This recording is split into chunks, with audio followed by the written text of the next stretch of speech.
down, man. You should have done that like that crazy Dave, man. You should kill yourself. That's a I am TOS so violation. fucking He's glad gotta I go. stopped that. He's got to go. He said KYS. He's out. Ban him. That's a permaban from this room. It was fun. No, and also notification to the owners.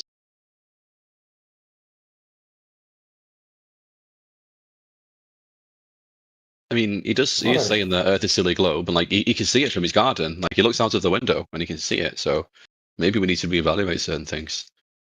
Like he saw it. He looked out of his window and he saw it. Maybe my windows are too dirty because I'm looking out the window right now and not seeing it personally. But Clean your windows. yeah, exactly. Like I'm open to new ideas. Like I'm open to the idea that my windows are just too filthy. Right? It's a possibility. They look clean, but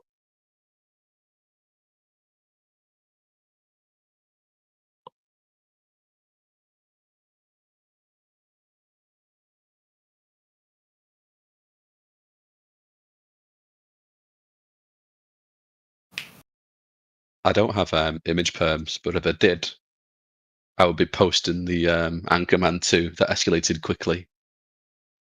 Meme, because that really went to an 11 rather fast. Oh, you got him.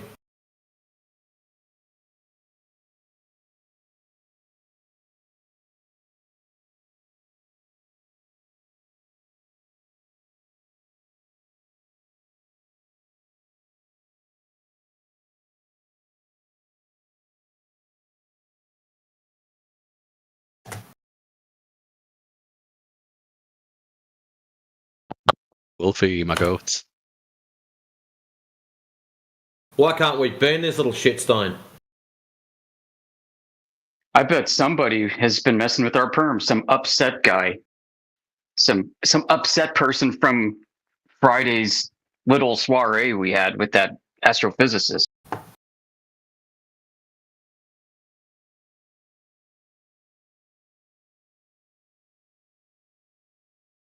Interesting.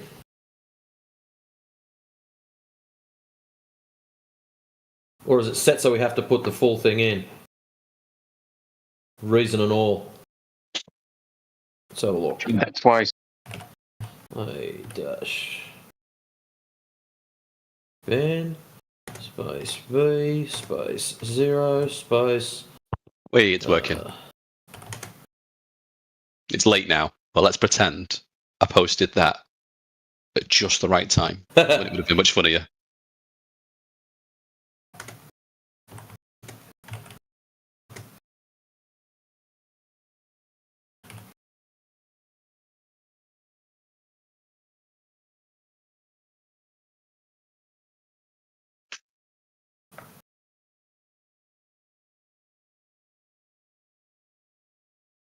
What I find interesting about it is, why is it so offensive to consider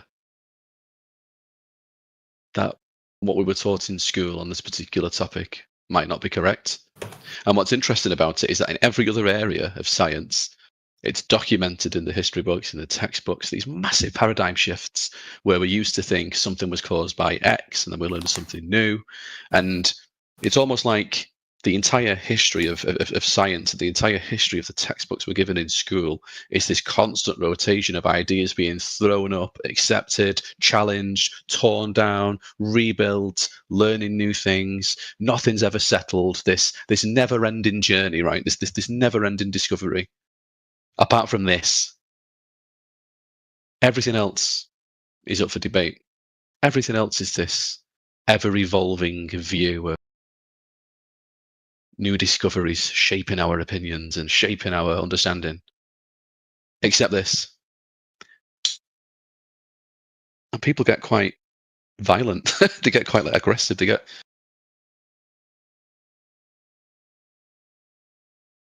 Can't even mute this dickhead.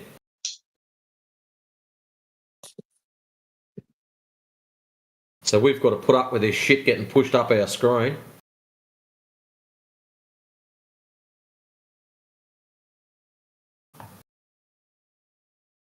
You think this is sad, Panda? I can assure you now, you are going to be a ban on site every single channel we own. You will never walk into it, sit in any of them again. I'll go out of my way to make sure it happens. Ladyboy.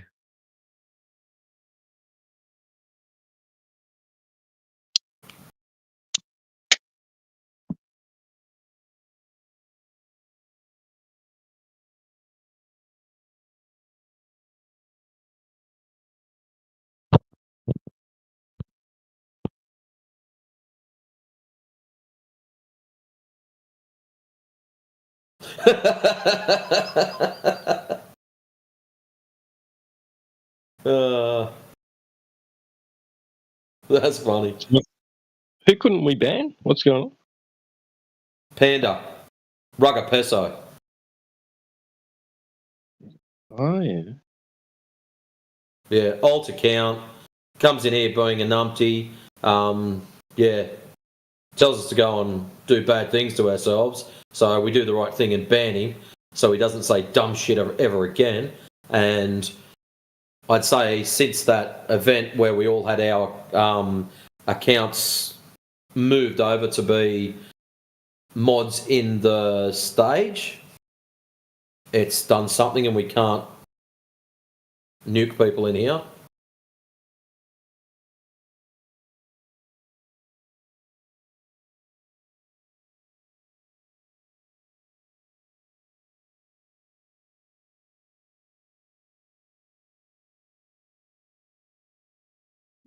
Now that was discovered, word's going to get out.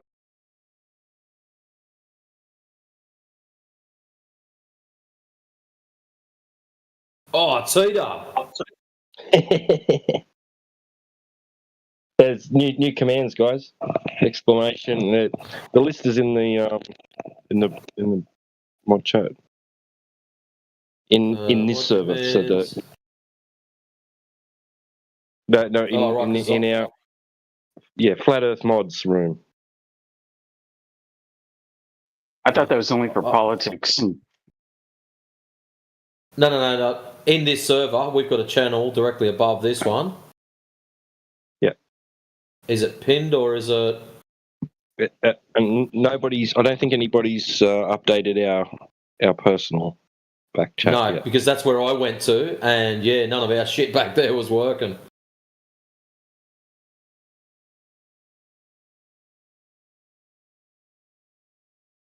Oh, right, so it's just changed to that now. We don't have to do the ...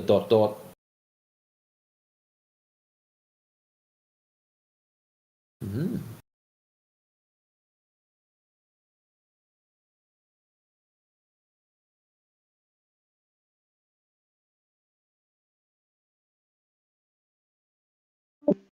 Yeah, similar to the home server! Exclamation mark. Are you guys on a holiday right. here in the English hub? Is it like just a little temporary spreading the word elsewhere moment?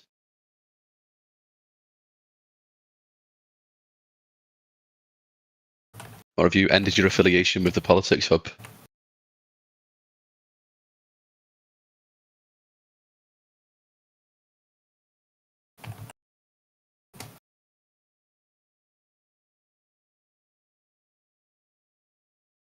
I'll take that as it's a bit of a sensitive topic and maybe not not press any further.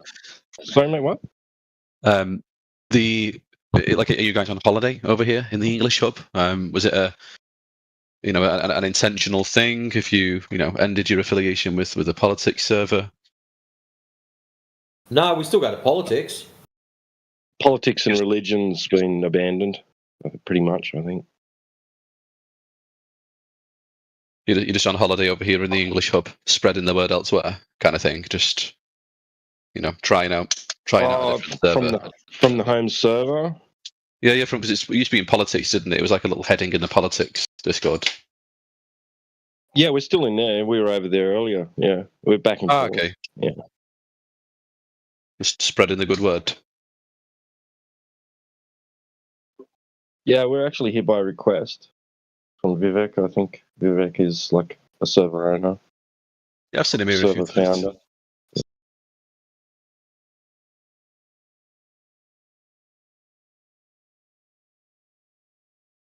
And this server actually has more members than politics.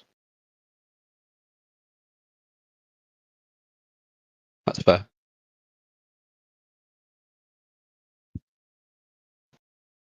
And it's also increasing the members of the home server as well, because a lot of people that talk to us here want to join our server.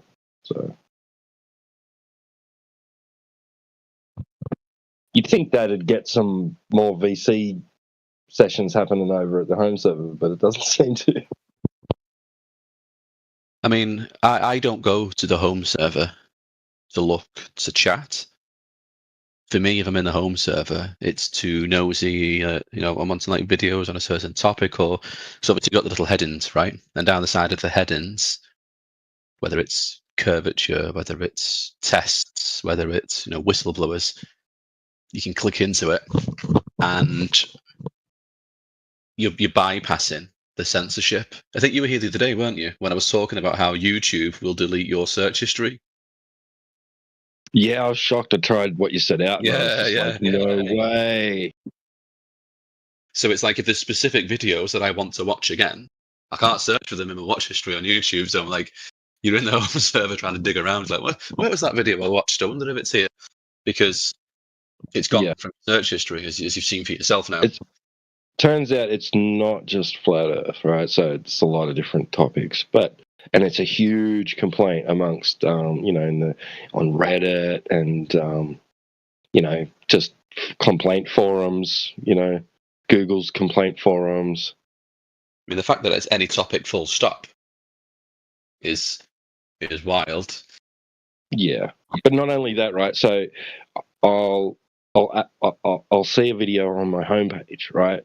It's like in my feed. It's suggested, on the homepage, and I can click on it. I could watch it. I could watch a part of it, right? I can go out of it, and I'll say, "Oh, I want to watch it later." So I'll save it to a playlist, either watch later or create one of my own saved playlists, and then I'll go to it, and it'll be one of those ones where they've got the, that's got the heading at the top. Some videos are unavailable.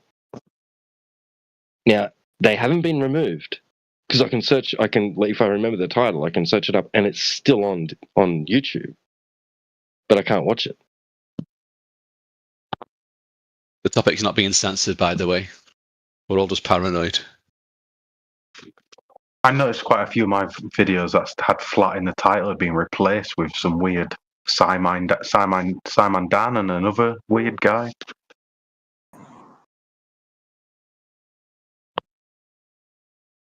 Sorry, what were you asking me, Mark? I was just making a coffee.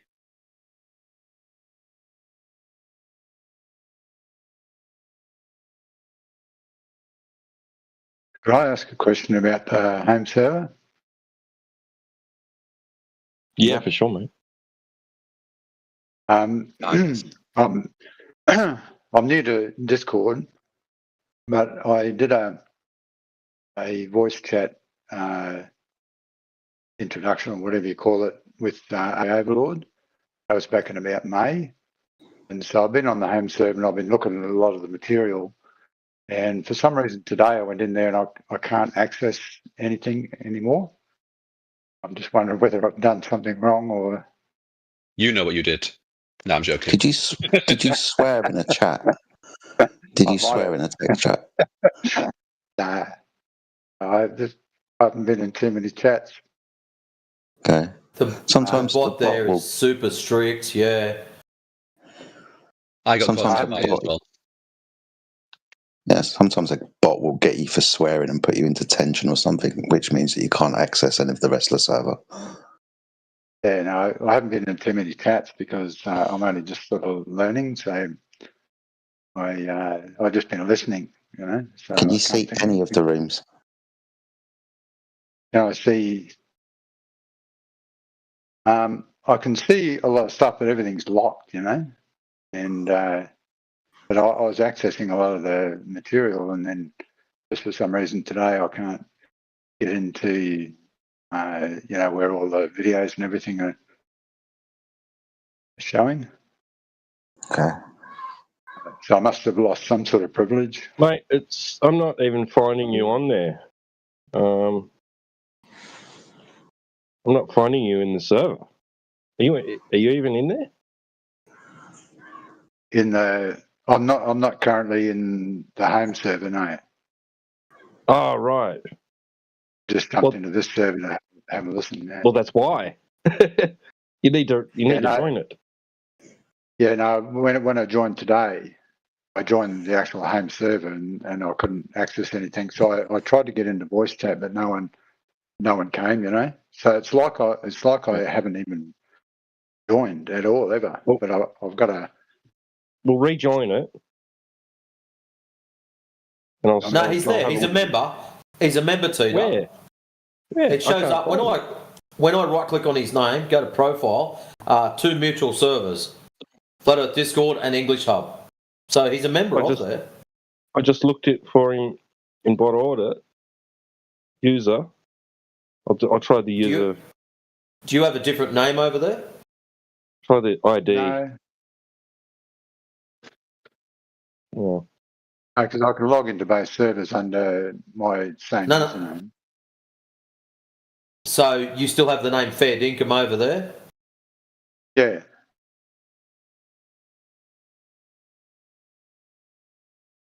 Oh, here we go. Here we Just go. saying, Fed income sounds like Fed income. Coincidence? I think not. All right. It's not saying you're in detention or anything. You've got valued Globe Skeptic. You've got the link image in bedroll. You should be able to see all the channels. I don't get it. Yeah. Interesting. It's weird. I'll try. I'm going away for a few days, but I might try again. I might jump into voice chat and see if I can get someone to have a look while I'm actually in there. Yeah, you should be all good. You should be all good, man. I'm Yeah. not It's saying just anything strange. weird about your account. Oh, Jedi, you're going to like this. Remember how I was talking yesterday about modelling out those neutrino stupid experiment thing? Well, this morning I got bored. Assuming that the Kohler borehole limitation is a reflective surface, I modelled out what would happen if something was to be shot at a 1 degree, a 3 degree, and a 5 degree angle. And using the basic laws of reflectivity, angle in, angle out being equal and opposite, 5 degrees will give you 174 miles. 3 degrees will give you 290 miles.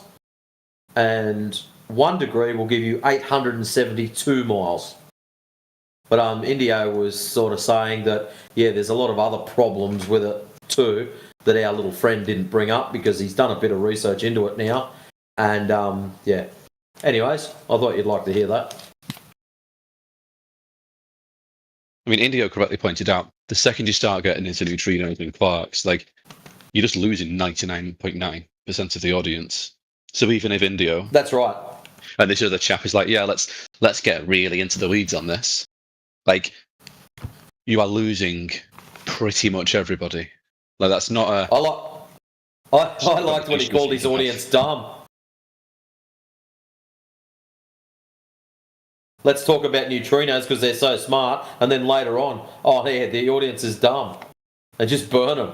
That's great. Well done. Just rag out your own audience.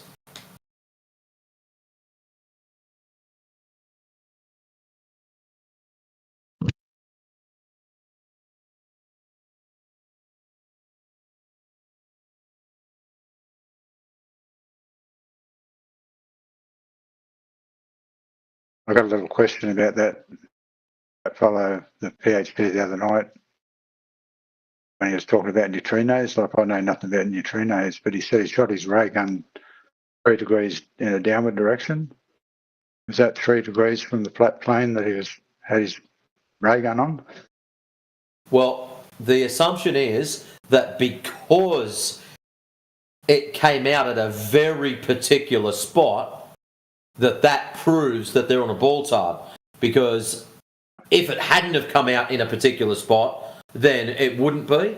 But the silly part is, so let's assume this neutrino thing works and is true and correct.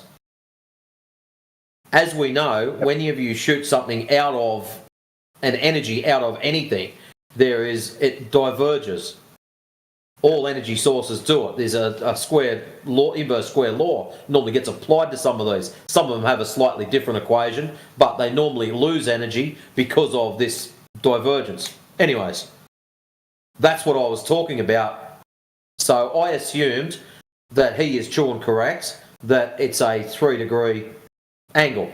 So I modelled this on a flat ground, and I assumed that the Kohler borehole restriction was the depth that our reflectivity happens upon. So at 3 degrees, it will land you 290 miles. Now, I've allowed for 2 degrees either side of that for divergence. So +2, -2. So when we go +2, it takes you back to 174 miles. And when you go +2, it takes you to 872 miles. So with that much divergence, and here's the worst part about it, I only allowed it to diverge from its first point. It would also diverge from the reflection at the same rate. So where the beam comes down at 3 degrees, so let's assume it stays at 3 degrees, when it hits that point, it would then diverge off of that point that it's bouncing off of. So these numbers would be even greater if I remodeled it properly and had another go. But anyways, that's another story. So currently we have anywhere between 174 and 872 miles they could have put their receiver and it still would have worked. So that's assuming everything else is true and correct. But when you start digging into it, as Indio was pointing out, there's a lot of other problems, quite a few assumptions, and there's quite a lot of other head problems that go into this. So it was a very poor argument used because none of it can be proven. It's all just he said, she said. Very good. You're the fellow that piped up earlier in politics about bricklaying, the level line? No, I didn't hear that one. No, I mean, yeah. Was that you, Fitting? Yeah. Yeah, it just seems strange because I've heard there's another person that talked about that level being, Oh wait, that was in here. Yeah. But that was, they use a dictionary definition from the is it Webster's or Merriam-Webster's something? But I've heard Brenda use that argument Oxford before, and I'm thinking, yeah, it's one of them. Yeah, I heard Brenda use that argument before, saying that that level was conforming to the shape of the Earth, or the curve. Perpendicular to the vector of down. Yeah. Yeah. I feel adding in conforming to the curvature of the Earth and all that sort of. Yeah, there's a few different ones now that are throwing it in, and also they appeal to some book on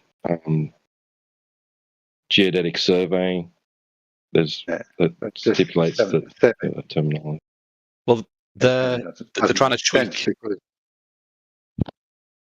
Because if that's true, you pull a string line straight and you put a string line level on it, and the middle of that string's got to be curving upwards. So how does a string line curve upwards to become level? Right, or it's becoming if it's actually straight, then it's a tangent line to the curvature. Right? Yeah. So it means that the ends are higher than the middle. Yeah. Yeah, well, that's what Matthew said today, is that it's level locally, and so that you can't have it both ways. They're trying to like Yeah, tweak then the you ask definition him- of level to mean parallel, aren't they? But the issue is then Yeah. level, and within horizontal, within those definitions, you can have curved lines. But then also one step further, you could have two triangles on top of each other. And as long as those two triangles are parallel, you could be looking at the triangular shape with a peak and saying, yep, looks level to me. Because what level and what horizontal means, they're just trying to ever so subtly change and tweak. And within like 10 years, level and horizontal will allow for triangular shapes. If you're going off of the definition of, well, it's parallel. Anyway, it's parallel. It's they're the equal distance from the surface. Madness. Well, I know one thing for sure is that level does conform to the shape of the water on the Earth because it's flat. They're Yeah, right well, about that's it right. That's conforming- the standard, isn't They're it? right about it. Yeah, they're right about it conforming to the watery part of the Earth because the watery part of the Earth is level, horizontal. Exactly. That's why we use water levels in order to establish horizontal planes of reference, right? And determine that one end, this thing here, is at the same height as this other thing here, right? I always laugh because, not that I ever questioned my dad about it, but I reckon he was a flat earther. He was an old bushy and he would build buildings out of nothing, and say the only thing he ever needed was a compass, a clear plastic tube that he could put water in. And he said he went to school and learned how to count to 5 because he could use 3 of those numbers, which is 3, 4, 5, and that would get him his square anywhere he wanted, So he only had to have 3 things and he could build a building. And Yeah, get his it is old direction, school. get his level. Yeah, he could get his level and he can get through. So I always think he's a flat earther. Sounds like my father-in-law. Yeah. So they had more brains back then. Yeah, and unfortunately, that fellow that came in there just before, I've got to apologise to you guys because that's my fault, I had more brains back in 1969. I was going to say, Jamesy talks about cartoons all the time. Back in 1969, I was watching the Jetsons and Lost in Space. And then they took me to school one day and I watched the man walk on the moon. I just didn't realise back then that they were all made by the same Hollywood director. If I had more brains, back then. Yeah, sorry. Did they show you the moon landing when you was in school? Did you say? Yeah. We're all in school. Yeah, we're all in school watching black and white TV, and that's what we watched. What, like an assembly that got you all in to watch it? Oh, I think they had TVs in every classroom, just as I was only in a country class, but they probably would have had one TV and there's probably 100 kids in the school, and they set us all in front of the TV and we watched the man walk on the moon, supposedly. All the way out in the bush in Australia. They're showing you that. I was too stupid to know any different. Well, if it wasn't for all the way out in the bush in Australia, you wouldn't have even got a signal, right? Well, Parkes, the radio telescope helped transmit the signal. Yep. That was when they were, when they were on the other side, right? Yep. Yeah, and they could use a landline to be able to talk to the guy on the moon. That was quite interesting. That was way back in the days when mobile phones weren't even heard of back then. The Jetsons were the only ones that had mobile phones. Well, you had Star Trek original series, right? Little flip open communicators. Yep. All right, good to chat to you fellas. I'll catch up with you. I'll go back into the home server and I'll talk to somebody sometime, see if they can get me back in. All right, All good right, night, mate. guys. Yeah, good on you. Yep, no problem, man. Super interesting because we got dragged into a certain event in 2001, and our whole school got dragged in and had to watch it in assembly.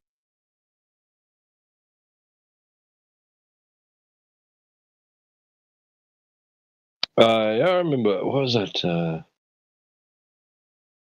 was on year Challenger? 6. Yeah. I was in year 6, I think, when the Challenger blew up. Yeah. Yeah, we were all. It was almost like, because they made a big deal about it because a civilian, right? The first civilian astronaut. Because we had the right? Aussie school teacher. Right. Was she Aussie? I thought she was. I thought she was an Aussie school teacher. That's why it was such a big deal for all the school kids to be forced to watch this shit. I thought she was just a school teacher, and that big deal was she was just a civilian. 86, so that means I would have been in kindergarten. Yeah. But it was like they knew. Like, it was like, yeah, get all the kids to watch this blow up, right? It was like, that was the plan. Yeah, we were trying to figure out, did the teacher on 2001, how did they know to get everything ready? It was like it was all set up, like they already knew what was going to happen. They were just told, make sure that everyone watches this. Every generation gets some kind of doom and gloom thing jammed down their neck. Our generation, Challenger. The one before, walking on the moon. Yeah, but so if they was organising that, what did you say, 86? What would they have got? Like a memo or something, or a letter? It wouldn't have been email, would it? No, they would have just heard it on the news, and it would have been, oh wow, we've got to get the TV. We've got to get the TV and set it up so all the school kids can watch it. Yeah, because they made a big kerfluffle about beforehand, weeks beforehand, right? So it was a big campaign.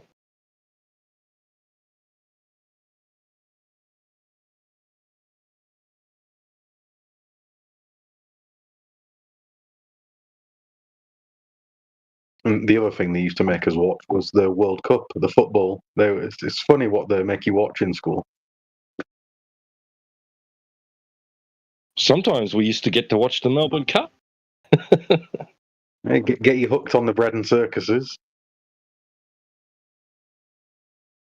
Seriously, like they I don't know why the teacher. I guess the teacher had a better on, and we got to watch it too. But yeah, because my grandfather had let me pick a horse, and then throw me a few bob if we won, But it's public holiday cup day in Melbourne. Oh, fair income. Yeah, but that's funny. They play the Melbourne Cup and when you're at school. That's funny. Heck yeah. I remember a few times in school. Only because the teachers had a bet on. That's all. It's probably what it was, Mm.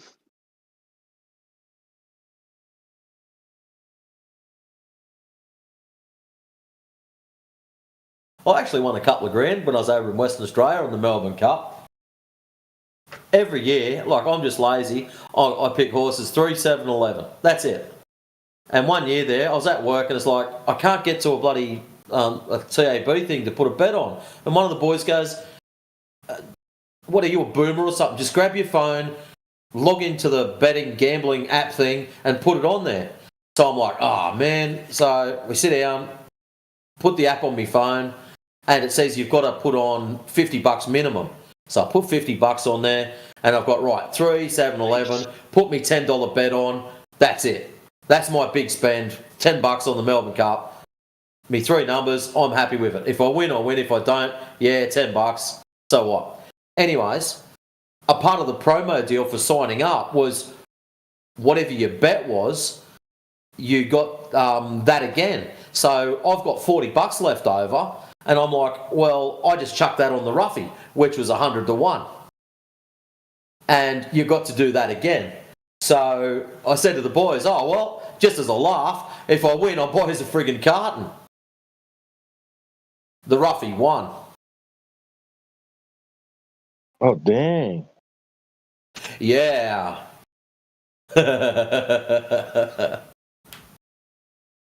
That was what was that? 2015 when that long shot come in. I had all up. What was it? $48 straight up on that one. Dang, that's nice. So yeah, that's what the next day. I've gone and collected that afternoon, but the next day I come in. All right, so what do you drink? What do you mean? Well, yesterday when I said I buy you a freaking carton, I wasn't joking. And straight up to the pub, come back out, 9 cartons, filled up the back of me Falcon, pulled up there. Easy go alcoholics.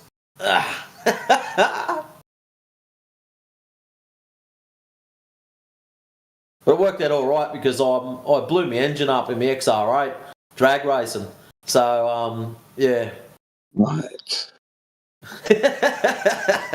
So I got to replace my engine. It worked out quite well. Yeah, talking of programs that we watched at school, I remember watching True Grit just before the summer break at school, in the history class. That was the John Wayne movie called True Grit. We got to watch that, and play games towards the end of school, just before the summer break. All the lessons were done, so there wasn't much curriculum able to play games or watch movies in certain lessons. That was good. Like in English lesson, we played chess. There was no lesson, We'd finished, we'd had our tests and everything, so we were able to do that. Oh, excuse me. Yeah, we always let our kids choose. Do you want to go to school the last 2 days, or do you want to just stay home? Because we knew that they weren't doing anything. Just like you said, they'd just be. Sometimes they might throw a class party, have a bit of a Christmas party or whatever, or like you said, watch movies and just play games and stuff. We knew they weren't going to be doing any schoolwork, so what's the difference? We didn't care if they stayed home or not. As long as we were home, someone was at home, watch them. Didn't care. Not in my household. No, go to school. If school's on, you're there. Yeah, that was me when I was a kid too. Like sometimes, Yeah. a lot of the time. But yeah, but no. With our kids, we knew what it was like. We knew they weren't going to be doing any work. And like, what are they going to do? They've already got their report card, so it can't get added as an absence for that year, right? Yeah, true.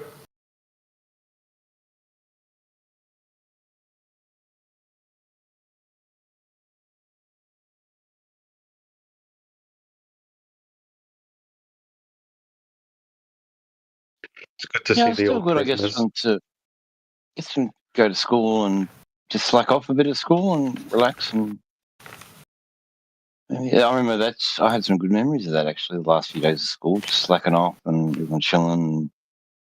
But Prisoner, yeah, they had when I was at school, this was in 1980. The last episode of Prisoner was on the same night as this stupid big mass we had to go to. Everyone was spewing, right? And then the next day we rock up to school all sulky, and then the teacher just goes, all right, go to the library, we're going to play Prisoner for you. And we're just like, oh man, ah! We watched the last So he had episode, to it was go- really cool. Did he have to go to mass too? He must have missed it, so he stuffed it. Maybe he's stuff that someone's going to stay back and record it, I don't know. But someone recorded it for us, and we got to watch it in the library. It was good.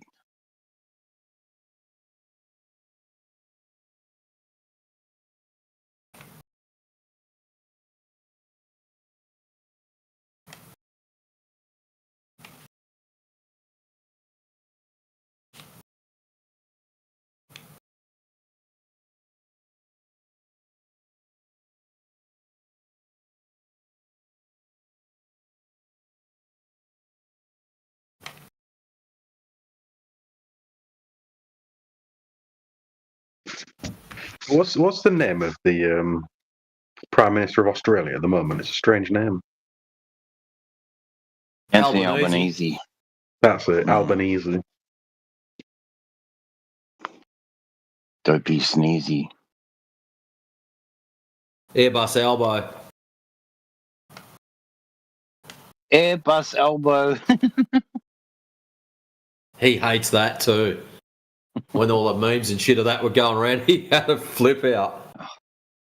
He's actually Not allowed to. one of the reasons he's pushing the E-Minister is because he's so sick of the memes that are just slapping him sideways that he's getting her to lock it down and control it.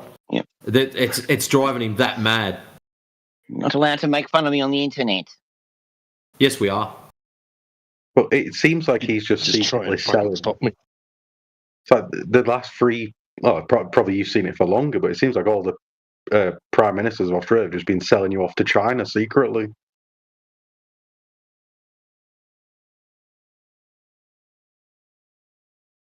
Well, it's not a secret. We know they are. Yeah, but to some people, it's a conspiracy, obviously.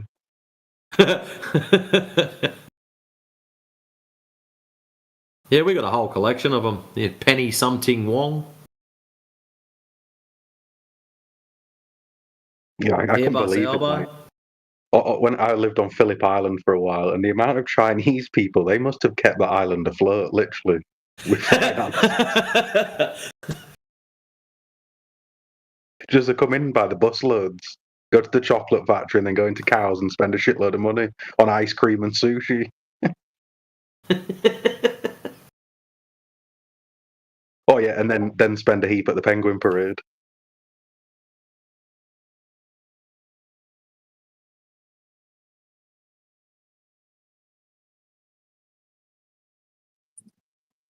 Just now getting back. Have our commands been fixed or? Oh, they're different. We've had a change in commands. We've got a new list now, and new commands. I added it to the server or our channel, back channel. Explanation mark, and then type in whatever it is, no space. I put the list up. And it's looking like you can put in a time, possibly. I don't know how you do that, whether like counts it as minutes or whatever. I was actually enjoying putting in the 3959 as a time for a day off. 2 days, so many hours and 17 minutes. Yeah. Oh, I was so enjoying that. And you can put in a reason too, like where it says, Hello. might be because it's blank, because I didn't put in a reason, but I think you can. Hello.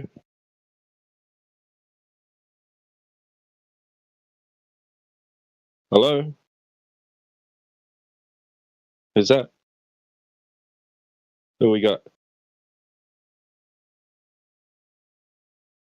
They gone? Was it easy? Don't know. That was Hassan. No, it wasn't me. My voice It was is there. Hassan.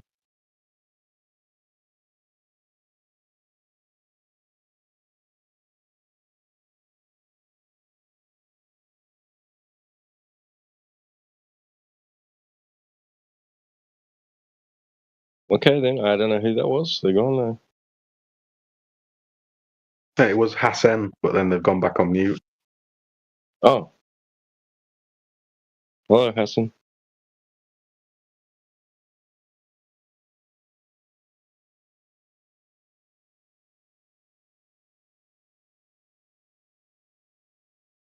Well, whilst we're waiting for Hassan or another Glober to step up to the plate, how I was saying earlier, how I modelled a rough thing out for these neutrino stupid thing that Blitz brought up the other day. I also did the same thing on a ball tard.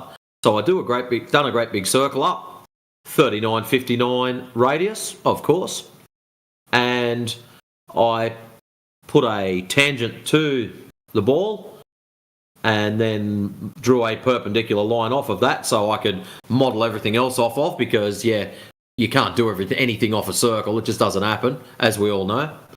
Anyways, dropped a 3-degree line because this gentleman reckons that at 3 degrees they shot their angle, and I allowed for 2 degrees either side. So there's a 1 degree line and a 5-degree line.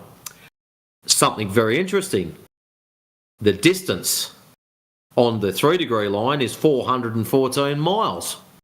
That means nothing. But when you convert that to kilometres, 666. Which I found interesting. But the problem is, it's not the 700 miles that the fellow was talking about. So when you do this on a flat plane, now what I did, sporadic, was I assumed, so there's a lot of assumptions baked in here, I assumed that whatever the Kohler borehole stoppage was, is what these neutrinos are reflecting off of.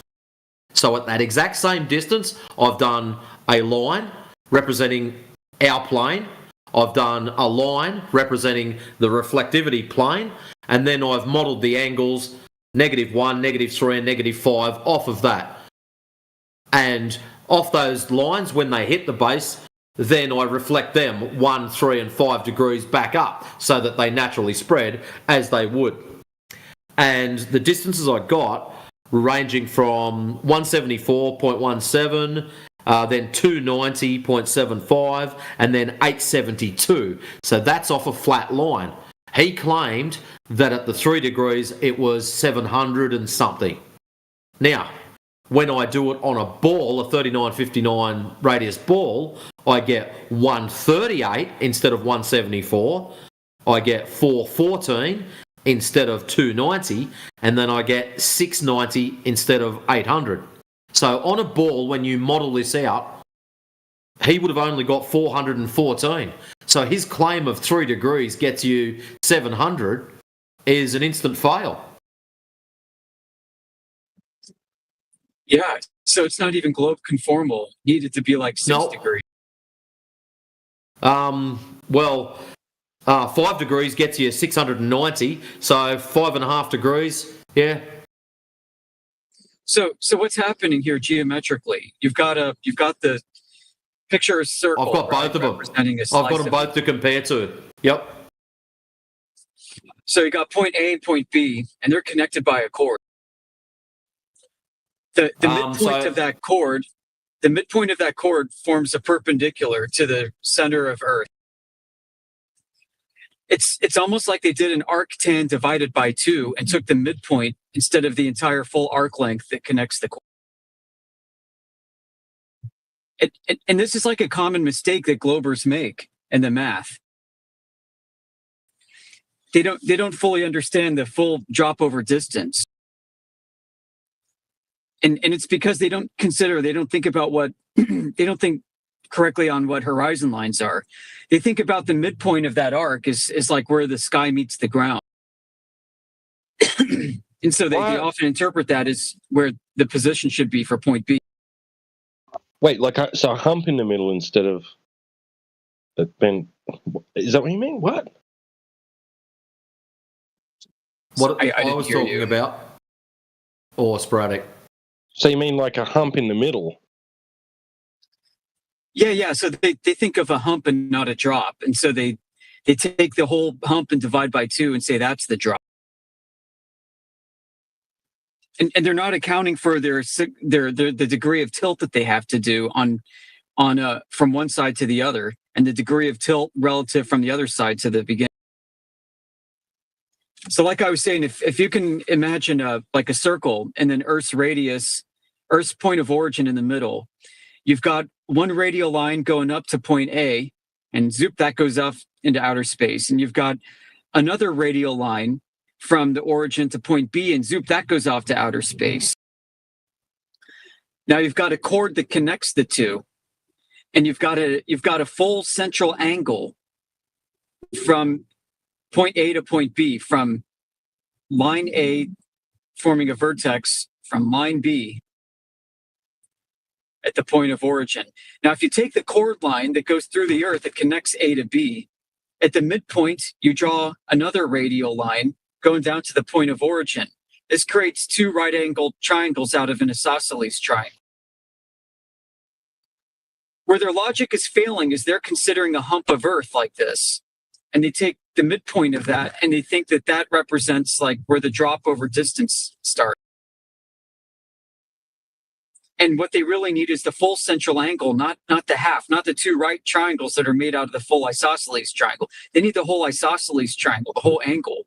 And so I've seen this in a few cases where they make this mistake in the logic and like a lot of these scientific documents, because I don't know, they've got fucked up spatial reasoning and nobody seems to catch this mistake. Incidentally, a similar mistake was made by like Dr. Heffron and the celestial theodolite people.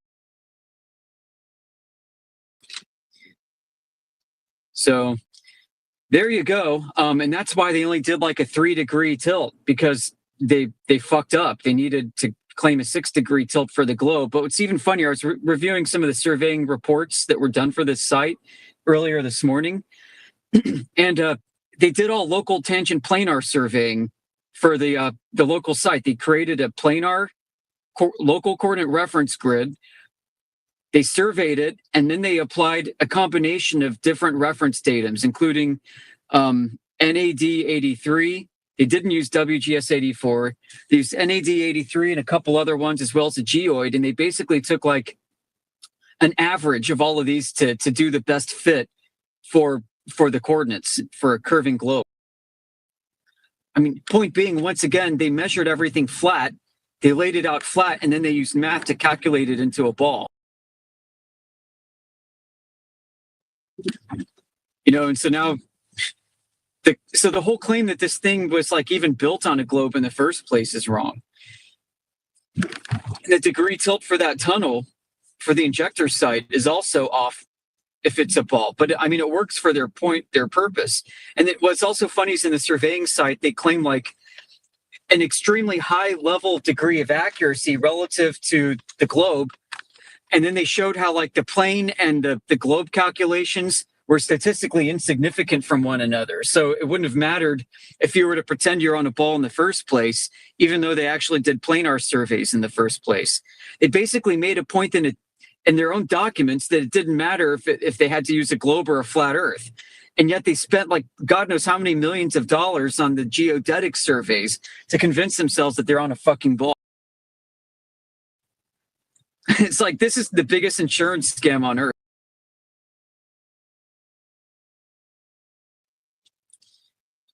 And then India was sharing with me how they actually built the detection system and what kind of methods they're using.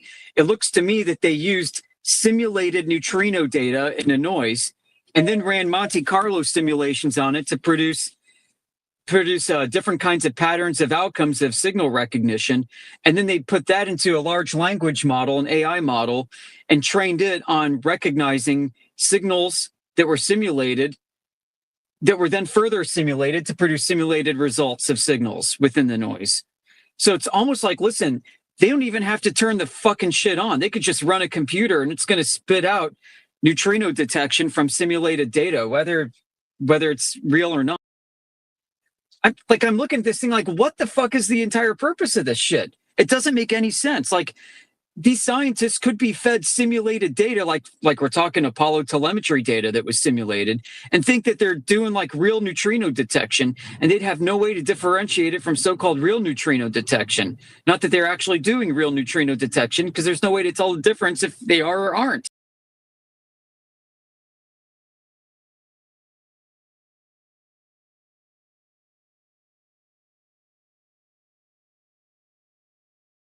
And so now I'm like, why did they spend billions of dollars boring these tunnels? And like, is there an ulterior purpose to all this equipment that was laid in the tunnels and set up?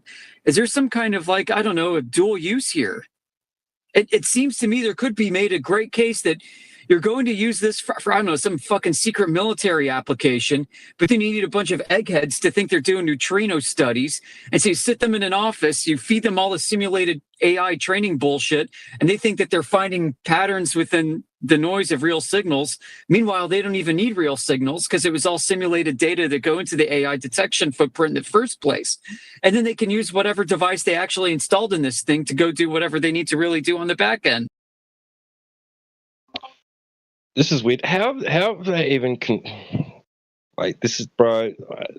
I hate this shit. The more, listen, T-Dub, the more I look at this, I'm like, the worse it gets. I'm like, how come nobody's figuring this shit out? How do they even know that there's these neutrino things? I mean, it says They here don't. that they're ghost particles that pass through almost Right. all matter without a trace. So if they pass through matter without a trace, how the fuck are you going to detect them? How would you even know It's they're kind of there like, then? dude, here's the best analogy I can come up with, T-Dub. Imagine you were witnessing a video of a car getting wrecked, but you couldn't see what car hit it. You only saw the part of the videotape of the car getting smashed and spinning off the road, but you couldn't tell what hit. So you run all these Right. simulations and can say, oh, it must have been a semi-truck. It must have been a big fucking lorry.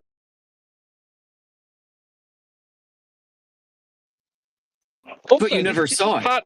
This is particle physics, right? Which I thought the standard model omitted gravity. Omitted gravity. No, it okay. doesn't. Well, that's what they tell us. That's what they say. I don't know. But apparently, right, they omit gravity within the standard model. Yeah, right? yeah, I know they do. They just say we haven't found the graviton. And they also But- teleport everywhere and all this other stuff too.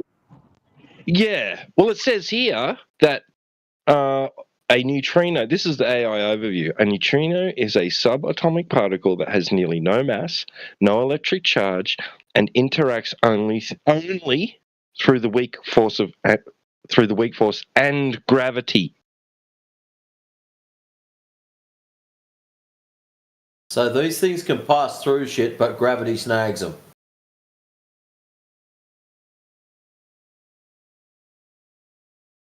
So the 1960s. Right. So the question is, how do you detect gravity?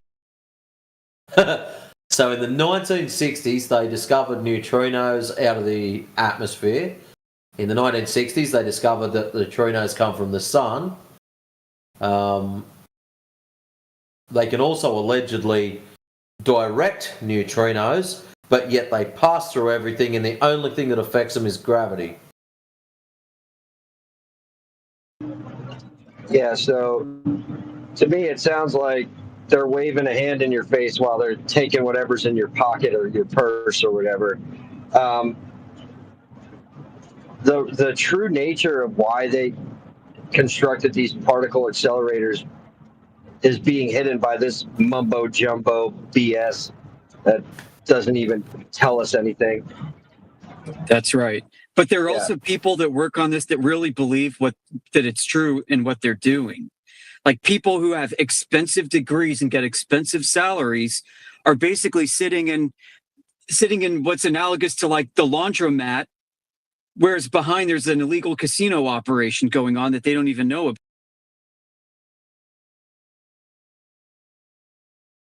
Yeah, your job is to sit out the front, smile and nod. Yep. You read these papers and it's like, if you have any amount of discernment and common sense, maybe some technical know-how to look at this. I mean, like, I'm not fooled. Many of us aren't fooled, but the only people who are fooled are these true believers, these freaking marks, these marks that you set up and that are all too willing to go along with.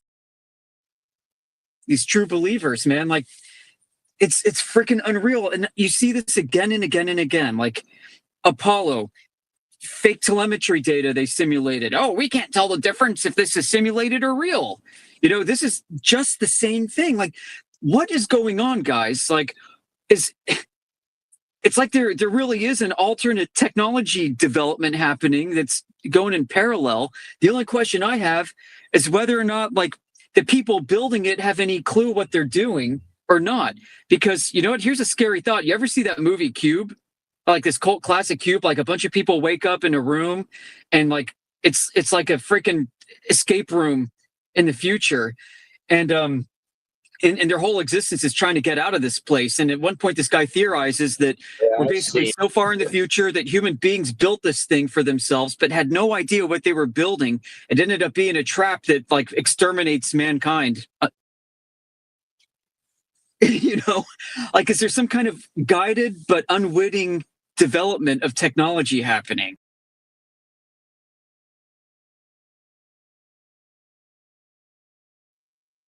And then you read about AI and people believe fucking aliens are telling them how to build this shit.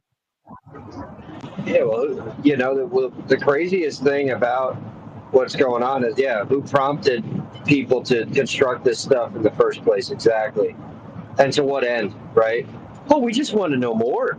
You know, it's, to what end and at what cost? Yeah, it's Yeah, very- there's something in military industrial circles called dual use technology. So it's kind of like rockets. The NASA program is a great obvious example that everybody knows about. NASA was built in parallel to like nuclear missile development. So the same Saturn rocket engines that they're using to quote unquote send men to the moon can also be used to fit intercontinental ballistic missile warheads.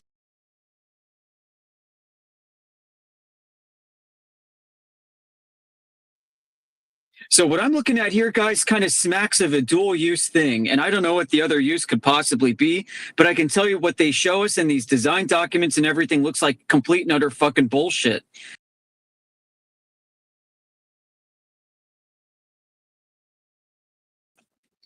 And I got to go to work. I got to play with Microsoft Excel all day. So shit, cut out. I got to go. I'll be listening. Catch up. Cheers, sporadic. I think we all did. It was a Discord thing. Every single person lit up for me.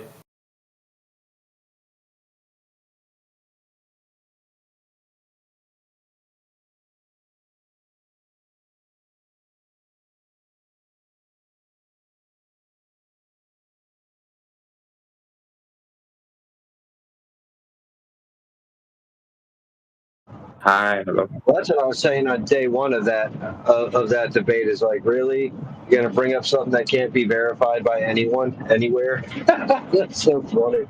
That's your globe evidence. But yeah, it was pretty funny. Glad to hear Sporadic going off about it.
Easy just figured out the water's wet.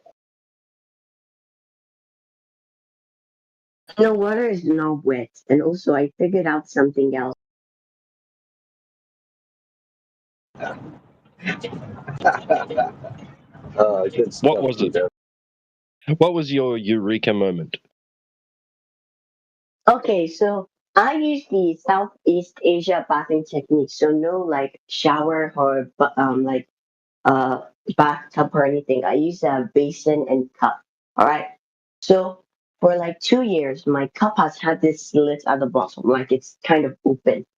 So I tested out something with the remaining water I have left, and I put the cup like inside the basin so that the top doesn't get covered by the water, so that the like top is dry. And then the something like the water, it came coming out from the slit like very slowly in like a spherical form or something. I don't know if you understand what I mean. But like it was coming That's very surface slowly and it would be tension. like oh.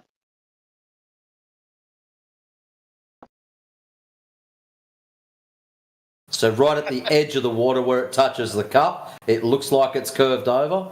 That's just surface tension. If you really want to see something interesting, get some soap and put it on one of your fingers and do the same thing. Then just before it is about to touch, get the soap and touch the top of it and watch what happens to the water. You'll find where that soap cracks the tension, it'll spill over in that spot. No, I'm not talking about like the water being over the cup. I'm talking about like wait, I'm coming. Let me show you a photo from my other bathroom so that you know what I'm talking about. I don't think I like the sound of this.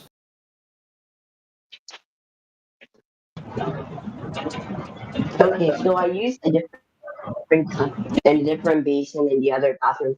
But let's say that the cup there, it has a hole at the bottom. So the water it fills like it comes very slowly and it only fills like about the bottom of the cup. It's like dripping tiny. You get what I mean? It doesn't reach the top or anything. So it's just making small tiny water droplets and then they will merge together and stuff. But like gigantic so- water droplets. So, gigantic So the water water droplets is equal. Okay, when we refer to water being flat and level, we're not referring to individual drops.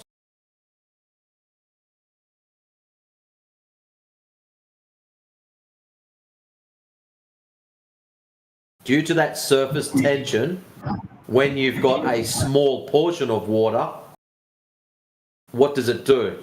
It creates a sphere. We know this. But the issue is, when we look at large bodies of water, lakes, your bucket there, when it's filled up to the top, all that water gathered together has a flat, level surface.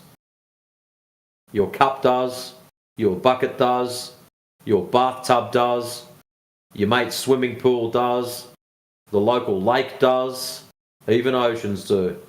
Unless they're affected by something like wind.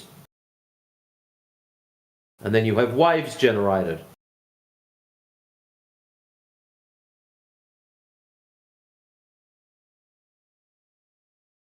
Oh, I thought it was gravity making it a sphere or something. I'm dumb. No, you're not dumb. You just don't have any experience yet. And when you get older, you'll look back at this and go, oh, wow, that's crazy. These guys were right. You'll see. Okay, so with the water and soap experiment, I have the water and soap here with me. But should I use bar soap or like liquid soap?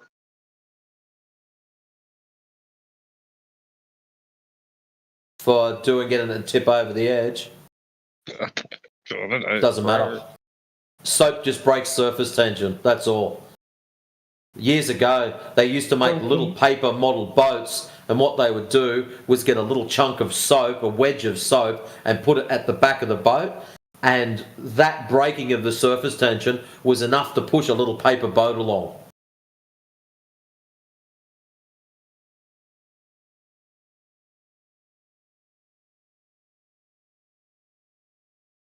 Oh, Maybe you could Google it. Paper boat propelled by soap. If I'm ever in a paper boat race, That's I'm cool. gonna remember that. You ever do those, Tito? Ever seen that done? I probably have, but no, I don't know. Probably have in my years and just forgot about it. I was going to say, you'd be definitely old enough for it. Where's Beffy Batman? Or Dad's? Yeah. But yeah, they used to make these little paper boats and little tiny like balsa wood boats, and it'd have a little wedge in the back of it, and you'd break off a piece of soap and jam it in this little section at the back, and when you placed it on the water, it would break the surface tension, and in doing so, would propel itself forward. It looked pretty cool. Mr. Matrix, I just figured out something. So the water in the ocean, it has salts, right? So the salts, it makes things float in the water, right? So if it makes things float in the water, isn't that the reason why like the gravity and the floating is going together and then the water is sticking onto the earth? So if there's salt in the water and things float, therefore water sticks to a ball in a vacuum spinning. Okay, how about we do this the simple way? Let's just start off with the vacuum thing. Let's get some salt water and put it in a little vacuum box, start it up and watch what happens. Nothing happens. It's like, Nothing happens. Hey, hang on a minute. How do you know? because I've seen salt in a vacuum chamber. Not salt by itself. Salt water. Salty water.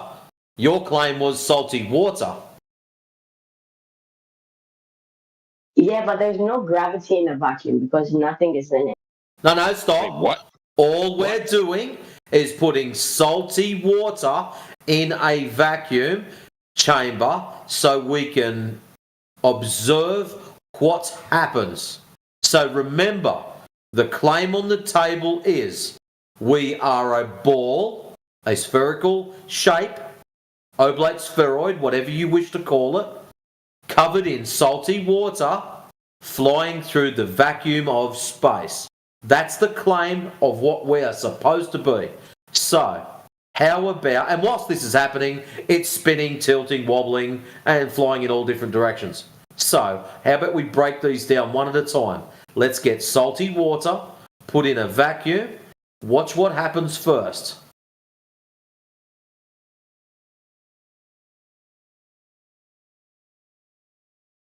I don't know what happens to salty water in a vacuum. You don't, something I sorry? don't own a vacuum chamber. Ah, well, it just so happens one of our members does. And if we ask him ever so nicely, I'm quite certain he will get some salty water, put it in a cup, place said cup in his little vacuum chamber, start the device up, and observe. And maybe if you're lucky, he might even film it for you. Who the hell just has a vacuum chamber in their home? Well, I actually thought about buying one just so I could practice on things like chocolate coloured marshmallows so I can make them 10 times bigger.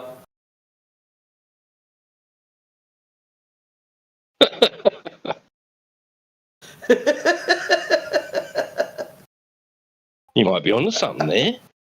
We're I going to know. business together.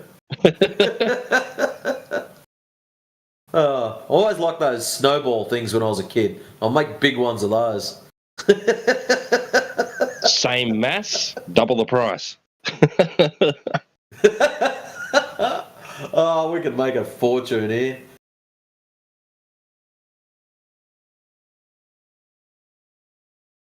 Now, I was going to say earlier that even for your surface tension, you're going to need a medium. Because, yeah, in a vacuum, it would just evaporate. So, surface tension is going to be where the surface meets the medium, right? That's where the surface tension is going to occur. Yeah.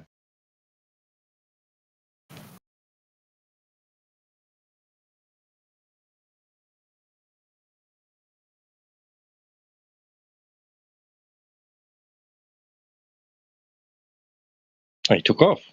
He's going to do some experiment.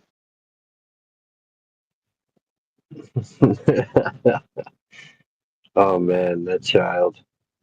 He's going to play some bubbles. He's hooked on flat Earth, man.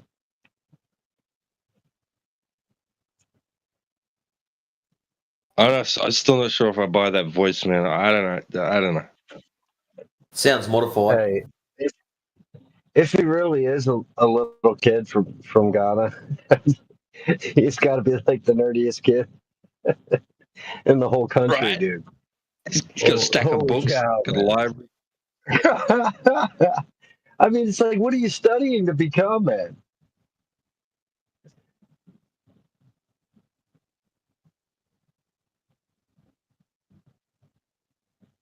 Science teacher? Like the next Tesla. Oh, yeah. I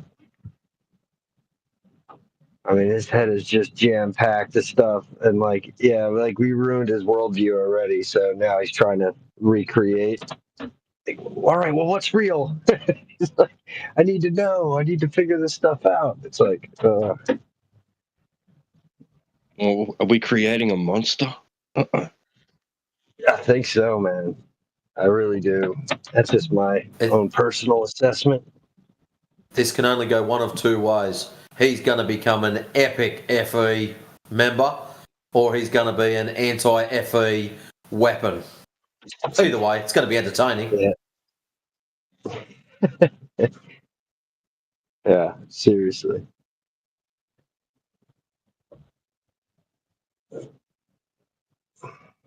All right. So I'll be he's only a kid. So go.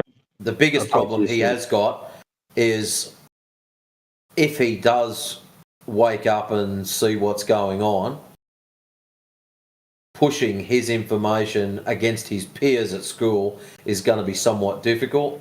And the reason I say that is one of my friends who's a full tilt FE, like not as crazy as me, but anyways, his children are teenagers. One of them's like 17, the other one's like 15, 16, something like that. And the older one of the two of them is having a lot of issues because he can see that what they're being taught at school is not matching reality. But he can't speak out for it because his friends will think he's a nutcase. So, yeah, there's a lot of conflicts going on there with his basically social representation and what he is witnessing and seeing in reality.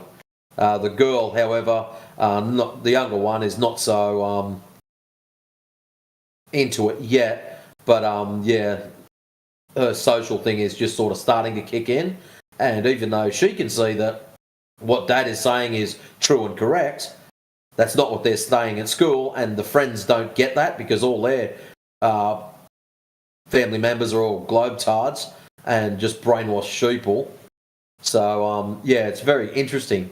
So I do feel sorry for any younger ones, especially very young that are still at school, that are still trying to cement their place in society.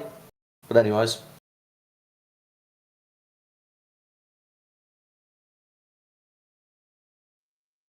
Yeah, imagine trying to bring this up to your, school teachers. What type of kickback you would get from your teachers in general. It's like, oh man. I remember just pushing back on the historical narratives. I used to get a lot.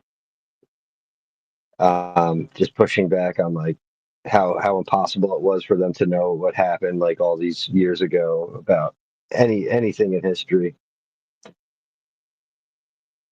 And I remember my history teachers getting just so angry with me because I'd be constantly stopping them in the middle of like they're trying to lecture the class, and I'd be like, well, there's no real way you guys can verify any of that. You're like, listen, that's why we have historians. Same thing with geology. I'd be talking about how old we know this landmass is because of blah blah blah. I'd be like, well, there's no way to tell, how many years old it is. And start talking about carbon-14 dating and all this other stuff. But yeah, always some good pushback against your teachers is healthy, especially when they're just trying to get you just agree to stuff and memorize it as fact.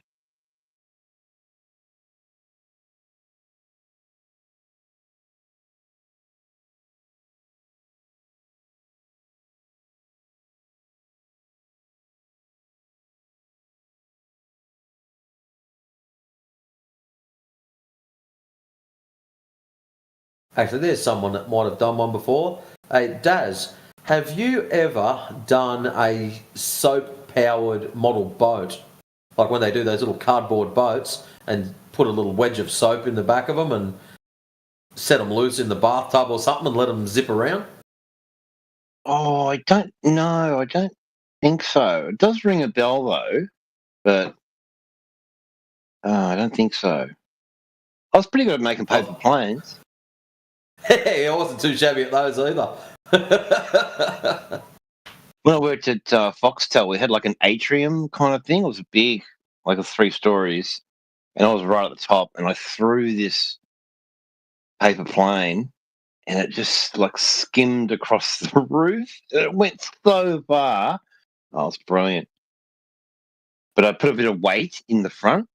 I always fold the nose over, so the nose is kind of blunt, but it's heavy. I find that it's like, it gets a bit of weight in the nose. It goes really far.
I have a question. Like, if you people believe like Earth is flat, so why other planets are round if we see with the help of telescope? Wait a minute. I thought Earth was an oblate spheroid.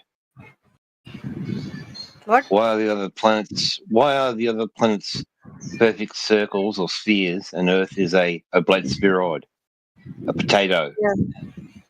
Can you answer that? Answer what? Why are all the planets spheres, Yes. perfect spheres, and Earth isn't? It's an oblate spheroid. It's like a We potato. we believe Why Earth is that? is spare. We believe Earth is spare like other planets. No. It's the official story is it's an oblate spheroid. It's not a perfect sphere. So you say the sun and the moon and all the planets are perfect spheres. Well, that's great. How come the sun, moon, the Earth is different? Is it like a mutant or something? Why isn't the Earth a perfect sphere as well?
So, since that person left, should I answer the question you asked about the oblique spheroid and spheres and stuff?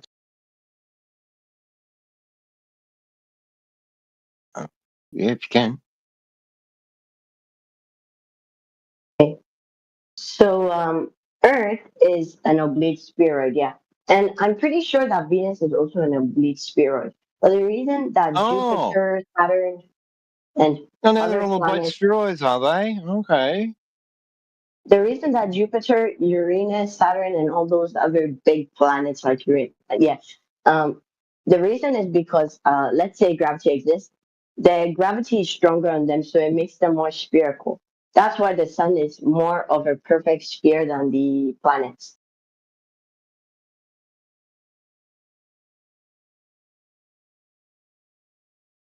That's nonsense. You just make that up. That's nonsense. That's not even the explanation of the globe paradigm, why the Earth is an oblate spheroid.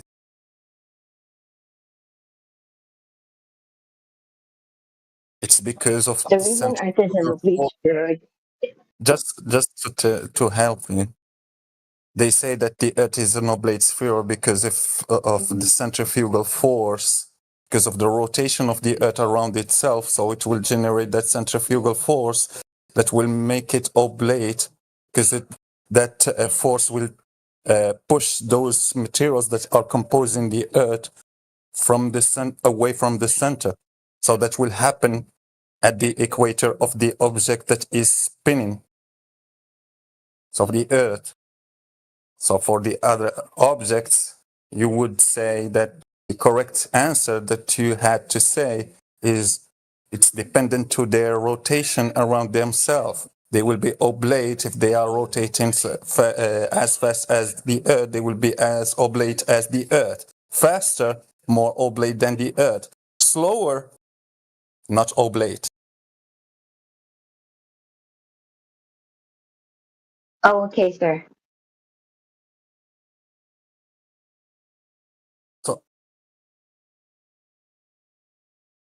So did you notice the thing that every time you try to defend the topic by arguing from ignorance, I'm sorry, I don't mean to be mean to you, but it's just that I'm telling you the thing that happens every time. So every time you try to defend those ideas, you just throw in some things that are not even accurate with the globe paradigm.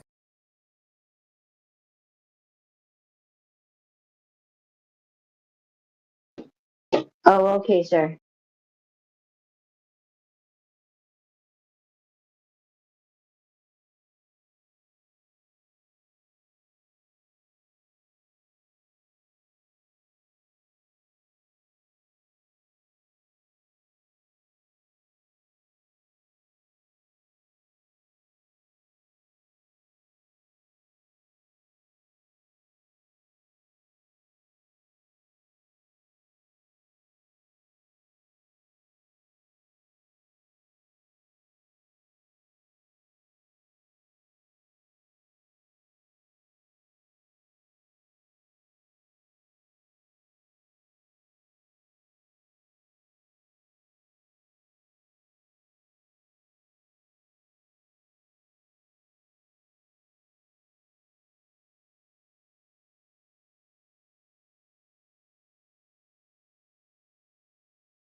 By the way, that explanation is also inaccurate. What they say, what the globe paradigm say about why the Earth is oblate and what made it oblate, that spin.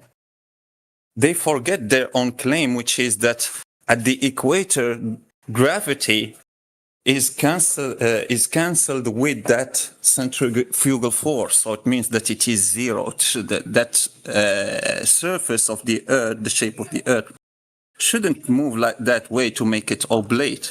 If it is cancelled, if the centrifugal force is cancelled by gravity.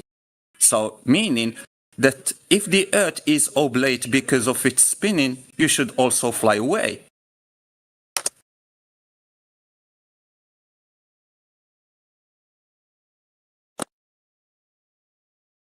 But you don't fly because they say that the centrifugal force is cancelled by gravity. They forget that when they claim that the Earth is oblate because of its because of the centrifugal force caused by the spinning of the Earth.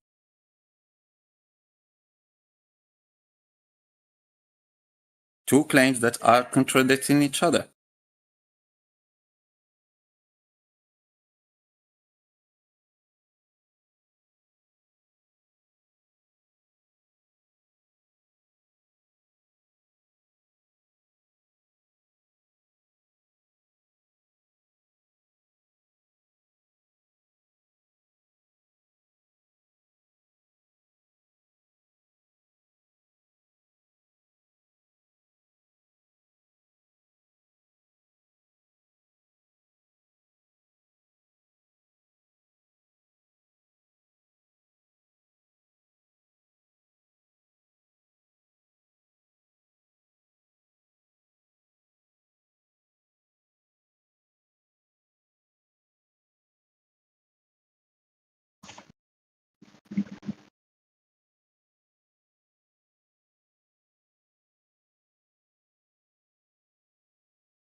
Easy. If you want to study something that completely debunks the globe, study the video that I just put in the side chat. Okay, sir.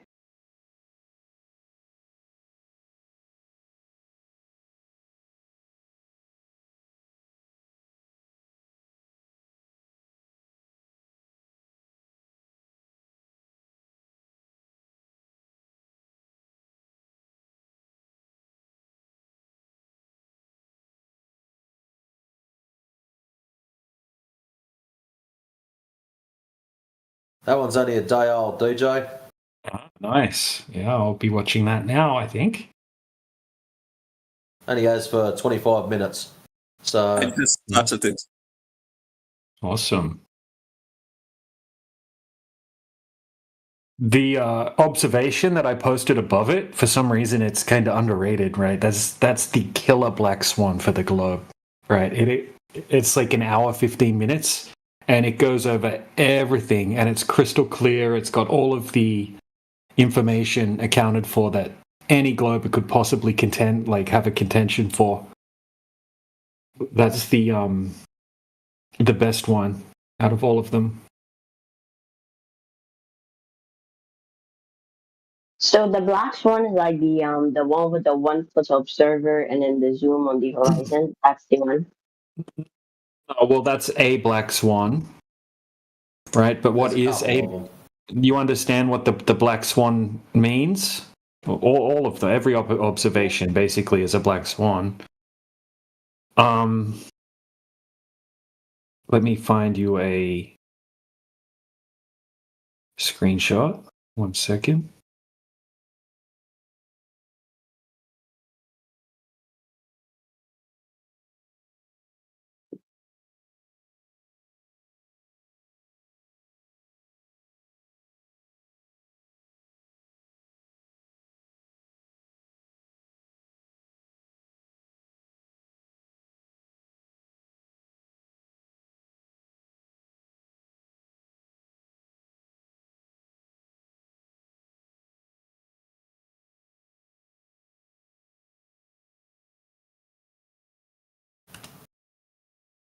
I don't know who redid the original Black Swan, but I do love what they did to it. I saw this the other day and I thought, oh, I'm stealing that.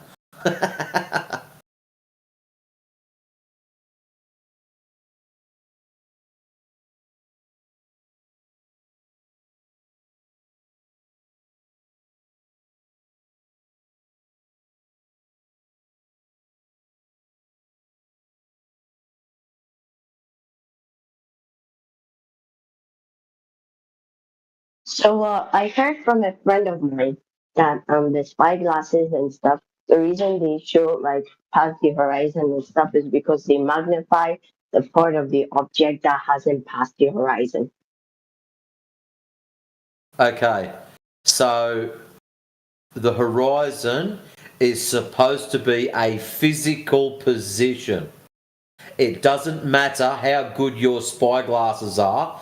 If you're hiding behind a hill, you can't see around it. Spyglasses don't, or binoculars or telescopes do not allow you to see magically through things or through lumps of land. So if you're behind the horizon, it doesn't matter how good your optic is, you are not going to see something.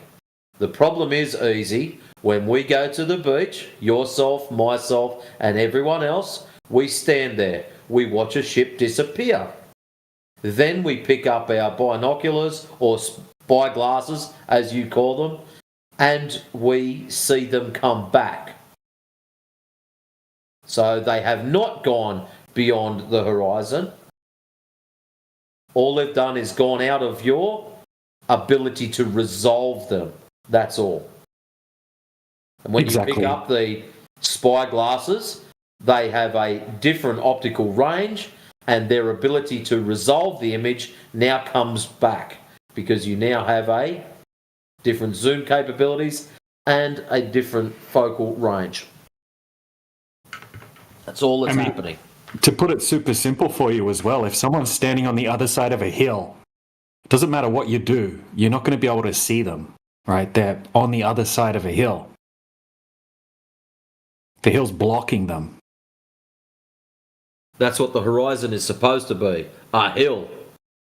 Once you get behind it, then that's it. There's no coming back.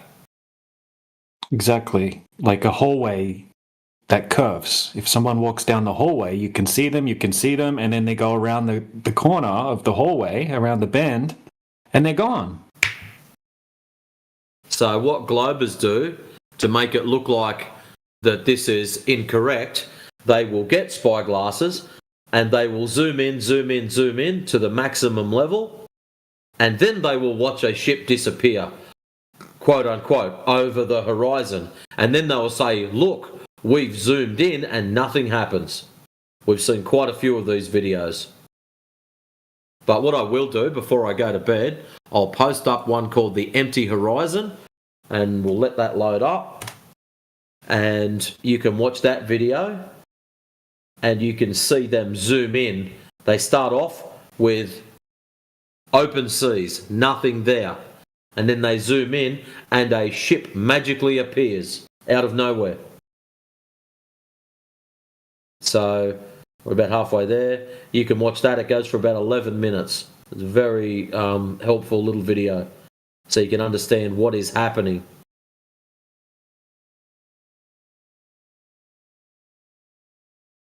I was going to say play the elevator music now.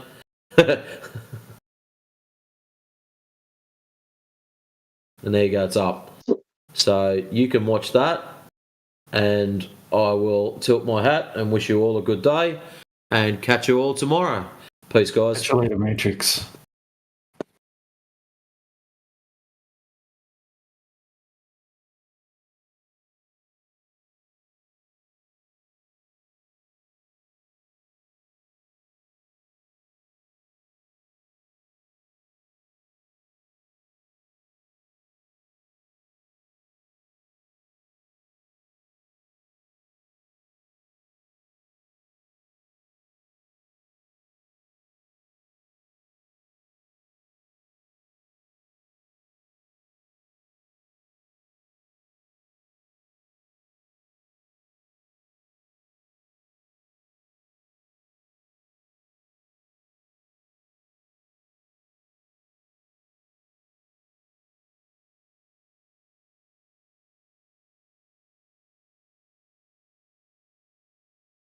What were you going to say, Easy? You were going to say something a minute ago? Oh yeah, I was gonna say that last time when Bad Pug was here, like Mr. Backpack, he said that we don't see the geometric horizon, we see the apparent horizon or something like that. Yeah, so there is no such thing as a geometric horizon because there's no such thing as a globe Earth. So he was correct. When we see a horizon, it's an apparent horizon where the sky and the ground meet. That's what a horizon is. And if you look up the definition of horizon right now, it will say the horizon is a line, a horizontal line in which the sky and the ground appear to meet. That's what it is. It's got nothing to do with the globe, right? But if the Earth was a globe, then you would have to have a geometric horizon. Make sense? Yeah, but isn't Bad Pug a glober?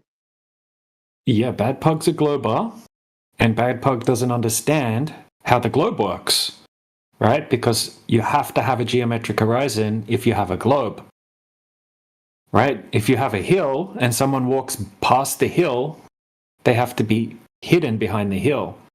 Same sort of thing. If someone walks down a curved hallway, they're going to disappear around the curvature of the hallway, right? If someone sails away over the curvature of the Earth, they're going to be blocked by the curvature of the Earth. Okay, so that's a geometric horizon. So on a globe, you have to have a geometric horizon, but when we test for the geometric horizon, it doesn't exist at all, right? There's no proof of it existing whatsoever, but it has to be there.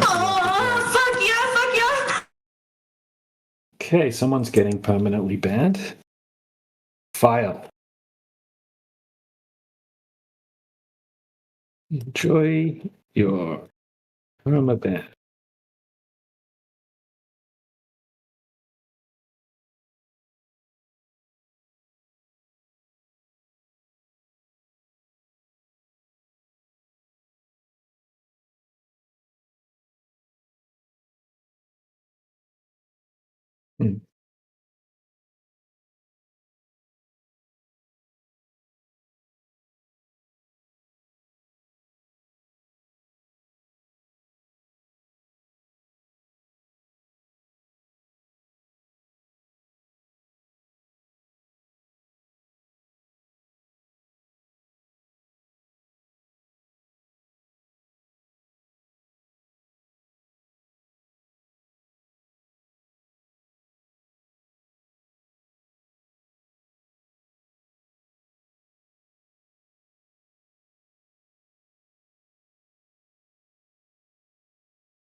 So do you understand the difference between the actual horizon, which is defined as the ground and the sky appearing to meet, and what would be a geometric horizon? Do you understand the difference?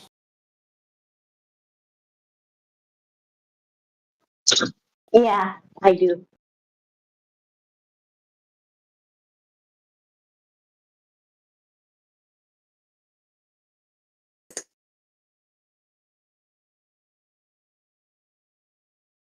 So have a look in the side chat. Okay, here we have some wind turbines out in the ocean. Here's another image of them.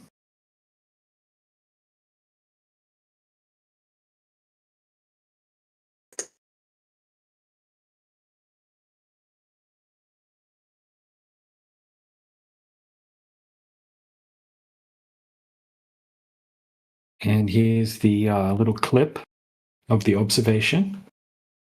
So this is from the video I was talking about before. Okay, so he's got the camera set up at 3.5 feet high. So just over a meter high.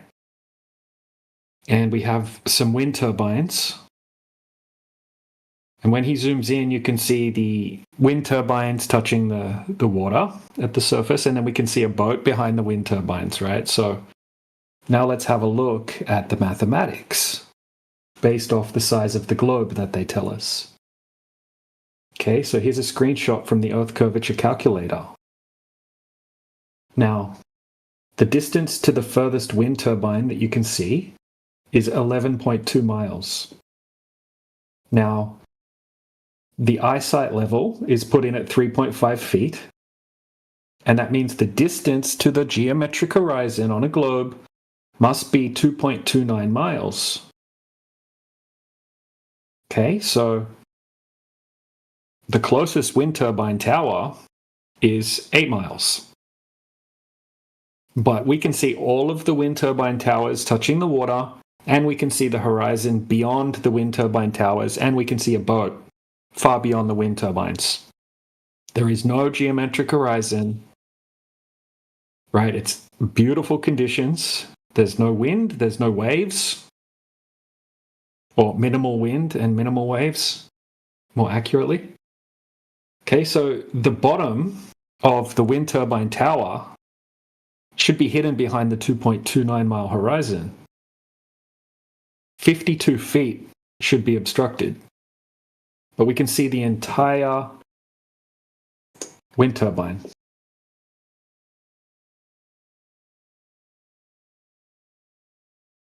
Right? This is not possible on a globe.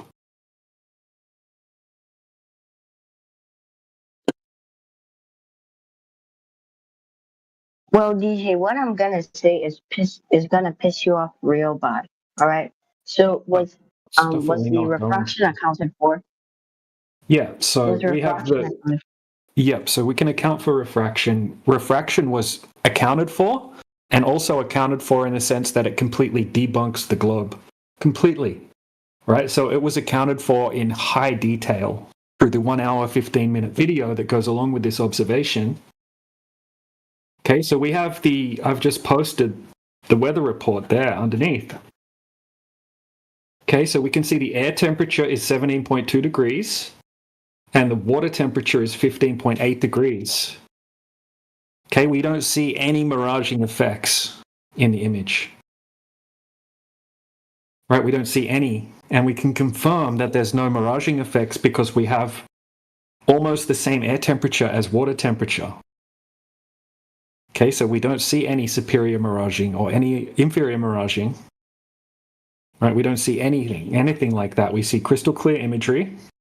And we've validated that the air temperature and water temperature are very similar, which is extremely strong evidence that you're not going to have much of an optical density gradient, which is going to cause the refraction effects that are going to alter an image. So if you have a look in the full video, he goes over the miraging and the refraction effects in detail and proves 100% that it completely debunks the globe.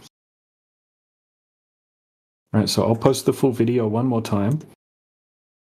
So yeah, when you hear globers come in and say the word refraction, they're butchering it. They have absolutely no idea what they're talking about. Just like when you said refraction then. If I quiz you on refraction right now, you're going to butcher it because you've just learnt to say that word when flat earthers present these observations. And you think it's like a get out of jail free card, like Monopoly, but it's not. Right? Refraction is the worst nightmare for the globe side. I would avoid bringing it up if I was a globe earther, to be honest. Now, you should learn about it, and the best way to learn about it is learn about it from this Dr. John D, who's a PhD in optics, here in this video. Right? He goes over the mainstream explanations of how it works, and he explains how it's just not possible on a globe. So this observation absolutely destroys the claims of a geometric horizon and Earth curvature. What if the horizon calculator is just like flawed? Like if we don't have the correct measurements for horizon. Well, it's not wrong because every single Earth curvature calculator comes up with the same answer, and it's just basic geometry based off the radius value. Now, if the radius value is wrong, the entire globe model, you can just throw the whole thing in the bin, right? So that debunks satellites in space, that debunks the distances and sizes of all of the planets, and basically the entire heliocentric model. Gravity, everything, all relies on that being correct. Okay, so And what if we just haven't had the correct what you equation? would be, how is it not the correct equation? It is the correct equation. So you think every single Earth curvature calculator is incorrect. You think basic math doesn't work, right? So you're going against basic mathematics right now. You're saying mathematics itself is incorrect. So are you saying that the radius is wrong? Nobody knows the radius of the Earth? Because the radius would have to be hundreds of thousands of miles. Not 3,959 miles, but hundreds of thousands of miles based on these observations.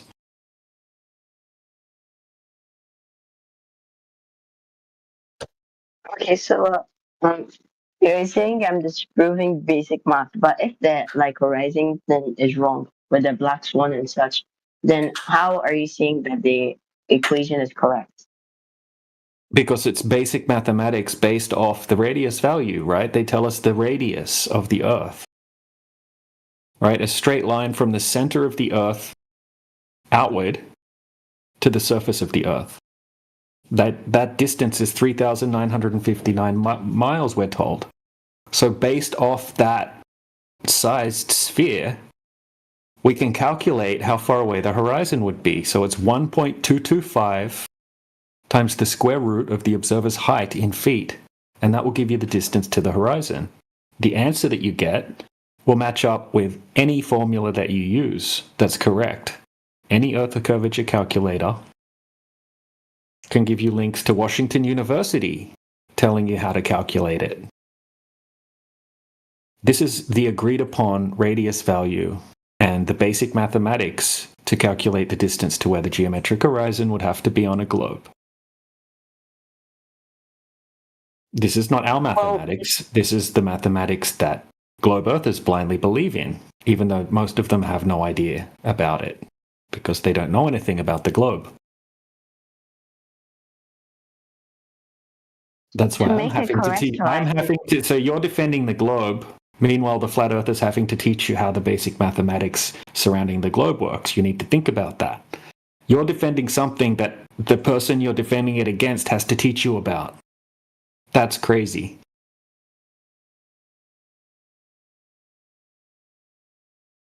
And you're arguing against your own mathematics that I'm trying to teach you. This is chaos. Clown world. No offense. You're cool. Easy is cool. But this is just the common thing that we have to go through with most globe earthers, right? It's just like a blind faith that people have because they were told it. They don't know anything about it. They deny the basic mathematics that go along with the globe.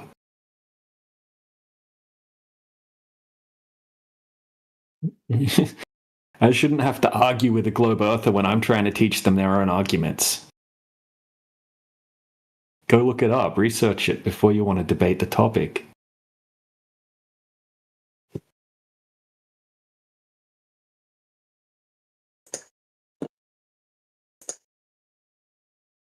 Well, sir, what I wanted to say is that to make a correct horizon calculator, we have to also like what's it called accounts for a lot of natural causes and stuff. For what? We have to account for a lot of like natural causes, like and other stuff. Like what? Like wait, give me a moment.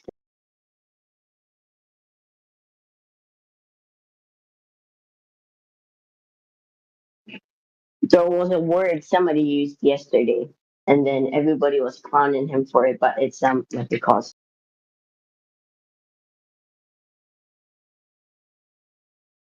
It was a Glover that used this. I forgot the word, but then I think it was sporadic that said that it happens only 1 in 100 times.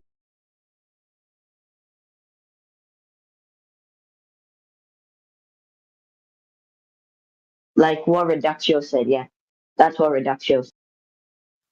Ducting. Yeah, talking about ducting. And it was Yeah, Nature yeah. too was clowning him for it. Yeah, we Because can get it's into. like a very rare occurrence. Yep. Yeah, but we Yeah, still so have to account for we can it. get in.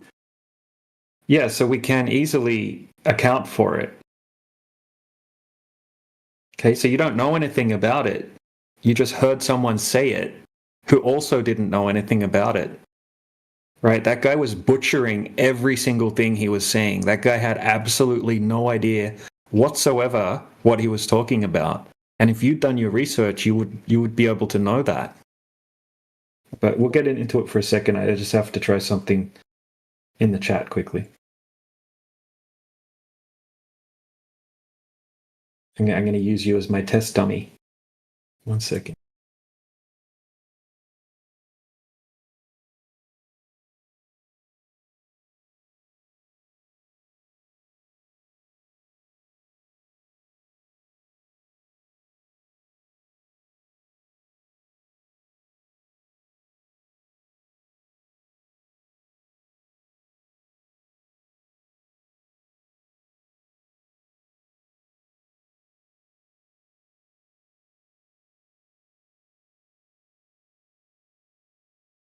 I was muted.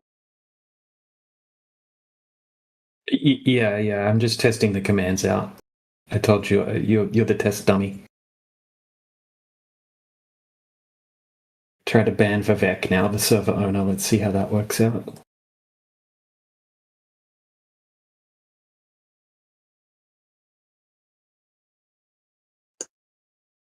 Ban Vivek. Okay. Bye, Vivek. It worked.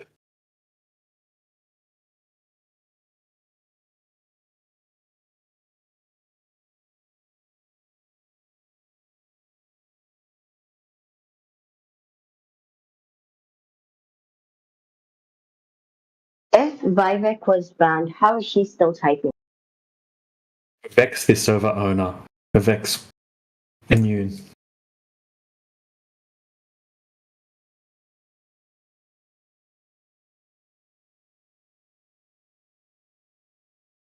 No, we got a new bot, so just making sure it works.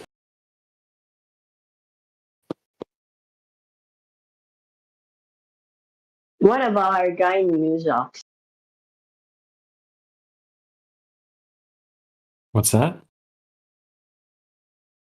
You said we got a new box. Wasn't Mr. Musox working fine? No, dude, it's a bot for commands. Not that it matters to you. You're not an admin.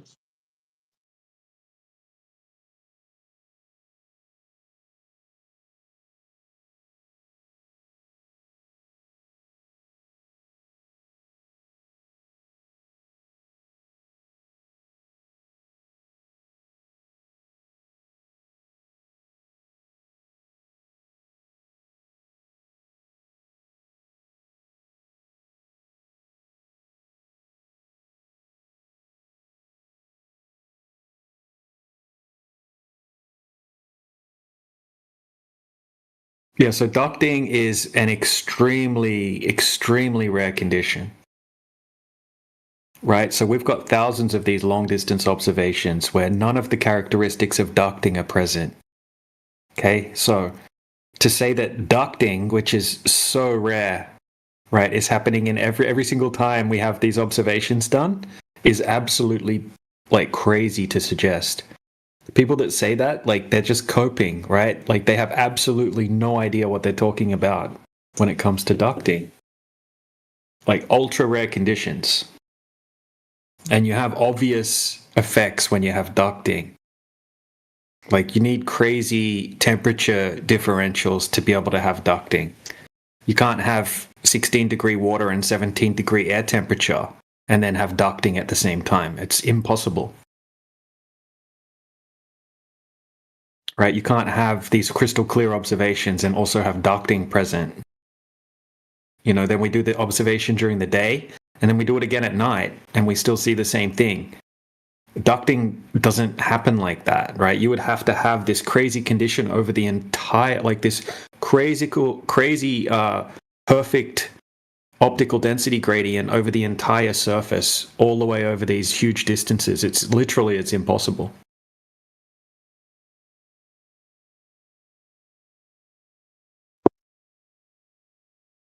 So you should even like look up what it is before you mention it.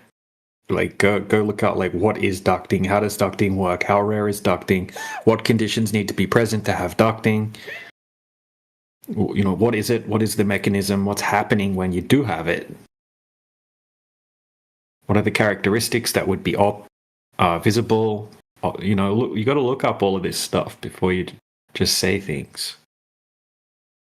Don't just hear someone else say something and then be like, I mean, look into it. Like, obviously, that the other guy didn't look into it because he wouldn't have been butchering it the way that he was.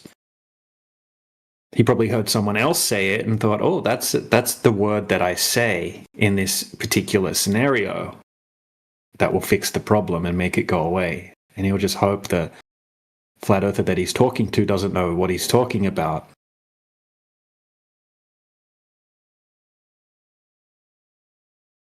It's like the old saying, people throwing shit at the wall and hoping it sticks.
So, while I was on mute, I was flipping through my textbooks and such, and I found the calculation people use for horizon. Oh. The calculation. Wait, let me check again. G is equal to 2RH square root. Yeah, so it's 1.225 times the square root of the observer's height in feet. Okay, so if you want to use your formula, try to calculate how far away would the horizon be from a 6-foot observation height. It's going to come to around 3 miles for the answer. So you can go ahead and do that calculation if you like.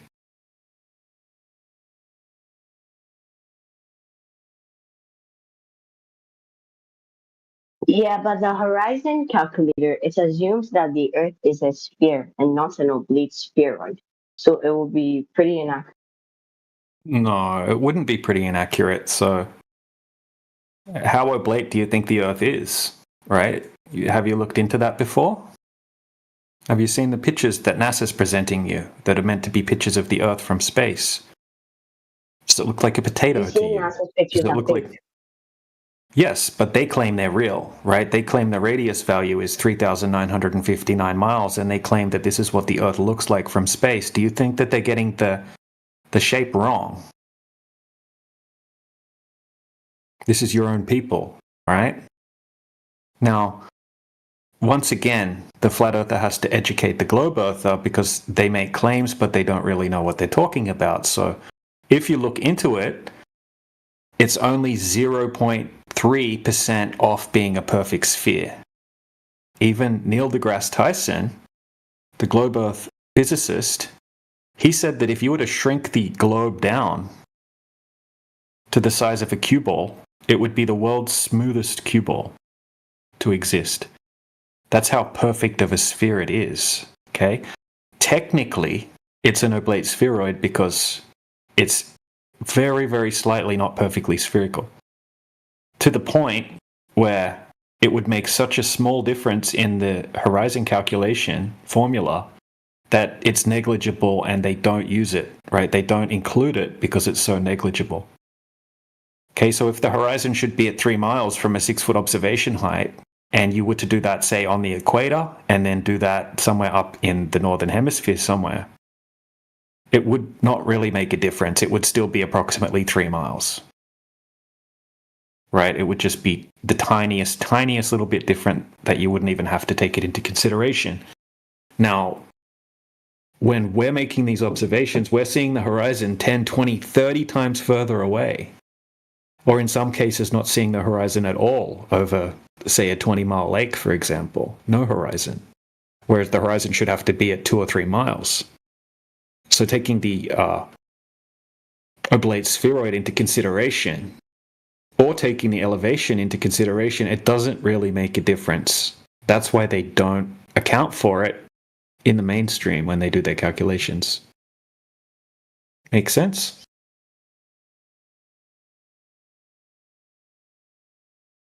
Right, so they say the Earth's so big, it's only like 10 kilometers fatter at the equator.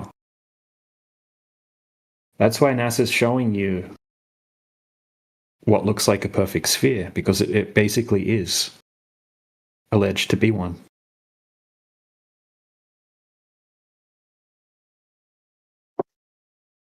Quick question, if you don't mind. Mm-hmm. What is the theory, or what would be the explanation for flat? I don't know how you would. What's the proper way to refer to yourselves as flat Earth, whatever? Yeah, flat earthers, whatever. Yeah. Okay.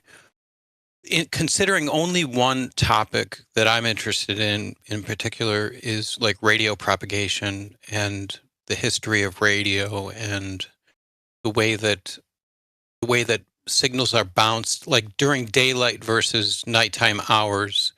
You get a different they call the F1 layer or the F2 layer, where you can send different frequencies of audio, a radio broadcast, and get predictable behavior to bounce points in from country to country. It's common behavior in ham radio, you know. Yeah, like you're talking about whether when they're bouncing it off the sky, essentially.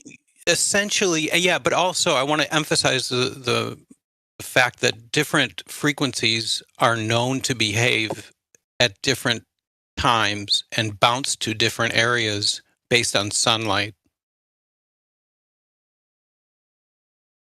Yeah, so you'd be better if he might be like working at the moment, but this guy in the chat here, Sporadic Echo, he knows a ton about that exact topic that you're talking about. I think he's it's like a licensed radio operator and that kind of thing. Is he a radio amateur? Yeah. Yeah, absolutely. Yeah, he has there are a ton of videos and things like that. It's not something that I've taken a deep dive into, the radio stuff. But yeah, Sporadic, if you can talk to Sporadic sometime about that, I'm sure you two would have a great conversation about it. I don't want to butcher anything, if you know what I mean. Yeah, I know my limits.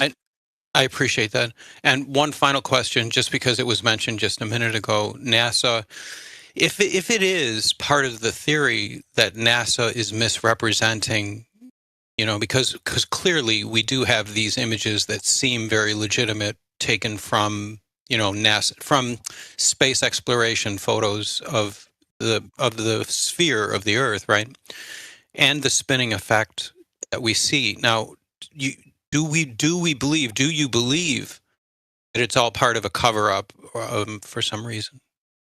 Well, I think most people have the wrong idea about what they're looking at. They think that NASA has all of these claimed photos of the Earth from space, but if you take a bit of a dig into it, you'll see that NASA only claims to have one full-frame photograph of the Earth from space, which was done during the 1972 Apollo mission.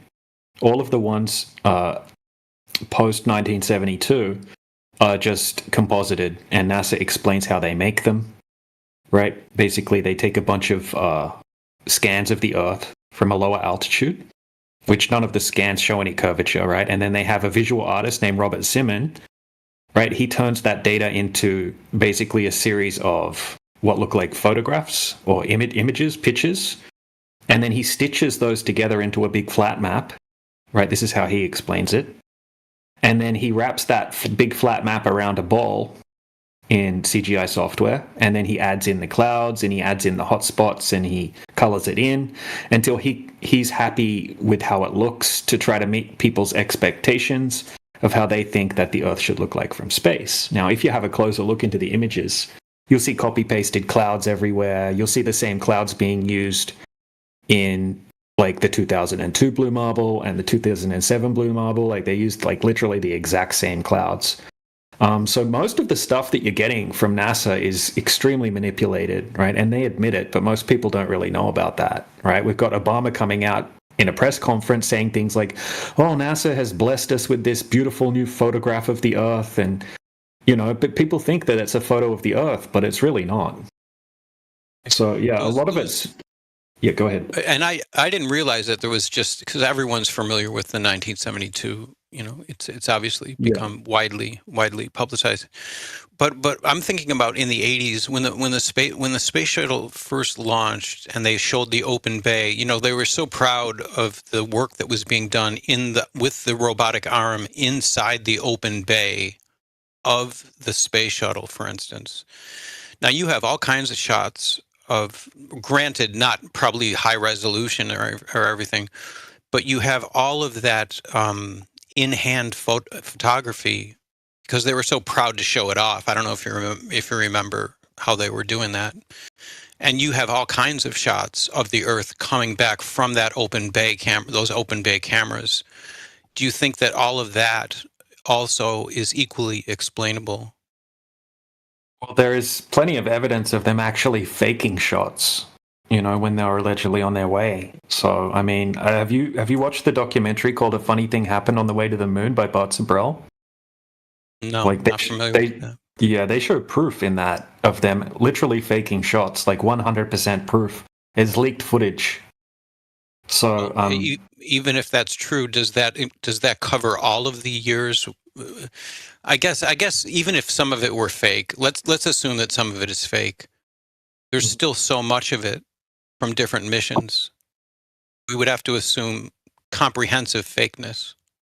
Yeah, I mean, I don't know. I just posted some GIFs from different missions in the side chat there. To me, this stuff it looks so ridiculously fake. I mean, and then we've got lots of experts in photography and in film production and things like that take part in these NASA debunking documentaries explaining in technical detail how it was impossible for them to have done what they said they did. At the end of the day, you know, if you I think I've seen enough NASA footage, right? That even if I believed the Earth was a globe, I would absolutely call bullshit on most of NASA's footage, you know, after looking into it for 10 years. But I think it's at the end of the day, we can't validate a lot of what we're getting from NASA. So, you know, even just proving it to be fake or not fake or whatever, like we just can't validate that. What we try to do here as flat earthers is actually go off empirical evidence, right? That might be not what you're interested in, but this is the cold hard fact that when we actually go out and measure the Earth in reality, where there should be huge amounts of curvature, we're just getting flat measurements, right? We're able to see magnitudes further than you would be able to see on a globe consistently. We cannot find any curvature. And just to be clear about my understanding, I'm just very curious, and I really absolutely have no depth in your topic. But Oh, that's fine. sometimes things come to mind, like especially the radio propagation, because I try to apply your reasoning to something that I am semi-familiar with, and it bumps up against my understanding of something. So I appreciate your time, and thank you for the side links. I'll take a look at those. But I Yeah, wanted to keep it. yeah. If you can have a chat with Sporadic Echo sometime, if you come back when he's online, or maybe Jedi knows a bit more about the radio propagation stuff, then I'm able to go over, because I see Jedi's I'm just here for a joined. minute. Oh yeah, we got Sporadic here. Yeah, Yeah, just a quick.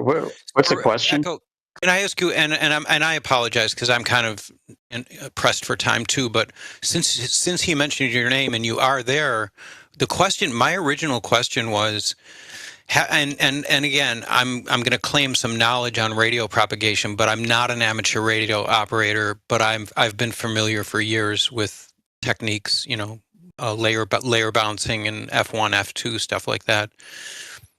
It seems so solid, right? So if you talk to an amateur radio operator who talks repeatedly on 20 meters or 10 meters or 40 meters, and they wait for certain times of the day for the F1 or the F2 excitation to happen in order to get these predictable bounces from country to country, how do you not explain that by curvature?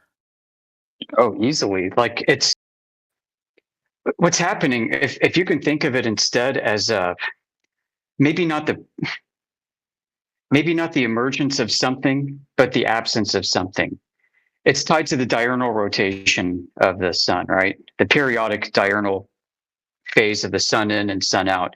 Think of the sun as a big random noise generator. It's a black body emitter. When it goes away, it takes all of that radiation with it, and it allows you to transmit farther. To me, it's that simple. Now, as for the cause, right? The assessed cause, I mean, they've been studying this ever since, Oliver Heaviside theorized about it. They don't really know what this is. It exhibits all kinds of strange properties like negative refraction. You know what that is?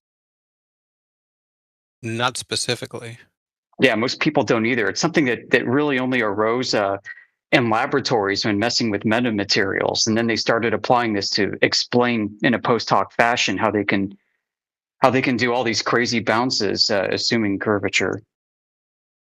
But if you look at the Marconi transmission, before they even knew about the ionosphere, back in the early 1900s from UK to Australia, it was like a 10,000 mile transmission where either the short path had to go through daylight of the sun, or the long path had to do like I got that backwards. So the long path had to go through the daylight of the sun, but the short path had to do like 9 bounces from the surface to the sky to the surface to the sky to reach its target. It doesn't make sense either way. And in fact, it just kind of opens up questions. How did they do this not knowing what it was, not even theorizing its existence? And how are they able to just freely transmit 10,000 miles like that?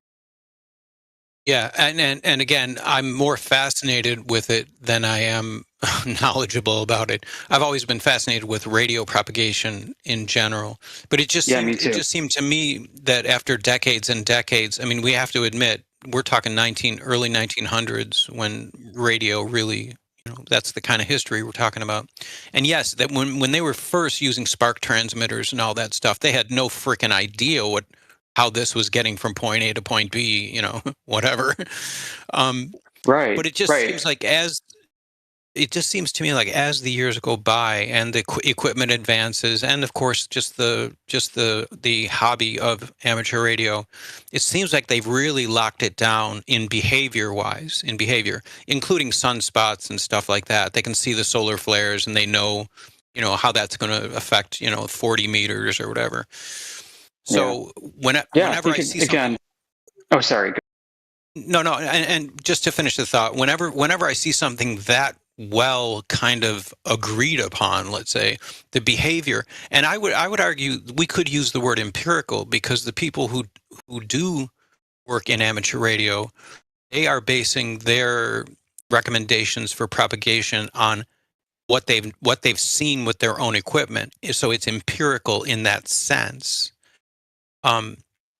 So they're not Yeah. You're not measuring curvature with it. Like, why is the microwave radar horizon 4/3 R? Right?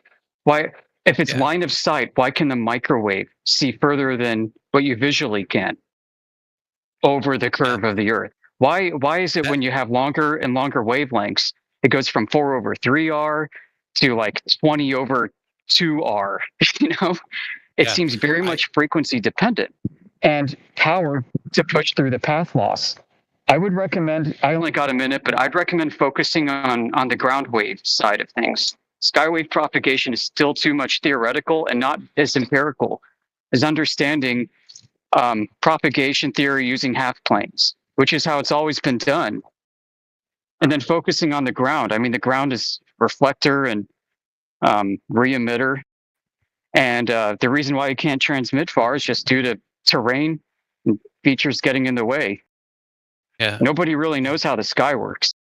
Yeah, no, I do agree. I do agree. It's both quasi, scientific and mystical in a sense, in my mind. I will let you go because Yeah. Go ahead. Consider this real quick. The ionosphere was created as an explanation for how things could propagate over a globe that nobody's ever been able to demonstrate exists in the first place. And to me, radio propagation is a great flat Earth proof. Yeah, I'm again new to me, new to me, and fascinating. And thank you. I want to thank you. I think it's just a great piece of luck that the other gentleman was talking about you, and then you popped in. So I do appreciate you taking a minute to. I would love to chat further. I have a day job. I usually sit here and just listen in as I'm typing away at stuff. So yeah, I was listening to you talk. I'm like, I just want to jump in, but I don't. So yeah, I excuse myself from my desk and I'm walking around, right? And I got to get back. I do appreciate that effort. I know, and if you are into radio, then you hear somebody else talking about radio, and it's like, I want to jump in there. Yeah, so totally. Okay, thank you. I really appreciate it, and I'm sure I'll catch you on here again. Cool. Yep. Talk to you later. Okay, talk to you later.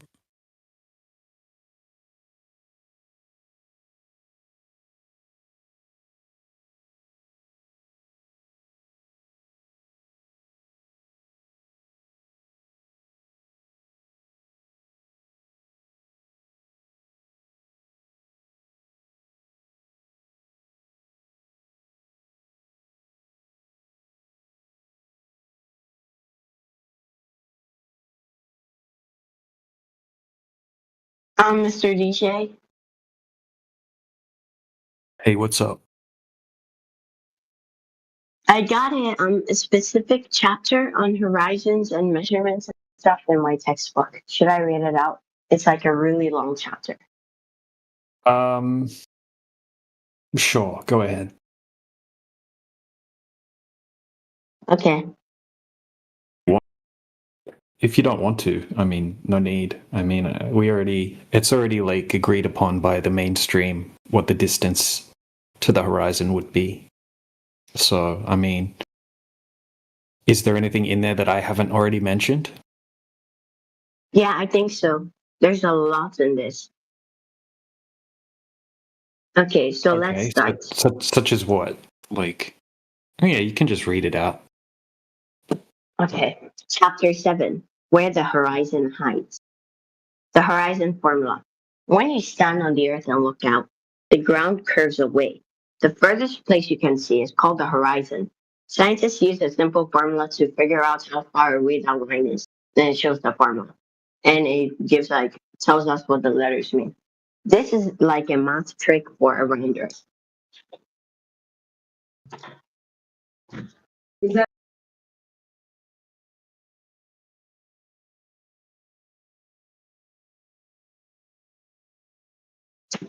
Okay, so I have to pause for something. Let's continue. This is like a math trick for around Earth. But in real life, the air bends light, the sea goes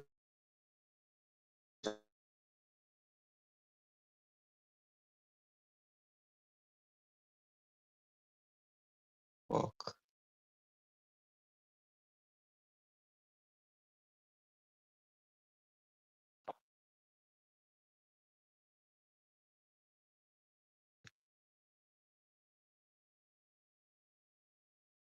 What happened?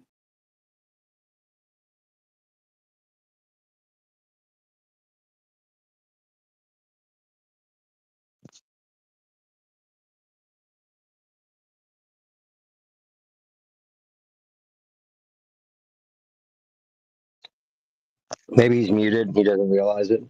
I don't know. Yeah, so you already messed up what the horizon You're is right. just in your first two sentences, easy. So yeah, your textbook's giving you misinformation, unfortunately.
Hello. Hello.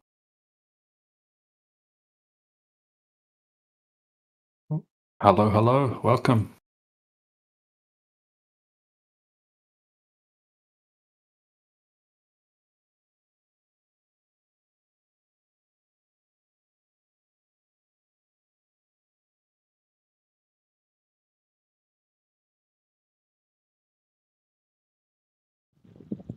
Your quick draw wasn't quick enough, brother.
Hi.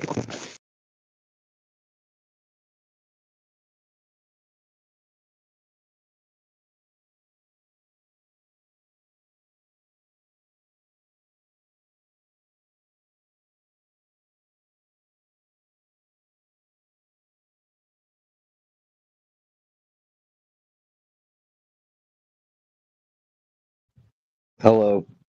How you doing? Welcome to the room.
But yeah, Easy, your textbook, right, is just goes against so many things, right? So if I type in horizon definition, right? Okay, we can go to any dictionary, and it says a line at which the Earth's surface and the sky appear to meet. Okay, not what it says in your textbook there. Okay, so Cambridge Dictionary. The line at the farthest place that you can see, where the sky seems to touch the land. Okay, Merriam-Webster. The meaning of horizon is the line where the Earth seems to meet the sky. Wikipedia. The horizon is the border between the surface of a celestial body and its sky, when viewed from the perspective of an observer above the surface. Dictionary.com. Right, it can go on and on. Oxford Learners Dictionaries, Cambridge Dictionary, Collins Dictionary. Right, the horizon is the distant line where the sky seems to touch the land.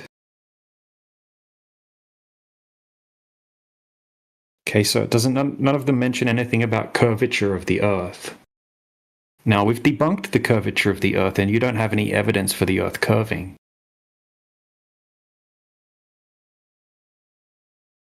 So yeah, if you want to claim that there's a geometric horizon, which there would have to be on a globe, that you can post photos of your textbook with, it looks like it's for kids, with these silly little illustrations and cartoons.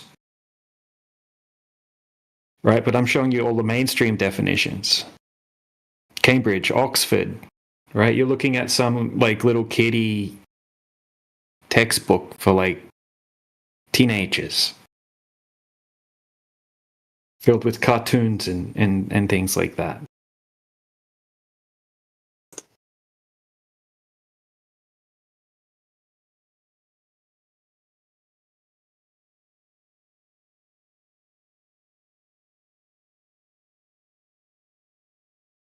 So I don't know how many times we have to go over this for you, but you're just blindly believing what you're reading in the textbook and you don't have any critical thinking.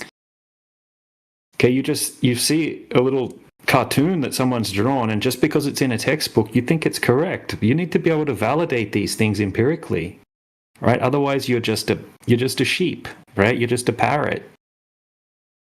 A sheep following the herd, or a parrot regurgitating information that they don't really understand and haven't checked. So Eratosthenes, prove Eratosthenes ever existed, right? Show me where Eratosthenes wrote down this, right? You can't even prove that person ever even existed. And if he did exist, the test is still ridiculously bunk, right? I shouldn't have to educate you on that, right? You should do your own research. But he wasn't trying to test if the Earth was a globe or flat.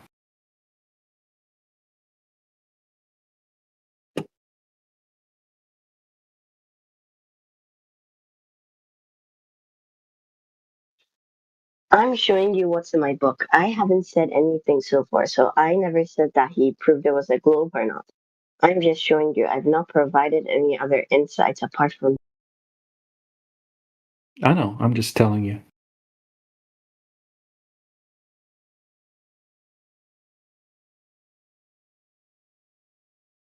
I mean, you kind of wrote, Eureka! Like you had like a Eureka moment or something. And then you posted this cartoon of a man that they can't even prove existed. Right? Literally like a fictional character. Well, I didn't only post that. I posted two others. Okay, so we've got a fictional character, and now what do we have next? The human computer who sent people to the moon.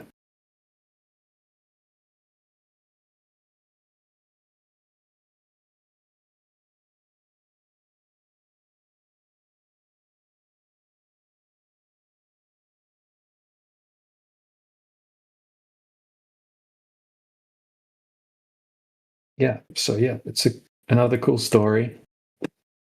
What do we got next?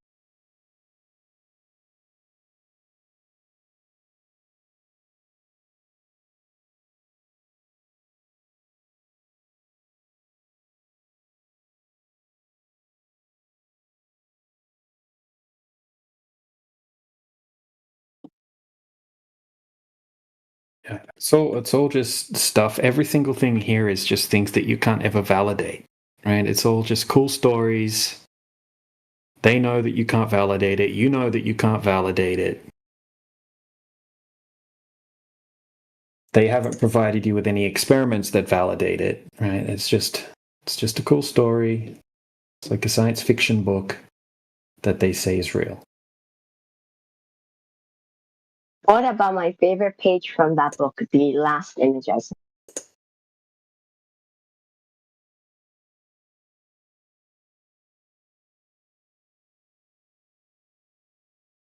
Oh wait, it's still sending. Give it a moment.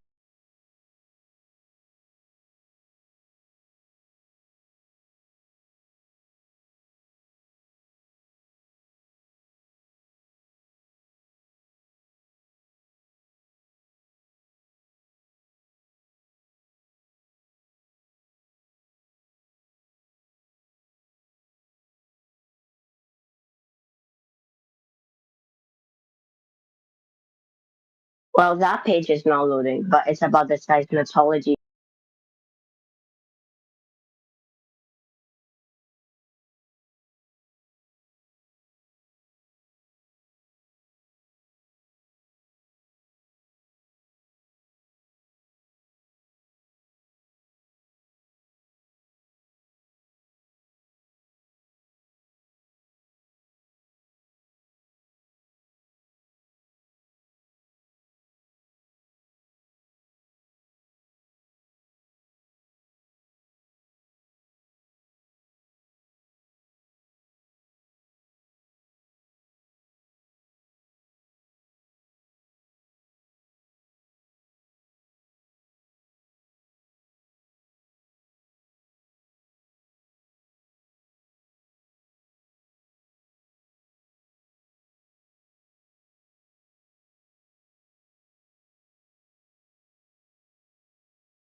What's good, man? Anyone alive in here?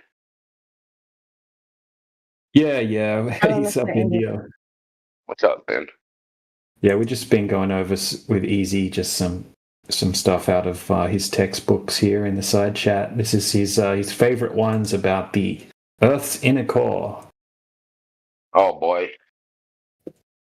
Yeah, and explain to us, Easy, why this is your favorite one. Which one are you talking about? The last one that you sent? Oh, or my the one favorite above one. it? No, my favorite one it didn't send. My favorite one it didn't send. But it's the one Why about is it your favorite? technology I sent. Because it has the best diagram. Is that it? It looks nice. Does it remind you of like maybe Everlasting Gobstopper, like a Jawbreaker candy? Yes, exactly. See, I know it. That was easy. Easy.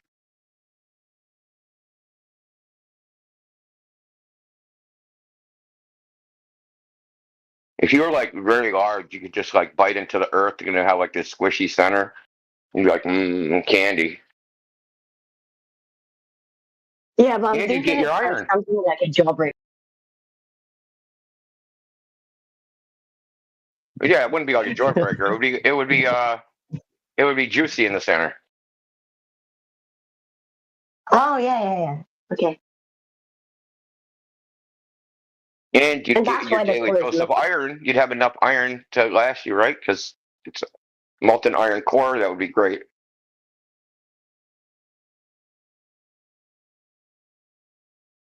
Yeah, true.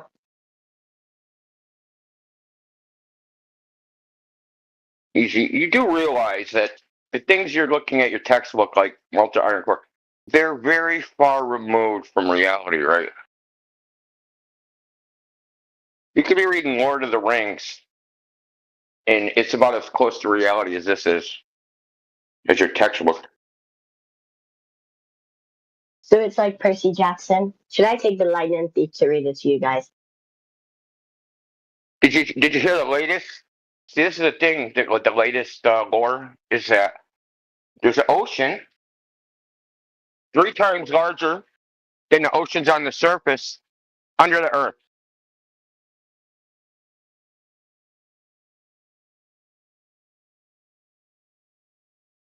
Yeah, because the underground isn't that hot until like you reach a certain. No, there's oceans under the ground, man. Oceans. Yeah. That's what they There's say now. always There's been oceans.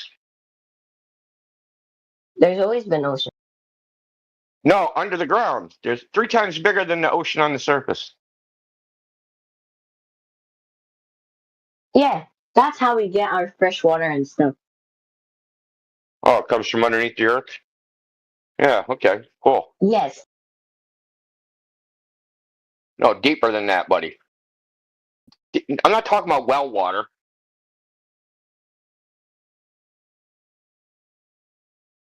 Hold on, I'll post in the chat. Well, water sounds delicious. I'll post in the chat.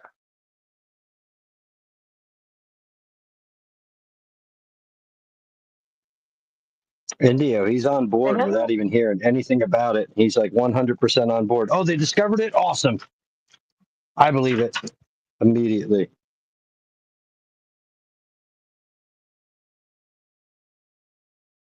Let's see what we got here. Okay.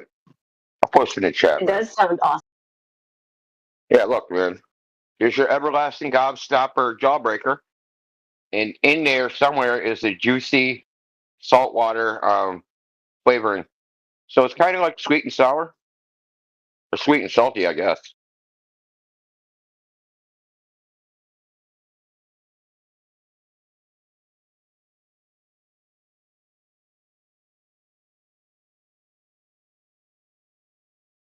There's not enough images. Can you simplify? I can't read without images. No.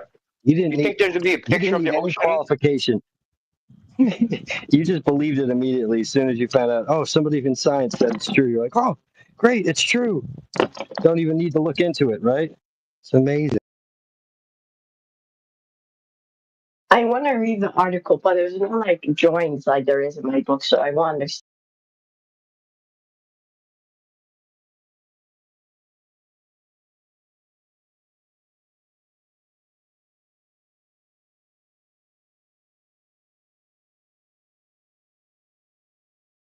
Lucky they don't make a Uranus gobstopper. It'd be a strange one.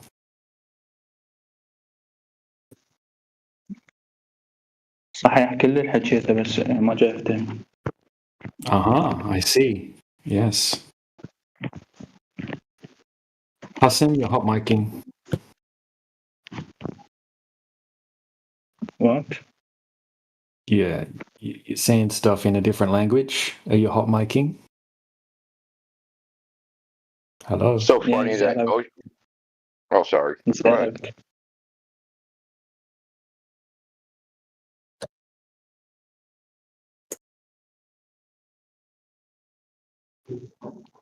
No, go ahead, India. He was not saying anything. No, I was going to say it's funny that that little video I posted, one of the ads was for going to the beach, which is funny. Like the algorithm is like, we're going to give ads for going to the beach because it says ocean in the title. No, dude, you can't go to this beach. You got to start digging. You got to dig 700 kilometers.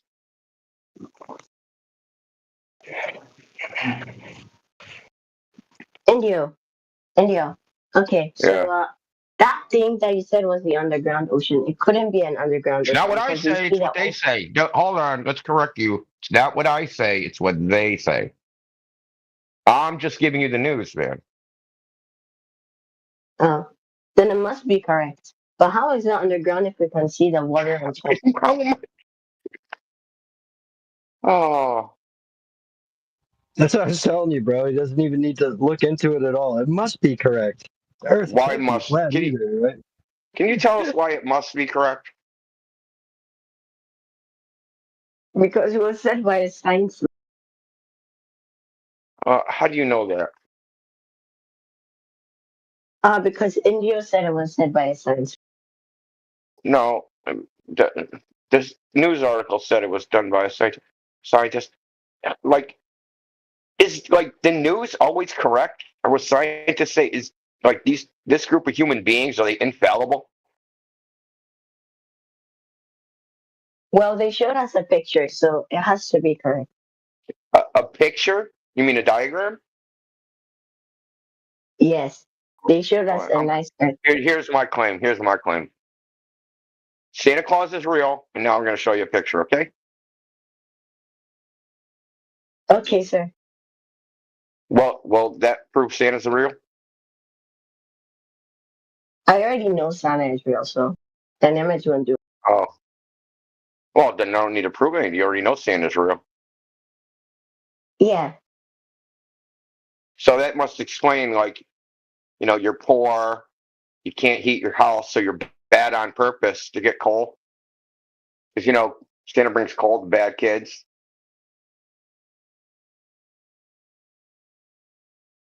DJ? You know that, right? It's not just presents. If you're bad, you get coal.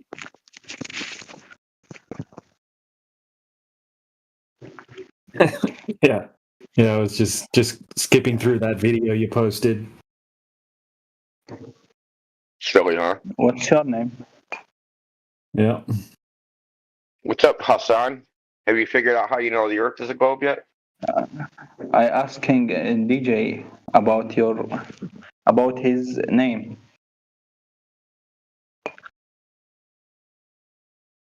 What about Why? What's up with his name?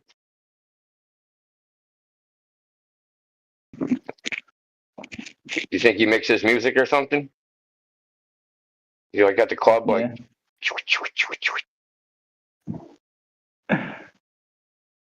DJ stands for like digital jazz or something.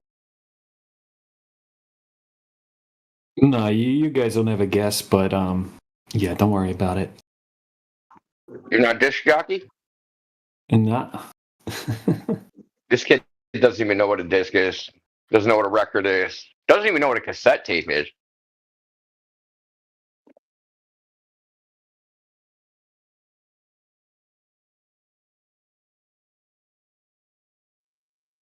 I bet you he thinks he knows more than you guys. Yeah.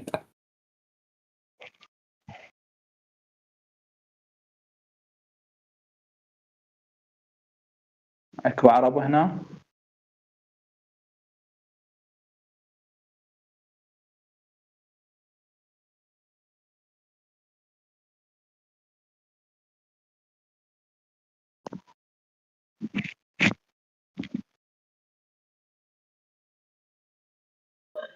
Wait, Indio. Yeah. Okay, so that video you posted was by the YouTuber Brightside. I know. What about him? Yeah, you muted yourself, Easy, again. Or did you do that on purpose?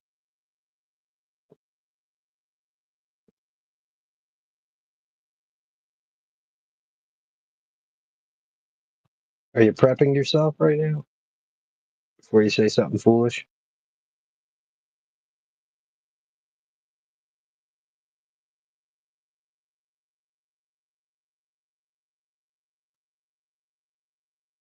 It's been in here like, what, 4 days straight, 5 days straight now? Take a shower, bud. Eat some food. Taken plenty showers. I even came on this call right after a shower, remember?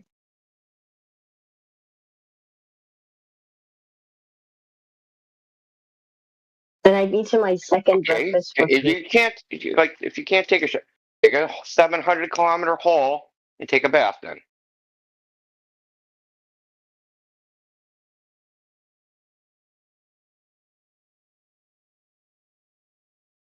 Super But easy. the source you provided from was unreliable, like very unreliable. It's Brightside. Listen, like it's very simple. Just go on Google, type in "giant ocean under the earth," and you'll get probably 100 sources. But then why would you pick Brightside? I just picked listen, Brightside isn't the only one. There's one above it too, right?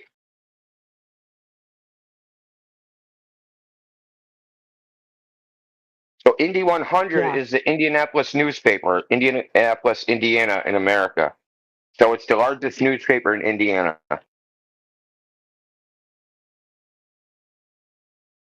I can post more, dude. No, it's fine. I absolutely believe the ocean. How about is Octopus Lady a better YouTuber? I don't know who Octopus Lady is, but I think that sounds cool. Anything is better than Brightside at this point. How about Economic Times out of the UK? How's Reliability.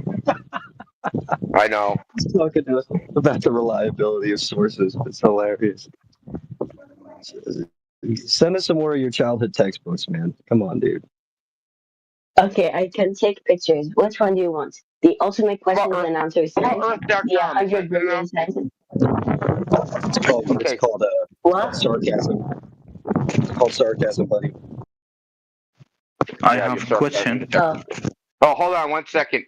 So now I have a Brookhaven National Laboratory in the United States. This is a government-run national laboratory. Is that good enough? Brookhaven is a Roblox game. Of course not. No, Brookhaven is not. It's a national laboratory in America. I can show you Brookhaven on Roblox. Yeah, good for you. I can show you Brookhaven in the real world.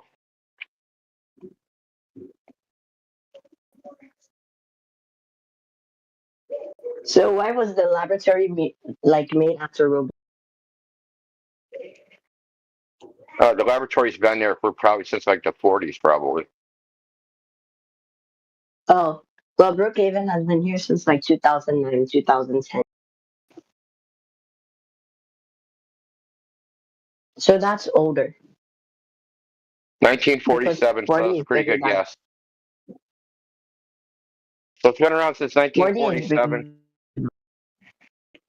Yeah, you paying attention, buddy? Been around since 1947. Roblox wasn't around, so it didn't come from Roblox.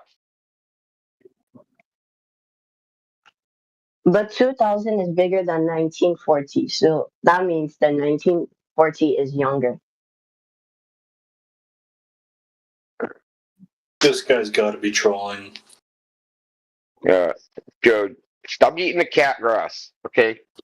You there eating cat? Okay, fine. You know what cat is? Sure you do. You're in Africa.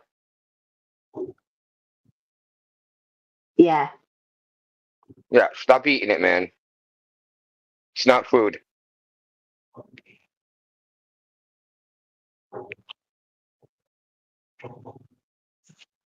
By the way, Hassan has been hot miking for like 30 minutes. I'm not talking to you no more, man. You stopped being serious about an hour ago. I'm too old for this shit. Yeah, my brain kind of turns mush again. I have to reset. I know you know, life is hard. I'm sorry. Yeah. Blame your parents. They did it to you, not me. My parents are always in the other room when I'm on the Discord call. Good thing, because they probably beat you with a leather belt. They heard the nonsense coming out of your mouth. Well, they don't beat me. They're like half Arab, so Maybe yeah. they should. Maybe they should beat you. Look, put them on. Put them on. I'll recommend it. I'll say, listen, you need to beat your kid more. If you don't beat them, I'm going to beat you. My mother does You know I'm worse than joking. beating You know me, I'm so joking, it's right? fine. I hope you know I'm joking. I'm just messing around, bro. Yeah, I know Get you're all joking. serious. But your parents should beat you. I'm not joking about that. Spare the rod, spoil Yeah, the child. my dad kung fu.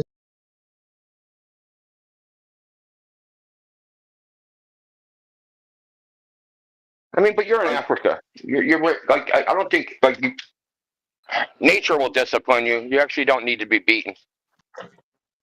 You just get eaten by a lion or something. Proverb. That's a true proverb there, India. Spare the rod, spoil the child. Oh, isn't that Bible phrase? Have you seen a lion in the wild, Easy?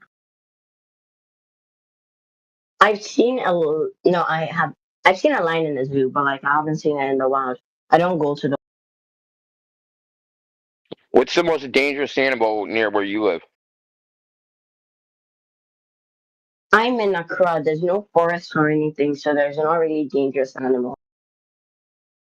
No spiders or snakes or anything like that? Spiders, the only ones here are harmless. Snakes, they're only found in the bush side. What about mosquitoes? You got malaria? Mosquitoes are annoying, but most people in Africa have gained immunity to malaria. So, like, we only get it once in a while.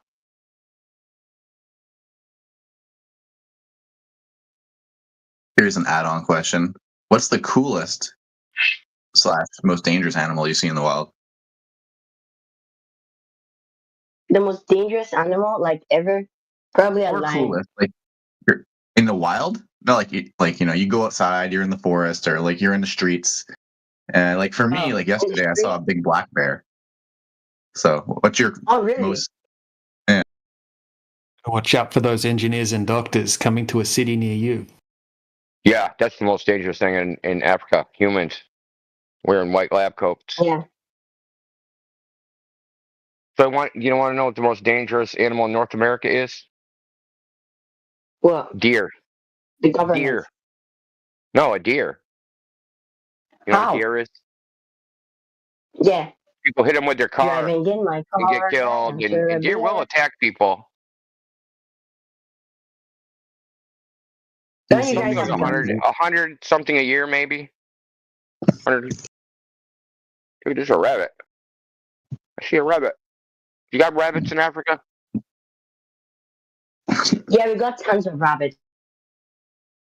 Rabbits is good meat. India. You see that? I don't know if it's Canada or the States, but they put reflective paint on the deer's antlers so that the fucking cars can see them at night. Good. No doubt, man.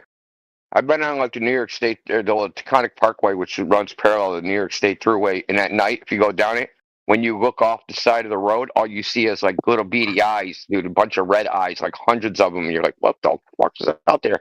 It's like The Exorcist. But don't you guys have guns? In Africa, I don't think we all also have guns as civilians. Yeah, we can have guns. It depends on where you live. So the way it is, like each state can kind of make up its own rules. So some states, all you need is like a driver's license to get a gun. Some states, you need like frickin' anal probe, frickin' every other goddamn thing to get a gun. Like the state I live in, pretty much, nearly impossible. Well, the only animals I have near where I live are the usual, like cows, chickens, horses, and then goats and dogs. Yeah.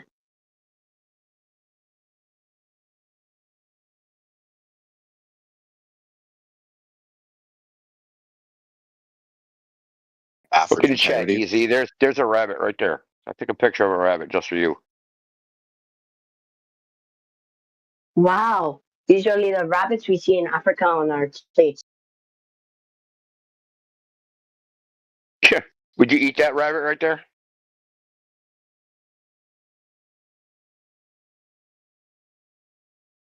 I've only eaten rabbits once, and that's because my dad forced me. At first I thought I should have some moral value, but who cares about the rabbit? So yeah, I'd eat it.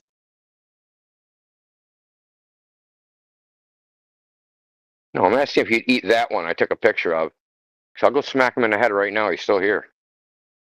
I'll mail him to you. Oh, there goes a baby one. I think there's a bunch of rabbits living under my deck, dude. It's pissing me off. The baby ones are really nice.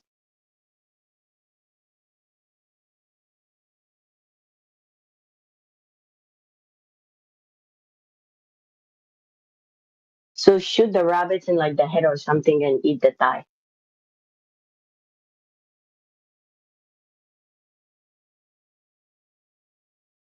Have you ever heard of rabbit starvation? No. If you eat nothing, if you eat just like for meat, just like just things like rabbits and squirrels and small game like that, and don't eat like nuts. So say you just eat like vegetables and fruit and just rabbits, you'll starve to death.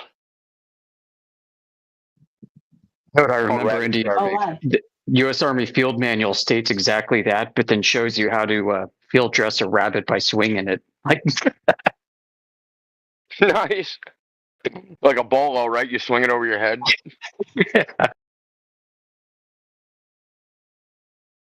so yeah, eat these at your own peril, but if you're hungry, here's how to do it.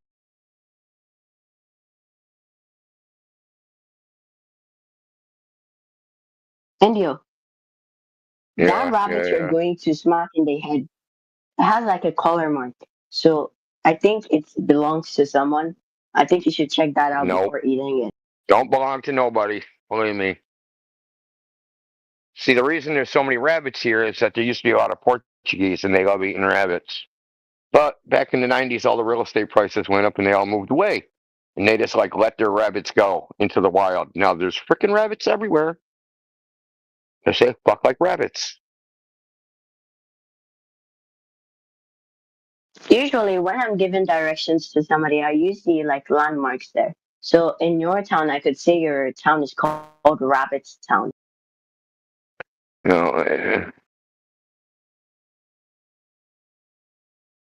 Well, I live in a city. I don't live in a town.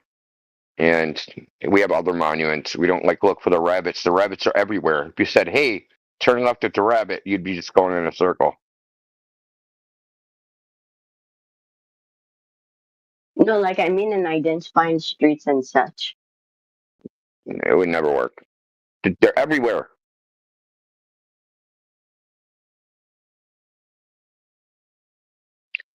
Oh, so in Australia, there's rabbits. Like you know how there's a lot of mosquitoes where you live?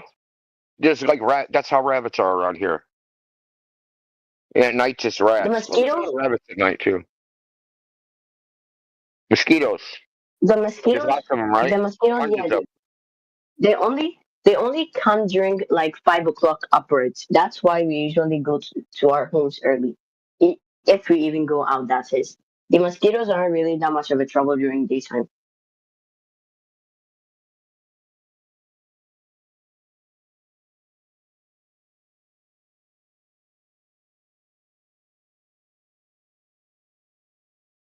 I think one just bit me right now. Jeez.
Just realized something, how good the Matrix trilogy holds up is predictive programming.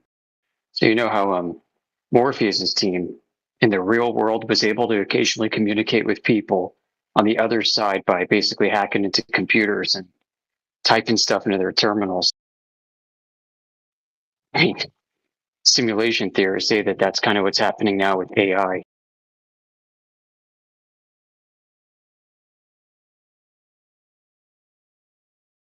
You know, and then AI has if you been kind of, getting real scary. yeah, if you kind of think about it too, the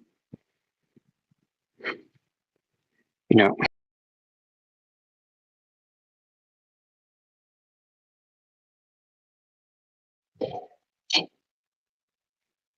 who was Neo, but basically like a freaking Nephilim.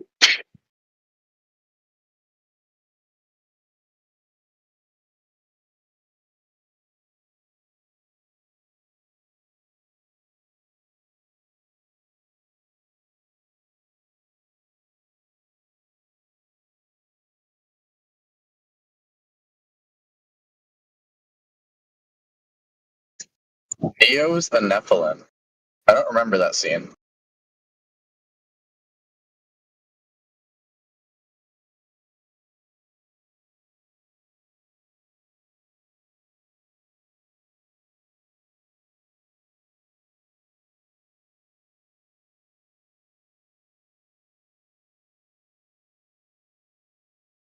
Do you guys own any books like mine with like the nice pictures and stuff?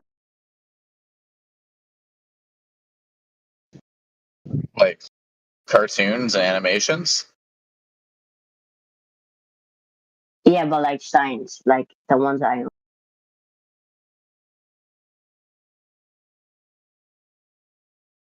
I don't know. I don't really like to judge or base reality off cartoons. So it's not my type vibe.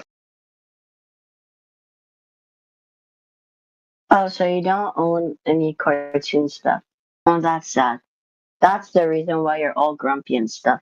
You have to have cartoons to make you Come happy. on, Neil. What could go wrong if you did it that way? What could possibly go wrong?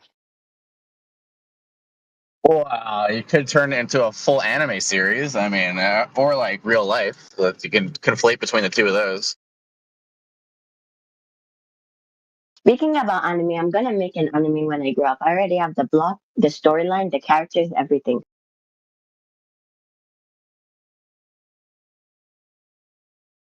Can I be in I it? mean, you might think you have sexual dysfunction if you go to have it and like tentacles don't come out.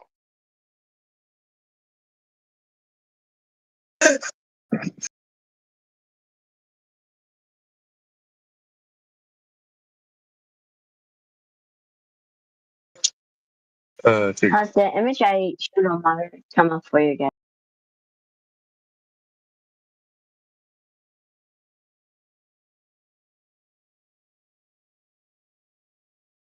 See, easy man, you're defeating our purpose here. Because what we're trying to help you do is get the tools so you can figure out what the truth is. Okay? Are you always going to outsource your own mind to somebody else? Hey, dude, you figure this out for me. I'll just believe whatever you say. That's a road to failure, man. You're going to be subject to every freaking con artist that exists. Hey, I got a bridge to sell you. Hey, want to buy some beachfront property in Arizona? Yeah, there's no water in Arizona, bro. Oh, I can buy some property. But there's lots of sand. I love sand. You actually have it? I want to take. How much?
Easy still here?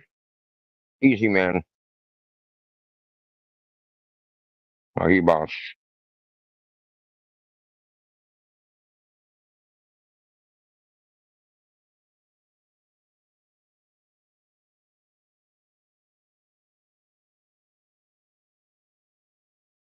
Oh, thank God. Anybody else have any questions? Small Fox, do you have any questions about the room topic? How about you, Morphine? Do you have any globe evidence?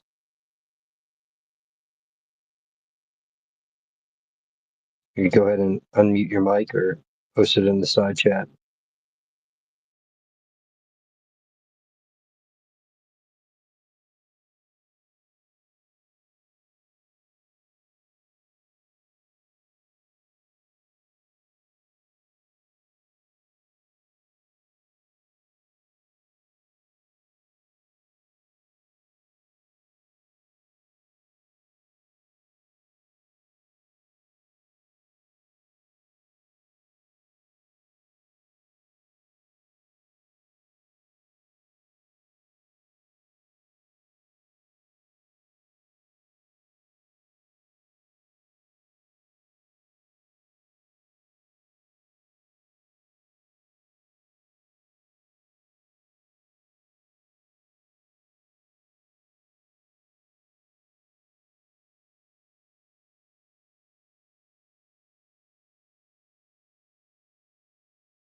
Hello.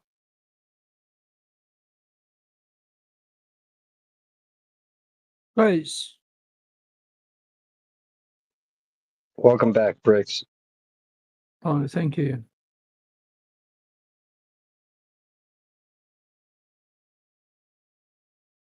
Do you guys believe in supernatural abilities?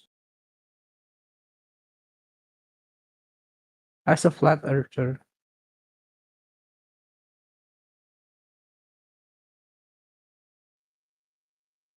Can you give some examples, please? For example, like I low-key figured out how this earth's shaped, right? It's not globe because the an existence of the curvature, right? But then the sun is moving like the way no flat earth theory can debunk it. So do you think it is moved by someone? Well, if you don't know what the sun is, right? If the sun can be like right, if you can't verify, any claims about what the sun may be, right, or any ideas you may have about the sun can't be verified by yourself, then it's really difficult to say one way or the other what the sun's doing and how the sun could be doing what it's doing, right?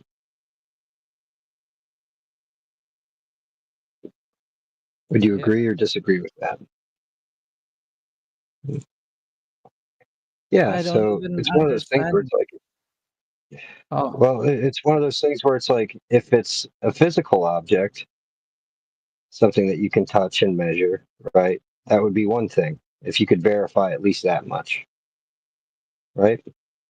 If you can't even verify that it's physically there, not just apparently there, right? okay. Then you got to get from point A to point B before you could, you know what I mean? You'd have to at least establish some facts about it, like, and that would need to be repeatable, for everybody else. So just visually seeing it doesn't mean it's a physical object. It could be a reflected object, right? So,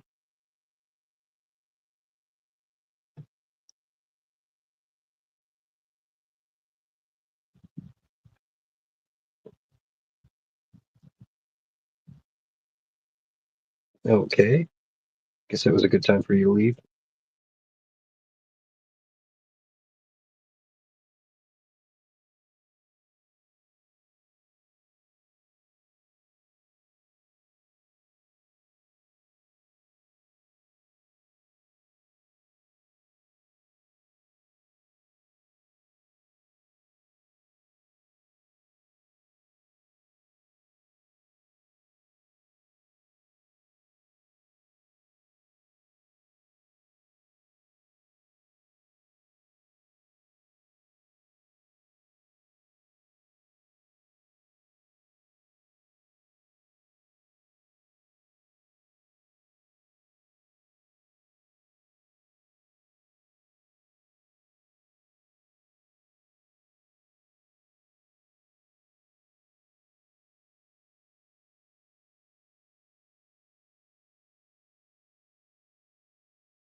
I'm back. What I missed?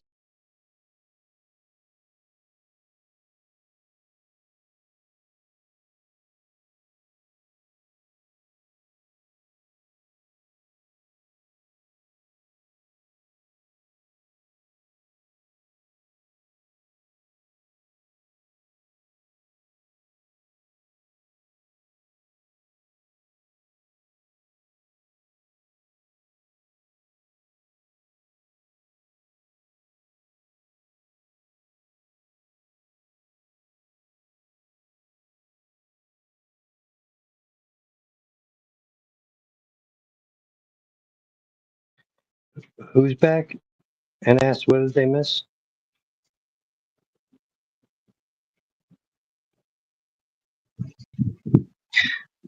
Hey, John, what's up? It's Carr. Oh, Carr, what's going on, man?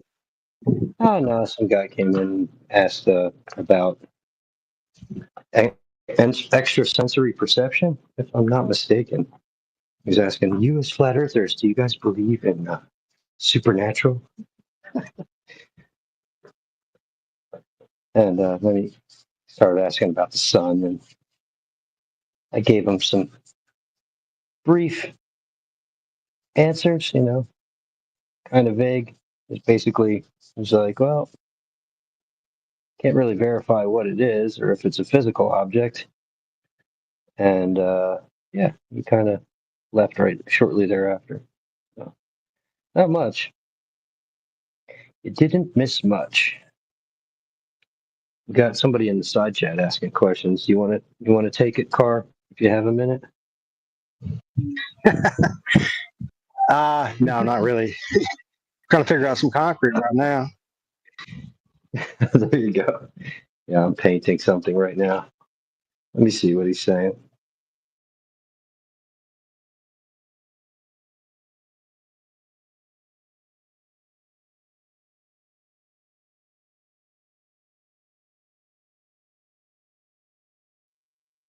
Oh yeah, Earth not spinning.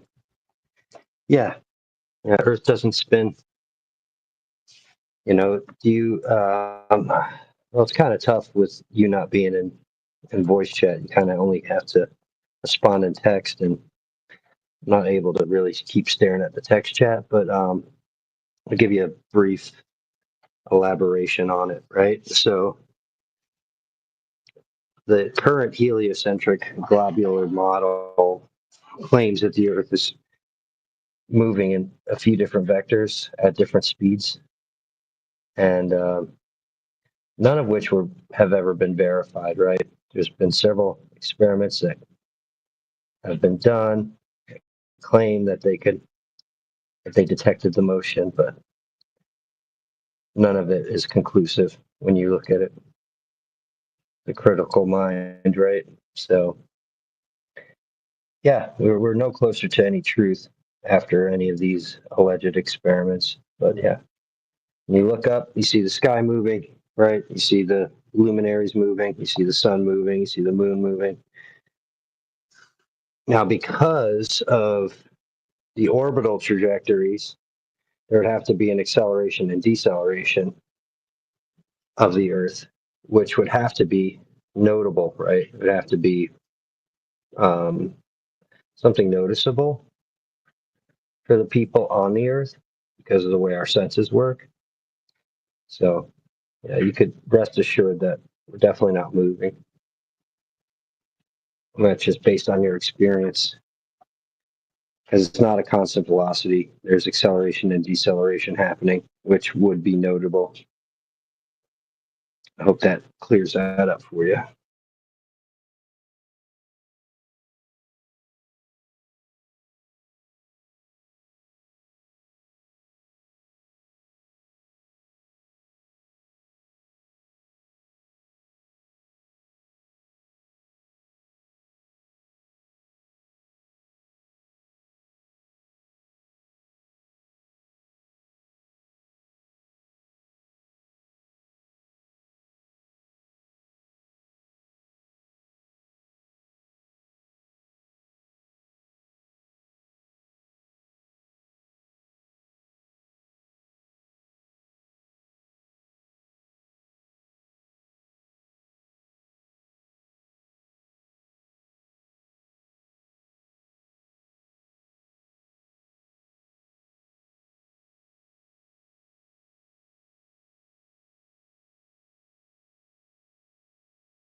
Hello, guys.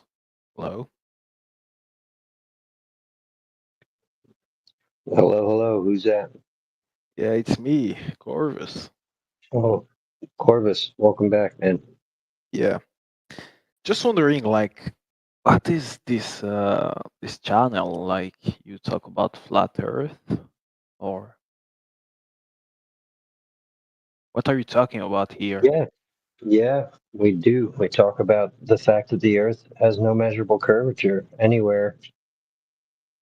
So we're presented with a lot of government images, But me, government yeah, space agencies. Yeah, I believe providing in us images. I believe in a globe, not flat Earth. Mhm. So you believe in that the Earth is flat?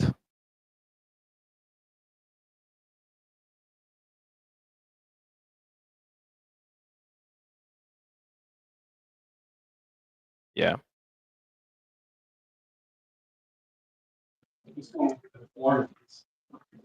Yeah, that's. I don't know. I mean, I was just kind of leaving it like they had it. You know, I didn't bring I a don't table. know, I just Hey, joined. man, I'm busy, bro.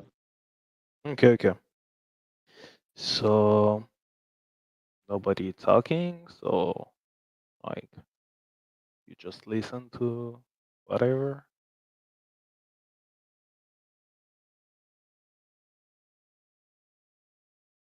That's weird that there is a lot of people, but no one talk. Like, okay.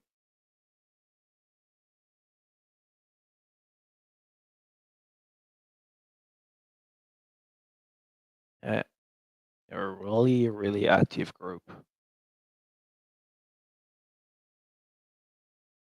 I mean, if you believe that the Earth is flat, that's show your determination to find the truth. Just being quiet.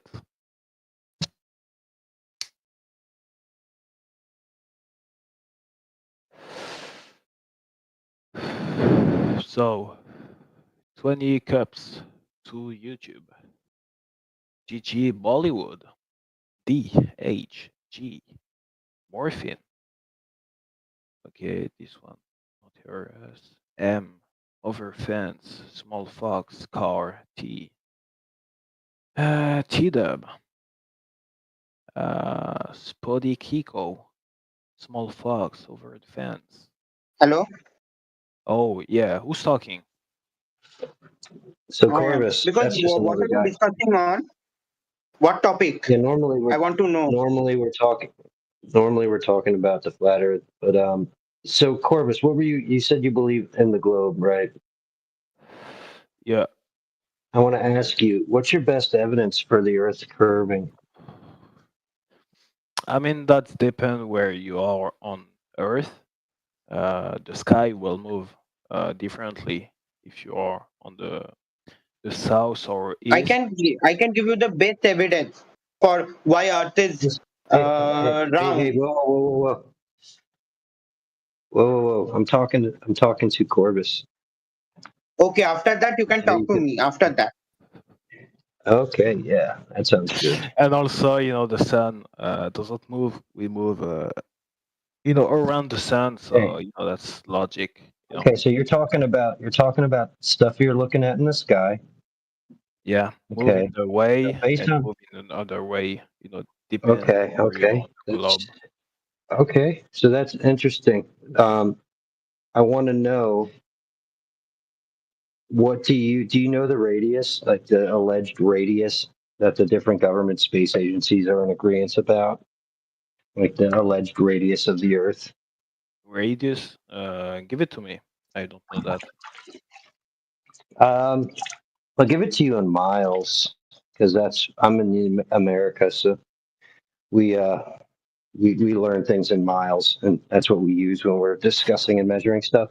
So it's 3,959 miles, right? Is the alleged radius.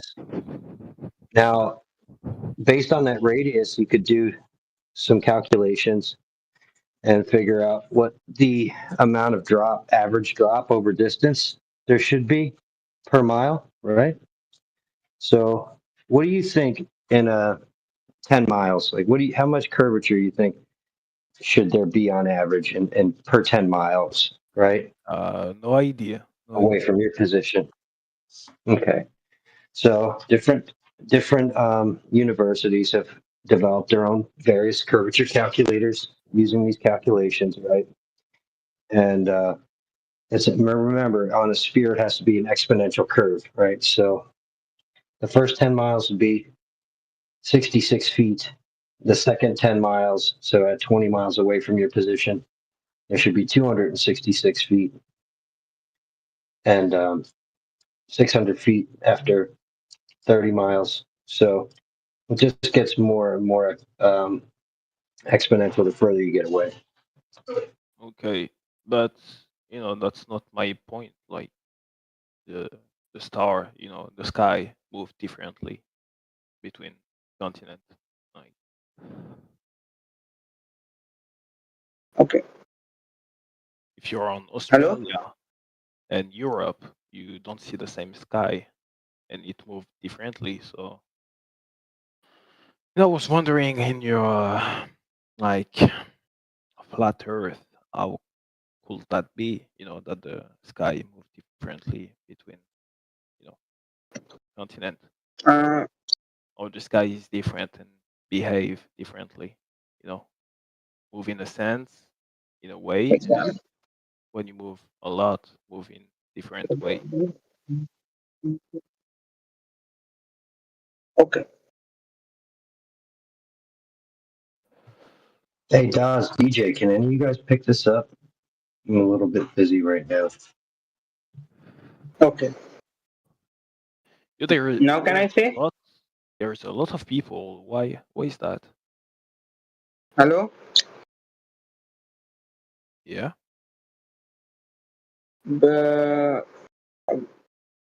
I wanted to talk with people Where are you from? about this flat earth concept because I have my evidences that why earth is round, and I'm going to give the oldest evidence on one of the oldest evidence on earth. Okay, so I'm sorry, I don't really. I mean, you speak good English, but your accent, I don't really get it. So you believe in flat Earth? I'm speaking in English only, but this accent that you are saying, this is actually what we call as Indian English. Yeah, yeah. So, like I was saying, I'm asking you, do you believe in flat Earth or a globe? I believe in round out, and I can give you the greatest evidence of why earth is round, and that too also I have the oldest evidence Give it to on me. earth. Give it to me. That You is know the what? oldest evidence. No, fuck it. Give it to me. The best evidence. Give it to me.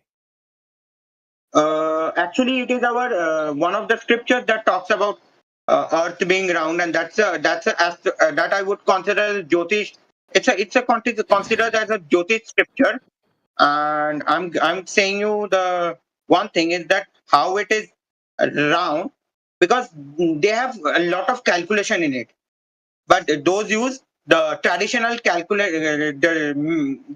and that calculation is not using what should I call as it is not using the modern what should I call it as modern units. They are using the traditional units, so it's a little difficult. Can you speak? Like not that loud. Can you speak like? Oh yeah, I'm speaking. So I'm trying to say, Bro. I'm trying to give you the evidences. That's what I was talking about. Yeah. But when you talk, like it's like you're screaming. You have a strong accent and you're screaming. Like my head hurts. Just speak. Okay, I'm Low, talking. I'm talking. low. Okay. Yeah, thank you. Because when you scream like you know. Actually, I wanted to talk with. Actually, I wanted to talk with this flat earthers and nothing else. Yeah. I'm gonna. But there is I would actually consider this is a mixed because yeah. Okay. So I wanted to talk with the flat earthers actually. Okay, I'm gonna let you with them. My head hurts.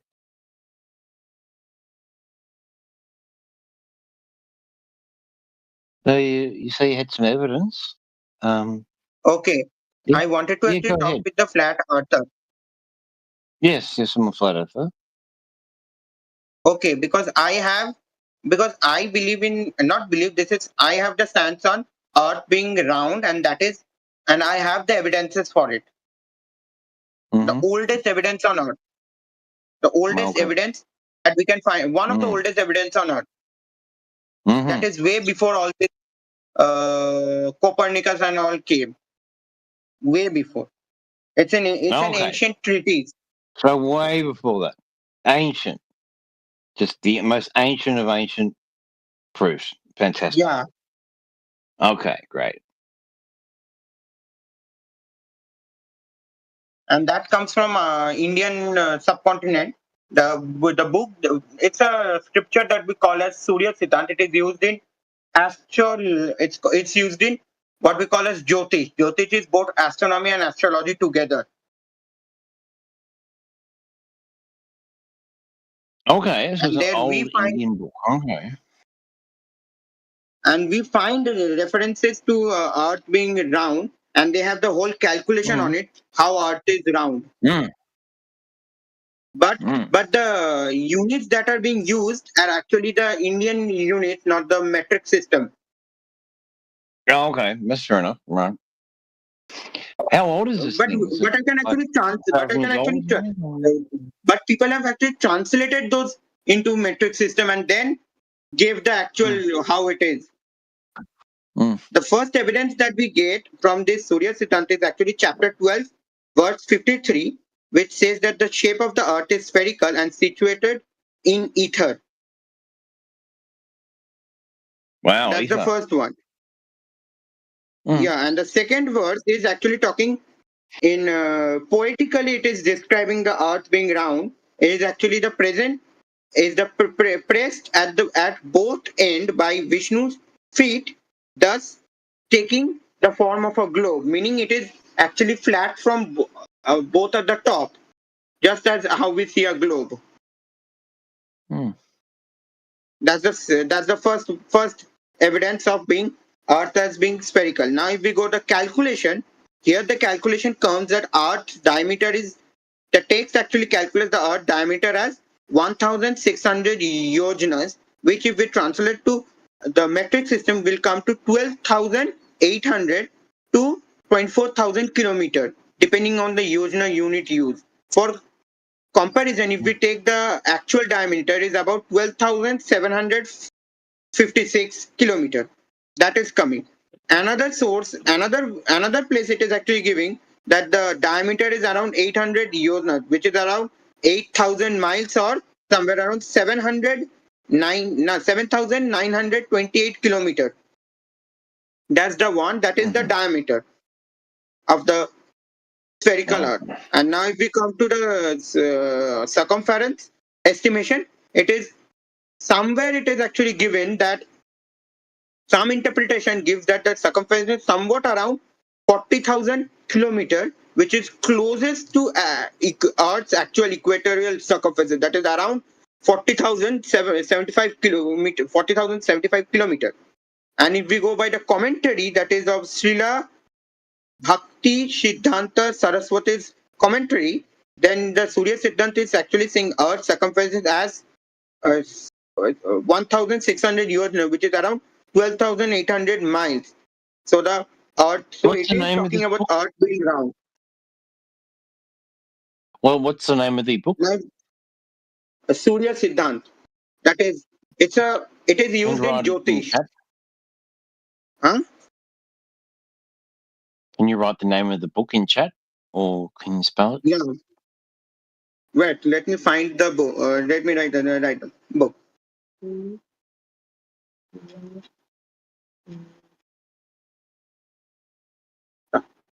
I wrote the name of the book in the chat.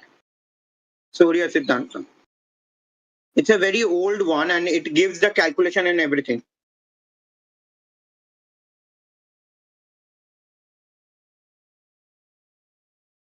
It's actually very, by the way, it's an astronomical book. I would say it's not an astronomical, it's a Jyotish book because astrology and astronomy are both part of the Jyotish. That's why. Hello.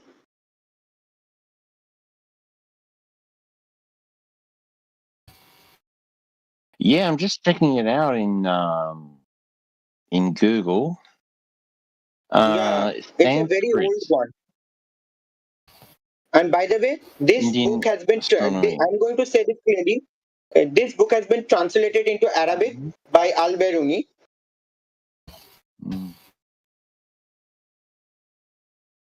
Literally, this book has been translated into Arabic by Al-Biruni, and then from there it has went to Europe, and from Europe it has went to the whole world. Not directly, but indirectly.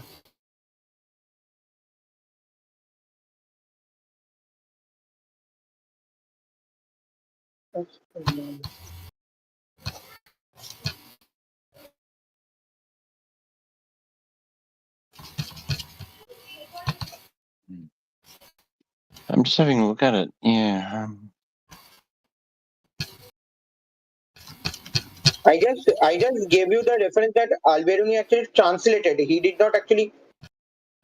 He just translated it because we have the because in his own writing he actually because I don't know because in his own because we have found the Al-Biruni's translation of this book in Arabic,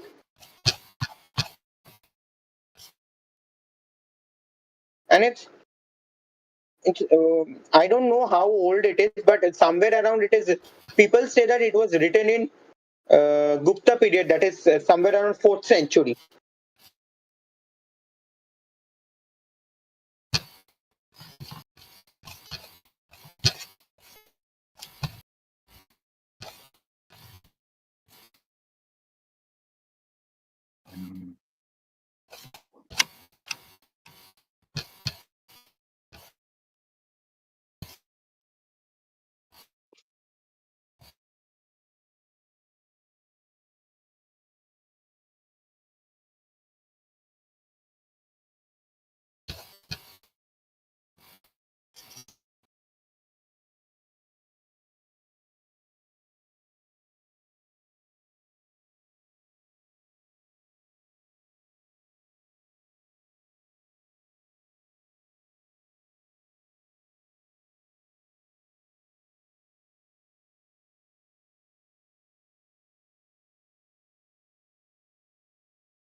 Hi, I'm sorry. So every one of you thinks that the Earth is flat, or am I not understanding correctly?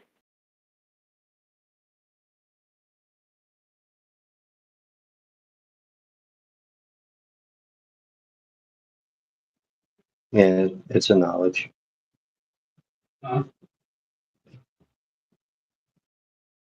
So sorry, this is a debate, right? But why is everyone texting and no one is talking?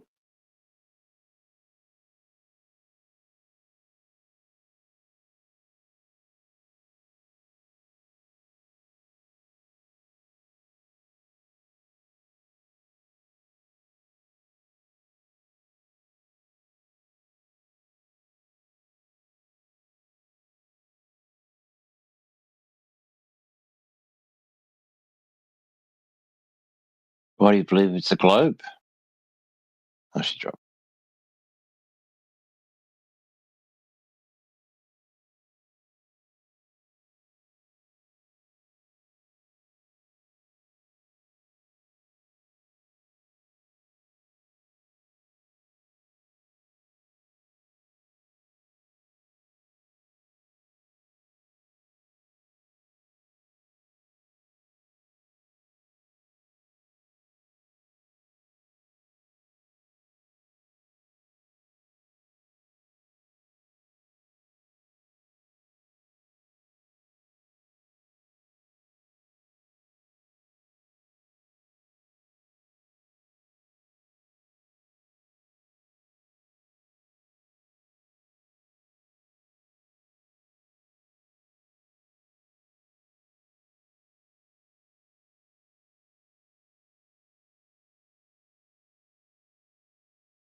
Join discord.gg/flat earth and enter a VC check-in room, and someone will come along to VC verify you to get involved with the conversation about our earth. Globy McGloberface. Globy McGlobeface, you're on the air. Go ahead.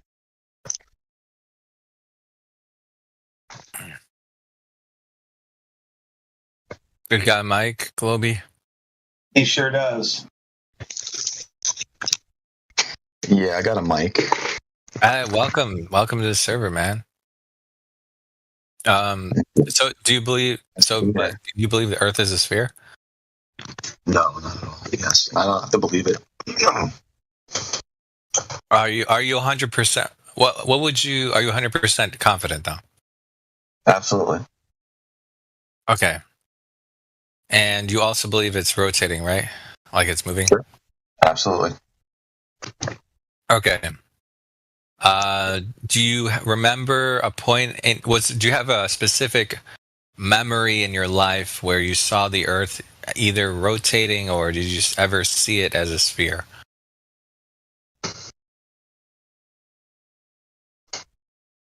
I'm sorry, what's it? You just asked me if I've seen it rotate? Like do you remember a point in your life where you saw something or experienced something, and that experience confirmed to you that it was a sphere? Now that you're looking for things, sure, yeah. If you just walk outside on your back porch and like look at this, look, no, you wouldn't necessarily know. But if you're trying to think about it and actually discover the shape of the planet you live on, yes, you can do that easily. Okay. Yeah. Are there any? Do you know if there's any measurements, like specifically like direct measurements or anything? Absolutely. Okay. Yeah. What are where was the measurement taken? There's one here that was done at McDonald Observatory. Okay. And that one, is it over land or water? It's over land. Okay. What was the distance? Or I'm sorry, not the distance. What was the expected rate of curvature, the drop rate? It wasn't measuring what you would expect to see. It was a measurement to find out if there's any curvature or not. Can you explain it? Sure. Do you know what reciprocal zenith angles are? Yeah.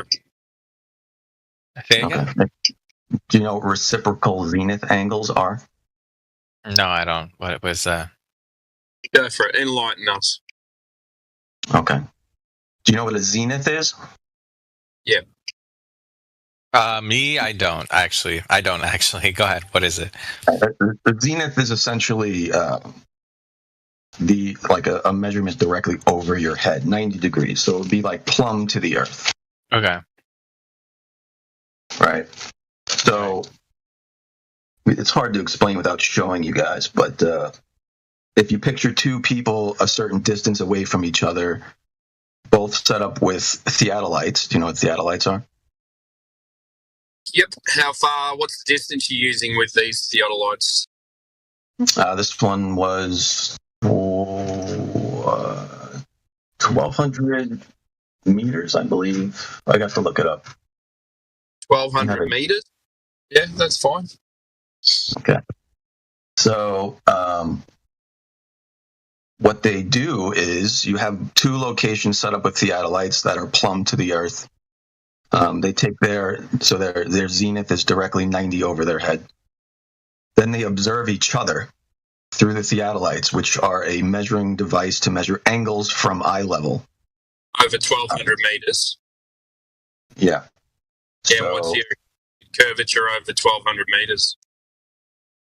Well, it wasn't measuring curvature per se. It was measuring angles away from each other. So if those two observers were angled away from each other, yeah, it was taking measurements of how much that angle was. Okay, how much was the angle, and what can you relate it into a measurement instead of an angle? 17 arc minutes. 17 arc minutes. Yep. And height that relates to height of? That relates to the two observers being angled away from each other by 17 arc minutes. 17 arc seconds, you mean, don't you? Arc seconds, yeah, sorry. You should hear yourself before you should really listen to yourself before you speak, mate. So they're standing on the earth, they are angled away from each other. Is that what you're saying? By 17 arc seconds. 17 arc seconds, 17 arc. All right, what's the error? Theodolites are Don't say there's no. it's 0.3 arc second margin of error, I believe, for theodolites. Over what distance? 2 miles, I believe it is. 3 miles. 3 miles for a theodolite. 3.5 kilometers, my surveyor says. That's the max he can do. Okay, that's fantastic. So you agree it's a very small margin of error? If I understand you correctly, Well, he said you can't measure drop. If I He understood, said you measure angles. Yeah. This is in actual. That's what they actually measure here is the angle. Yes. These theodolites are actually supposed to do is measuring angles. Yeah. Yeah. Right. That's why I said they measured an angle. Yeah. So they measure the distance. They measure the angle that they're away from each other. Correct. Okay. So even though both theodolites are 90 degrees plumb to the Earth, they are actually angled away from each other by a certain degree. Okay, and that's auto leveled or manual leveled, or how's that? Auto leveled. Auto leveled. Theodolites auto leveled. Yeah.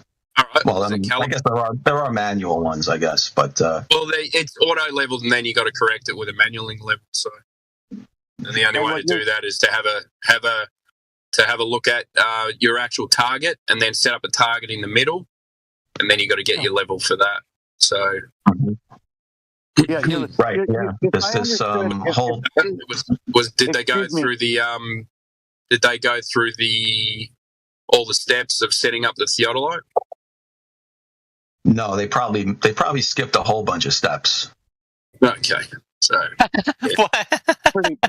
Can you wait? Before we go further, can you post that measurement in the chat? I actually do want to see it. Do you have the link to that measurement? I just want to. We don't even need to hear anymore. He's already said that it's null and void. There was an error in the setup. Dude, I was being sarcastic. If you couldn't hear the sarcasm, it was slightly sarcastic. Sorry. It's a 43-page observation. Wonderful. So you can read all about how they set up everything and how they tested everything. To summarize it, they tested 6 locations. 6 locations back to a centralized observation point. Here's the mileage. So, is it in the chat? Did you post 57 miles. It ranged from 20 miles to 57 miles, all the observations. With a theodolite. Yeah. They did that with a theodolite? What power of telescope does it have on it? What power of scope does it have on it? I'll link you to all the details. You can. All right. I want to see that far. 50 miles, that's ridiculous. I don't buy it. Come on. He said 2 people should. I agree with God Rockin'. I've used them. My surveyor said 3.5 kilometers, and you'll end up with a 7 mil error. Hello. I've used them for years in my career, so never for any length, quarter miles as far as I've ever used them for. Because that's what they're made for. They're not. I use them over 5. I use them 500 meters, and then I'll set up again. Yeah.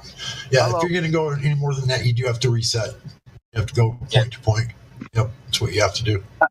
I've been trying to clarify. Can you use them to measure the ground? Hello. Measure what? No, what they just measure angles. Oh, they don't. You can measure grade. You can measure grade elevations, or you can, if you're line the theodolite up over the top of a square head. That's what they put in the ground for a property line or for a grade elevation for a foundation or a footing. You set it up over the square head, and then there's a plumb bob that comes right off the center of the theodolite, and it goes down. It has to be centered right on that nail, a finish nail, directly above that finish nail on that square head. And then the theodolite has to be leveled. You got to spin it 360 degrees and make sure that bubble stays in the center at all times, perfectly leveled. Then you can shoot it out in 90 degrees or straight off of that nail head. You can turn it left, right, make a 90-degree turn, and then you can aim the theodolite down. You can actually aim it at another square head in the dirt, and then you can have them make a mark on it with your pencil. You can lay lots out and footings and foundation walls very, very accurately if you know how to do it. But you got to be real accurate.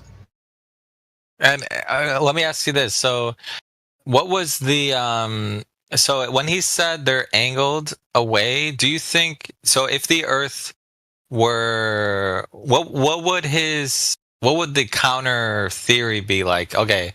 If, like, let's say he found them not angled away. Say they're not leveling them properly. They're getting an error of those arc minutes that he's talking about. That sounds like a presupposition. I'm sorry, that sounds like a presupposition. You're assuming it has an error before you've looked at the data. Well, he just asked what could be. Check it out. If you're not there and seeing it with your own two eyes, there's no way you can say that theodolite was leveled properly and that it was shooting an accurate angle down. There's no way unless you're there and actually witness the leveling of the device. Because that guy, you have no idea how good he is at it, how many times he's done it, whether he even knows how. So if you're not there to see it, it's not valid. Did you witness the Black Swan picture of the oil rigs?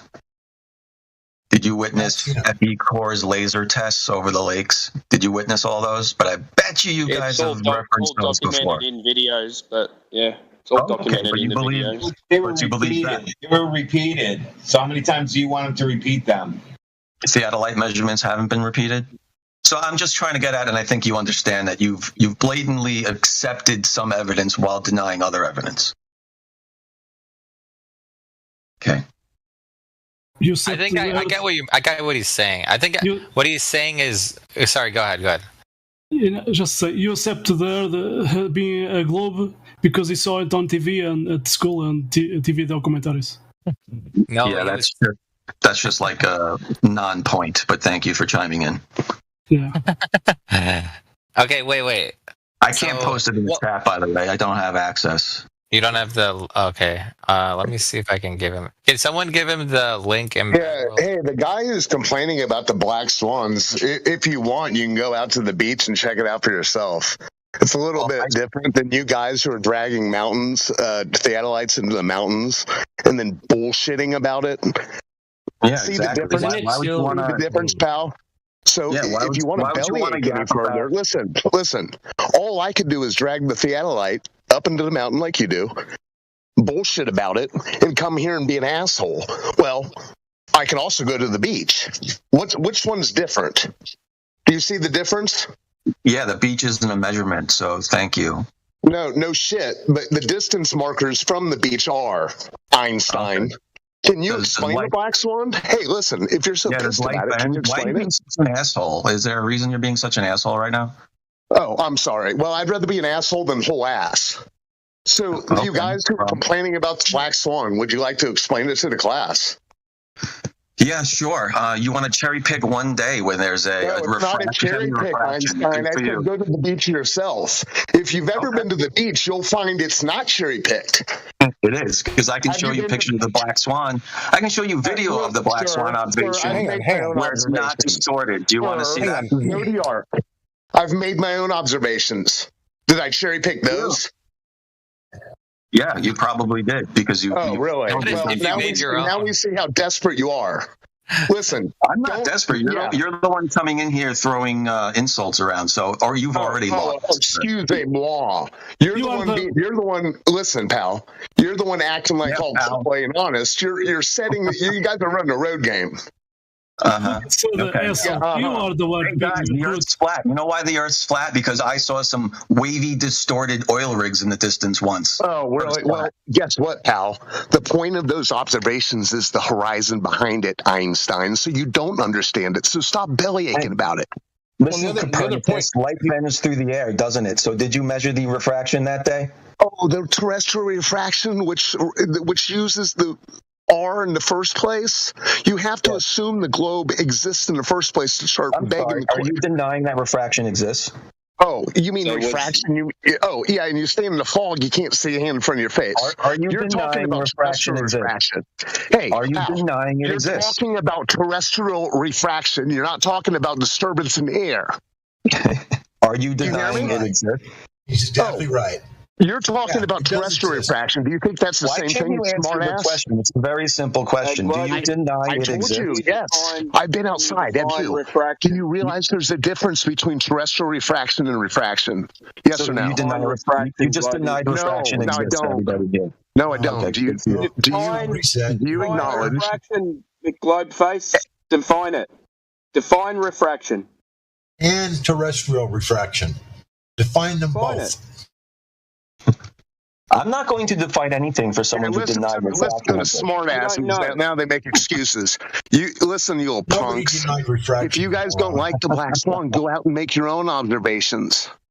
Yeah, and it's funny because he also said, but on different days we see the black swan in a different position. So where's your geometric horizon?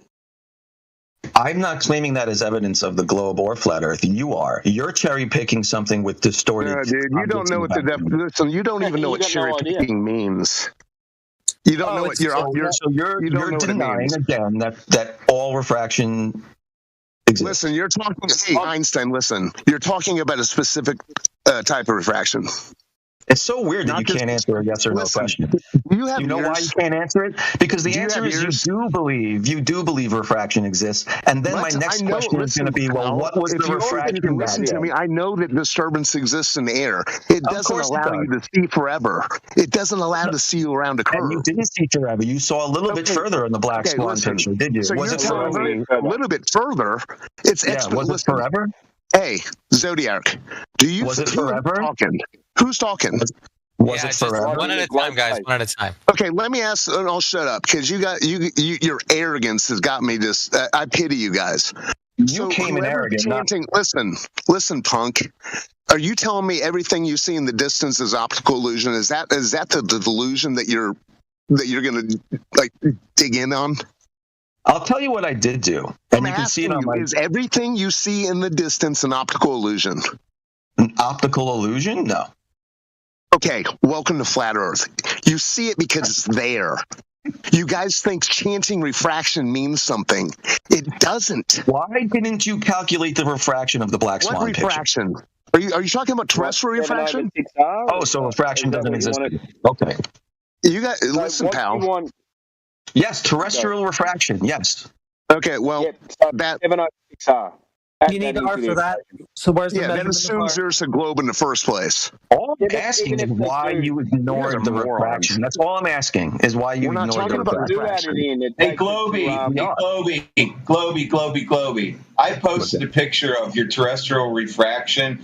Okay, is that what you're talking about? So it's all wavy in front of you. Does that make the ball appear and disappear? I don't know what you posted, but I'm going to post it again right now.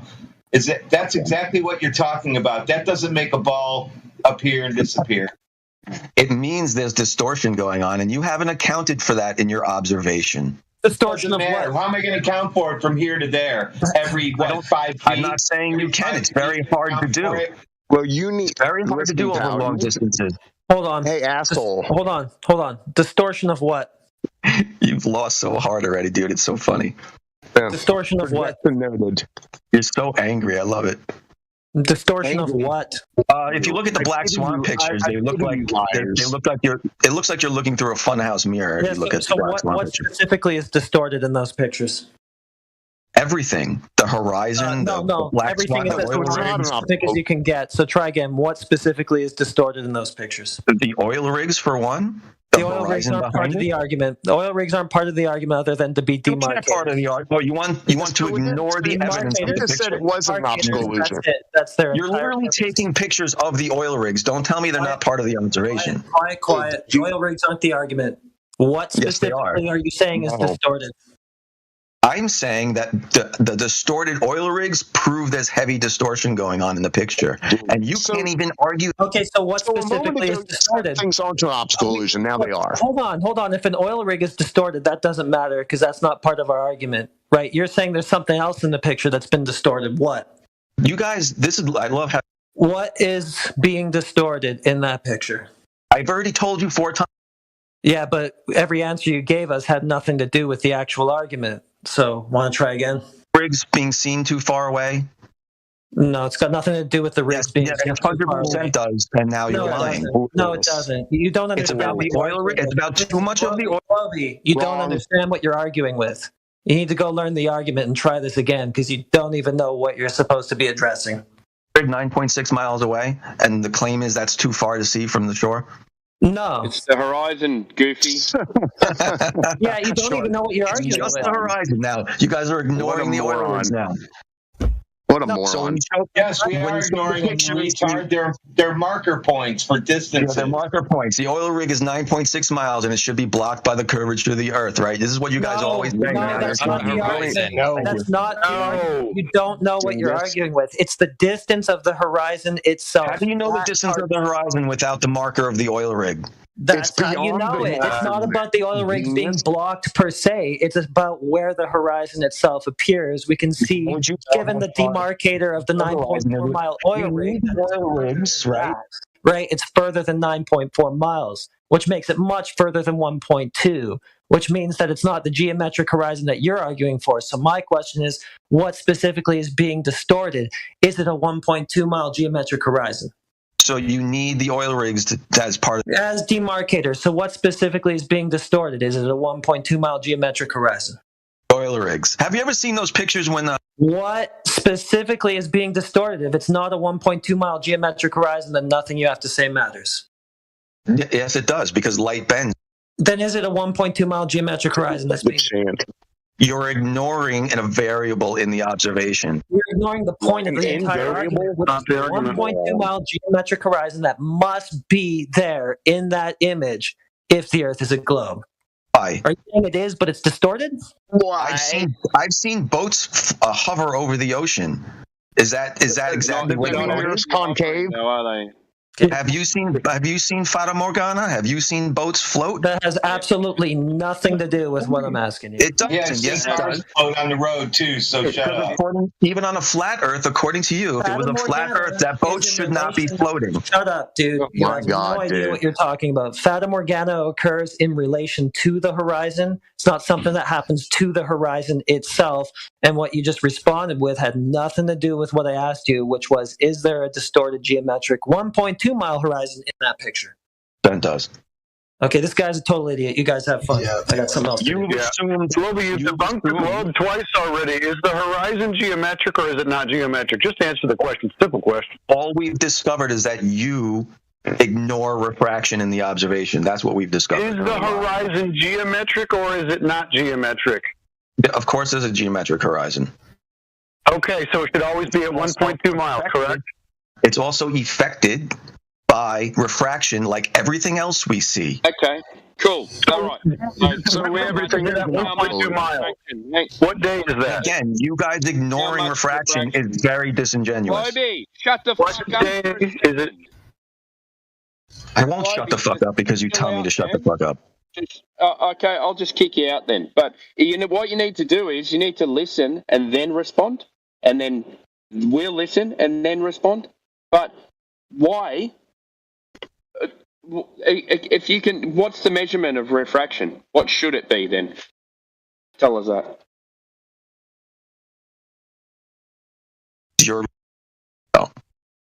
What should it be? What should yourself? Why would you do an observation and ignore a variable? That's what I want to know. Just answer my question. I don't. I'm answering your question. I don't know what the claiming refraction. Claiming refraction. What should it be? I don't know over that distance. I answered your question. God, you don't know what it You're is. arguing for something you don't even know. Yeah, so is that why you told us it is an optical illusion and it isn't an optical illusion? No, you would use Snell's law for refraction. Oh, so Snell's law now. You're needing a terrestrial refraction, not Snell's law. Genius. Over 10 miles, it's very hard to figure out what the exact refraction is going to be. You're an Plus, we have imbecile. Nice try. We don't even have temperature readings that day, do we? Do you have temperature readings? Snell's law. You just claimed Snell's law. What's the two mediums it's going through? What's the two mediums? What's the two mediums? I already told you over 10 miles is going to be very difficult. It's going to change mediums several times. You're a fucking idiot. Snell's law. What's the two refraction mediums? from one medium to another medium? Yep. What are the two mediums? Denser and less dense air. So air. Colder and warmer air. Denser and less dense air. Air, and how much? And how much? You're laughing. What about what I said is wrong? Without laughing, what about what I said is We wrong? don't have temperature readings from that day. Now you're telling us what the temperature was? No, I said there aren't temperature readings that day. So how would we know what the refraction was that day? I was at the beach about an hour ago. It's pretty warm out, and I saw black swans everywhere around me. There wasn't a 1.2. That's your scientific analysis. I'm about 6 foot tall. There wasn't a 3.2 mile geometric horizon in sight. Get out more, pal. Was it about 80 degrees then? Congratulations, you took temperature readings over that distance. Get out more. Hey, Globy, have you ever been out of the basement? This is so ridiculous that you guys won't admit that you should include variables in your observations. It doesn't make sense. And you're debunking the globe. Hold on, fellas. Hold on a second. He's giving us the game. If you're saying there's variables and you can't measure the horizon ever, then you've also just gone ahead and debunked the globe. Thank you. I appreciate it. That's our argument. I love how you jumped to that conclusion. That's great. No, that's an argument. You're making our argument for us. No, because I don't. Our argument is there's the horizon is not a measurable place. Of course. I don't make claims. I appreciate it. I don't make claims that watching things over the horizon are proof of anything. So don't No, we aren't either. We are not making that claim. That's the globe's claim. That is the globe claim. The globe says that no, the geometric horizon is blocking boats and buildings. That's your claim. Yeah. Check this out, dude. That is your claim. That is your claim. So we don't actually need measurements of temperature or any of the stuff that you're asking for. What you need is a measurement of the geometric horizon, which you say is in that picture but refracted. That's what you need. So where's that? That's weird. I haven't talked to you guys before, so I don't know why you're putting words in my mouth about it. The claims are made for you. Listen.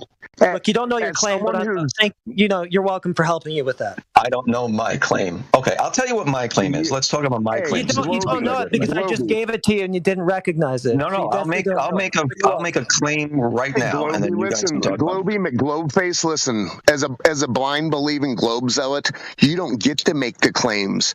The claims were made before you were born. Shucks. Okay.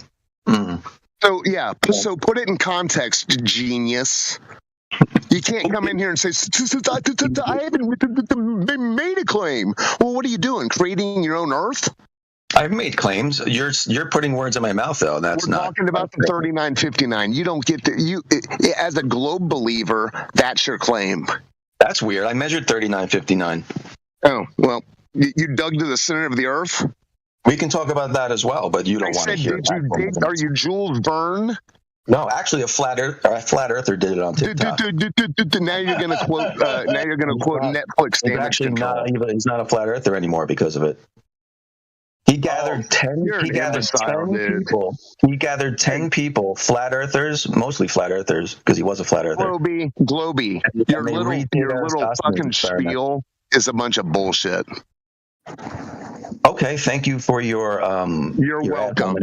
You're welcome. Now keep it real. People are not here to argue. I am keeping it real. I'm trying to explain to you an experiment that was done. I'm insulting you. And there's actual proof of this experiment being done. These people are not here to argue. They are here to examine the Earth, huh? Why do you have to dig to the center of the Earth to figure that out? Oh, simple minds. You measured the radius. I forgot. Little simple pea brains can't figure out that you don't need to dig. Oh, the cope is real, isn't it? What's the experiment?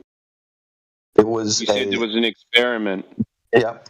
Eight people took simultaneous measurements of the sun angles. It was a recreation of Eratosthenes' experiment, except with multiple people at the same time. Eratosthenes assume? Sun rays then? Moron. Excuse me? Excuse me? What'd you say?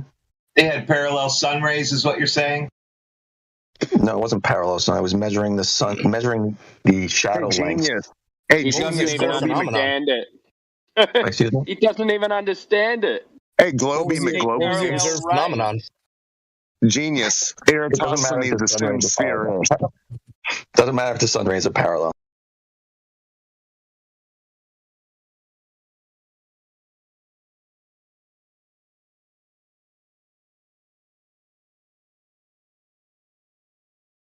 Yeah, easy. Time to present your evidence. Right, we've been patient long enough with you. I posted it in side chat, dude. Yeah, okay. Tell me about it. Explain it. The summary is the dumb explanation. I made the summary.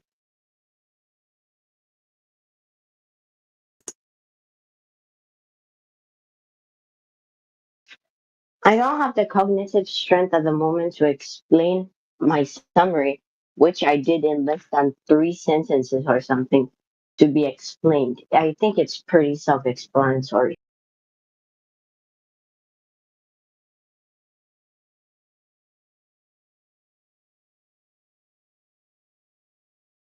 No, explain it, right? This is your last chance. If you want to stay here, right, it's time for you to present evidence, right? Because you've been getting absolutely destroyed in every single conversation for the last week, right? Posting little childish pictures of dinosaurs and things like that, pretending you understand and then resetting and coming back the next day like you never even had that conversation. We're getting sick of it.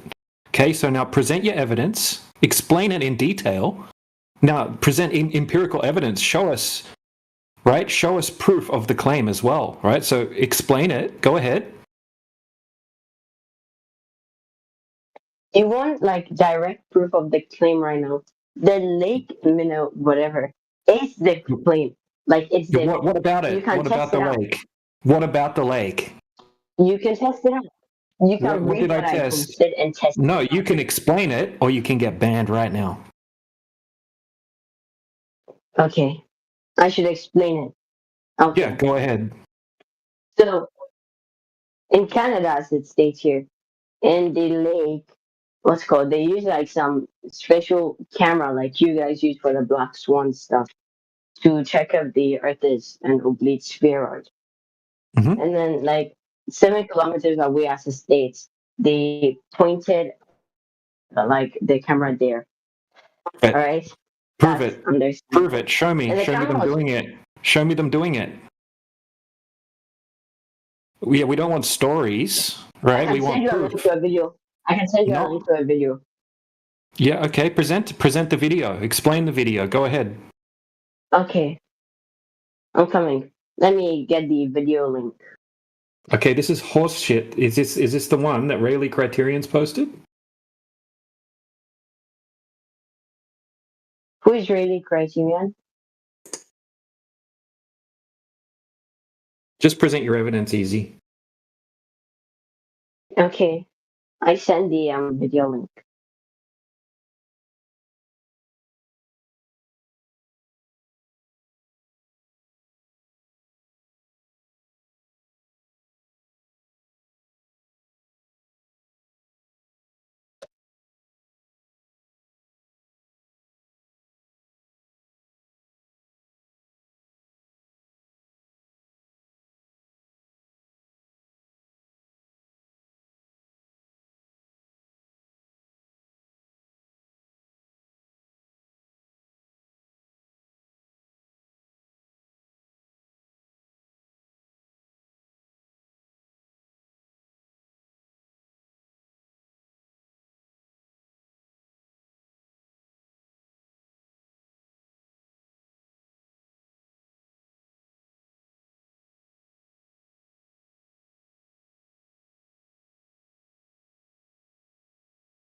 Easy, did you post it?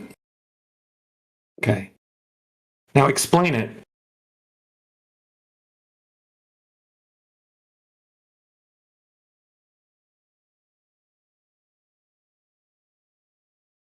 I've already studied this video, by the way.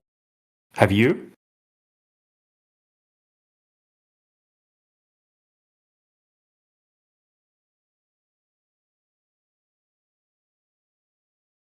Like this is a absolutely ridiculous compared to what we're presenting to you.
Yeah, so easy. Obviously, you can't even present, right? Your information. Okay, so here he goes on a day where there's no waves, and he can see all the way across the lake, right? He can see the boat on the other side. So that didn't align with the globe, right? So he goes back again on another day to test again, where there's big waves in the lake, right? And then he holds the camera down as close to the surface as he can get it, and then he can't see the boat and determines the Earth is a globe because the boat is hidden by the big waves in the lake. Right? This is absolute horseshit, nonsense, disingenuous globe bullshit. Right? So you guys present absolute rubbish compared to what we're presenting to you, and I'm getting sick and tired of it.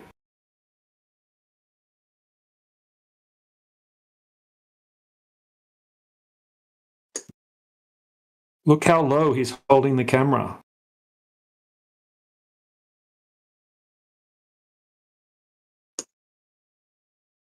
Holding the camera down that low when there's big waves and wondering why something in the distance is obstructed. Wow. Debunked in like 2 minutes.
Yo, what's up?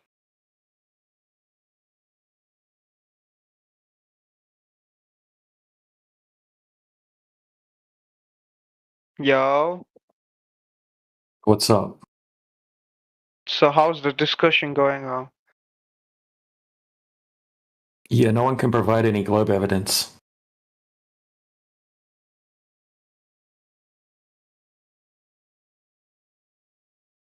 So yeah, it's going it's going as expected. Like, why do you think the Earth is flat?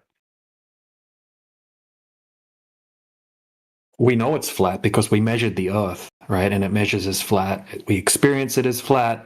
There's no evidence that it's not flat. Water obviously is level on the surface and flat and horizontal.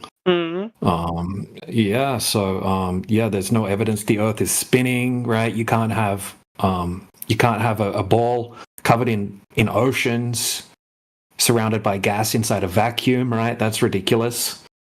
Yeah, the whole globe model, whatever you want to call it, concept, fiction, is just absolute nonsense, right? There's no evidence for any of it. It just exists in people's minds, right? Like Santa Claus used to. So, like, how do we get the day and night cycle? Like, just look it up. Like, day, it's sunrise, sunset, then night, then moon.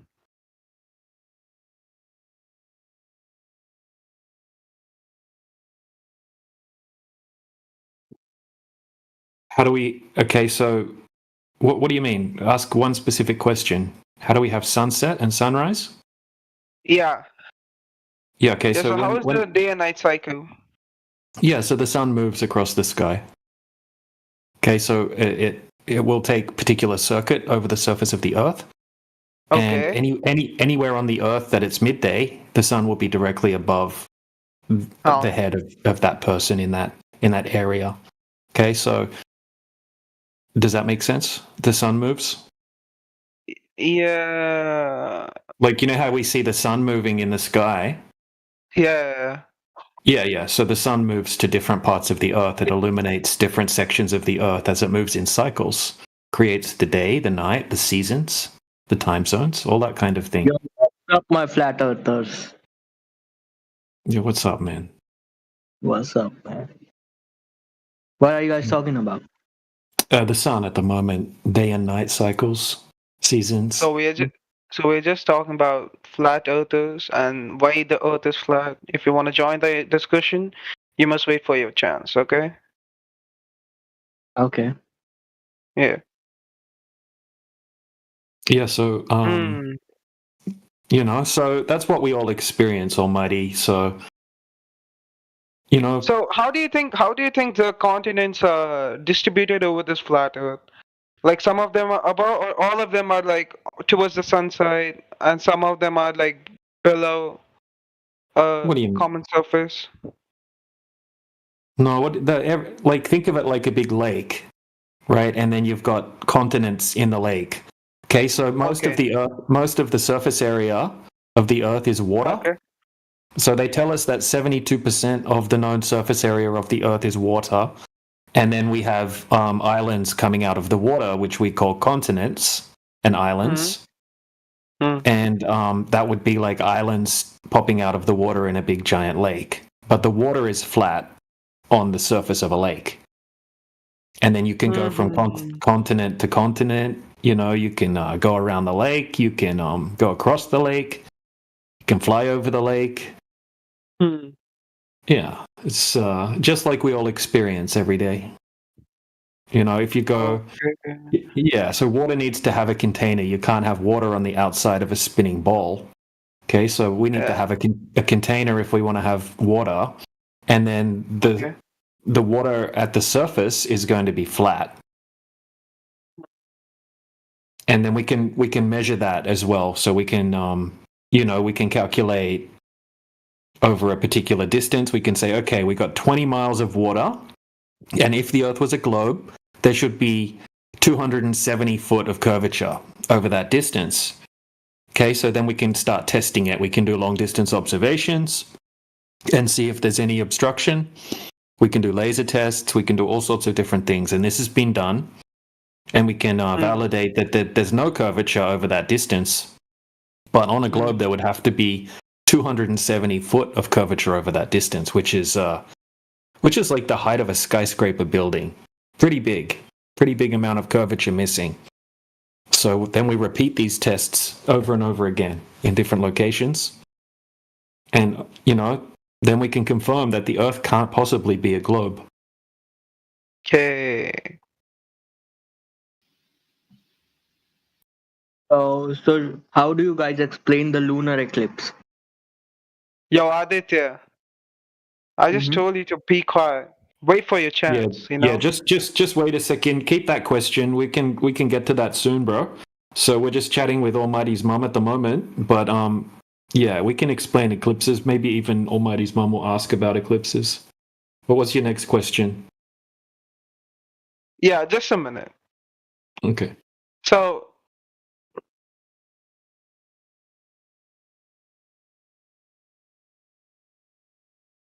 I have one more question that, according to your ideology, I guess we could see America from my place, or we could see some other continent, but we can't. Why? Is it due to pollution, or the Earth is not flat? Well, it's not just pollution, Okay. wherever it is that as well, though, like, because air is not completely clear over distance. Okay, so we have a visibility limitation. So if you go on to Google right now and you check your area that you live at and say what is the visibility rating in your location, you can check the weather report. It will say that the visibility rating is like 10 kilometers or 20 kilometers or something like that. And that'll be how far you can see, right? When I check it in my area, even though the air looks quite clear, it will say the visibility rating's usually about 15 kilometers, and I'm in the country, in Europe. So, it's not that far. We can't see that far because of the opacity of the air, like the clarity of the air. Okay. Yeah. So even think about this, bro. Like just 200 meters deep into the ocean, it's pitch black. Yeah. It's pitch black. The sunlight can't even push down 200 meters through the water. You can't even see the sun at all from that depth. So the air is similar. The light can only push so far through the air. Because it scatters as it bounces off the water particles and the dust particles and everything like that. The light scatters, and light loses its intensity over distance as well. So yeah, we can't see forever. Okay, thanks a lot, man. But that's all right, bro. Come back anytime. If you get more questions, you can ask. But we'll get I think Edita. Yeah. Wanted to ask a question about eclipses. Yeah, so can you explain how the lunar eclipse work according to you? Yeah, so we don't make specific claims about the sky because we can't test it correctly. We can't completely validate exactly what the sun is, the moon is. Now you guys make an assumption that when you see an eclipse, that's the shadow of the globe Earth. But when we measure the Earth here on Earth, it's not a globe, right? It measures flat, so it can't be that. Now, sometimes we have eclipses that don't match the globe prediction, right? Called the Selenilian eclipse, which they also call the impossible eclipse. And when you look at the videos of the Selenilian eclipse, we can see the sun above the horizon and the moon above the horizon during the eclipse. Okay, so the lineup of the sun, the moon, and the Earth doesn't work, but you still see the eclipse. Now, also, sometimes when we have an eclipse, the shadow that should be caused by the Earth that we see on the moon is upside down, right? That's impossible as well. That's why they call it the impossible eclipse, because it doesn't make sense. Can you paste the link in the chat? The Selenilian eclipse? Yeah. Yeah, I can look that up for you now. 1 second. You can look it up as well on, on Google. But 1 second.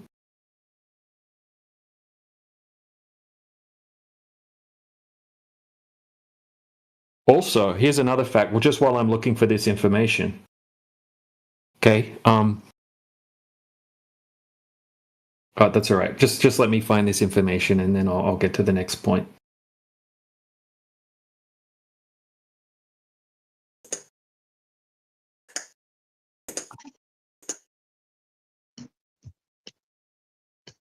No, but the thing with flat earthers, you can disprove it at your house.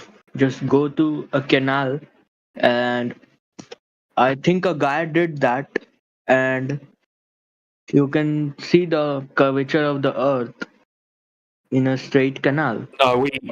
No, we tested that. We've tested that, and we don't see the curvature of the earth over these long distances over water.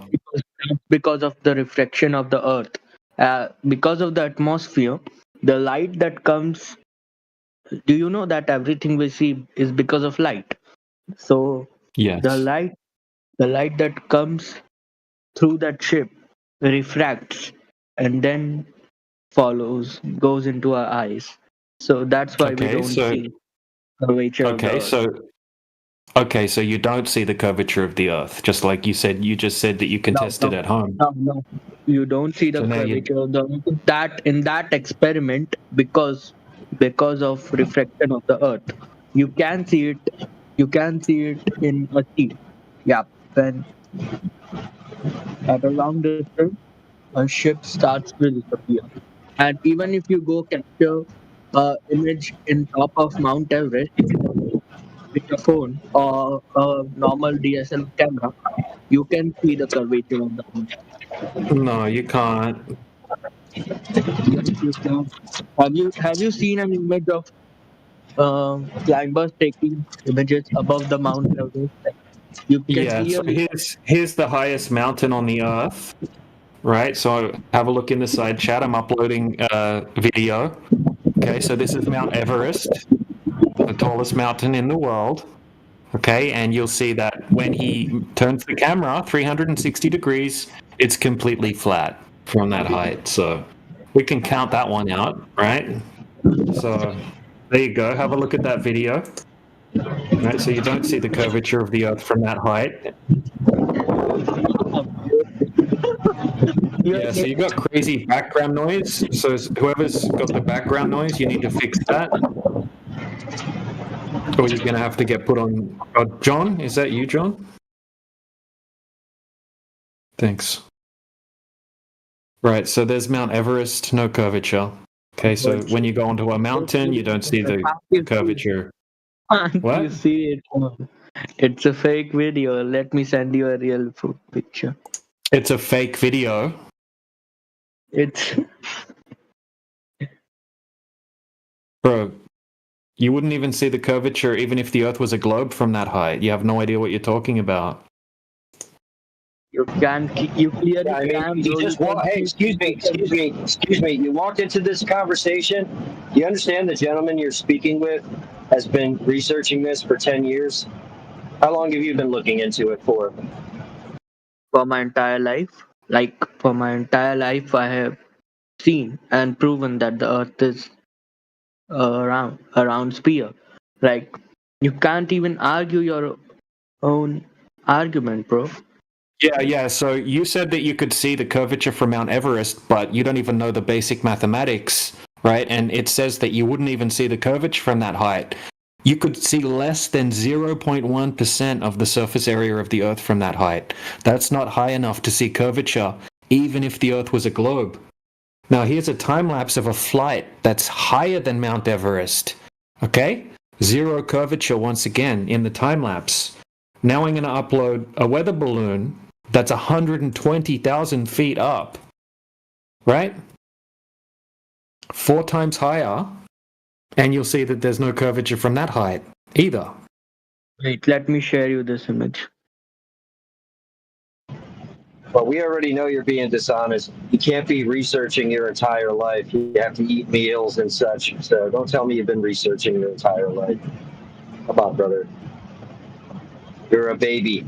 You're researching when you were a baby. What's the radius of the Earth? 6,400 kilometers, brother. Wrong. Okay. And how much drop over distance should you see in 10 kilometers? He got the answer wrong. 1.22 meters. Yeah. No, you got all of your answers wrong. That's not the radius, and that's you got all of it wrong. Looks like you've been doing some bad research. You don't even know those values. Yeah, the radius of Earth is 6,400 kilometers, bro.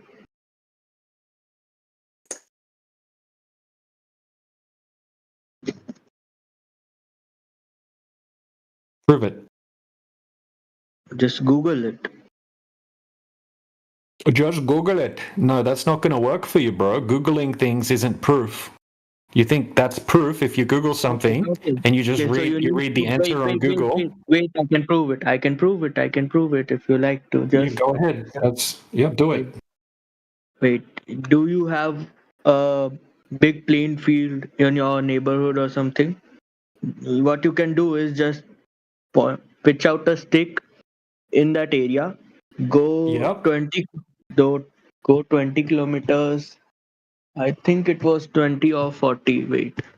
Let me share you the proof. Wait. Yeah, share the proof. Yeah.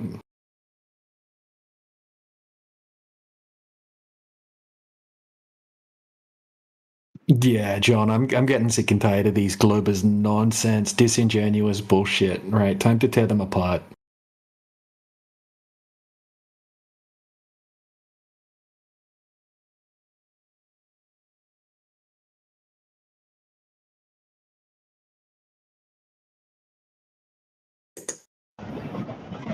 Did he leave? No, he's here. He's getting his makeshift Eratosthenes nonsense out, so something like that. I don't know. Keen to see what he comes up with. You can put a stick on the ground and prove it's a globe.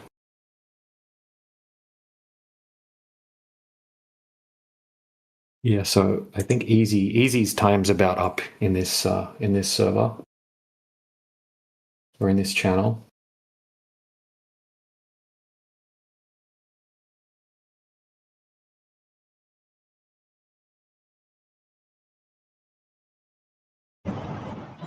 We can't have 8-year-old kids running around.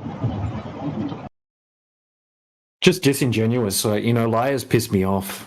If someone continuously lies, then it starts to become old after a while. And Easy's not here in good faith.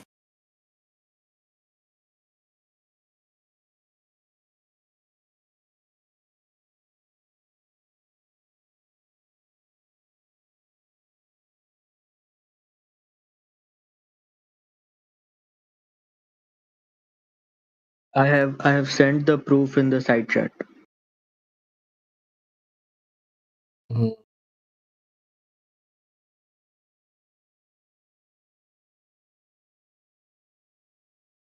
Oh, Eratosthenes.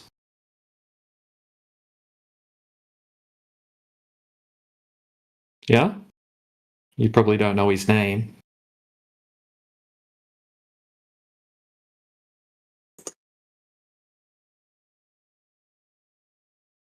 Yeah, so what assumptions were made in this test? Can you explain us? What happened? You don't need any assumptions to prove anything. You do. Like, no, What's you don't, brother. Yes, you do. You cannot. You know the Earth. You know the sun is round, so you don't need to assume the sun. Okay, so light rays diverge out of a round light, right? They don't come in parallel. Yeah, so he made assumptions. Eratosthenes made assumptions. What's the goal of this test, right? What's the goal of it? What were they trying to prove? When light comes through. What were they trying to prove in this test? He wasn't trying to prove anything. He was trying to calculate the radius of the Earth. Okay, he was trying to calculate the circumference of the Earth, right? So he already assumed that the Earth was a globe, didn't he? Mm-hmm. Okay, so there's one assumption that was made, right? So he did his math based on the assumption that the Earth is a globe. Yeah? Nah, bro. You don't even know Really? this. Really? He didn't do his math based on the assumption that the Earth's a globe. So how do you explain that? The constellations you see from Australia, you cannot see. This isn't about the constellations. You're trying to change the topic. Mm-hmm. We're talking about Eratosthenes. No. Can you say Eratosthenes? His name was not Aristophanes. What was his name? No, it's not Eratosthenes, right? That's not pronouncing it correctly. Who do you think it was? Aristotle. No, incorrect. Citation. Present your citation. Mm-hmm. You have no idea what you're talking about, bro. You've presented Eratosthenes, right? The Greek guy who's never been proven to exist, that allegedly tried to calculate the circumference of the Earth by making assumptions and doing calculations based off those assumptions. Yeah, bro. You can keep living in your delusion. Bro, you don't even know the basics. I have to teach you your own pseudoscience nonsense, right? You don't even know the guy's name. Send me a link saying that it was who you said it was. Go on, post the link in the side chat.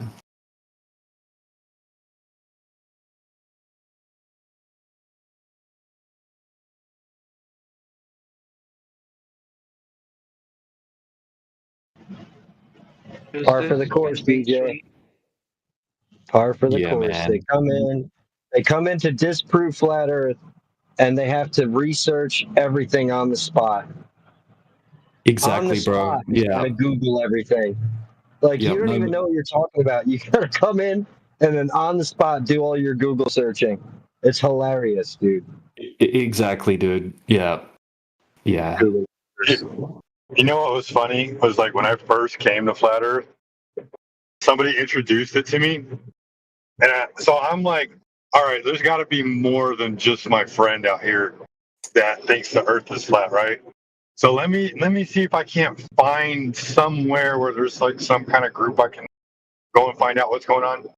Number one, I couldn't find it. Number two, every time I searched flat Earth, it came up how to debunk flat Earth. I'm like, no shit, that's easy. Like, I don't need to know how to debunk flat Earth. I just want to see who the flat earthers are, because I want to go talk to them.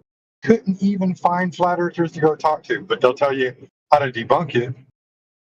And then when I read how to debunk it, I'm like, there's no science in this. This is just an article, like, stating somebody's opinion. Like, it dawned on me instantaneously, like, oh my gosh, there's no evidence.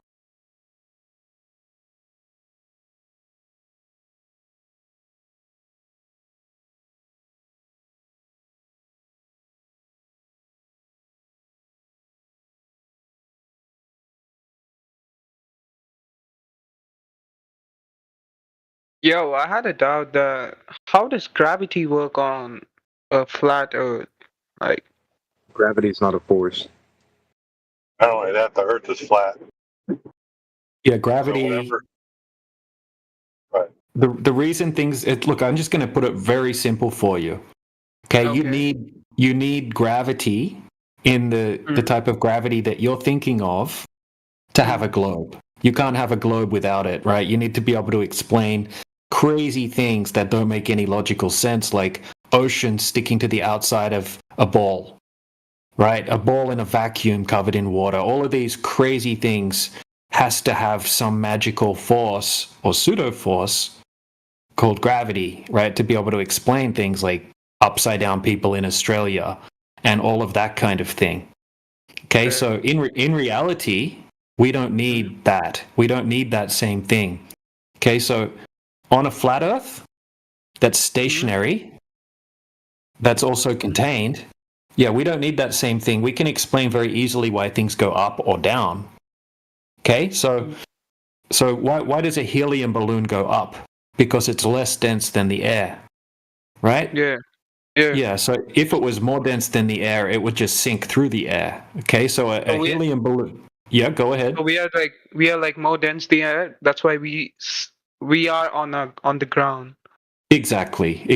And nothing, think about this as well. Nothing just falls by itself. Right? You don't have just random things falling. Something needs to be lifted up to fall in the first place in one way or another, whether it be the sun's energy or the energy of a person that comes along and picks up a rock. Okay, so you're displacing the rock's already sitting there nice and happy in its natural place of rest. Okay, it's more dense than the air, it's sitting on the ground. That rock will never move unless an outside source of energy comes along. So some energy needs to be exchanged. So say I come along and I pick up the rock, I've taken it out of its natural place of rest in the medium. Now when I release it, it's just going to sink back down to the ground. Right? Because, so, things rise or sink depending on their density in relation to the density of the medium, but things need to be displaced to have that effect in the first place. Right? Here's a different example. Just say I have a tennis ball. Okay, so if I drop the tennis ball through the air, the tennis ball's more dense than the air, so it's going to sink. But if I have a different medium, like water, and I'm holding the tennis ball inside the water, and then I let go of the tennis ball, it's going to go up, right? Because the tennis ball is less dense than the water.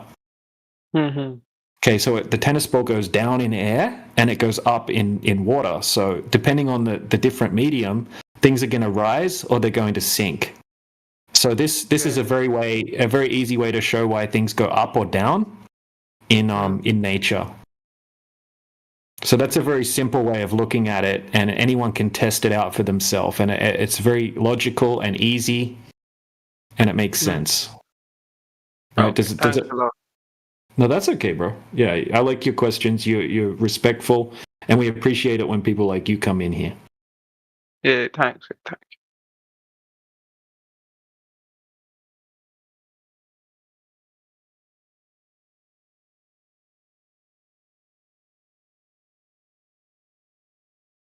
Hey DJ.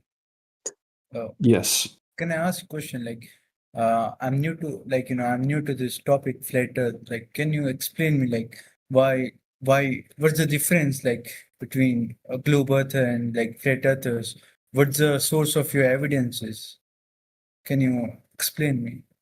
Okay, so we have what everybody experiences every day of their life on our side. Okay, so we all experience the Earth as a flat and stationary plane, topographical plane. When we go to the water, we see flat water. Okay, we see a flat horizon, and nobody experiences the Earth in motion. Okay, and then when we go and test the Earth to validate what our senses tell us, it also measures flat. Okay, so that's where we're coming from. Now, the globe earther also experiences the Earth as flat and stationary, and they go to the lake and they see the flat water as well. But they think that everything is essentially the opposite of what their senses are telling them. So they think, okay, yes, I experience the Earth as flat, but really it's curving. And I experience the Earth as stationary, but really it's spinning millions of miles per hour through the universe. Okay, a flat earther sees the sun move across the sky, and the flat earther says, we see the sun move across the sky. The sun moves across the sky. But the globe earther will see the sun move across the sky, and they will think, the sun's not moving.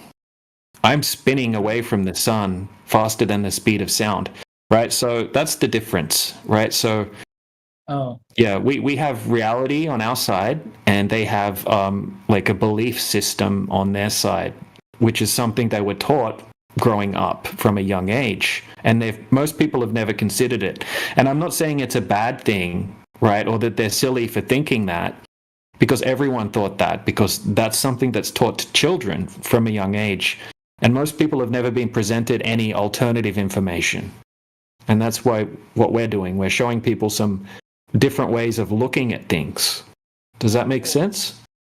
No, it does not. Respectfully, okay. Okay. But what didn't make sense? What specifically didn't make sense about what I said? like as you said about, as you told, like the curvature of Earth, we see Earth as a flat, but haven't you thought about it? Like we are too small to see the Earth's curvature, right? The Earth is too big, so okay, so you experience it as flat then, right? Just like I said. So you've been told that the reason that you experience the Earth as flat is because you're so small and the Earth is so big, therefore it looks flat. That's exactly what I said. Okay, we experience the Earth as flat, but that doesn't prove that it's flat. So we have to go and measure the Earth. When we go and measure the Earth, we can prove that it's actually flat. Now, if people claim it's a globe, then it would have to have curvature. Okay? So we can test for the curvature. Most people don't know how much curvature there should be. If I were to ask you how much curvature do you think there would be over a 10-mile lake, what would your answer be? There would be, I guess, 10-mile lake, right? Yeah, 10-mile lake. No curvature, I guess. It depends on the. Just take a guess. I don't expect you to know the answer, and it's okay if you get it wrong. But just give me a guess. Do you think that there would be like a meter or 10 meters or 20 meters? Like how much do you think there would be just over a 10-mile lake? I guess like 800 to 900 feet curvature. I don't know. But yeah, you make crazy guesses, man. So that's a lot of 800 feet's like a 80-story building. Yeah, I know, but I don't know. Like, I'm not good at math. So. Yeah, that's okay. Look, this is the thing. Like, you're not going to see the curvature, but you're going to see products of the curvature. You're going to see. You should have a horizon at a certain distance. Okay, so when I was at school, they taught me that if you're standing at the ocean or at a large lake, if you're 6 foot tall, then the horizon has to be at 3 miles away. You know what the horizon is? Yeah. The horizon line? Yeah. So that should be at a certain distance away from you. But when we actually go and test over a 10-mile lake, we can see it the whole way across the lake, and we can see the beach on the other side of the lake. There's no horizon there. There's no curvature. That curvature has to be there if the Earth's a globe. But again, the same thing. Like the Earth is too big. Like wait, let me send you a read. Yeah. So do you know the size of the Earth?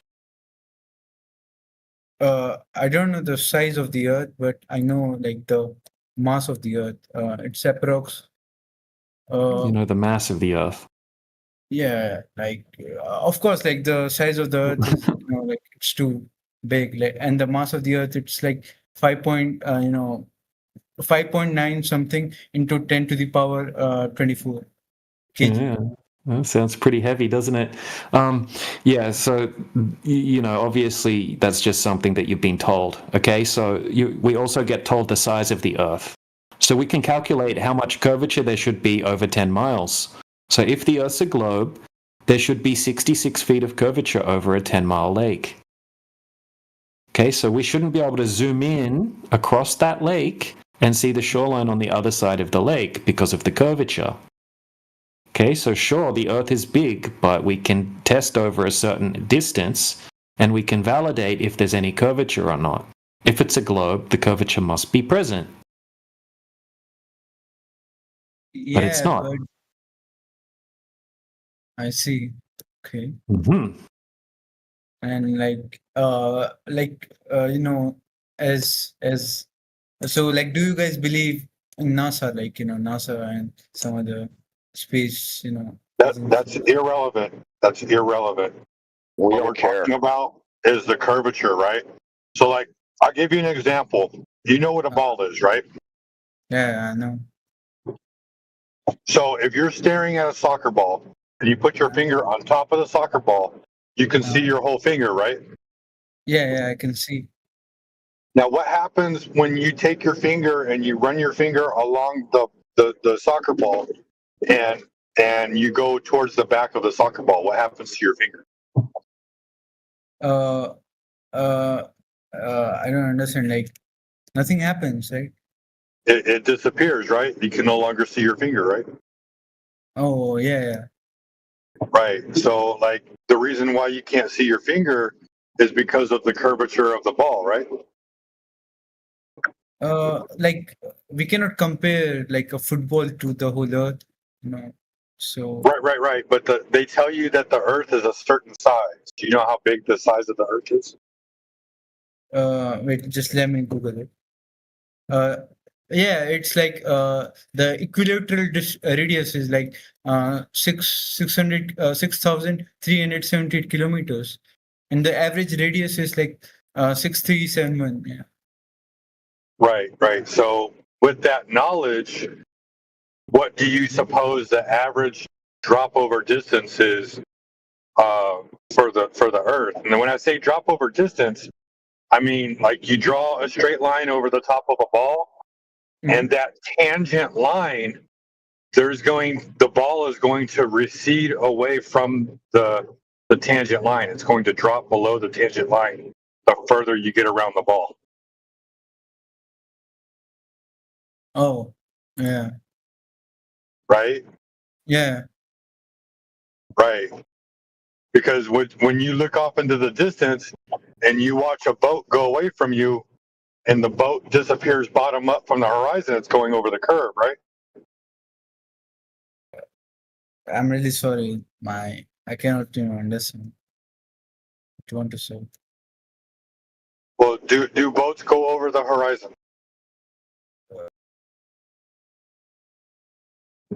Okay. How you doing, DJ? Good.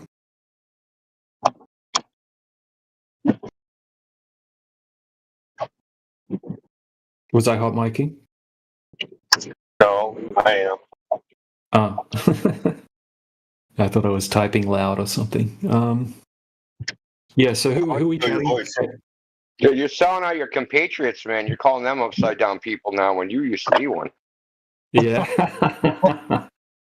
Yep. I think that's biased to say that Australia is upside down. Yeah. Well, it could literally be any direction because, it could be upside down, sideways, right side up. What's even a direction, Yeah, exactly. You don't even have a direction. It's chaos.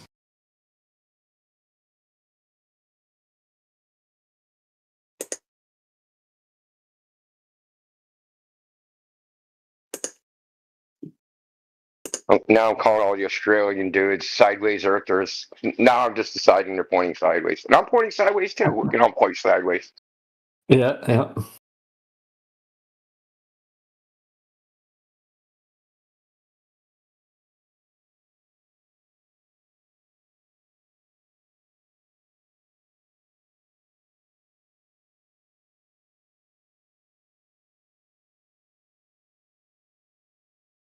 So yeah, Easy came back in, and Easy's like, "Oh, I've proven that the Earth's a globe," and presented that mini, what's it called, the mini Wanker curve experiment. Do you know the one, India? Mini Wanker. yeah, I never Who's noticed. Mini Wanker. Mini Wanker. Name? Yeah, look at it, mini Wanker curve experiment.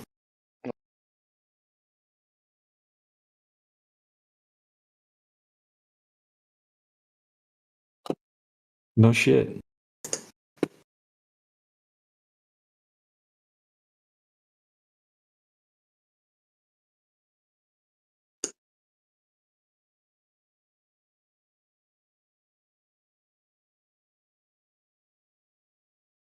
So yeah, I'd already been over this video in the past, so I already had the screenshots ready to go to wreck Easy with it, which I'll just try to find quickly.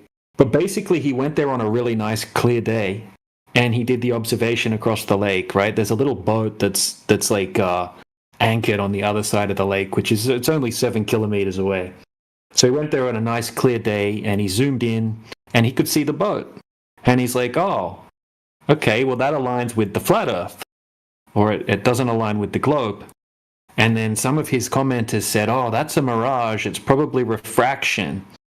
So he went there on a different day, Yeah, he went there on a different day to retest it, right? And then the next day that he went there, he picked a day that was really windy, so there were like massive waves on the lake, and he had his camera on like a seesaw type thing where it would go up and then he could like lower it really down close to the surface of the water. So I know what one you're talking about now, the mini Tonka Lake, whatever it is. Yeah, mini Wanka. Mini Wanka, yeah, close enough. I never noticed it was called that until now, but that's funny. But yeah. So he lowers the camera down like as close as he can with the big waves, and then he can't see the boat, and then concludes that matches the curvature of the Earth. Yeah, his math is wrong anyway, and you can actually see its inferior mirage on the other side, which is kind of hilarious. Yep.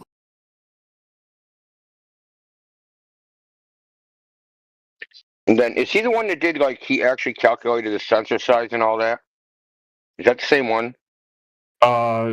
Yeah, I think there's a few different videos. One's like more comprehensive, where I think he does go over a whole bunch. He got the math wrong in that. Oh, no doubt. Yeah, because this is pretty old. And I remember back in the day, like the first thing I did is check the math, and it was wrong. He did something. He got the field of view wrong, or something like that, or the sensor size. It was something like that. And he never corrected it. If I looked at it, I bet you I'm in the comments telling him how he got it wrong.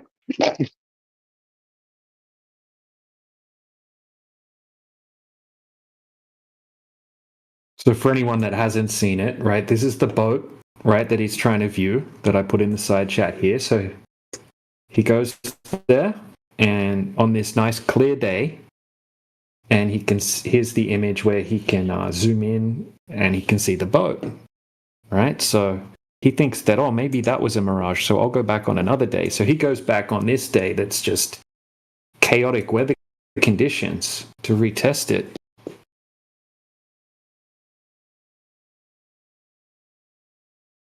And here's his little camera seesaw device that he made. And he holds the camera down basically as low to the water as he can possibly get it, and then has determined that the Earth is a globe. With no comprehension of how perspective works and how things in the foreground can block things in the background.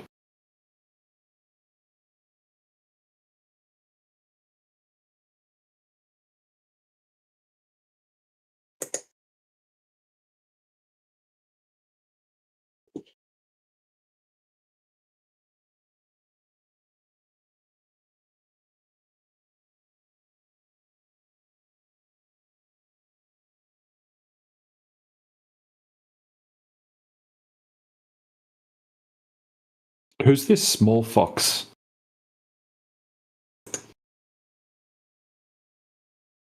Is that an anti-flat earther? They sent me a message today saying, LOL, David Weiss uses the have a sign for his app. Did you know that? Yeah, no one in here is promoting David Weiss's stupid clock app. Small fox.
Hey guys.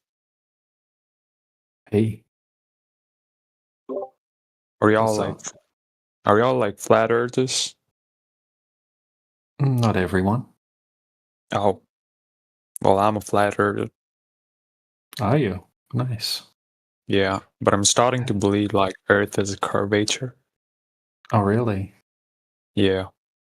Oh, you mustn't have been a proper flat earther then and done your research. I mean, I did, but I like study physics a little bit.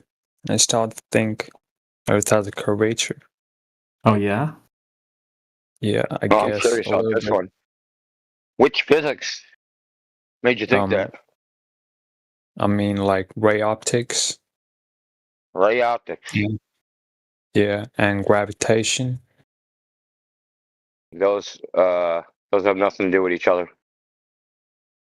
I mean, I don't know. I'm just asking. Like, I've got Can you give a questions. I'm not specific really example?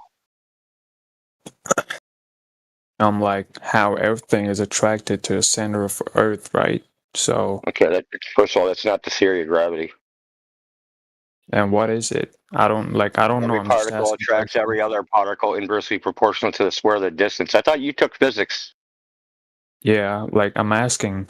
That's what it's learning is about, right? I'm just asking. Well, you said you took. No, I'm asking. I'm learning about you right now that you're a LARPer. Oh, like the thing, objects attract Live action objects. role player. Your role right now is to play flat earther. No, like I'm just trying to understand stuff. Okay. Okay. So understand that. Okay. Understand that science, as a human activity, is based upon empirical observation and experiment.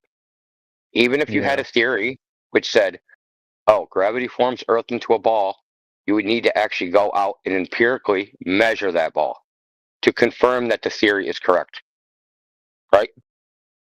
Yeah. Okay. Who's done that? I don't know. Like, how is the mass of Earth measured? Okay. Who's done that? You can do that by the law you just told me, right? Like particle attracts particle. No. Okay. So, okay, you have to take the theory and stop it. So you have to take the theory and test it against reality. So if your theory is Earth is a ball, then you have to go test and measure that it actually is a ball. Oh, so it's done you don't get to using.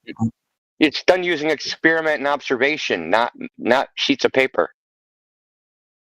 Yeah, like didn't people do that? Like, yeah, I'm asking you that. So I'm asking you. Shouldn't you already know? Ball, but geoid. No, it's not a geoid. Geoid would be. You don't even got your terminology right, dumbass. The geoid would be the imaginary equipotential surface of gravity. Equipotential surface of gravity. Yeah, so the equipotential surface of gravity, also known as the geoid, would be if you ran around and measured everywhere it was the gravitational acceleration was 9.8 meters per second squared. That would form an imaginary surface. That's the geoid. That's not the surface of the Earth. Geoid is form of Earth. It's. You can go Google it, dude, and correct yourself, and then come back when you know your own model. But stop trying to interfere. It's irritating. I mean, definition of geoid is form of Earth. No, it's not. It is. Not in geodetic surveying. It's the equipotential surface of gravity.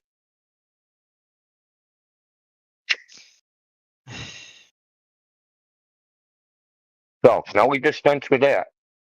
Do you agree that science is empirical and you have to go, if you have a theory, you have to test it with an experiment, right? To prove your theory, right?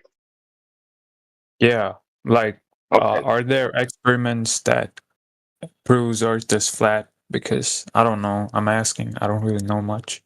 I'm new to this. You've done it. You've done them yourself. What is it? Like, have you been to the ocean? Yeah. Okay. Did it look flat? Yeah, it looked flat, but it, like curved at the edge. Because that's how it looked to me. What edge? What edge? You When mean you the like horizon? take. Yeah, the horizon, I guess. Oh, so you think horizon is the edge of the ball? No, The edge you can see to. No, like.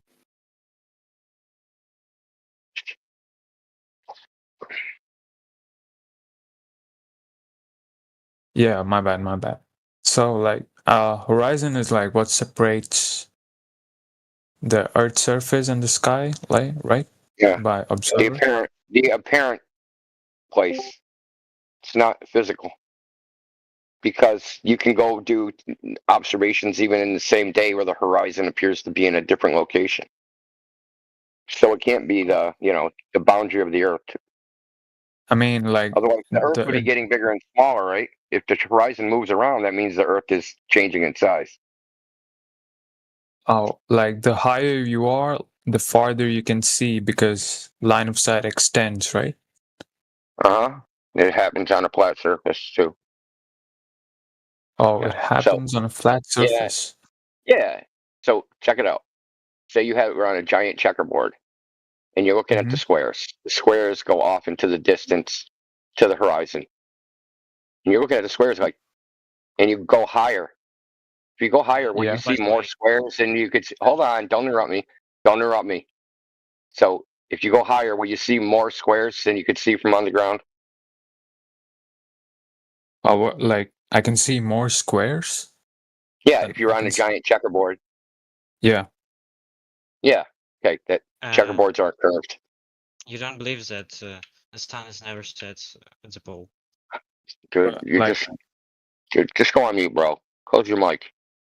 Like, I got a question. Like, if the Earth is flat, like, Notice how you're is just galloping from one thing to another, and you're not actually paying attention to the answer, even though you've brought up 3 things in a row and they've all been refuted.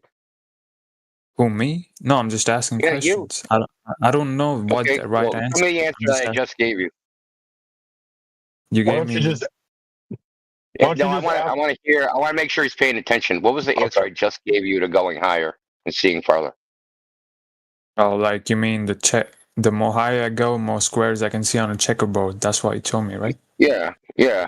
So are checkerboard spheres?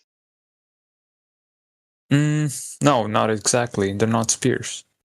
Okay, yeah. So not exactly. It's the same thing on a flat surface as a ball. When you go higher, you would see farther. Yeah, but like after some point, you watch a curve. Like you can't see more than that. So what typically actually happens? Something you can't see. What actually happens in reality is that the air absorbs so much light that you can't even differentiate the horizon. It becomes opaque, right? Kind of cloudy and misty way off into the distance. Because as you go higher, you're going to see farther. So now your line of sight went from, say, 3 miles away. It goes out to now 100 miles away, and it's just all the air is the horizon is not well defined. Well, like if air absorbs, like does air absorb like all the light, which makes us not being able to see after some point? Yeah, there's something called meteorological visibility. So if we go in your weather app on your phone, it'll have a visibility. It'll tell you how far you can see. Yeah, due to that the is meteorological conditions. Smog. Not necessarily. It's because there's particles like dust, dirt, and there's water vapor in the air. And the water vapor content and the pressure determine how much of that air absorbs light, because air absorbs light. It's transparent at short distances, but at long distances, it's not. Just like water, right? Water's transparent if it's very shallow, but if it's deep, it's not transparent anymore. Oh, like the greater the pressure, the less visibility. It's not pressure. It's the length of the optical path. How far the length you are. Yeah, the length of the optical path, right? So say you're looking in a pool, right? Or a lake, and it's 50 feet to the bottom. The light has to travel 50 feet before it reaches your eye. But if it's only, 8 inches deep, then it only has to travel 8 feet through the water till it reaches your eye. Yeah. Or 8 inches. So that optical path has more chances to be absorbed into the molecules of water. But wouldn't that reflect back? Because if it gets absorbed, that makes air a perfect absorber. It's not a perfect absorber. If it was a purple absorber, it would look black. Yeah, exactly. So it shouldn't look black. Yeah, so and it doesn't. Which is why there's a reflection. They're not perfect. Look, we can calculate this. It's well known what it is. I mean, It's known empirically. Classical physics says different answers, so it sounds No, different. it does not. No, it does not. It's called the Rayleigh model of the atmosphere, which is classical physics. Rayleigh model of the atmosphere? The Rayleigh model of the atmosphere gives you an extinction coefficient for air of using a certain wavelength and humidity, density, pressure. What is the other one? CO2 content. CO2 absorbs light more than. Oh, so like light bends downwards as it enters denser layers of atmosphere. I got a phone call. Someone else talking to him. Sheepdog, you still here? Yeah, I've got like a couple minutes in. Okay, I got a phone call. Yeah, so look, man, when we go ahead, you go ahead. No, you're right, bro. You go ahead. Go ahead, please. I just wanted to add real quick, like, understand this. What is it, potassium?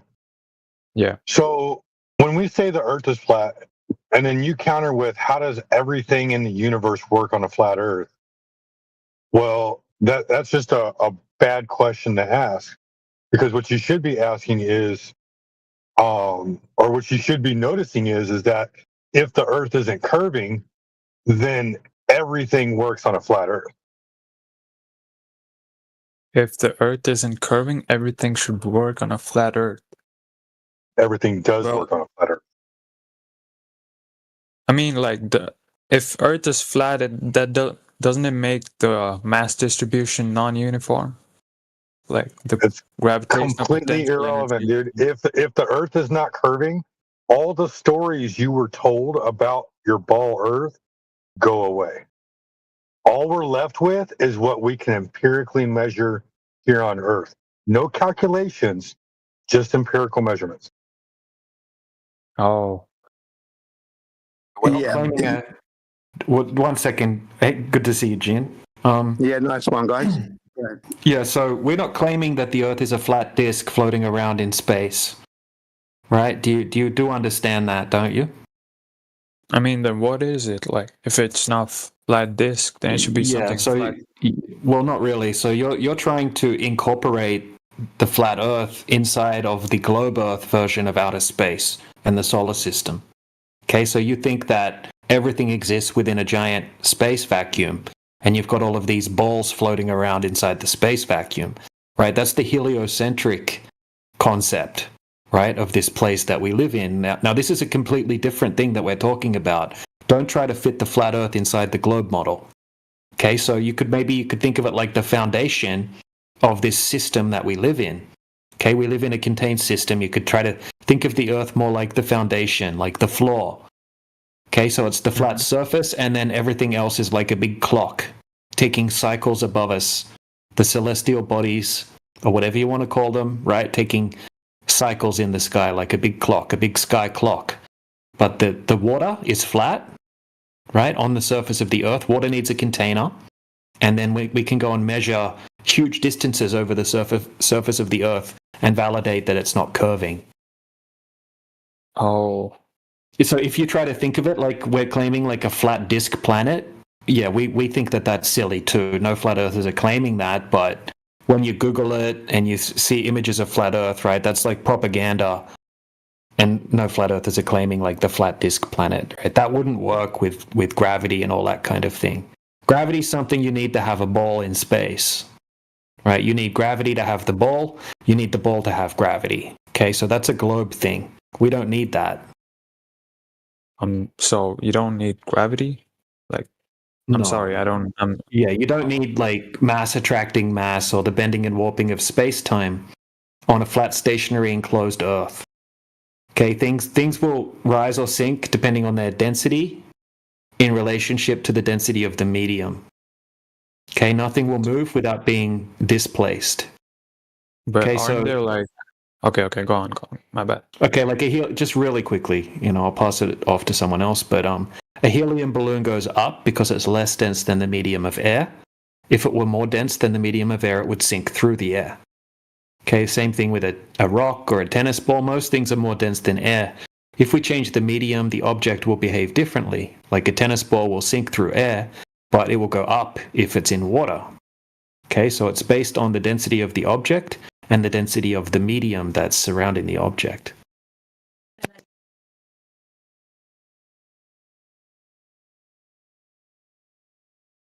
Make sense?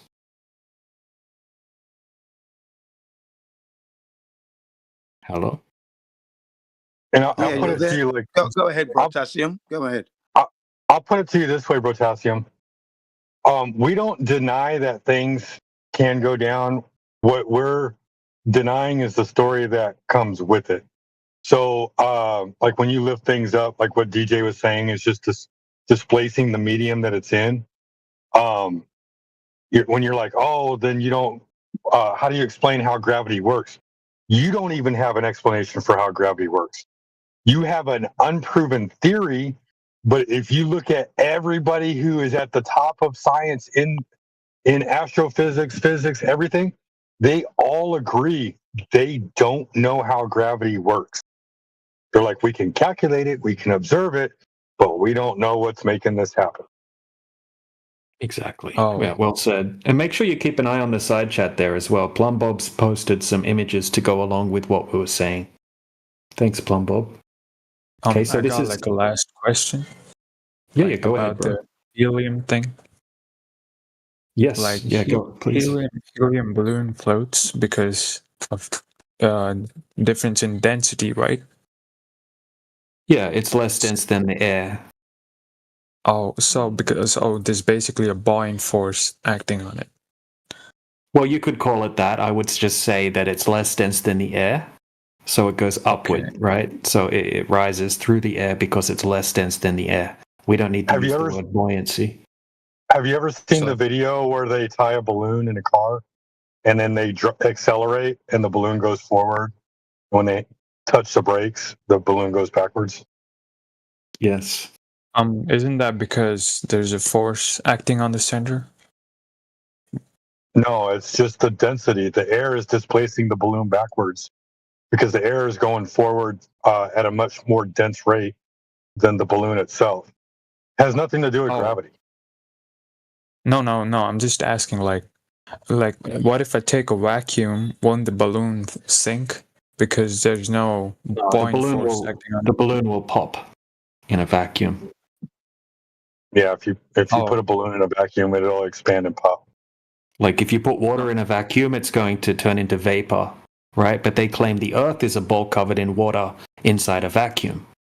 Obviously, you would say, oh, but we have gravity to save the day, right? Gravity's kind of like the Band-Aid to fix all the gaping holes in the globe model, right? So that's kind of what gravity is. You know, you need gravity to explain all the oceans sticking to the outside of a spinning ball. You need gravity to explain all of these things that are attached to the globe model because obviously they defy common sense and how things would logically work. But everything works just fine as you would expect on a flat Earth, right? Let me give you one quick example with the density thing that I was talking about. Okay, so we could get an egg, and then we can get a glass of water, and we can put the egg into the fresh water. Okay, so this is just fresh water. The egg will float down to the bottom and sink, right, to the bottom of the fresh water. Now we can make that egg go upward, and all we have to do is manipulate the medium. So if we get some salt and add some egg into the fresh water, some salt into the fresh water, it will change the density of the water and it will make it more dense, right? So now the egg is less dense than the water and the egg will actually go upward, right, and float to the top of the glass of water. All we've done is vary and manipulate the medium, and we've changed the direction in which the egg goes. Yeah. Like, I wanted to go on with the helium question. Like, if the balloon is made out of latex or rubber, it's gonna pop, because I've done this experiment.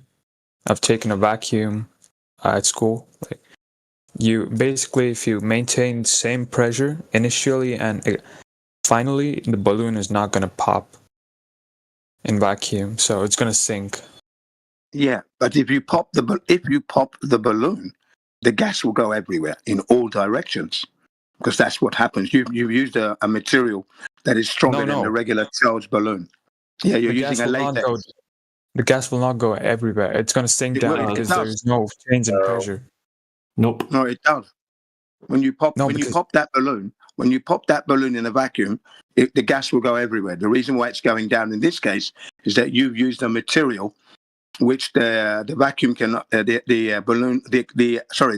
helium cannot pop, because you've used a stronger material. But if I pop it with a pin, the gas is going to go everywhere. You can look that up yourself, and you can actually test that out for yourself if you want. We've been researching this for a long time, and we know for a fact that that's the way it works. Now you can look up, like, this is the mainstream. Like, this isn't a flat Earth claim. You can look up it's a balloon. The gas expands everywhere. Yeah, gas particles, right? Gas fills available space, right? Gas is unique, right? Gas doesn't get pulled down to the ground or anything like that. So gas particles move at random in all directions due to their kinetic energy, and they will go in straight lines indefinitely between collisions, right? They will only change their path if they collide against another gas particle or against the walls of their container. Now, gas particles, they don't get pulled down to the earth, right? If you have a gas particle going up, it doesn't make a parabolic arc and come back down to the ground again because gravity is pulling on it. That's not what happens. Gas fills available space. Yeah, that's true, because they got entropy and high kinetic energy. Exactly. So you understand, with your latex helium balloon, it may drop down, but as soon as I put a pin in there, pop, the gas is going to go everywhere. Similar to the glass of water that DJ said, that when you drop a glass of water into a vacuum chamber, it starts to outgas and vaporize. That gas is going upwards, not downwards. No, it's not going to go upwards. It's going to disperse evenly across the surface. Now the water boil becomes the gas and then fills the vacuum chamber. And then simultaneously you're pumping the gas out continuously, keeping it a vacuum pressure. And eventually all of the water will be gone because all of it will evaporate into a gas and be pumped out of the system, because gas pressure tries to fill the available volume. Yeah, so that's basically how ideal gas work, right? Exactly. Yes. So in order for your globe to exist, to explain why the water on the Earth is not evaporating and leaving the Earth, you have to have gravity, which is what DJ was mentioning earlier. Gravity only exists in your mind because it must exist in order for you to have this belief system. Wait. And it's important to remember that Sir Isaac Newton's mass-attracting mass was refuted by the man himself by stating that he didn't agree with the theory. He thought it was an absurd idea that mass-attracting mass would happen for no apparent reason. And he said he didn't want to be associated with that. Then you have 106, 107 years later, Albert Einstein is the gravity now, which is the bending and the warping of the space-time fabric. That's the current standard. When you hear gravity, that's the gravity they're talking about. But that was also not proven. So currently, nobody knows what gravity is. And the explanation... The gravity Isaac Newton proposed was for point objects only. You assume something to be a point object, and that's how it behaves. Isaac Newton Actually, that's not right. For Isaac Newton's gravity was dispelled by the man himself, refuted, and then you have now the current standard of Albert Einstein's, right? Because he has superseded Sir Isaac Newton's. So the current standard is Albert Einstein's. That's the current standard. But again, the point you're not actually taking in is that it's an unproven. You have two unproven theories, and they're not even theories. According to the experts, they're not even theories. They don't even classify as a theory. So there you are. Nothing's proven. You can't prove it. I can't prove it. Experts out there, scientists at the highest level, cannot prove it. The explanations do not match reality. This is why gravity does not exist in actuality. So, Earth is a donut. What? I don't know. Is that what you see in reality? Do you see the donut in reality? I don't know, what you man. see I'm in confused. donut? Have you seen that anywhere? So you're uncomfortable now. You're going to reduce everything to absurdity. No, I was just asking questions. I don't really know what's true. Well, I'm asking you the question. Have you seen a donut-shaped Earth anywhere in your life since you come out of your mother's womb? I mean, that's how I think it is now because of all the. That's what you think it is now. Have you measured it? Have you gone out to actually confirm that? I need the curvature rate of that donut to be proven. How are you going to do that? I'm probably using laser pulses. Oh, so then you're going to point a laser. The laser is going to be 3 feet on one side of the water. It's going to be 3 feet on the other side of the 10-mile water. And we're still going to have a flat Earth, and we're not going to have a donut. Now what? Oh, so Earth is not a donut. No. You tell us. You offered it up. Get it in your mouth. Tell me what it tastes like. Which brand of bread? It was a joke, guys. Please chill. Yeah, well, we're talking quite seriously We here. had a logical discussion with an entire panel of people being, cordial with you, and now you're going to turn this into a joke because we've made something make sense. Something in your head has clicked, and now you recognize, shit, I'm over my head. Yeah. I mean, I was just confused trying to ask questions. I got loaded with a lot of information, so I'm trying to comprehend it. Yeah, it's quite simple, really. Gravity doesn't exist. You haven't measured the curvature of the Earth, so you've validated nothing. You are running on 100% belief at this point, and a belief without confirmation is a mistake, according to No, I'm not Carl a Sagan. globe earther. I'm not a globe earther. Okay, so you're on the fence. Okay, well, I'm taking the fence from you now. Now you've got to start to do something. That means you've got to now go into nature and confirm. Being on the fence means you're not doing anything. Now I've taken the fence. What you going to do now? You got no fence. What you going to do? I don't know. Right. Well, that's why we're here to help you. The advice we give you is you must go out into nature like we have done and try to confirm the Earth's curvature. You will find extended horizontality everywhere. That will tell you that you're not living on a spherical ball. As for the shape, the actual shape of the Earth, no flat earther knows, no human being knows. We cannot leave Earth to see Earth in its entirety. As they say, God's view of Earth, we can't do that. Okay? Hasn't satellites left Earth? Begging the question fallacy, because that there violates the second law of thermodynamics. And how do you know that they're up there? Have you been up to space to confirm that they're actually there? Or are you going to believe that as well? Another belief. Yeah, you also just repeated it earlier by stating that entropy is a thing.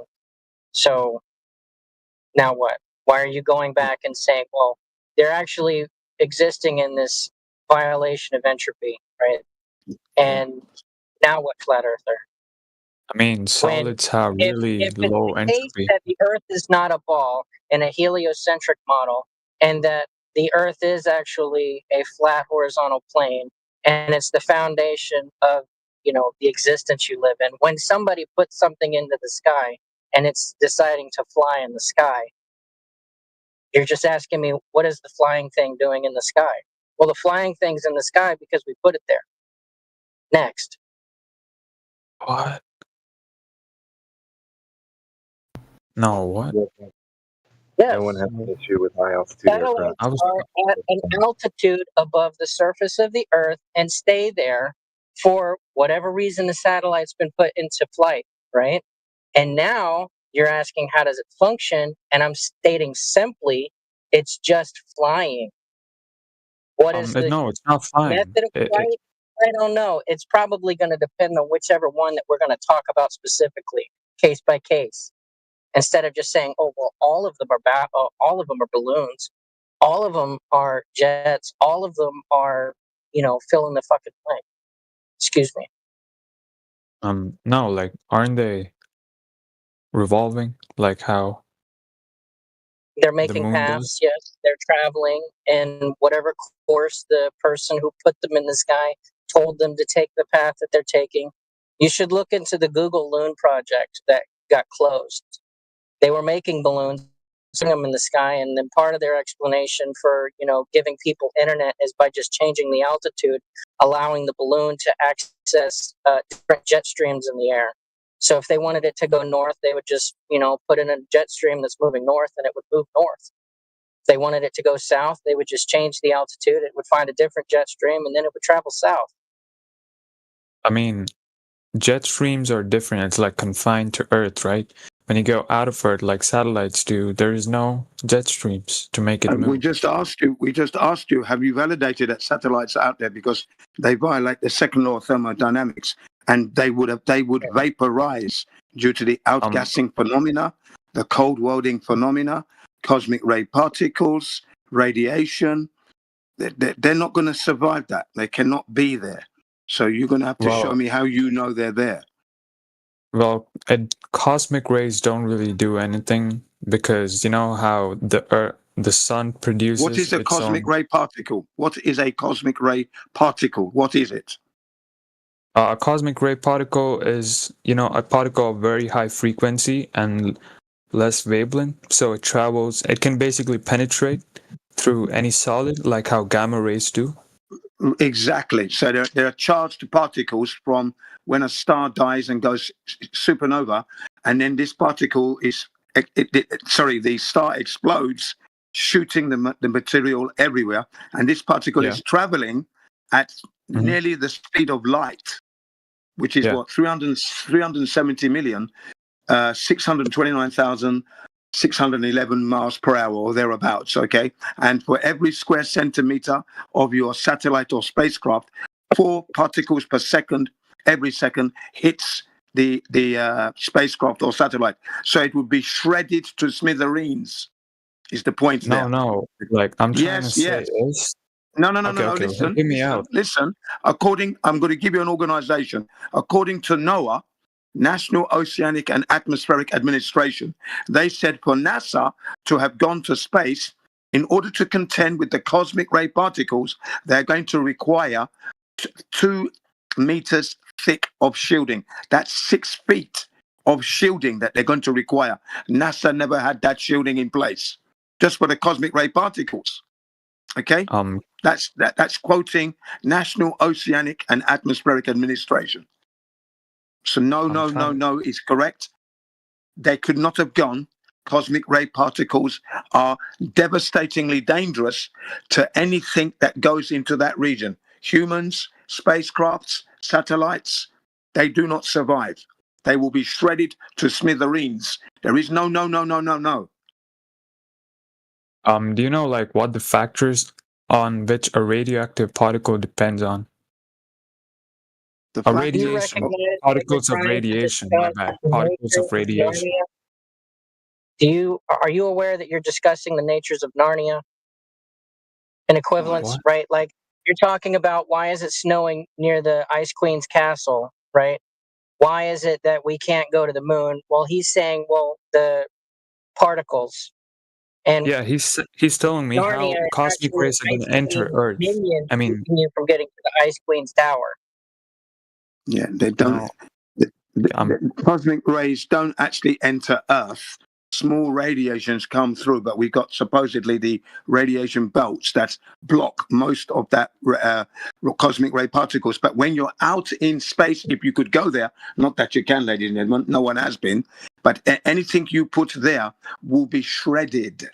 You're not listening. NASA never had the shielding. 2 meters thick of shielding.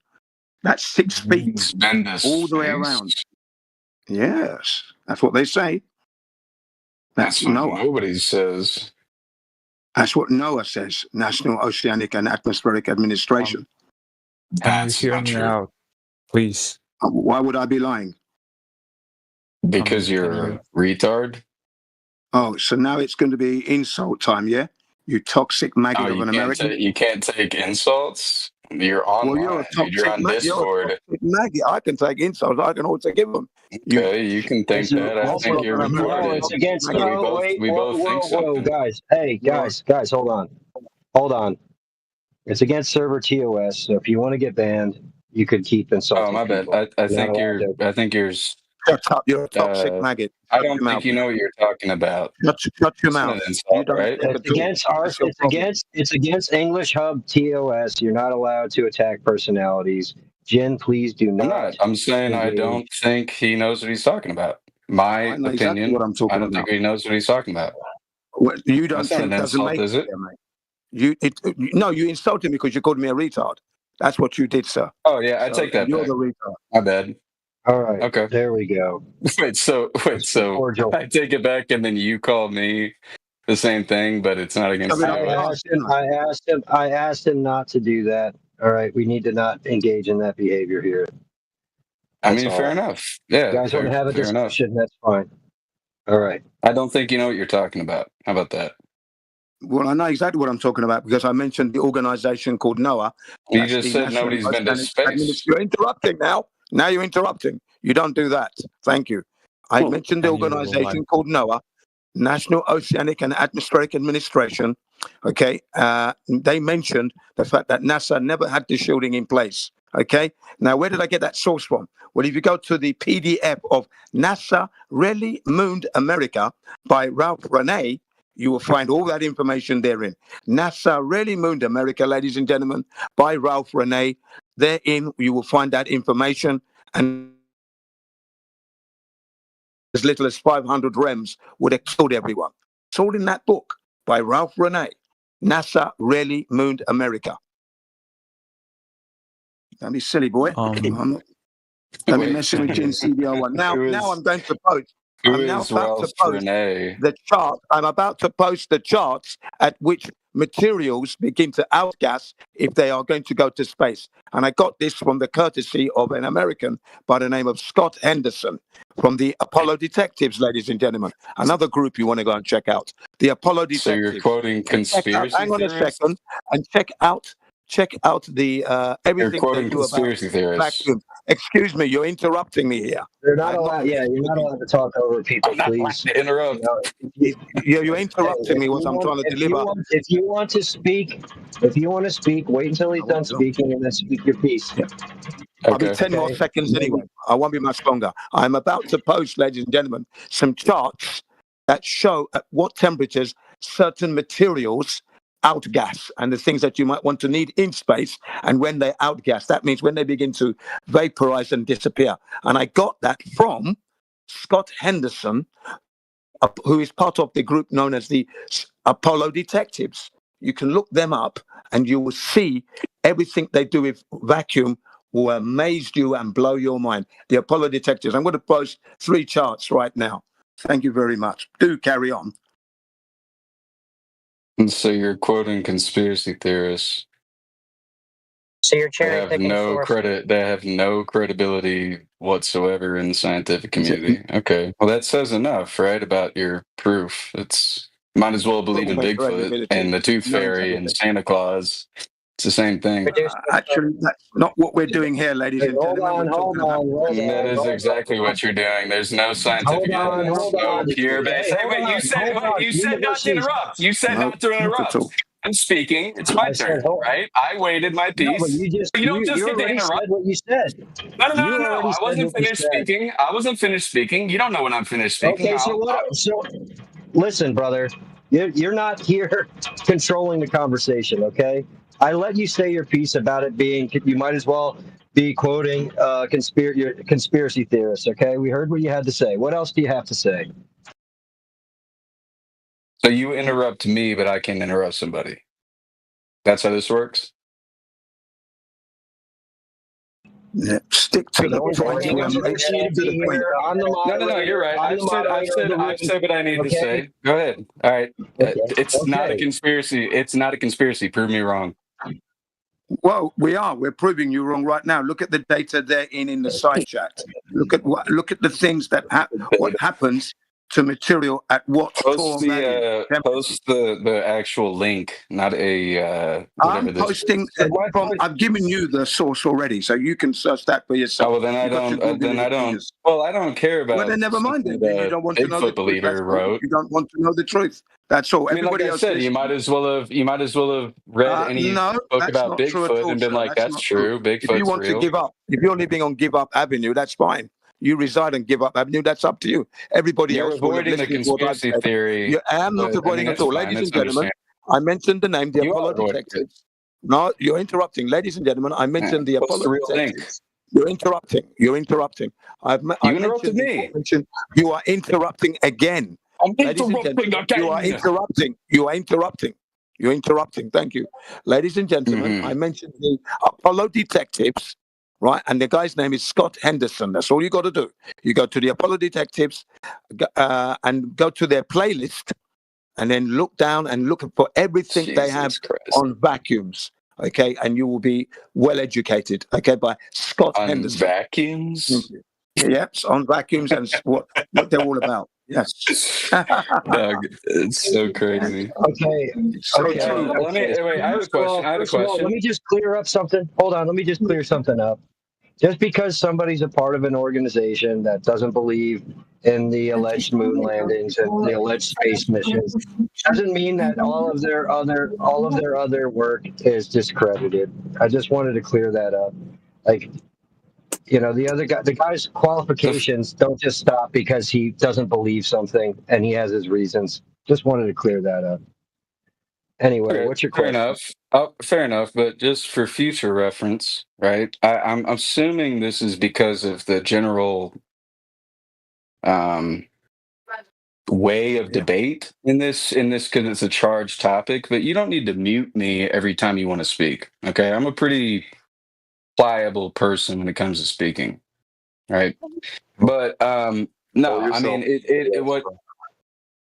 Huh? To control yourself, or somebody else will. Yeah, we don't usually have to mute anyone because usually we have good faith conversations with people, but you seem very arrogant and you're like laughing a lot when people say things. It seems like you kind of like butthurt over this topic. This is all laughable. It's not butthurtness, dude. It's not going to change my opinion. That's the arrogance that we're talking about. This is all laughable. Like, I bet you don't know anything about our claims. You haven't seen our evidence, right? I bet we could quiz you about basic things about the globe. And you'd probably find that people like Jin know more than you about the actual globe that you believe in, right? So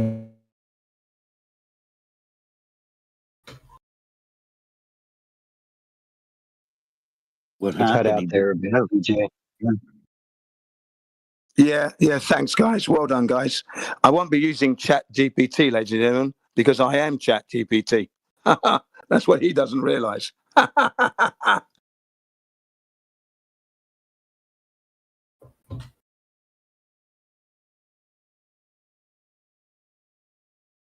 Yeah, so we posted the charts. They're in the side chat, and you will see that certain material begins to give off gas depending on the Tor value of space. Okay, so there's nothing we can put in space that will not outgas and be destroyed. In fact, outgassing happens here on Earth, but it's been dramatically slowed right down because we have air.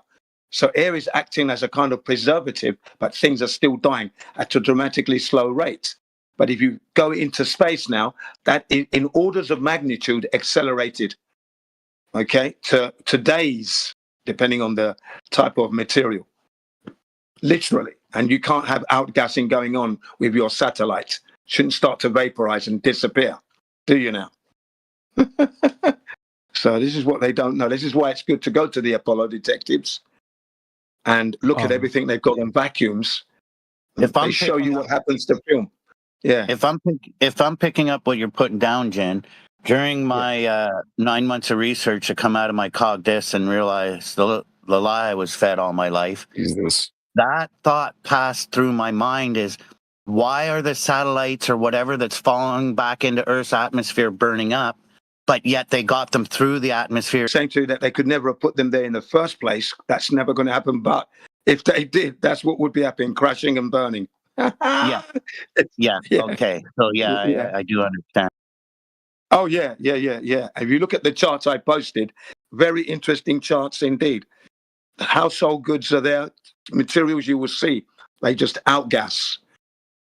Anything we put into space, if we can get there, would outgas. And if they're outgas, it means their structural integrity is going to be compromised, which means the equipment's going to be destroyed. It's as simple as that. We don't go to space. We've never been. And thanks to people like Scott Henderson and the Apollo detectives, they bring that home. They actually tested some of the supposed film that NASA took to space, okay, and subjected it to vacuum chambers much less than what you would find in space, and the film gets destroyed. Now, when we say destroyed, I don't mean into smithereen pieces. What we're saying is that the emotions that make up and capture the image blend into one another. So if you take a picture of the whatever you're looking at, the ground and the sky, you might get brown grass and a pink sky because the motions, the color's been faded, if you will, or mixed, because they begin to outgas and melt. And once that happens, they blend into one another. That's on a Torr value, which is 10 to the minus 3 Torr, which is nowhere near space. It's like maybe 20 miles off the Earth's surface, something like this. And that's what happens to the film. So you haven't even got to the Kármán line. Don't forget the Van Allen radiation belts are going to come after that. That's correct. And then they would need to have minus 200 degrees Fahrenheit icebox to put the films in to protect from those radiation. And then when you do that, what happens to the film? It becomes brittle, stiff. It cracks. Yeah, so you can't use the film once you've done that.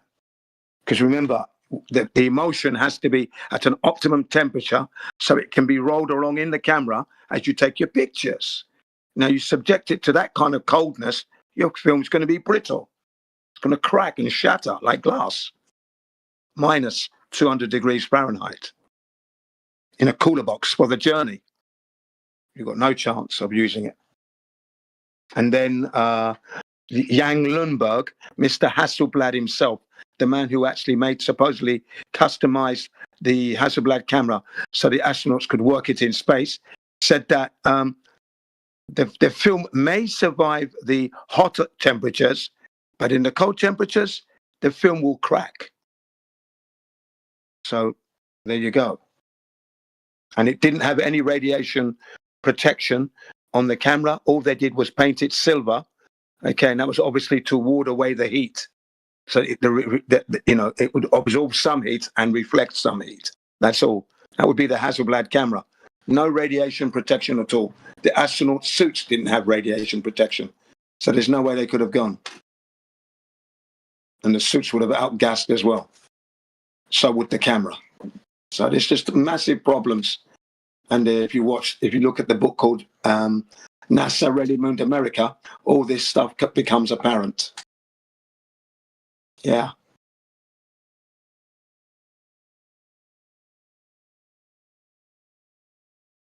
So I hope the Brotassium, are you still there or is he gone? Brotassium. Well, I had a question. Yeah, oh, please go ahead. Yeah.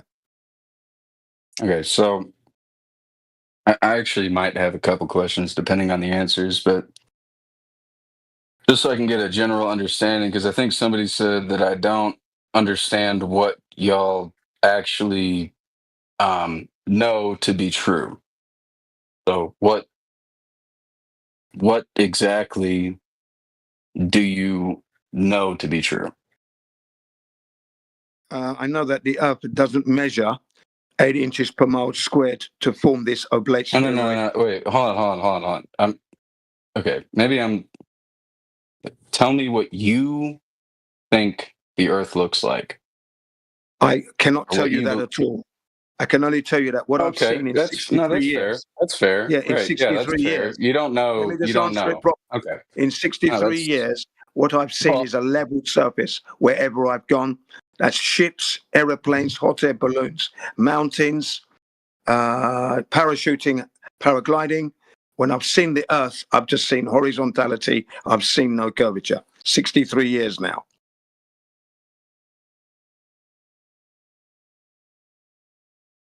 So what we're gonna Yeah. do? No, I mean, so I get. Yes, No. my turn.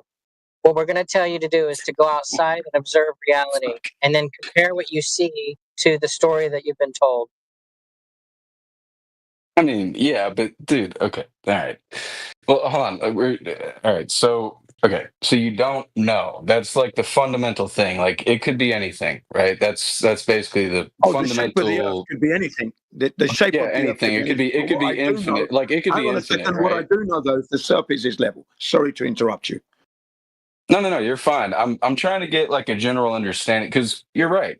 I think whoever said, I don't remember who in chat said that I don't have a fundamental understanding of what is actually I know believed isn't like a word to be used lightly here, so I'll say That's right. think, right? Like your critical thinking, right? What you have created, Yeah. like what you have thought critical, as much critical thinking as you have available, what the earth looks like. And to be fair, right? From like if you're standing on the ground and you're looking at the earth, like from your perspective, the earth could be infinite. And it honestly, I'm not a scientist by any means. So as far as I know, the earth could be infinite. But I'm just trying to get a general understanding of Yeah. okay. So is that like my kind of position. a It could be, but I don't sure. hold that position because at Well, the end so of the day, I that's can't prove like that. well, You and know. it's honestly like in my opinion, I think that's a solid basis of curiosity to be standing on, right? Like, because just I mean, I don't know if anybody's seen It's Always Sunny, the show on whatever. There's an episode where like they do a debate on evolution versus creationism, basically, and Mac, which is objectively like one of the dumbest people in the show, makes an extremely good point that comparing religious texts to scientific texts, right? Like that comparison of being like you just believe what other people say they know, right? So, and to be fair, there's no arguing that. For anybody that's not scientifically literate, there's no arguing that you don't like you're following what is being told to you. So, is that like a general, I guess, from the other flat earthers, either in chat or in here, is that a general like consensus? Is like that it's just not Well, known, right? and it doesn't matter whether you're a Well, I layman. mean, it kind of Who did? I'm sorry, it bro. kind of I just started matters. talking for 2 seconds. Stop. What's my premise? What's my overall point? Because if you don't know it, stop to take a moment to listen. I just started talking. What? I just started talking, and already Yeah, but I mean, interrupt. I just asked a question in general. I mean, if you want to answer that, that's fine. But That's I'm what he's asking trying in to do. general if that is the general I was trying. consensus. I Oh, was okay, go trying. ahead. My bad. All right, go ahead. My bad. So, point is, and you did throw me off. So I hope that wasn't your intent, but that's what happened. 1 second. No, go ahead, man. It doesn't matter if you're a layman or a science educator, communicator, whatever you want to call yourself, whatever background you have, because we've spoken to them all. Nobody claims to know at the end of the day. Like I'm not talking about I'm not talking about, but there are smarter people who understand, like, scientists or that have, more advanced and experienced knowledge, and so they know. No, when pressed, they don't claim to know either. That's something I think you're mistaken about. No. I mean, look. All right. So this is what exactly. I think we're actually in agreement. So this is why I brought up. This is why I brought up the "It's Always Sunny in Philadelphia" episode. If you haven't watched it, you should watch it. It's actually really an interesting take on the science versus religion debate. But it bleeds into like anything where science is involved, which is ultimately right. Huh? Yeah, it was a good episode. It was really funny. Yeah, and so you see what I'm saying, though, right? Like science is a bitch, right? I mean, and this is this is what I'm saying. And I actually had okay, so this is the funny thing. As somebody pointed out, over fences or whatever in here, I've been in here a couple times. Dude, I honestly, when I first joined this server, I joined in here and I was like, okay, blown away by the by really it was my own arrogance.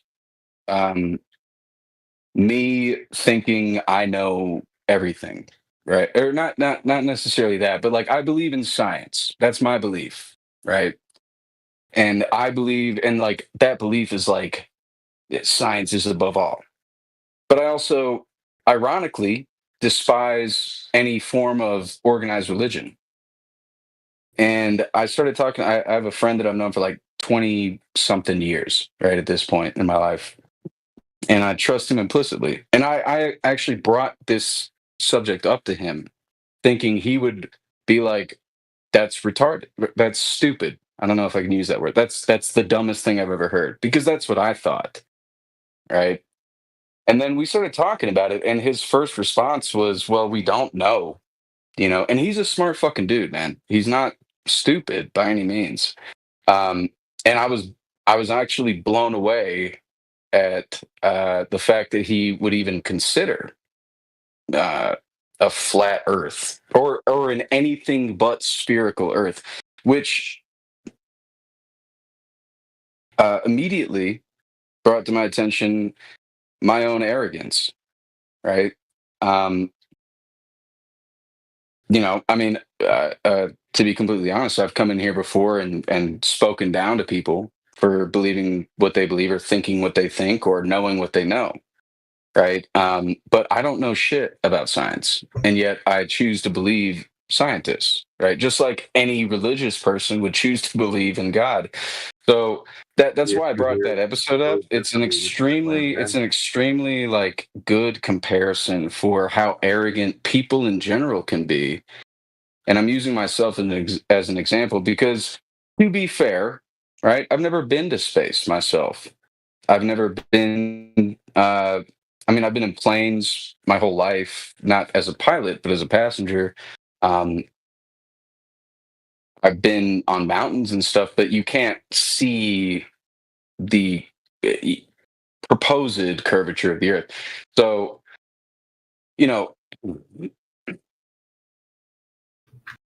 and objectively, when I came in here, my initial thing is just to be combative of something I feel is so ignorant, But to be fair, what I believe is technically ignorant because I have no idea what I'm actually talking about, right? I'm not a trained scientist. I am not a collegiate, learned scientist. So I have no grounds to stand on with being well, these people have proven. Okay, well, so, I mean, I think the ultimate appeal to them anyway. Well, and I think the ultimate thing here is everybody ultimately wants to know where the fuck we're from, why we're here, right?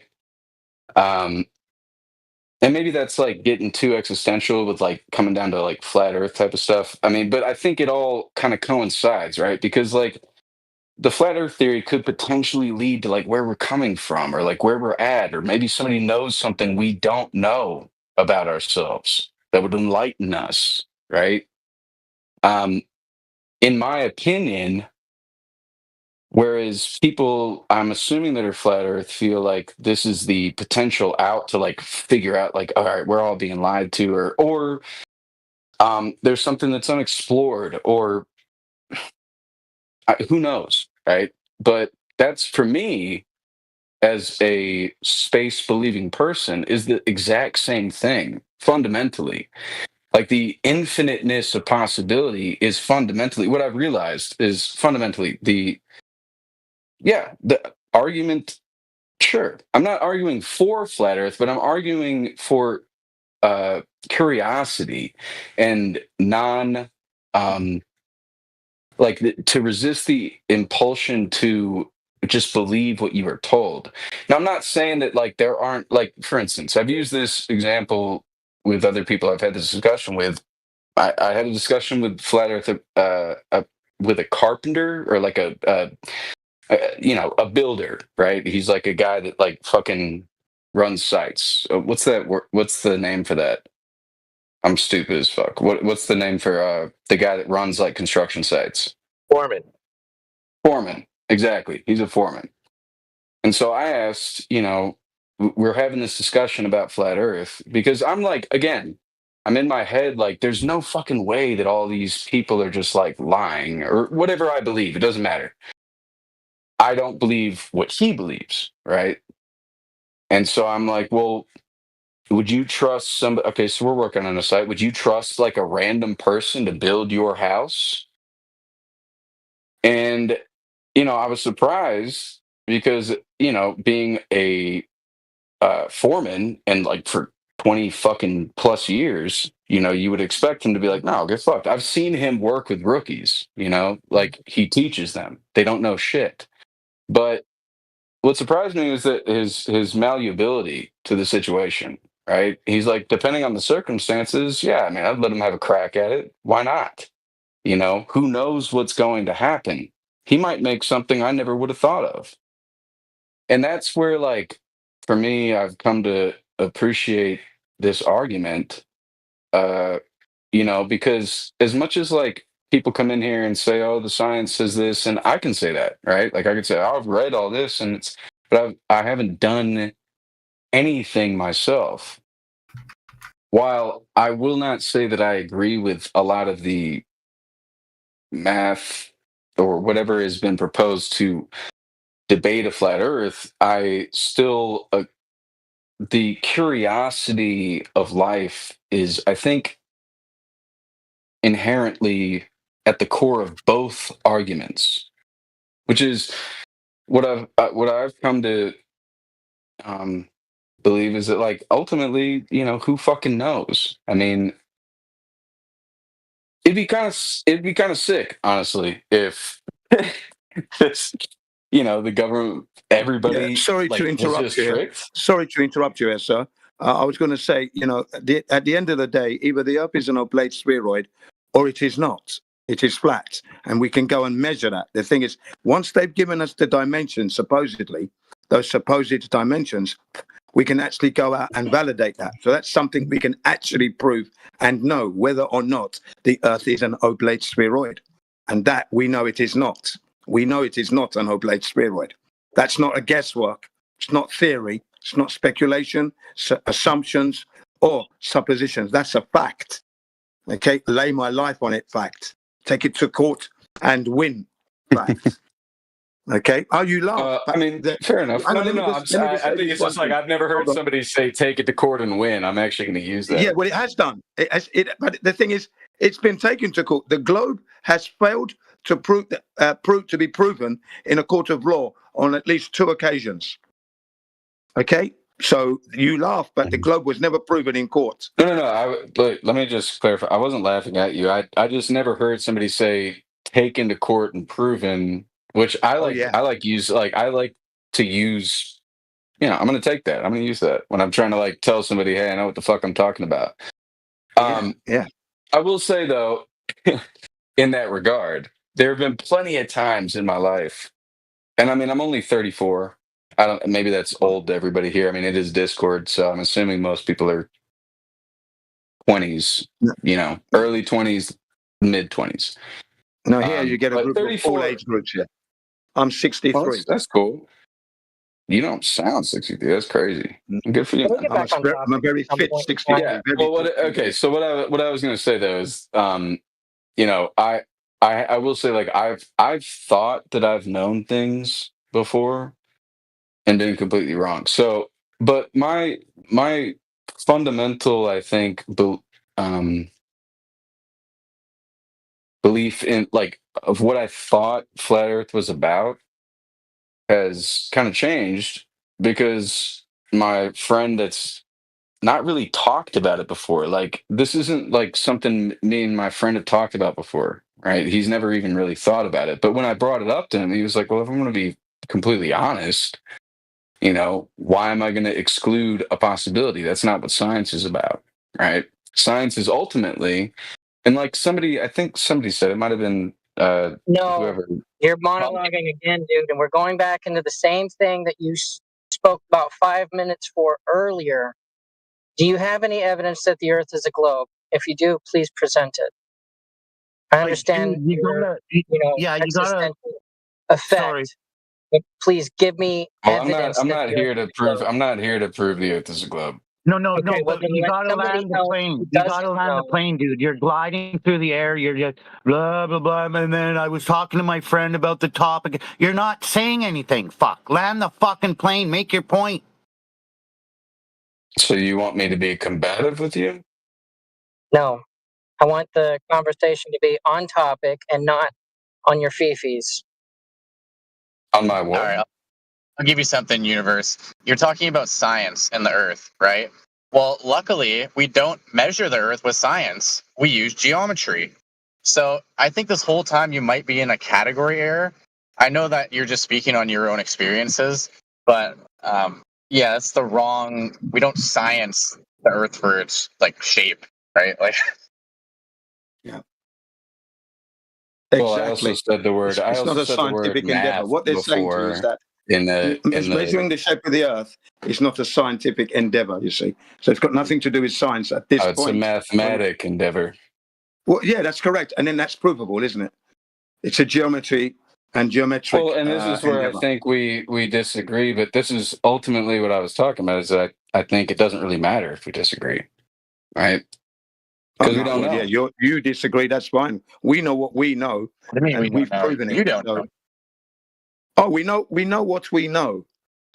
We know what we know. Well, I mean, I will say, I'll say this. In my opinion, nothing that has been, I guess, posted in the side chat so far, at least, or has been talked about, has been proof of a flat Earth. I don't think anything in the conversation for the last 20 minutes has been on topic proof of the shape of the Earth. It's been in the weeds and talking about people's feelings and an existential crisis and things that don't actually prove the shape of the Earth. How about we get back into Nobody said that feelings or existential crisis. Neither of those words were spoken one time. Maybe it's not actually curving. Yeah, and you haven't offered any proof. Well, of the yeah, Earth but curving. there's plenty of people that have proven the curvature of the Earth. Who are they? I mean, the original thing that I got in here and heard was that we haven't been to space.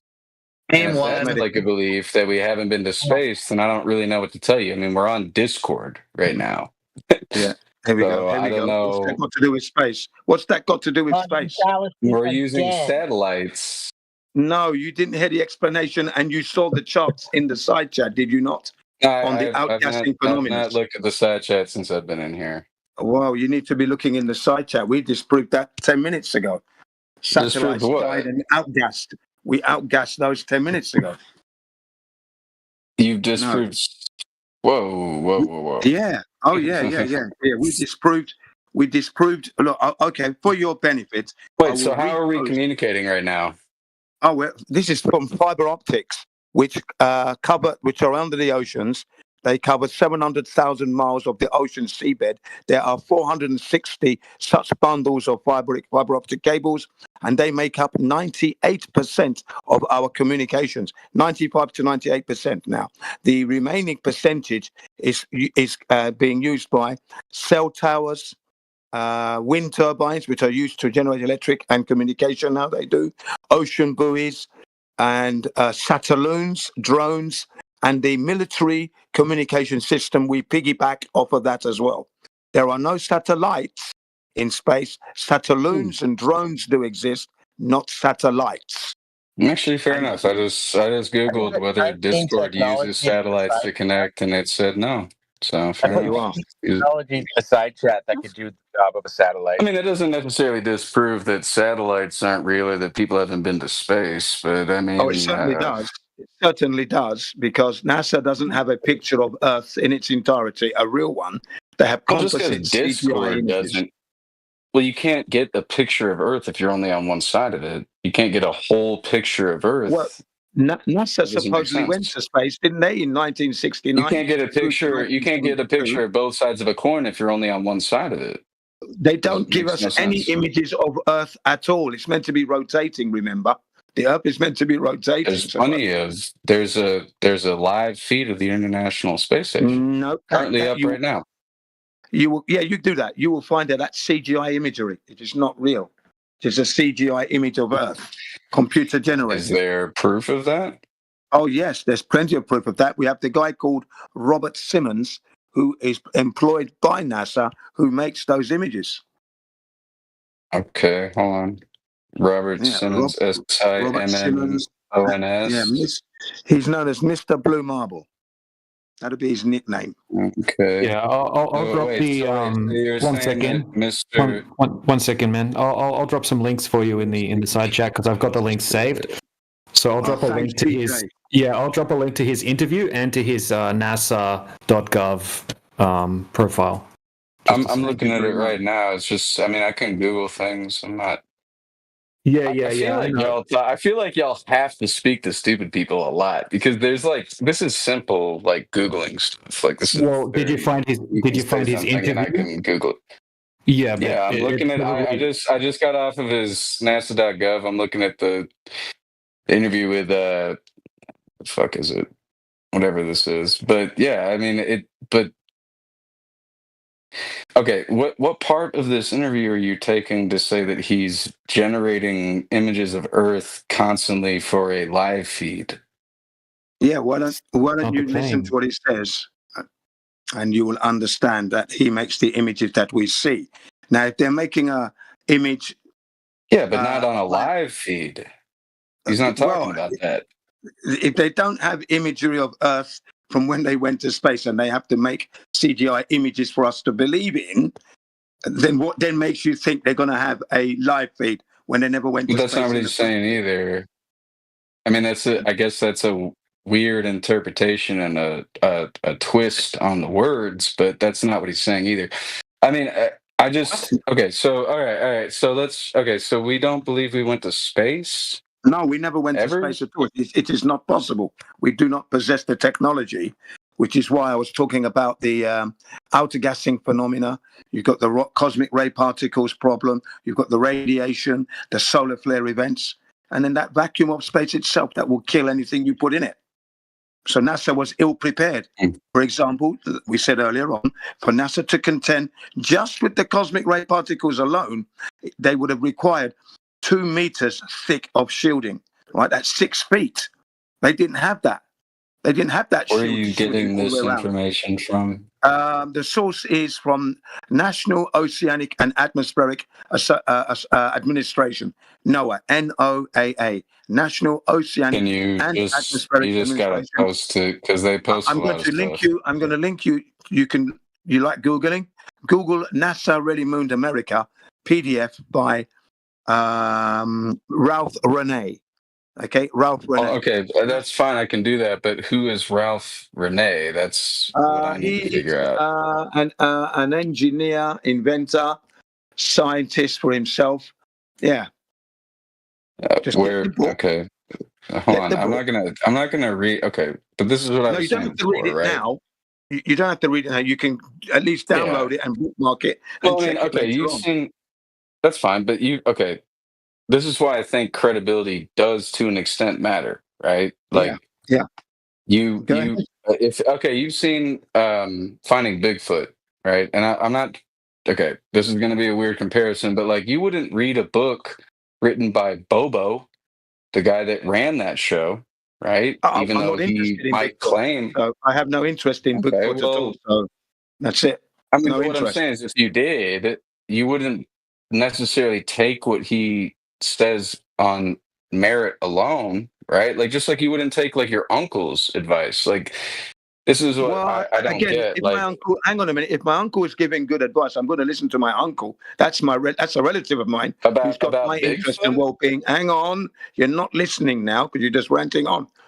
If my uncle is giving me good advice, I'm going to pay good attention to what my uncle said. He's older than me, he's lived longer than me, and he's got my interest and my safety in mind. So I'm going to pay attention to my uncle. Why would I not? Well, what if he's telling you that Bigfoot is real, and that if you don't sleep with your mouth open, he's going to get you? Well, if he's telling me that, of course, that's not advice, is it? You said I wouldn't listen to my uncle's It is advice. Don't sleep with your mouth open. Well, I wouldn't. That's been told to me for a long time. I know that for myself anyway. I don't need that advice. I already know that myself. My uncle wouldn't be telling me that. But you've also been told that the globe was, or the Earth was a globe for a long time. Yes, that's what I was told when I was a child. I was told when I was a child, where my educators, I thought, educated me correctly. But now we fast forward to 2015, and that we now know that what they told me was incorrect. Okay, I checked. I have the right to do that. But you just said you would believe your uncle, but if he didn't, but if he said that Bigfoot was real, you wouldn't believe him. It's not correlating with what we're talking about. Okay, if my uncle told me to keep my mouth shut, I would have said to him, Uncle, I already know that. So that, but thank you anyway, Uncle. So you already know to keep your mouth shut because of Bigfoot? Is that like a common thing? No, what you don't seem to understand is, one, I'm not interested in Bigfoot. Two, it's not relevant to what we're talking about. Three, can you get on with it? Get back on track. My point is that, if somebody tells you something with no credibility, I mean, I'm looking up Ralph Renee right now. I'm not concerned about his credibility at all myself. I trust and understand wait a minute, what Ralph Renee has stated. He hasn't done anything for me to be suspicious of or to discredit what he has done. And what he's done is marvelous work, put it into a book, published, and organizations like NOAA, that's an organization that was charged to record the solar flare from the sun. So at the time of the Apollo missions, for example, NOAA, that's the National Oceanic and Atmospheric Administration, recorded the highest level of solar flares that the sun has ever put out, 960 rems of instant death levels. But lucky for the astronauts, they were not there at the time, and they would have been instantly killed. But NOAA, I trust that organization.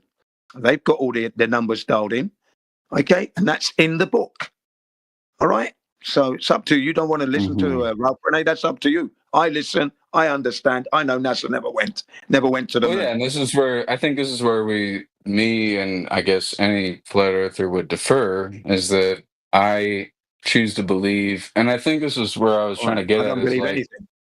Well, let's get the conversation out of a place. Hold on, right? We're going to get the conversation back on topic, right? We'd like to compare empirical evidence. We'd like to present practical demonstrations and see your practical demonstrations that validate a geometric horizon or Earth curvature. But you just said you don't believe in anything. No, I didn't say that. If you bullshit, I'll kick your ass. I'll kick your ass out of here. Jen said that. Yeah, that's my position. So he doesn't say he doesn't have. Yeah, but you were just trying to keep it in space, right? That's what you. I'm trying to get him back on track. If you can't tell, everyone's getting annoyed at you in the chat, right? Because you're refusing to present any. I don't care. I am. Yeah, so I'm moderating the channel. We've got a YouTube stream running, a live stream, right? And we want to keep it on topic about the shape of the Earth. You don't want to present any evidence because I'm assuming you don't have any empirical evidence, right? You probably don't want to see our long-distance observations and things like that. Unless you do, I'm not sure. But you seem to want to get into fallacious, like you're giving false analogies about Bigfoot, and now you're getting into the whole appeal to authority thing as well. It's like, this person's not credible because they don't have the degree. I'm trying to get to the root of why there's a disagreement. There's a disagreement because when we go out and test the Earth for curvature, right, and try to compare the math to reality, it doesn't fit, right? We go out and we observe. This is where I find my wall, right? With that, is that, are you a scientist? This isn't a question of science, right? You're in a category error. Are you a mathematician? Are you a mathematician? Yeah, I know all of the math. Are you a geometrist? Are you a geographer? So this is what's happening right now. You're getting into fallacies. Or are you just a random person? Yeah, I'm a guy that's been looking into this topic for 10 years now, right? Which you probably haven't been doing, right? Okay, and you're trying to cut me off for 10 years. Yeah, so that's a false analogy, right? So you're just fallacy man now, right? This is where you have to get muted because you're just talking absolute horse shit right now. Okay, I'm trying to present empirical evidence and go over how we know that the Earth's not a globe. and you're appealing to authority, right? You're giving false comparisons, right? Because you've got faulty logic. You're disingenuous. Okay, you don't have any globe evidence. We've got tons and tons of empirical evidence that proves the Earth isn't a globe, but you're not even interested in seeing it, right? You just want to talk over the top of me and try to mute me, but that's not how it's going to go for you. Right, so you can drop the arrogance. If you want to present globe evidence, go ahead and present actual empirical evidence.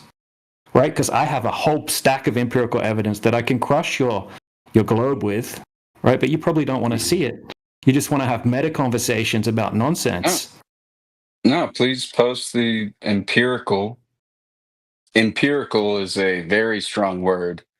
Yeah. So please I did post the empirical evidence. I did say to you though that we've got evidence that we can take to court slam dunk in a court of law. I said that to you earlier. I actually, and that's what I said. I was giggling at I've never used that term before, but I will start using that. But what? Okay, so what is this evidence? You better be able to prove your the evidence like you haven't been here. Look in the live stream. Like you're not paying attention. You've been here. I'm happy to present some evidence. All right, wait. You're saying to look in the side chat? No, I haven't presented anything yet, but I want to present something properly. You know, not just posting a little clip or something. You know, so okay. So let's go over some observations that absolutely destroy the globe. Well, okay. Let me before we go into this, because it might not be worth it. I'm not sure, but let me just say what to me constitutes evidence, right? As a science. This isn't a question of science. You're in a category error, like I said before. This is mathematics. This is geometry. This is a geometric plane. Don't talk over me. Don't talk over me when I'm mid-sentence, dude. Or you can go back on mute. Okay, so this is not a.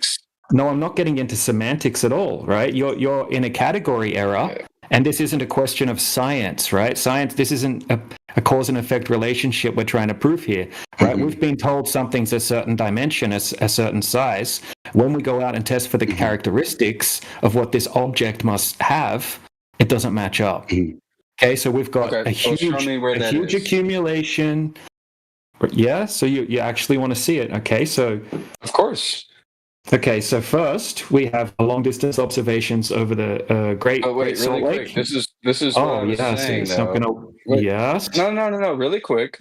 Let me just preface what to me is evidence. Okay, because if not, we're just wasting time and breath, right? And then I might as well leave, or you might as well ban me or whatever.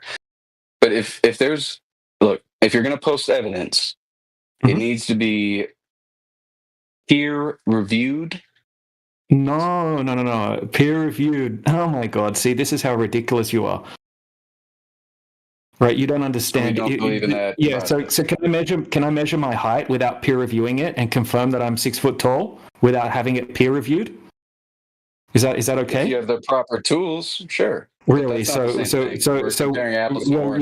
no, we're not. We're told that the Earth has a certain measurement. Compare Bigfoot to if I say I'm 7 foot tall, right, and then you come along and measure me and I'm only 6 foot tall, right? You can validate that I lied. I'm not 7 foot tall. I don't match my claimed mathematics that I gave you, and you can confirm that I'm 6 foot tall, right? Do you need to have that peer reviewed, or can you just present the evidence?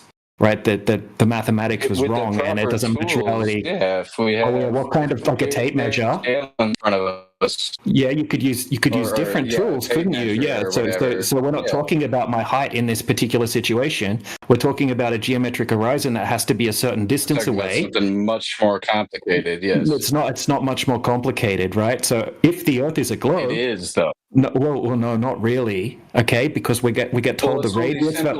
Don't talk over me. No, because you're not even willing to listen. You probably don't even understand. You haven't even seen the observation, right? To even critique it, because you don't want to see it. Yeah. So you don't have anything to present of your own. You know that I've been in here before, so you haven't seen most of what you oh no, I don't think so. I would remember you, right? I'm in here all the time, and I don't remember you, right? I would remember your arrogance. Well, then why did what's you were trying to be humble before, but now you've gone back to being an arrogant douchebag again. Y'all are getting me to be combative, so I mean I'll be combative. No, I'm being combative because you're just interrupting me and talking over the top of me, and then you're throwing out a whole bunch of fallacious bullshit. right? That's why it's combative. Usually I have nice, good faith conversations where people will say, oh yeah, show me the observation, right? Let's go through it. They'll listen to it. They'll look at the evidence. They'll ask questions about it.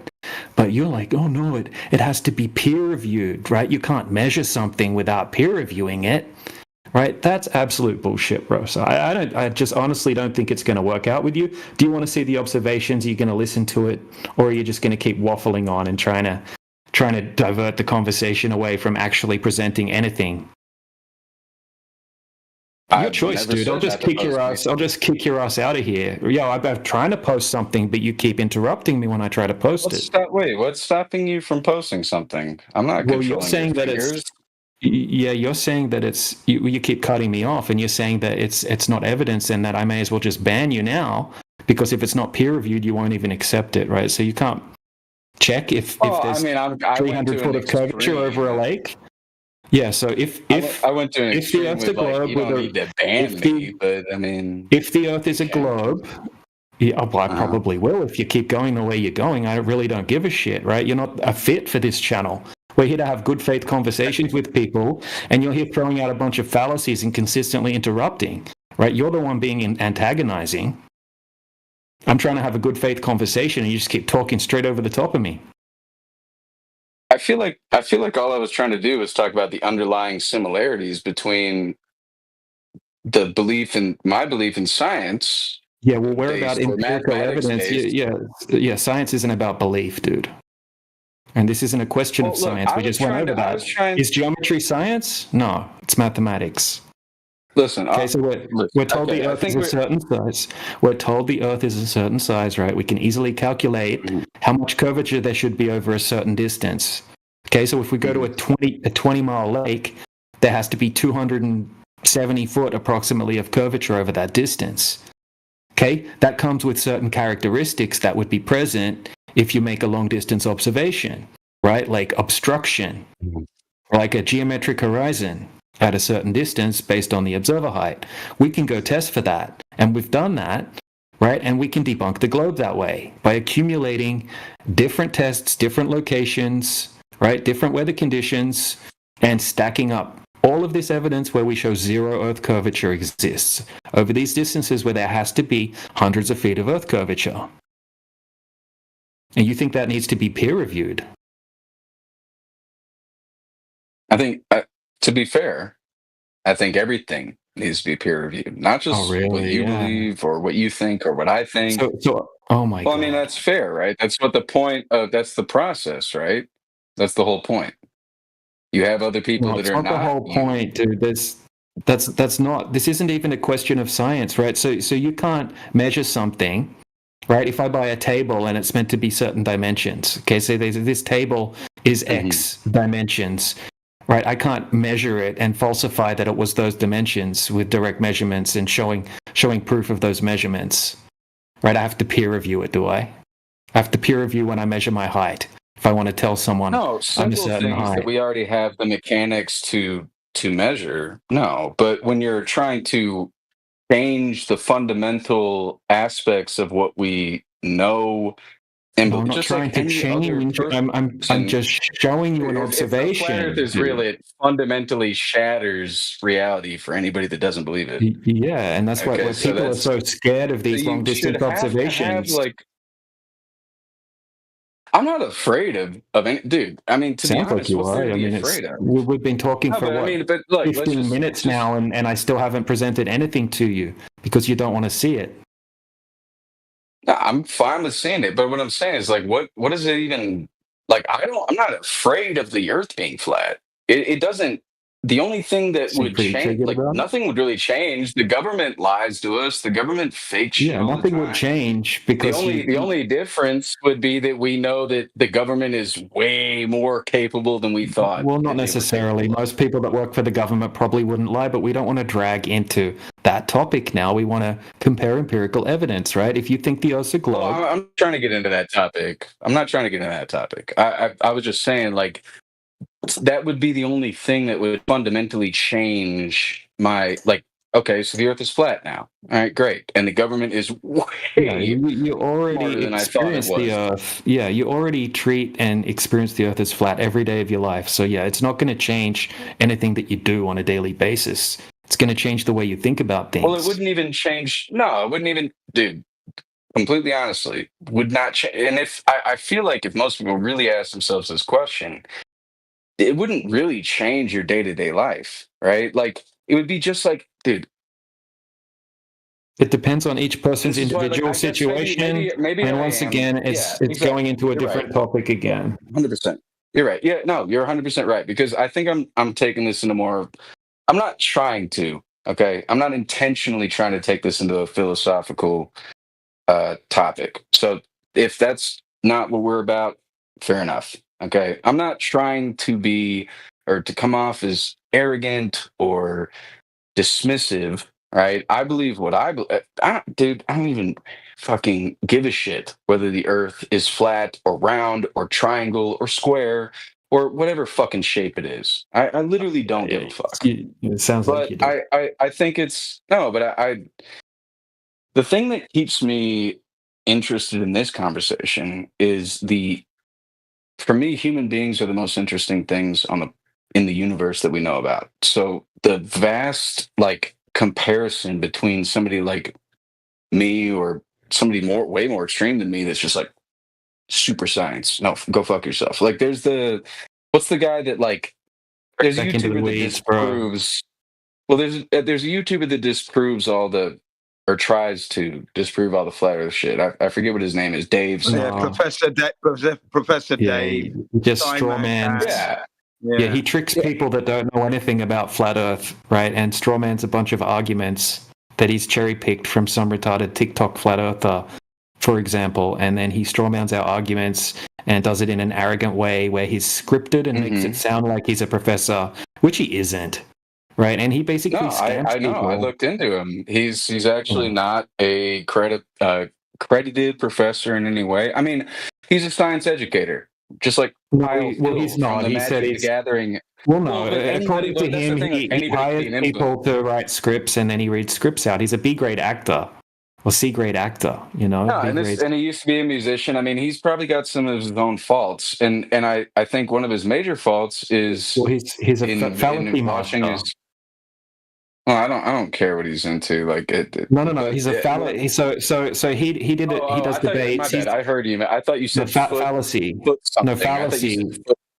Yeah. So when he debated some flat earthers right here and there, and there's a guy called Bruce McGuire used to run a channel called Mindshock. It's called Bruce McGuire now, but he's an expert in logic. Right, like formal logic, and he goes through the debate unbiased. Right, he's not a flat earther, but he goes through and he points out both sides of a debate's fallacies, and then he will explain each one and how it was fallacious. Blah blah blah.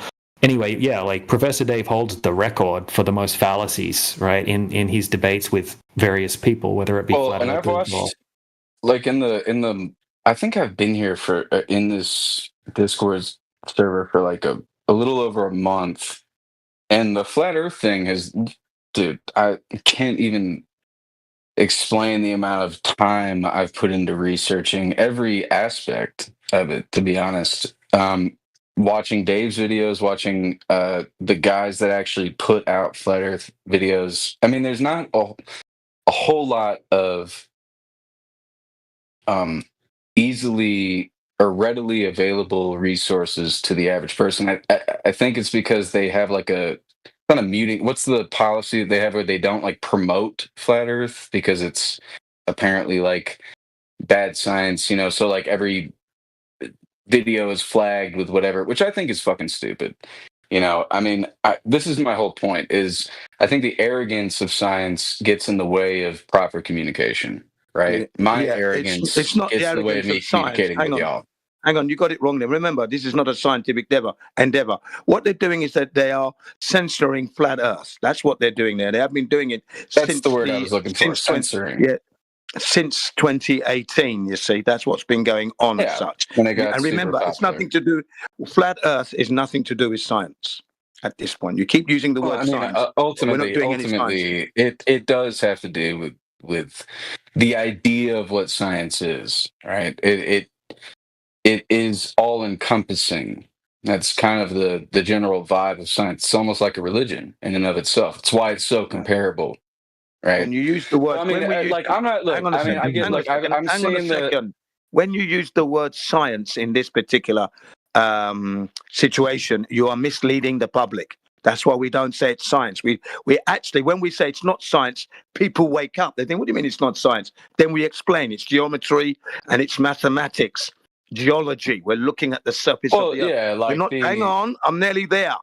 We're not doing any science at all, ladies and gentlemen. It's observations over a distance. That's all there is. So the word science should never be mentioned at all, because we're not doing science. But that's what I'm saying is whether you agree with it or not. Saying. I had to shout to get that out. If that's what you were saying, I wouldn't have had to raise my voice, stop you from trying to talk over me, and press it home. So if it's correct, then let's move on. It's not science. You know it's not science. Don't keep saying science. Let's move on now. Thank you. You've acknowledged. But I don't agree with that. Science is all encompassing, like I said. I mean, you could throw anything into science.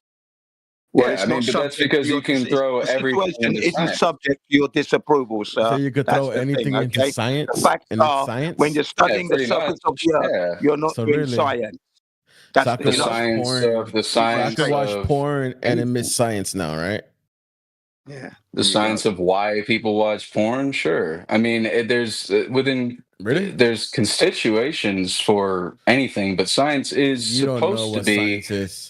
Science is supposed to be an all-encompassing endeavor. So, it again, just like religion, which is why I keep making the comparison. It is very much its own religion. Science isn't. Science isn't its own religion. Here, when we're talking about science, we're talking about natural science.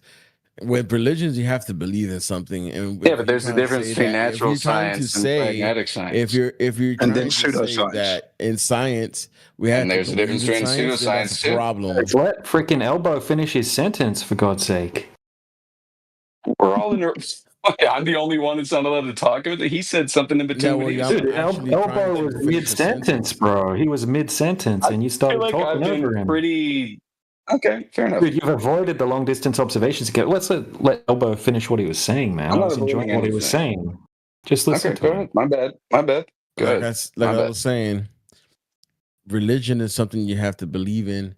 And if you're saying that it's the same as religion, that we have to believe in science, then you don't know what science is. But you do have, I mean, fundamentally, right? You're taking the words written on a page by somebody else that apparently knows more than you, right? Just like a deacon at a church would, and you're taking that as fact. That's what it, right? That's the immediate comparison. Incorrect. In science, things has to be well, and you're always saying that science like isn't. So I'm arguing against, like I see.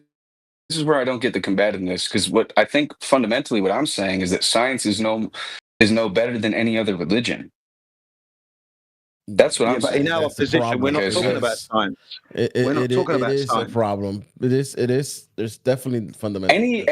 Definitely. If I'm not done. There's definitely a fundamental difference, because you have to systematically test, experiment. If you're gonna try to say something is scientific or science, with religion, you don't have. I believe that. You could take it at faith. You have to take it at whatever somebody says. Difference. And this is why I brought up the episode. This is why I brought up that episode of It's Always Sunny. It paints a very clear, very distinct picture of what I'm talking about. Yeah. So what you're talking about, like scientism.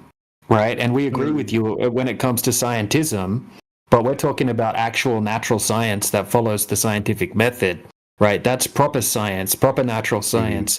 But when it comes to like scientism, that's more like a religion. So yeah, I think we're talking about slightly different things when we say science. Well, no, I'm saying science. If you are not a learned scientist, then you might as well be believing in a religion, is what I'm saying. Like for me, I believe the Earth is a globe. That might as well be a religion. Yeah, that's right. I just wanted to say this. you must remember that every flat earther here and every human being on earth has the right to study any subject matter they deem fit to the highest level that they wish to become an expert, and don't have to have a certificate, and they can be an expert and accept or disregard what the scientist says if we're talking about scientists or any profession of any topic matter. If they want to earn money, maybe they might have to go and get a certificate to do that. But they have the right to be an expert in any topic matter. And that's what you have to remember. So an appeal to certificates don't really match here. And the consensus system that's in place is actually broken, and it's fraudulent, and it's corrupt, ladies and gentlemen. This is why we're here today now. We, the flat earthers, are actually the beacons of intellectual standards. We are holding those professors now to the highest standard, and they're burning when we put them there. They burn, ladies and gentlemen. That's what we flat earthers do. Okay? Right. And that's what I want to say there now. In my experience, that's not true. In my experience, that's not true. Most of the time, when I've seen flat earthers debate somebody that is a actual scientist, that is not true. They do not burn. You are avoiding the actual empirical evidence, like the plague. You're refusing to look at the evidence. You just want to keep. Dude, I tried the plague. Yeah, bro, you're avoiding it like the. Yep, you're avoiding it. Like the plague. My bad. I misunderstood what you're saying. I'm avoiding it like the plague. Yeah. I thought you were saying that the plague was like evidence to flat Earth somehow. No. Okay. I mean, look, I'm not avoiding if there is empirical evidence. I think what I was trying to say in the beginning of this is that I think we might have a fundamental distinction between what is empirical and what is not. For me. And I'm that's talking where about testing the Earth, right? Practical demonstrations in the real world. Mm-hmm. Mm-hmm. Yeah. So, looking for characteristics that would have to be there if the Earth's a globe over long distances. I mean, I look at, in my opinion, I think almost, if you want to give it a real generosity, middle school grade science proves the Earth is a globe to me. Okay, go ahead. Okay, so what is it? What is it in middle school grade science that proves the Earth's a globe to you? Go ahead, present it. Well, how is the shadow on the moon always curved? Well, how did you validate that that's the shadow of the Earth on the moon?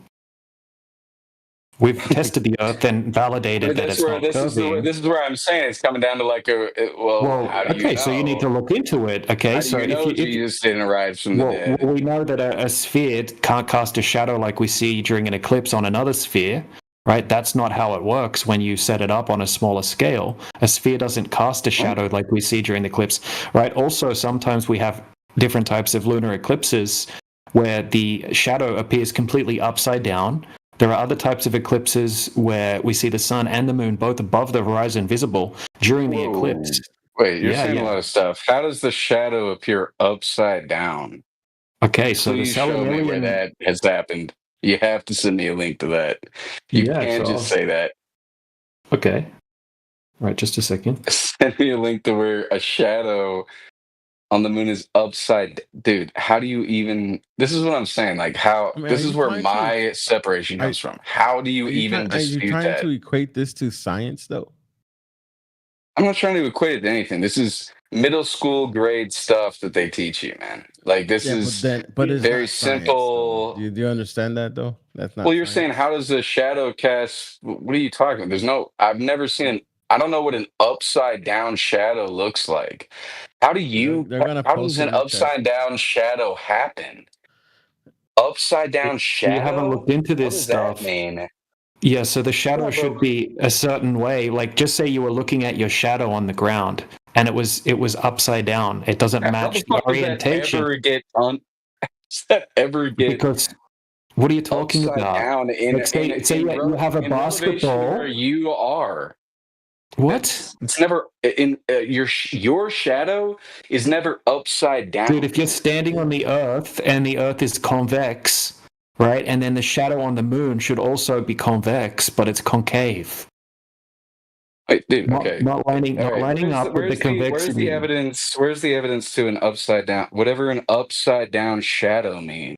That's Do you know what convex and concave means? Just post the link. Just post the link, man. You say you have empirical evidence. Just post the link. I say no. You say yes. You say you have evidence. Post it. Yeah, I can More than post willing it. to read it in silence. I can post it, But you're looking at the moon, talking about the shadows. Is your proof your best proof? Is your best proof? I mean, You're talking about the surface, why man. do stars rotate in You different are directions depending running on where you're away. standing? Gish Gallop time. You are running away, man, from the proving Well, the surface. it's not Gish Gallop. It's stuff that you've seen in middle school. You You're don't shown have this nothing, in middle man. school. Yeah, middle school. Just prove. Wait, you said you had evidence for an upside down shadow. Yeah, I have. Yeah, it's in How the side about chat. How about Show I it. have evidence? Where? The shadows of the moon doesn't prove the ground. Where is the upside down shadow proof? Gail, can you post the Selenilian upside down shadow if you have it? Just a second. Okay, so this is something that you can look up yourself as well, right? Obviously, you haven't researched this. You've never really thought about it. You're just believing You're what you got saying taught you at have school. the evidence. I'm going off of what you say. Okay? Exactly. So if we say something, obviously we're going to be able to back up what we're saying. Otherwise, we'll look silly. Now, this is something that post it in the chat. Yeah, look at Okay, so this. Miguel According did. to you, the shadow on the moon is because of the Earth. So the How Earth is that is outside? Wait, how is that outside? Bro, Yeah, what's going on here? Come from the other direction. because the curve is facing. Bro, that's insane. The shadow's supposed to come from the other direction. Wait, fair enough. I see what you're saying. It should be. It should. No, you don't get it. Okay. You don't get it. That's why you're giggling. Wait, where's the link to the actual like? Oh, y'all are just posting. What is this? Where's the link? Yeah, the you link claim to the evidence. It's called a so that I can read it. It's called a selenium eclipse. You can Just Google post that a up. link. Listen, post a listen, link. listen. Shut up. Nah, dog. It's called a that's selenium eclipse. You can research. It's also called the impossible eclipse. That's what NASA calls it. The impossible eclipse. If you Google that up, it's because it has there's no synergy. The sun and the moon are above the earth at the same time. And how is the eclipse? How is the shadow being cast?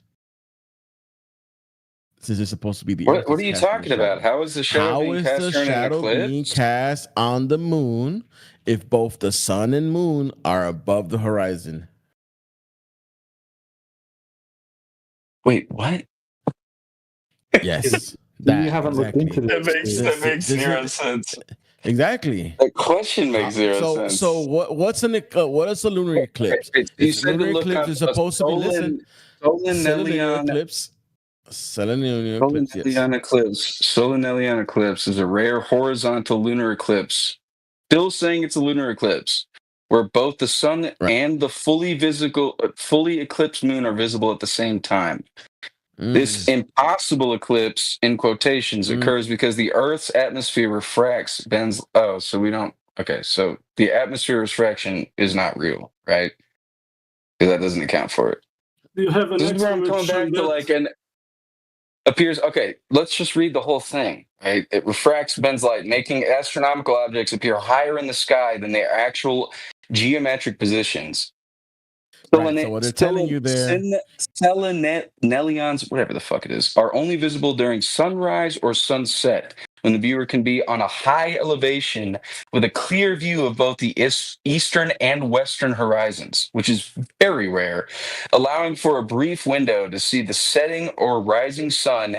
And so this is a very rare occurrence that you're saying, right? But it still happens because because impossible is in quotations. You're saying that it's not possible? Well, because what the sun and moon are up in over the horizon, But they're trying to tell you, no, what you're seeing is not really there, but you see the sun and moon, but it's not really there. Yeah, but and this is all I would say is that in science they're accounting for how did they account for that? How did they size, account for the distance? refraction? Well, I mean, if you don't believe in refraction, So they just fundamentally, no. then there's no argument. It's not about belief. Refraction happens. That's their argument. I don't unbelieve that. Well, then that's their argument. Then that's their argument. No, that's the argument they're making without actually testing it. They're making a claim. But when have they that's the tested argument that? they're saying. Yeah, so you don't believe it. I mean, I could say it's unicorns making it happen, but if I don't test if there are actually unicorns there, then my statement is just gibberish, isn't it not? Yes, you don't know. You don't believe it. It's not that it's not real. If they prove that there was 250 unicorns on the moon, just because you don't believe it doesn't mean it's not real. It just means that you don't believe it. No, it's That's not about belief. It's not about belief. How did they test it? But and then not only that, there's times where the shadow come from the wrong direction. Like that, if you look up, hold on. If you look up, you're saying you believe in refraction, but that doesn't hold work. on. If you go up to 8 minutes after the hour, there's pictures where the sun comes from different directions. I mean, the shadow comes from different directions, and that's impossible, dude. Because, dude, so what you're saying, the shadow is being refracted to different directions of the moon on different sides? Yes, in that specific picture, you said in what yes, you're talking about, where the shadow. I thought refraction. Hold on, I thought you said refraction bends light. Wait, I thought I How was is it able to bending talk shadows? without interruption. How is it bending shadow? Because I asked you a question. You said yes. I wanted you to say yes, so that I could ask you the secondary question, which is, how does refraction bend shadows? It bends light, which makes the shadow upside What are we talking about? Because the what are we shadows talking about? How does that not that's what I'm bend saying. shadows? What are shadows? What are shadows? Are you looking at 8 minutes after the hour? Wait, what? What are you talking? 8 minutes. Look at the after? What are you picture. talking about? My bad. I'm confused. What picture are you talking about? 8 minutes after the hour in the chat. Which picture are you talking about? There's like 15 eclipse. The one that says the one Miguel Sosa posts. The one with like the purple mountains. The one under that. Okay, you're not understanding why. Okay, wait. So wait. Are you looking at it? Right? Quick. You're looking at it, right? My original question, right? Which, regardless of where the shadow is on the moon, right? The only surface that can constantly cast a curved shadow is a sphere. Why? You're incorrect about that. Is that incorrect? That's not You're wrong, bro. incorrect. You don't know what you're talking about. Yeah, So you wait, are incorrect. Wait, so there's a shape that can cast a curved shadow regardless of where the light is bending on it. Show me proof. It's going to depend on the angle of the observer. It's going to depend on the position of the observer. True. The angle of shut the up for a observer does second not and matter about the learn, shadow. right? You haven't obviously haven't looked into You this. asked the That's not how question. shadows You don't work. want the fucking That's not how answer. shadows work. That's not true. Can we though. just That's mute not you? true. Do we have to mute you? Can you control your mic? Or do we It's have to not true. control it for you? Yeah, has this guy been drinking or what? Bro, relax. So if you have a Shut long the fuck shadow up, and I'm dude. standing next Bro. to you, I don't see a long spiraling. Oh, You're spiraling. I don't care. He doesn't want an answer. Yeah, Yeah, this off. guy's a freaking clown, man. But Okay, so dude. Hold on one second, Miguel. Yeah. Okay, so look at 13 minutes after the hour. Okay, so what you saw, what you should have seen. Okay, so if you're on the curving surface of the Earth, which is convex, right, you shouldn't see the shadow upside down on the moon like that. Okay, if you don't get it, then I can't help you, right? Think about it. Use your brain. Relax for a second. Take some deep breaths. Okay, this isn't explained by refraction, right? It's not. There is no explanation for this. They don't have one. DJ, if you mind, I have a video. The sun, the moon is at east above the horizon, and the sun went away at west. So I have this video, and there's a problem. There's no shadows. So he's claiming that the shadows on the moon proves the ball, Earth, is not there. You can say refraction now. all the refraction he wanted. It's not working.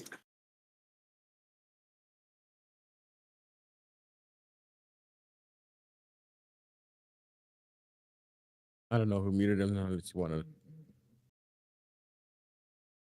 to. Yeah, I guess we can unmute him. So did you understand what DJ just pointed out to you with the image at 13 minutes after the?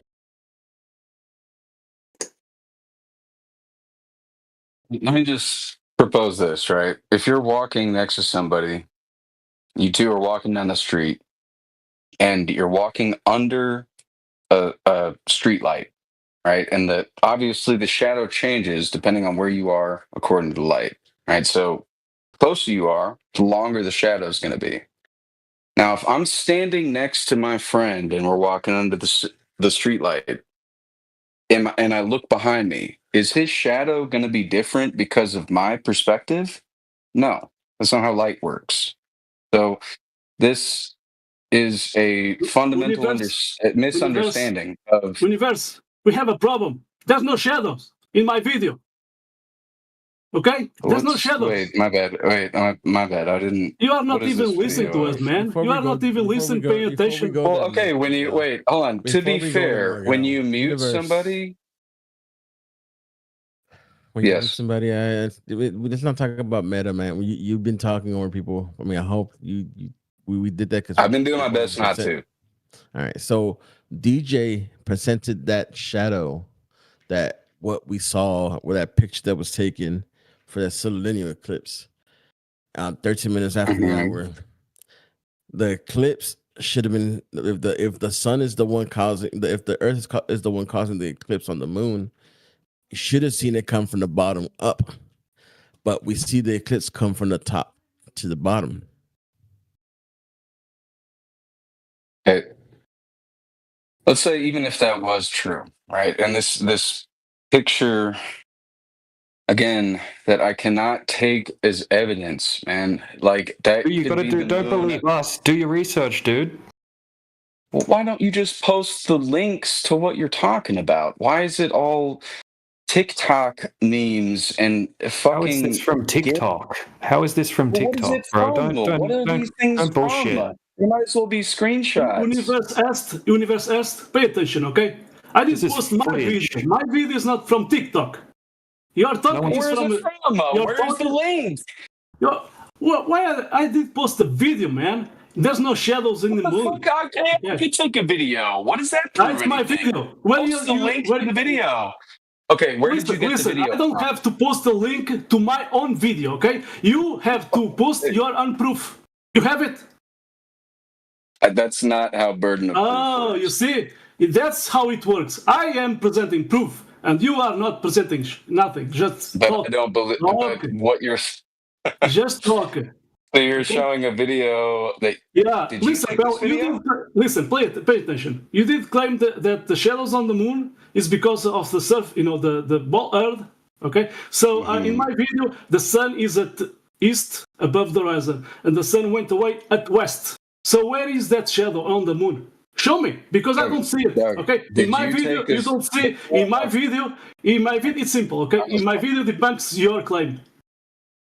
Let's just watch it. Wait, what? Hey, what? Did you take this video? Listen, Universe East. So the moon.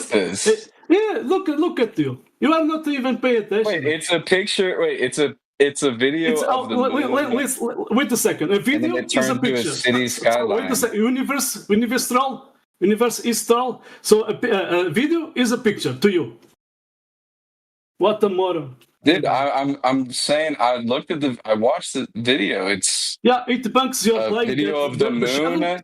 Your claim that the shadows on the moon is because of the ball Earth, and I don't see shadows. That's a problem, It's because of the ball Earth. Hey, Universe East, pay attention. You know what is East? Yeah, Universe East. Do you know what is East? Yeah, the moon is at east, above the horizon, and the sun went away at west. So we should start seeing. According to listen, pay attention and shut up. According to your claim, we should start seeing some shadow in the moon because the sun went west. So why no would shadow, you see a shadow on the moon all day? Yeah, because you did make a claim that the shadows on the moon is because of the ball. So full moons don't exist? So full moons don't exist? You are a joke, man.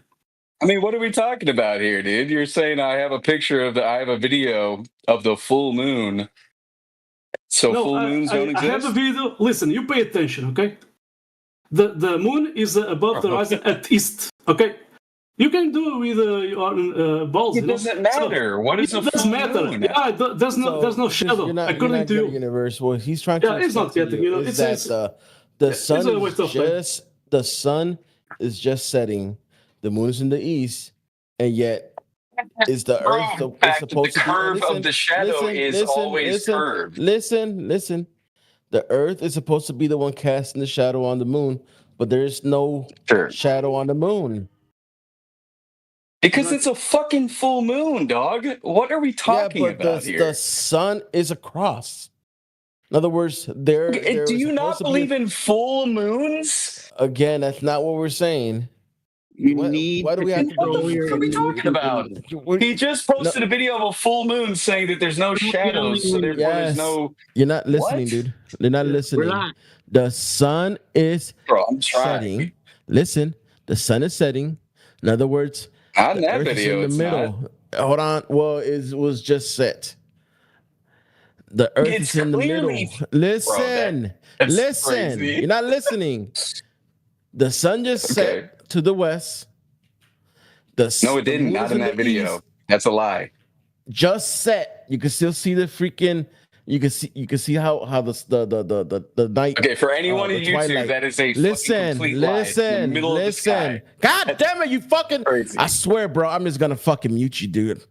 Disconnect. It went away. I disconnected him by mistake instead of muting him. I swear I'm gonna mute you, bro. Yeah, Elbow. I have I even took a picture. I even took a picture of. Okay. Hold on, Miguel. I'm gonna try to explain this one more time. You can still see twilight. Can you not on that video? Universe? I can. I do. Do you see twilight, Universe? Yes or no? What is twilight? Oh, come on. It's trolling. Oh my god. It's trolling. What do you mean? Explain what twilight is. I don't know what twilight is. What the fuck is twilight? A word that they use in Disney? What is twilight? Are you over 13? That's TOS rules. You got to be over 13 because if you're over 13, you should know what twilight is. Keep interrupting. Keep interrupting. You have evidence. You're doing great. Telling you any evidence. I asked what twilight is. You can't explain it. Let's say I see. It's kind of twilight. Okay, when I see twilight. I see twilight. Continue. Silence, but I kind of had an idea. Twilight. Whatever the fuck that is. All right, so you see twilight, meaning the sun is going down. Okay, you see light coming from that direction. In other words, where the sun just went down, right? As twilight happens when I can see the moon in the sky. Yes. Right, and you see on the opposite side when it turns around, you see where there's a glimmer of light where the sun's supposed to just set, right? Let me rewatch it so that I make sure I know what I'm talking about. Okay, there's the moon, and there's the residual sunset. Yes, there is a residual sunset in that video where the moon is in the sky at the same time as the sun.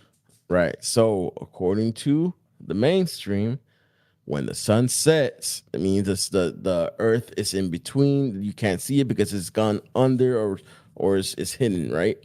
So he's trying to explain why isn't there shadow on the moon if the sun and the moon, right, are opposite sides and the earth is in the way. In other words, the shadow is supposed to be casted to the moon from the earth because the sun just went down, according to your mainstream media, and your mainstream quote unquote science.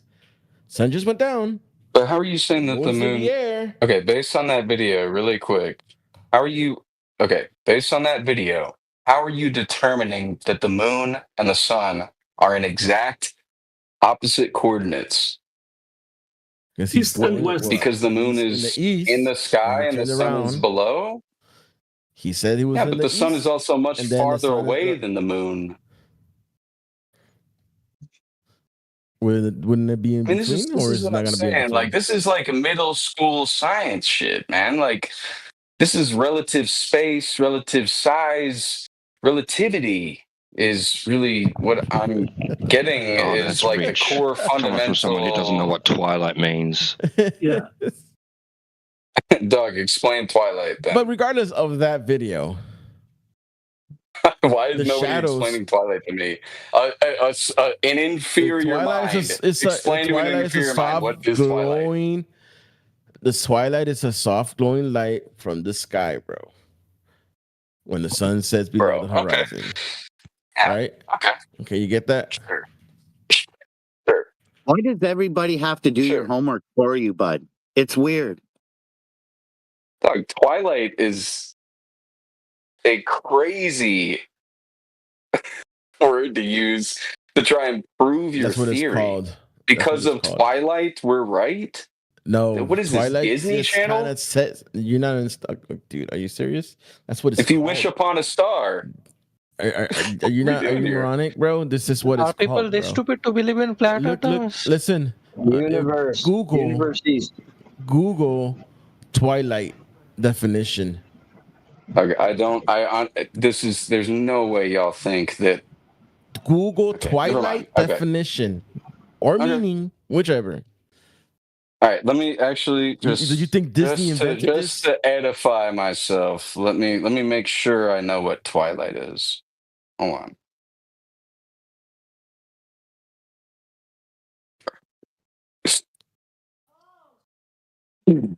In the definition of Twilight, the soft glowing light from the sky when the sun is below the horizon caused by the refraction and scattering of the sun's rays.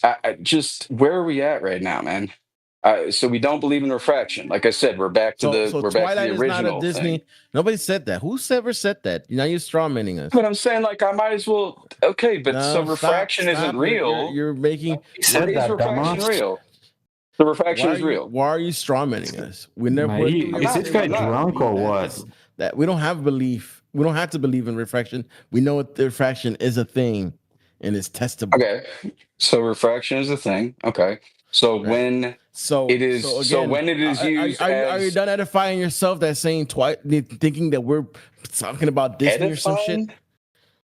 Yes, remember, because you didn't know what Twilight was. You thought we were being hilarious or some shit, thinking we were talking about Disney or some bullshit. What does the word edifying mean? Just to clarify for the YouTube chat. Listen, dude, are you kidding me? What does edifying mean? Universities, You asked me what are you going to Twilight ask means. people? Dude, are you under? No, you didn't know. You don't understand what it means. You didn't know You what told it me to meant. Google Twilight. Okay, what does edifying mean? This isn't a definition questionnaire, going on right now. Dude. You're crazy, dude.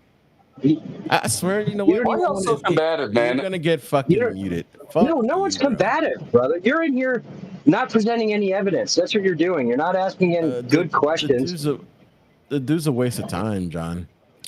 Well, so I guess why is he people still here are then? stupid to believe in flat I'm earth. not the only moderator in the room. He's still here. I just server muted. Nobody We found him can yet. move on to somebody else because this guy is just a waste of time. He's not here.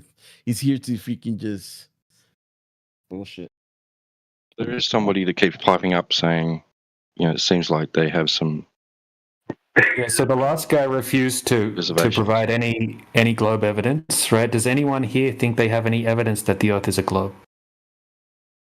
Right? Or is it just a belief that you have that the Earth's a globe?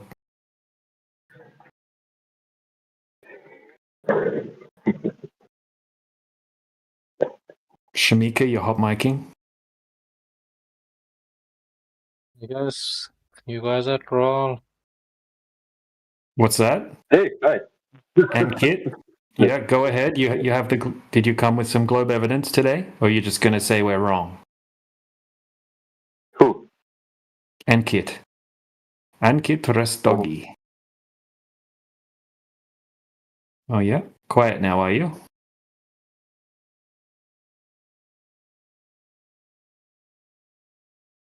Right. Well, welcome to anyone new that's joined. We got Fur, Green Weaver, Alex. Welcome. I see Green Weaver Alex has the Flat Earth tag from the home server. Imrael, how's it going, dude? Yeah, I'm enjoying this conversation you have in Oh yeah, it's extremely fun, isn't it, Imrael? Yeah. Yeah, Shamika, put yourself on mute. Yeah. Because you're hot miking. Unless you want to have a chat about the Earth. Am I bleeding the noise? Yeah, there's some noise coming through your microphone. Not ensuring, but I'm gonna mute myself. Thank you. Morphine. I don't know, Morphine, if you want to open your microphone. You seem like you're here in good faith.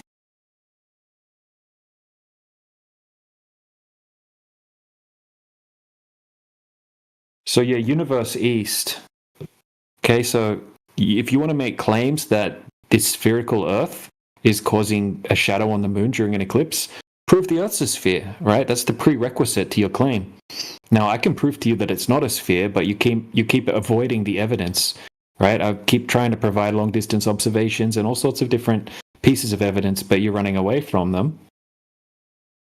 Okay, so if you want to make a claim about an eclipse, that will require Earth curvature. So you're going to have to validate the Earth curvature first.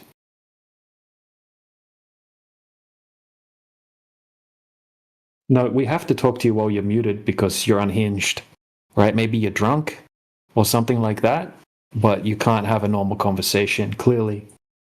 Right? Other people can, but for some reason you can't. So yeah, it's kind of pointless to even unmute you. I'm just saying this to you just in case you're listening.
So, DJ, are you still here?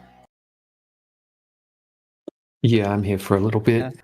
So just like I'm not going to debate anything, just a question. So when you say evidence or proof, like what I understand when you say empirical evidence or empirical proof, it's like an observation because you say, well, we observe that the Earth is flat and it's like an evidence. Are there any kinds of evidences that are accepted by like flat Earth community, or it's like it's considered as a strong one? Well, I mean, it can be any empirical evidence. Yeah, so that validates empirical evidence, like a first group of evidence. Has to start with observation, obviously. Yeah, like that's what we're looking for is the Earth curvature, right? That's what needs to be there if the Earth's a globe. Yeah, so. I'm not debating it. I agree with that. No, I asked if there are any other kinds of like the empirical observation. Okay, something else, or it's just the only ones that might be accepted. We'll accept anything that anyone wants to present to try to validate the globe. Fellas, I'm very new to this server. I joined about 10 minutes ago. I've looked into flat Earth debate. I think flat earthers do have. I can see why they believe it. It's just they choose willfully to deny the preponderance of evidence. So if I'm to give you if I'm to quick fire some things at you, do you think you'd be able to refute them? Things that sold me that the globe exists. Yeah, but if we're allowed to correct your last statement. Well, last statement being... It's not that we willfully refuse to accept evidence.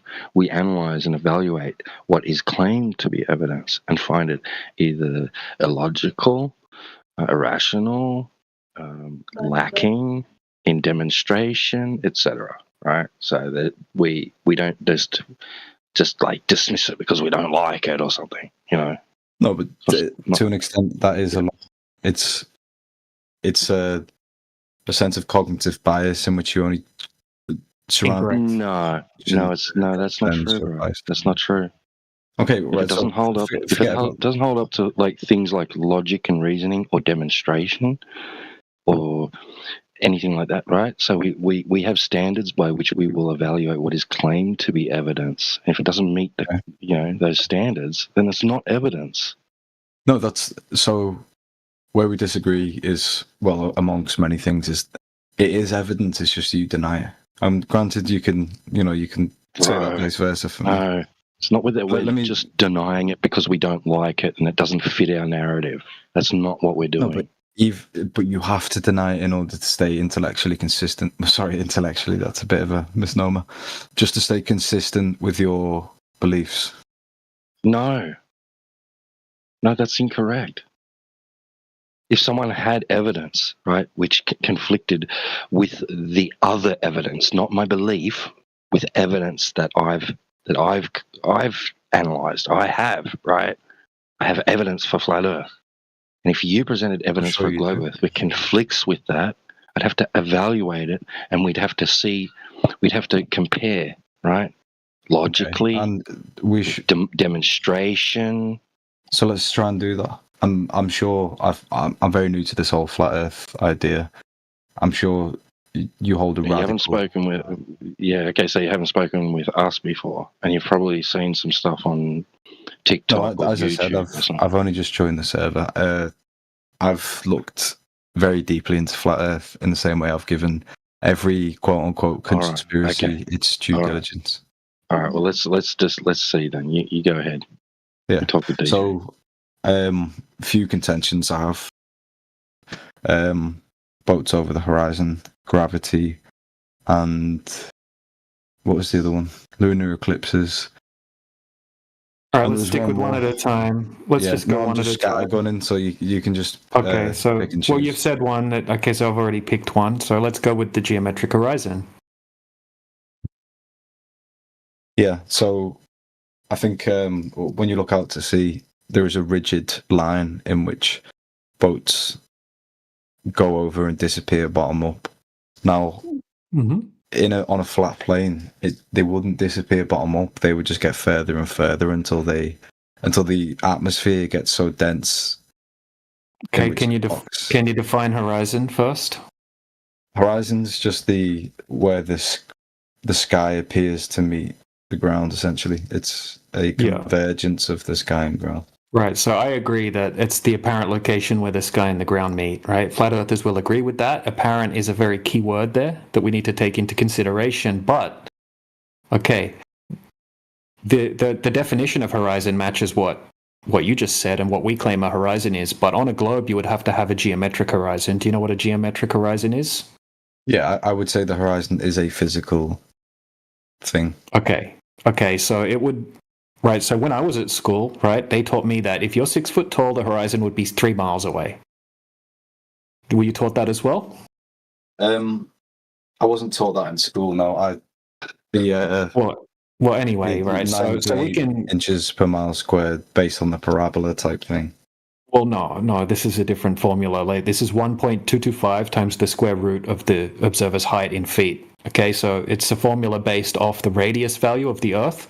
So we can calculate based off the height of the observer how far away the geometric horizon should be on a globe. But that's based on a parabola, is it not? So it's only accurate. No, it's not based on a parabola, but it's where it's have accurate. I got that information from? You're talking about 8 inches per mile squared, which is to calculate the drop over distance on a globe, which is perfectly accurate up to any distance that we can make observations, right? Which is up to 1,000 miles, which is far beyond. Came from globers. Okay, so that's exactly. Exactly. So if we're doing a calculation over 20 miles or something like that, you can use the 8 inches per mile squared just fine to validate how much drop there would be over 20 miles, which would be about 260, 270 feet. Okay, but what we're talking about here is the geometric horizon distance, different formula. And we can calculate that, or you can just go on any Earth curvature calculator if you go to Google, right? And you can put in the height of the observer, and it will tell you how far away the horizon should be.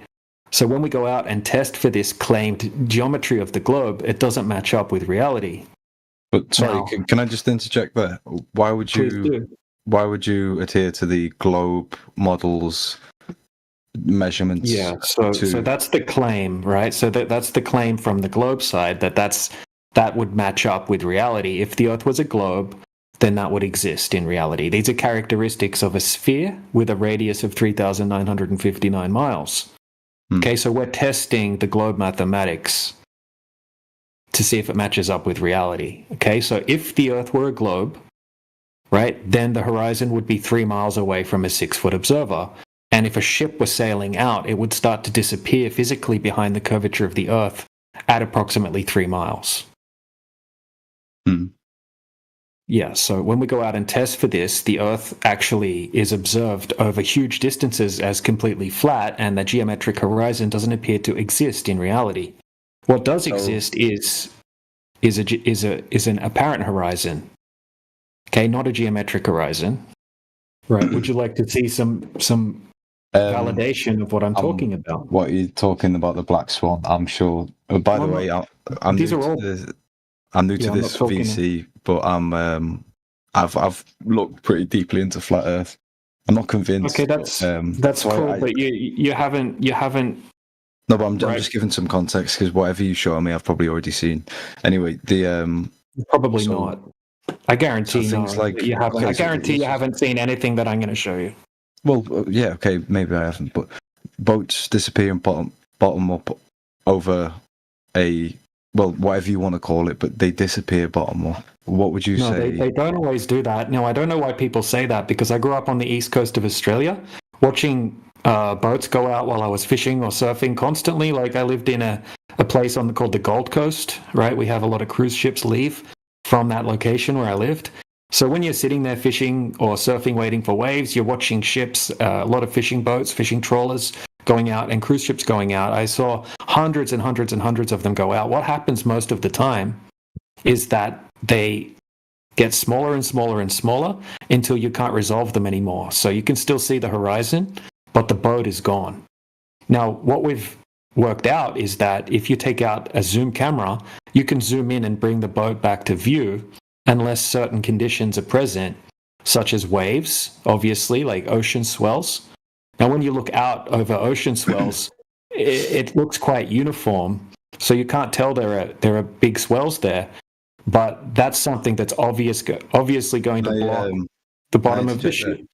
Well, yeah. No, I'm not trying to interrupt you, but I'm trying to get it point by point. You say that you can bring a boat back into view.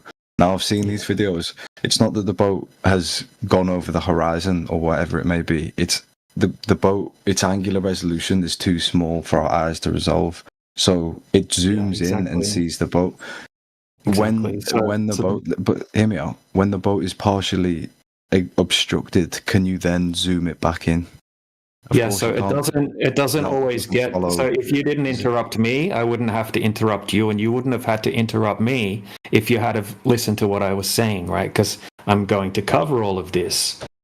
Now, like I said before, the horizon should be a certain distance away. So if we can see a boat that's, say, 12 miles out, and we can zoom in and bring the entire boat back to view again, obviously that boat should be hidden behind the horizon, which should be at, say, 3 miles if you're doing an observation from 6 foot height. Okay, so we need to calculate what's actually going on here. Now, it turns out that we can actually replicate the same thing happening on a flat surface on a small scale. Now, obviously, if there's ocean swells or waves in the foreground, right, and the boat's going away beyond those waves in the foreground, the boat's getting smaller and smaller due to the angular resolution of the boat, right, due to perspective. Obviously, it's going to start to hide the boat bottom up as it goes away if there's a physical obstruction, right, in the foreground, right? Something small in the foreground, because of perspective, something in the foreground can block something in the background. Something small in the foreground can block something large in the background. No. This is due to. No. No. You need to listen. Okay. No, I need to, because you're monologuing. Hold on a second. I'm not monologuing. I'm explaining it to you when I'm providing demonstrations in the side chat. So you need to pay attention because you haven't got it right. Right? You don't think that something physical can block something beyond it? I never said that. Yes, you did. I just said that ocean swells, right, can block the bottom of a ship that is going beyond them. Right, swells because being waves. Yeah, swells being waves. Yep. I'm not denying that, of course. Okay, so when we show you videos where there's no waves and we can zoom back in on a giant ship that's way, way, way beyond where it should be visible on a globe, right? That doesn't conform with the globe mathematics at all. Okay, so can I interject there? Yeah, go ahead. So if you're trying to recreate this on a flat plane, let's say a table, and you move, let's say you've got like a little toy boat on a completely flat table, even if this table extends for miles, the bottom of this toy boat that you're moving away from the camera will never be obstructed by something that is underneath it. It is impossible, and there's no law of perspective that will make something below the eye line be obstructed by something that is above it. Yeah, there's actually tons of observations where we can show the same thing happening. We can have a small toy boat on a small scale flat surface and see it disappearing bottom up. Okay, there's a whole channel. Sorry. There's a whole channel called. No, wait for me to finish. Okay, there's a whole channel called Sky Free where they show this, right? They show objects on their living room floor, right? And they'll show them disappearing bottom up, right? Due to reasons such as perspective or just the weather conditions changing in the room, right? They can open the door and change the weather conditions, and all of a sudden things will disappear bottom up on a flat surface.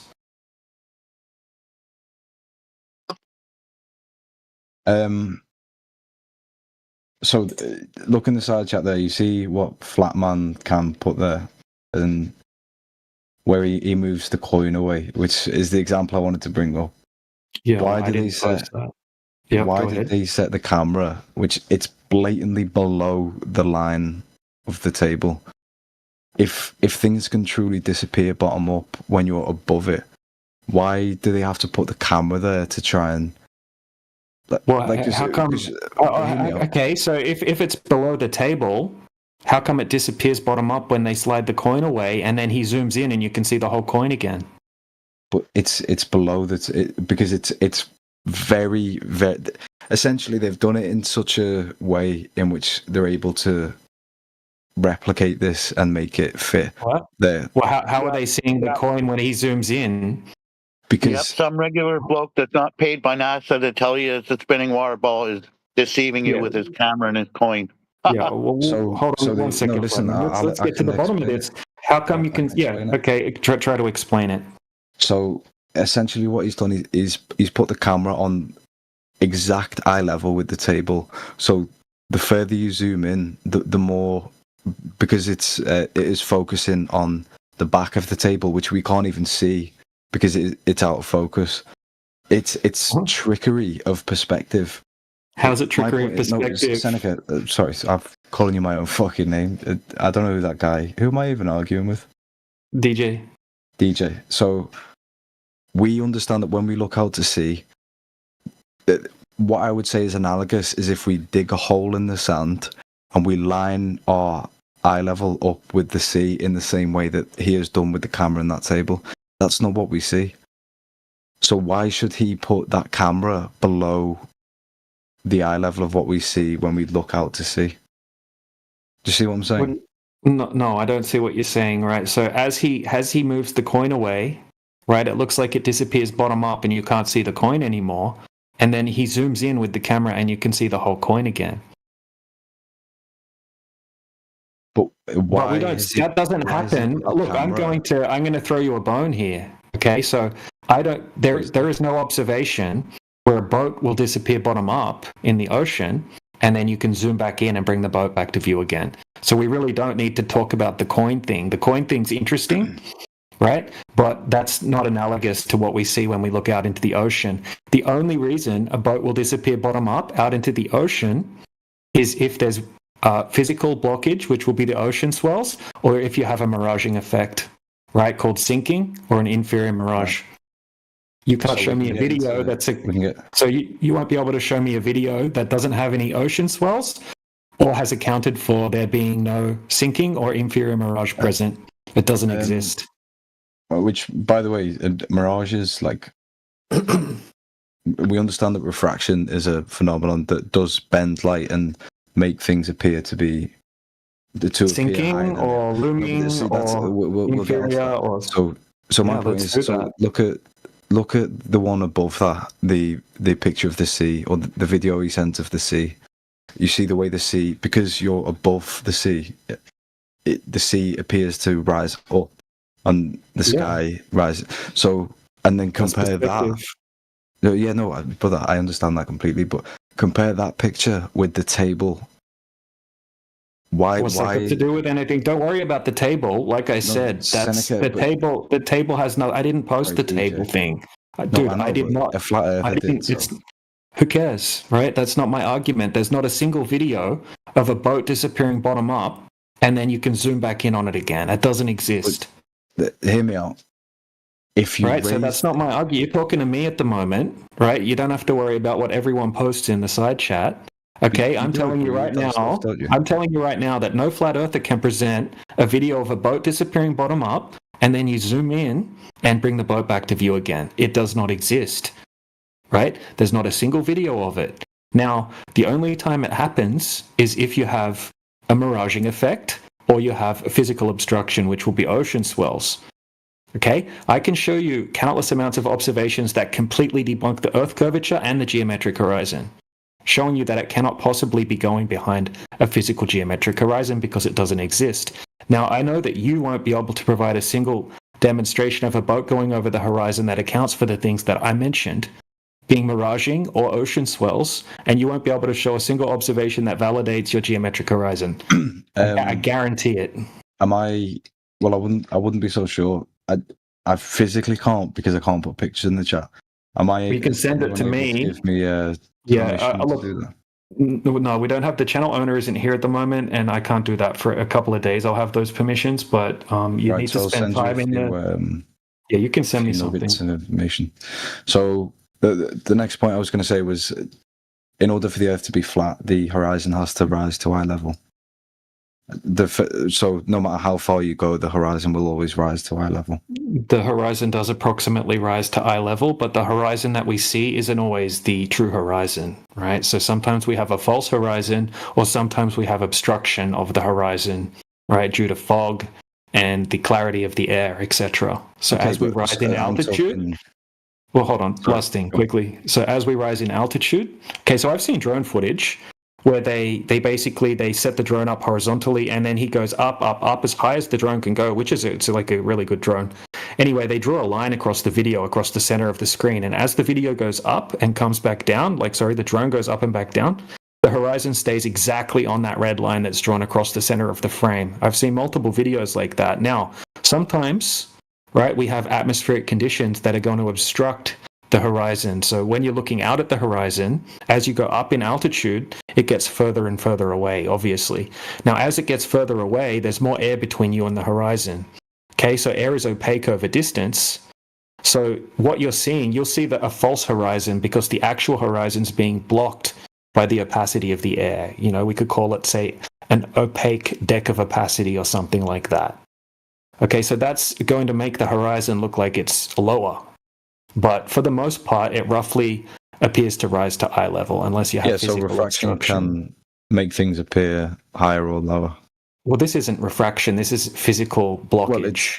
Well, it's the effects of the atmosphere changing the way we perceive things to be. Well, not really. It's just like blocking something in the case of the horizon that we're talking about. That's not atmospheric refraction. So I'll send you this picture. It's of a cockpit of a plane, and you know the attitude indicator, the artificial horizon. It uses a gyro to maintain rigidity in space.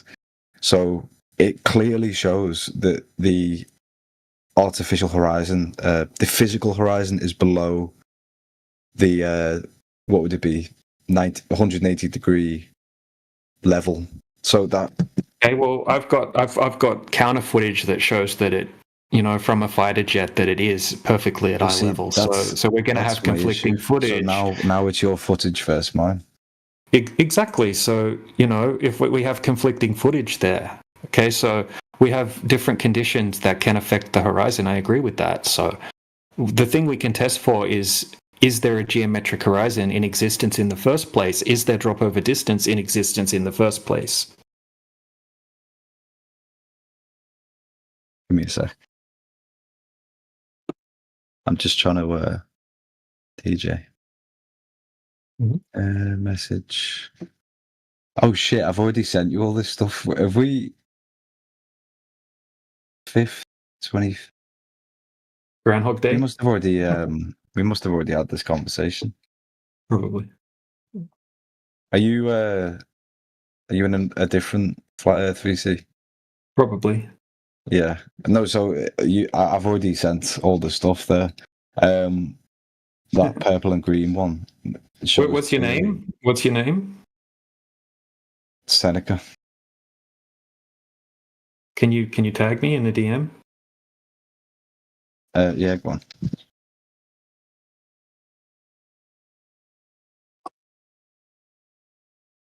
Yeah, and apologies, okay, here we go.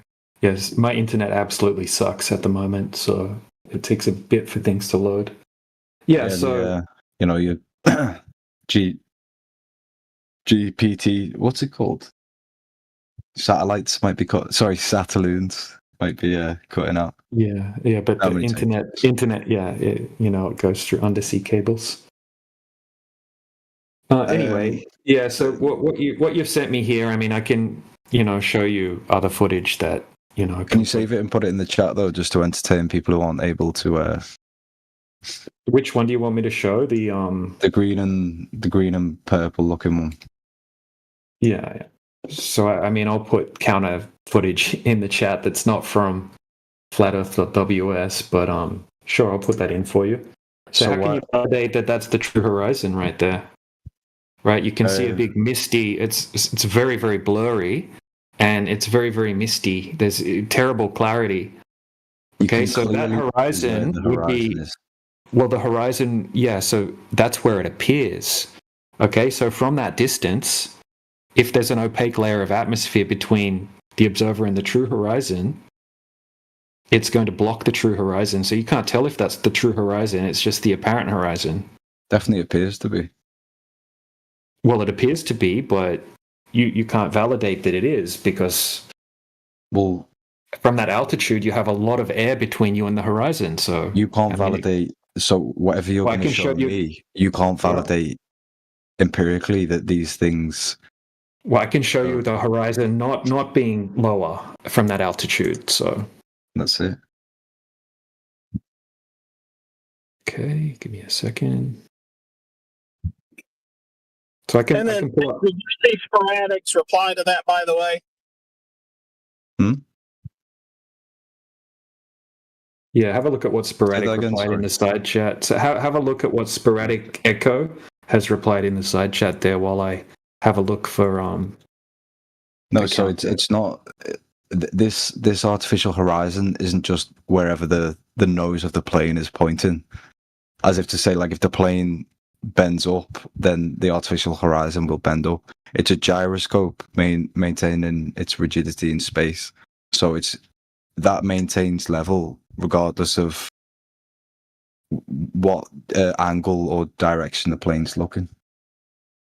Well, So it doesn't actually need to there's be a video adjusted. where there's a video where it doesn't happen. So now it's like your video versus mine.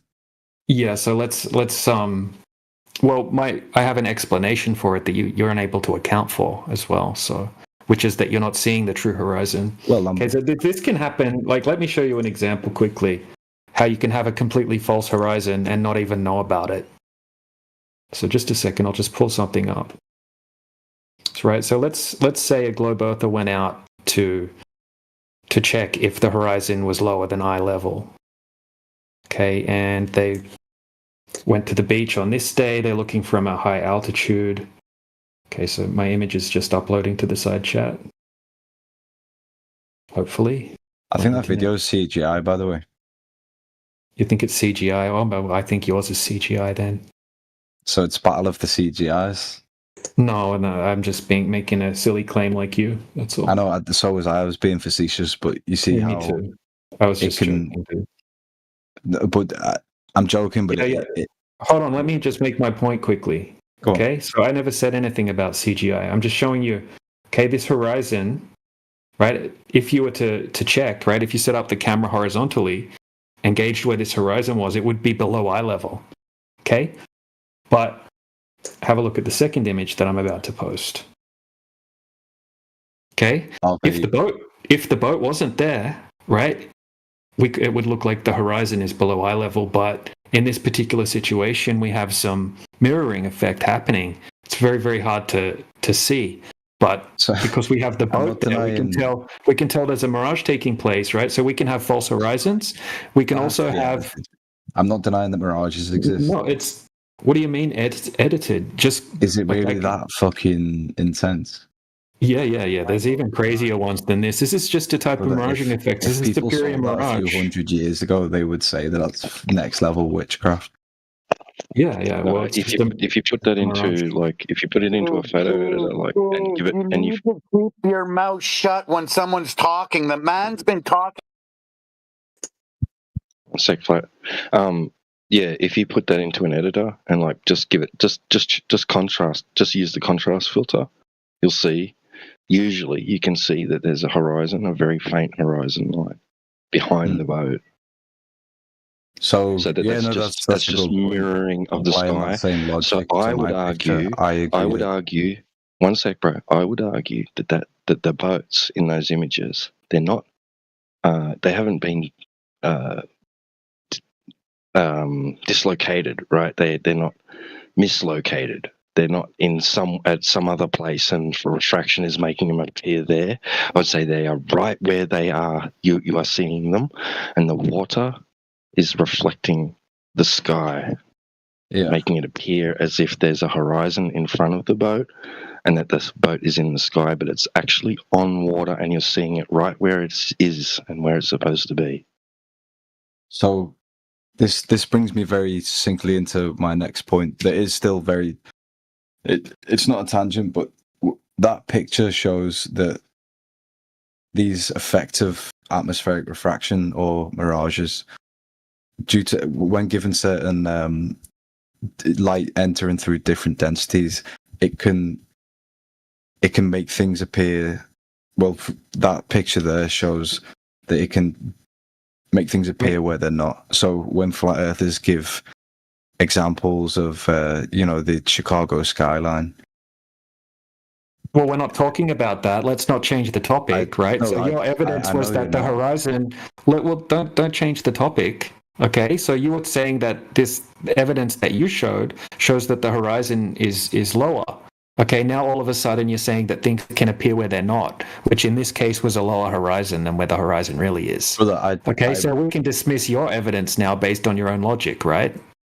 I agreed that for that picture and applying that same thing to the one I sent, I can see where you're coming from, that the horizon clearly isn't, it's almost ambiguous. It's not really where it seems to be, but at the same time, I don't know enough about refraction to make these claims.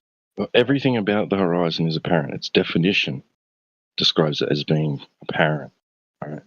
So I'd say I agree with that. The main takeaway is that you'll never be able to present it as a geometric location or the edge of a sphere, a tangent to your line of sight, right? A tangent point to your line of sight. You'll never be able to present it as being that. So therefore, you can never demonstrate it as representing Earth curve and being capable of blocking or obstructing things from view. So I agree that it is apparent. I think the curvature of the Earth is what creates this rigid line. But this is sort of going in circles. A rigid flat line. Yeah, no, I'm happy to accept that. As I said, I'm not trying to pretend that I'm some sort of fucking like pioneer of the globe Earth model. I agree that the globe Earth model is ridiculous. I just think flat Earth is a bit more ridiculous. But just to get onto my next point, if that's all right, I was going to bring up gravity. No, wait a second. So don't run away proving the surface, okay? A ball has to have curve, okay? Yeah, I haven't even presented. I haven't presented. Yeah, I know, but look, the essential thing that you're going to need on a globe is curvature, right, and a geometric horizon. Specifically, the curvature we can talk about. Now, I wanted to present evidence to you, right, that debunks the curvature or invalidates the curvature. So, do you want to see some things that you probably thought you've seen them, like you said? Anything that I show you, you've seen, but I guarantee you haven't seen these. No, probably haven't. Yeah. No, we can stay on the curvature debate. I'm happy to do that. Both of theories are ridiculous, then what's the shape of Earth? It's not about the theory, man. It's about geometry. A ball has curve, okay? Let's see that curve on reality, okay? Not theory. But Miguel, you understand that the globe Earth model isn't the size of a basketball. But let's make this 100% clear. We are not claiming a shape of Earth. Well, you're claiming it's a topographical plane, are you not? Yeah, that's not a shape. Okay, but hey, Fruvi, not right now, bro. Thank you. So you also, you're talking too much. Listen, he asked you for something and you conceded and said, "Okay, sure," and now you're still talking. Let's just get back. I'm right. With all due respect, that's what happened, right? And now you said something about, well, it's not a basketball. Yeah, we understand that. It's a bigger basketball with the radius of 3,959 miles. We can still do geometry. Can you let him get to his demonstration, please? Thank you, Elijah. Yeah, I'm happy to do that. All right, let's go over it. Okay, I don't want to take too long on it, but okay, so have a look. Okay, so this is the location. Okay, it's the Great Salt Lake in Utah, and you can see the yellow line in the Google Earth distance markation tool there. So it shows it's 21 miles. He's standing at a little peninsula, at an island on the Great Salt Lake there, and he's at the top, right, the top of that yellow line, and the target is the shoreline 21 miles away on the other side of the lake. Okay, so he's setting up his Nikon P1000 5 foot above the surface of the water. He's just got it on a tripod, and the tripod's sitting literally in the water. Okay, so here's an image of the camera setup. Okay, it's approximately 5 foot. Okay, so now we have the view from his camera. Okay, so he'll be looking across and trying to zoom in across to the other side of the lake. So let's quickly go over the mathematics. Okay, so here's a screenshot from the Earth curvature calculator. Okay, so I've put in the height of the observer, 5 foot. We've got the target distance, 21 miles. Okay, so when we calculate that, it comes out to D1 horizon distance, 2.73 miles. That's where the geometric horizon has to be if the Earth's a globe, right? The physical horizon based on the geometry of the Earth. Okay, and the target hidden height is 223 feet, right? The target is the shoreline on the other side of the lake. So it should be hidden behind that geometric horizon by 223 feet. Okay, so he's got a buddy on the other side of the lake where he's going to be zooming into.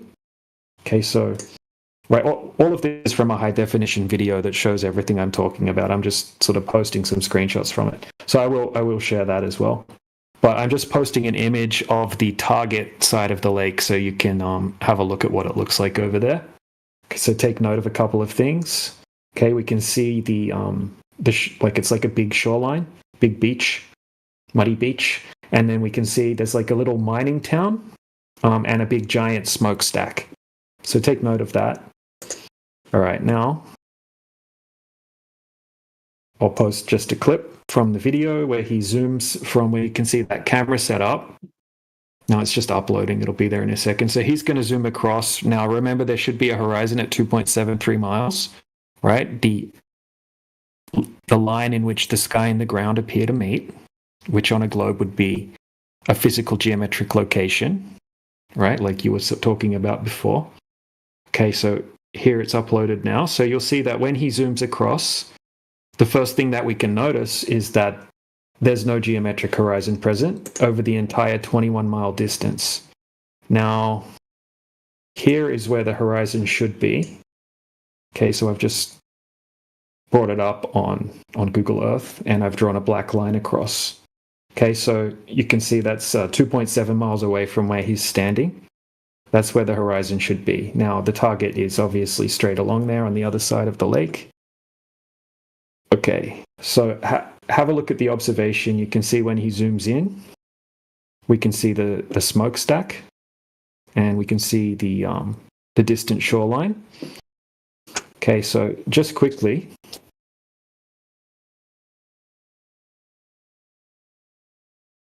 here is the smokestack and the shoreline just a little bit closer up, so you can see. Now, he does this observation during the day and during the night. Okay, so this is what this same smokestack and shoreline looks like from 21 miles away. Okay, so here's the night view. And I'll just post a few screenshots, right? So here's the day view and the night view. Right, so we can see it looks exactly the same as what it looks like from the close-up imagery, right? We can see the bottom of the smokestack. We can see the shoreline, right? During the day, during the night, from 21 miles away, it looks pretty much identical. We don't see any obvious miraging effects or anything like that taking place. It's very nice, clear conditions.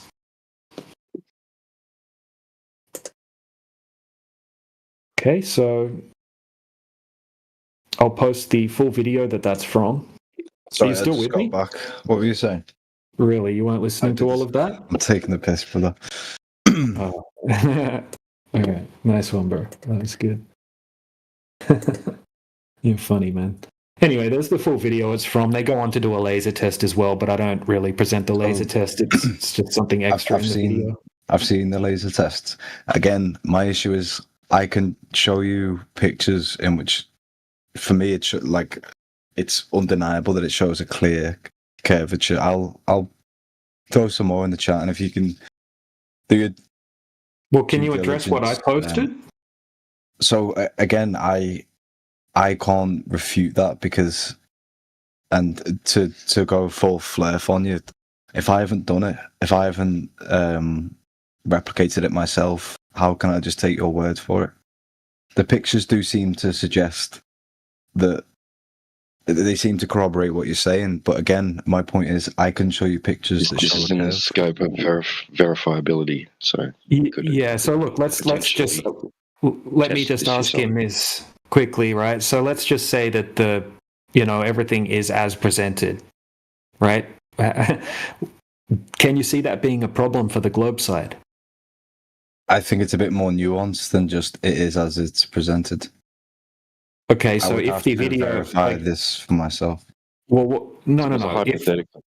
Yeah. So this is a hypothetical. Okay, so you saw the whole observation. You can watch the video. You can watch him. He arrives there with his kids. You know, they set up the equipment. He's got his friend on the other side. They show the entire scene, right? They show the entire setup. They show the coordinates. Everything's there. They show the weather conditions. All of that stuff's, you know, provided in the full video that I posted there. Now, granted, like, let's just say all of that is correct information in relation to the math and the distance and the observer height and all that kind of thing. We have 21-mile distance where there would have to be the geometric horizon at 2.7 miles away. There's no horizon present at all over the entire 21-mile distance. There's no obstruction, right? If the Earth was a globe, geometrically, you would have to have, say, a 30-story skyscraper sitting on the shoreline of the other side of the lake, and you would only just be able to see the top little section of it popping out over the horizon if the Earth were a globe. Right, that's how it's a huge height, right? That's a huge amount that's missing of curvature. I hear you loud and clear. When I was looking into flat Earth, one of the things that I wouldn't say sold me, but I thought they might be onto something is these long distance observations, because they do apply the 9.8 meters a second. Sorry, that's gravity. What's the? I know what you mean. 8 inches per mile squared. They apply the globe claim of curvature, and they apply a refraction index. Mm-hmm. So I looked into this shit, and I was thinking they might actually be onto something, but again, I can't verify that. I can't corroborate that evidence. But I see, and I'll send you some stuff that for me blatantly shows curvature. So it's like it's your picture versus mine. Hold on, let me present what he's posted. So you sent me something, so I'm gonna paste that in for everyone to see. So if you wouldn't mind putting the red, you see the red one? Yeah. Okay, so this is what he's posted, right? So are you talking about the actual left to right curvature, or just that the horizon looks?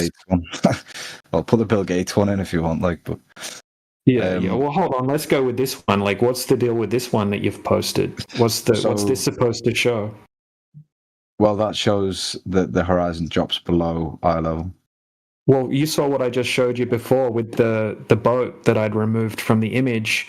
And then we obviously saw that there was a crazy miraging effect taking place, right? You remember that I showed you that, and you agreed that the horizon was in a false location because of the. Okay, yeah, no, that's fair. Let's not. I can talk about what you. Well, hold on a second. So the red one. I'll finish up in a second, but yeah. So would you agree with this one that it could just be a false horizon, and we can't tell because there's no objects there, right? It could just be a mirroring effect taking place, like in the one that Margin. Yeah, so the one Margin just posted. If you remove the boat, right, it looks like the horizon's lower. So if that guy went out on that particular day and the boat wasn't there, he might have thought that the horizon's much lower from that height, So you'll probably find out that if you check the altitude and stuff, it doesn't even match up with how much lower the horizon should be anyway. But regardless, I'll post you next one, right? So which one did you want me to post? I've only got about 15 more minutes in this few. Yeah, I gotta head off in a second too. So which one am I posting now? The red one, if you wouldn't mind. And I would love to I'll happily concede this because I've got 2 points. I would love to talk about that theodolite. The what? So, theodolite. Yeah, the observation. So Seneca, you are only posting .ws cartoons, okay? And you think this is proof. So looking through a scope from a theodolite, before the guy is zooming in, he's pointing to, let's say, some horizon there. But when he's zooming in, that horizon is not more anymore there. He's just zooming in. Yeah. So forget about that. He's not. Yeah. You are not. He's not the guy that did use this theodolite. As I said, forget about that. He's not picture. talking. He's not counting perspective. Because when he's zooming in, the horizontal line it changes. So even the apparent curve of you see at left and right, that's because of the scope. Because I have seen theodolites. Okay, but some theodolites. Listen, pay attention. Listen. Okay, so I have seen some other theodolite scopes, and they, some of them they show this apparent curve. So it's just the scope lens. Yeah, he's already agreed that one can be dismissed anyway. Left to right curvature, but there are pictures where you can see left to right curvature if you're high enough without a wide angle lens. So hear me out. Wait a second. Show that, please. No, I will, but there's. You will. Of course, yeah, but as I said, I haven't got forever. There's a few things that I want to, and you'll say I'm more .ws cartoons. More .ws cartoons, please. A few things that I think are silver bullets, and we can try and finish the curvature thing, but the Foucault's pendulum, ring laser gyroscopes, gravity, and the two celestial. Hold on, brother. You don't know how don't scattergun, bro. And the two, I just want Seneca. And the two if celestial I asked points of you rotation. how a ring laser gyroscope works, can you tell me? Well, can you tell me how the Sagnac effect works? Or could you tell me the actual data that they gather from a Foucault's pendulum? What's actually been recorded? Could you tell me? Well, I know enough to know that it refutes. Well, it seems to. No. Okay, then you have data. So post the data. Okay. Well, you'll have to give me a sec. I haven't got it already. Yeah, you're gonna have to Google it, and you're not gonna find it. But does it not? It picks up a 15 degree per hour it drift, doesn't. doesn't it? Or is that the Foucault's? No, it doesn't. It doesn't, and it's supposed to be 15 degrees times the sine of the latitude. So you don't know enough about it to claim that that's evidence of anything because you don't even know how it works. I'm throwing, and as that other guy Throwing said, shit against the wall, hoping something sticks. Yeah, we know. Is a scattergun approach. I'm spurging. Well, maybe and don't do that. Foucault's pendulum. Come back. Foucault's pendulum and a ring laser gyro. The code prediction is the measurement output is 15 degrees per session times the sine of the latitude. Okay? The only place it would measure 15 degrees per hour would be on a pole. And guess what? They made a 4th-story Foucault's pendulum at Amundsen Station, which is supposed to be right on the South Pole. And you know what they measured? 15 degrees per hour in the wrong direction. Yeah, backwards. So can we see that? Yeah, okay. So, to be fair, I was expecting you to say that all of these Foucault's pendulums in museums, they're rigged. They're driven. No, they're driven. They're magnetically driven, and then you alter Of course, because no one's saying that they're perpetual motion machines. No, they're driven as in there's a magnetic magnetic motor that changes how fast it processes. Right? It'll change the swing speed in the direction of the arm, right? And basically, you get it, you set it up, and you take put whatever your latitude is, right? Is what you adjust the pendulum to match. So, are you saying that these museums that have no dog in this fight, they're purely just doing science? They do have a dog in the fight. No, listen. Are you saying ridiculous. that they've rigged this system to hide this made that grand way. conspiracy that the Earth's flat? No, don't straw man me. The cold conspiracy thing you just made up in your own head. Okay, well, it is this is how they're made. You can read the manual. Okay, for a Foucault's pendulum, it tells you how to adjust it in the manual. So, are you denying that it picks up a 15 degree per hour drift? What? It would be 15 degrees times the sine of the latitude. So yes, you should be denying it. Hold on. That completely You should be denying it, bro. correlates to the globe model, the precession, the 15 degree per hour drift. Okay. So if Sorry, it's at precession was the 45, wrong word. so if the Foucault's pendulum is at 45 degrees latitude, it's tilted 40 degrees relative to the axis of rotation. So how can it measure a 15 degree per hour drift? Well, it depends on it changes due to your latitude, does it not? That's what I just said. Are you not listening? 15 degrees times the sine of the latitude. So, welcome to the globe. So they're not measuring 15 degrees. It's a But they're pleasure not to have actually. you. Yeah, but they're not measuring that. So they're not measuring it. So they're not doing science. Are you done straw manning? No, I'm brother. Like, drop the whole fallacy stuff. No, the data. Listen, the data you think exists don't exist. Okay, that's why I asked you to post it. Post some measurements of 15 degrees times the sine of the latitude being measured. You can't because no one's ever measured that. Well, I can, but it'll probably. I mean, it'll take me. Yeah, you probably, maybe. I think so. Maybe if I Google it long enough, I'll find it. But I'm not trying to say that I know that the Earth's a globe. I just think it's more likely that it is than it's flat.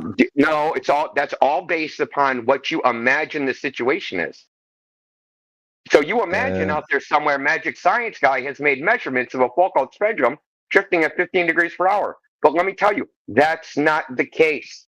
Okay, otherwise, so hear me out. Hear me out. Otherwise, listen, why is it that no globe earther in 10 years has ever presented a data set of Foucault's pendulum measurements showing that the Foucault's pendulum processes at the prescribed rate? Ever. So they probably have. It's just you deny it. In 10 years, dude. Flat earthers do this. They ask for evidence. They're given evidence, and they say it's either CGI or. Yeah. Okay. Cool So story. just Where's the deny evidence, evidence. bro? Right, You're just saying that. You're just trying to spin narrative now. It's disgusting. Give me quite 50. honestly, your narrative spinning is disgusting. It's it disgusts. I thought we were the ones looking. So your narrative spinning is disgusting, dude. I asked you, what's the data to support your claim, and now you're talking about us. Of the Earth. No, you're not. No, you're not. No, you're not. I know who you are. I remember you, bro. I'm pretty sure. I remember you from politics server, and I remember you from our server. Yeah. So, well, what is your point? I don't forget, bro. Like, seriously, I don't forget. I don't forget, buddy. You're a sophist. Weak evidence. Yeah. So, really simply, I'm going to ask you one more time. If you think a Foucault's pendulum processes at the rate you say that confirms the globe, please post the data supporting that. I'll be honest with you, and you're going to love this. One more time. Please post the data supporting your claim. This will go a lot more smoothly, and we'll be able to organically move on to the next, data supporting your claim. Conversation. If you just hear what I have to say. Post the data supporting your claim. Please post the data. Indy, I don't know enough about it. So you don't actually know. There you go. So you don't. Okay, cool. So you don't actually know if there's data out there. Why are you interrupting me? So you don't actually know. Why am I interrupting you? That's crazy. So why? So you don't actually know that there's data out there supporting your idea that Foucault's pendulum support the globe. You just heard it hearsay, word of mouth through a bunch of anti-flat earthers. Providing I don't believe that these individual museums are going to rig this shit to take. They're doing what the manual says. They're not breaking anything. They're doing what it says to do in the fucking manual. So take Foucault's pendulum out of your repertoire, bro. Yeah, no, that's. I'm happy to do that. I'm happy. Snecker, I just debunk you. You know, the prediction of that Foucault pendulum after 4 hours is just moving in the same place. It's not working. Well, yeah, I didn't claim it to be a perpetual motion. Yeah, you don't know shit. I agree. So let's move on. Your .ws cartoons is not proving anything. So here's my next point. It's just you copy. No, you have no point. No, we're gonna beat this one to death, bro. Okay, so look in the chat. Look in the chat, dude. So here's I've only got like 5 minutes. Here's the text from Academy Pendulums, and now I'm gonna post the manual. I'm gonna post a link to the manual. Okay. So now, the next time you talk to a flat earther, don't bring this up. Okay? Don't bring this up anymore. Someone who understands physics would probably be able to pound your cheeks in with science if they knew enough. I debated a PhD 2 days ago. Yeah, I'm sure you did. PhD in what? Fucking gender studies. Mathematical physics. I am not claiming to be like, and I don't speak on behalf of flat earthers, and I'm probably doing a fucking globe earthers. I'm probably doing a terrible job. But just let me move on to my next point, and then Why don't you read what I wrote in text? Why don't you read what's in text?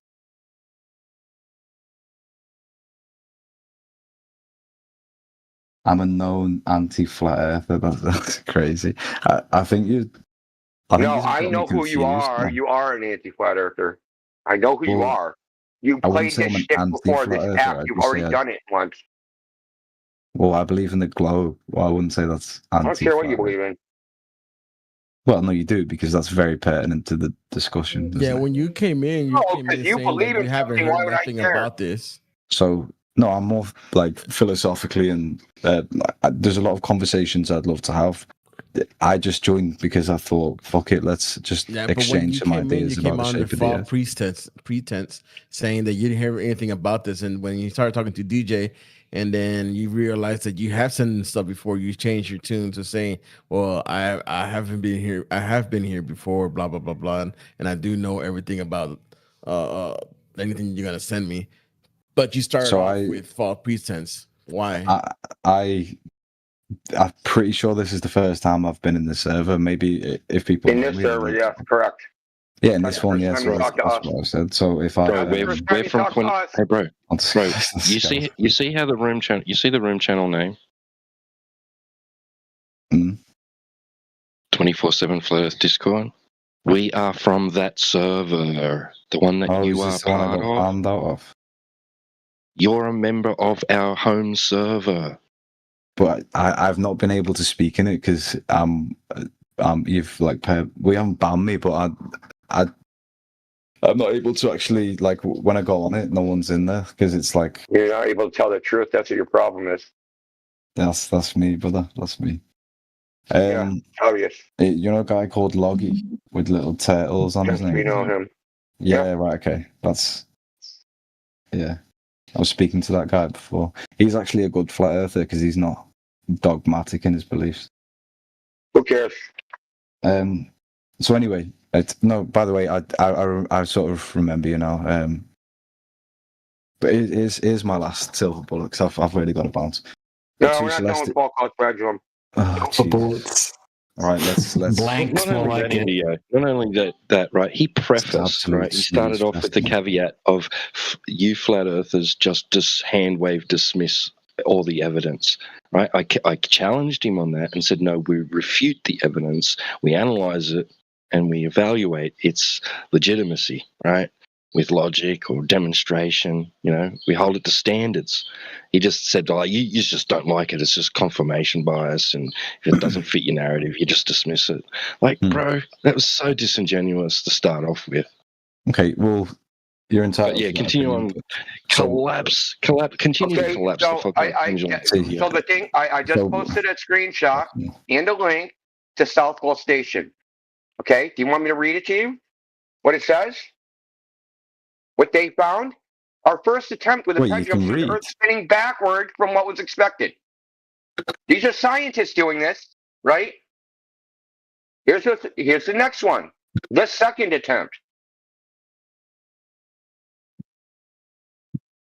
So a second attempt showed the Earth rotating in the proper direction, but at an angle of twice to what is expected. I can't converse with you in this conversation because I admitted that I don't know enough about it. Okay. Well, I'm posting data, and as of now, you have 2 data points. Both data points show that they don't conform. No, listen. Even if you have a physics theory, they need to be tested against reality because science is an empirical human activity. It's based upon experiment and observation. So even if you have a theory that they're supposed to do X, listen, even if you have a theory that they're supposed to do X, Y, Z, you have to go out into the real world and show X, Y, Z actually happens. I'm showing you that X, Y, Z doesn't actually happen. Listen, I don't have anything else to say. Yeah, I'm X, Y, Z, seeing what you think happens doesn't happen. Drill it through your head, brother. It doesn't happen in reality. Yeah, this is going to keep me. I'm going to lose sleep over this. I don't care what you lose sleep over. I want you to acknowledge that so far you have 2 pieces of data.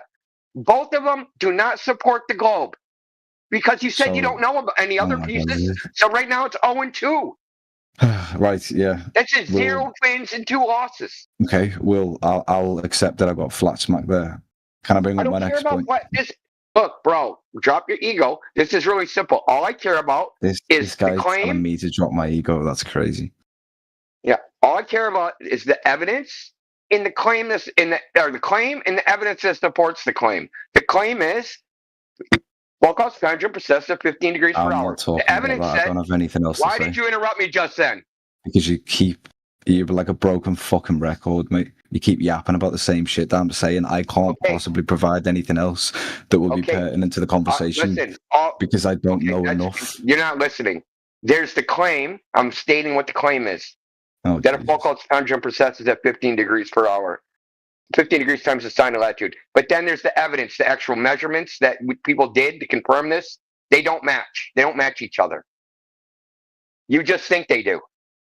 Okay, so I got flat smacked. Can I move on to the next one?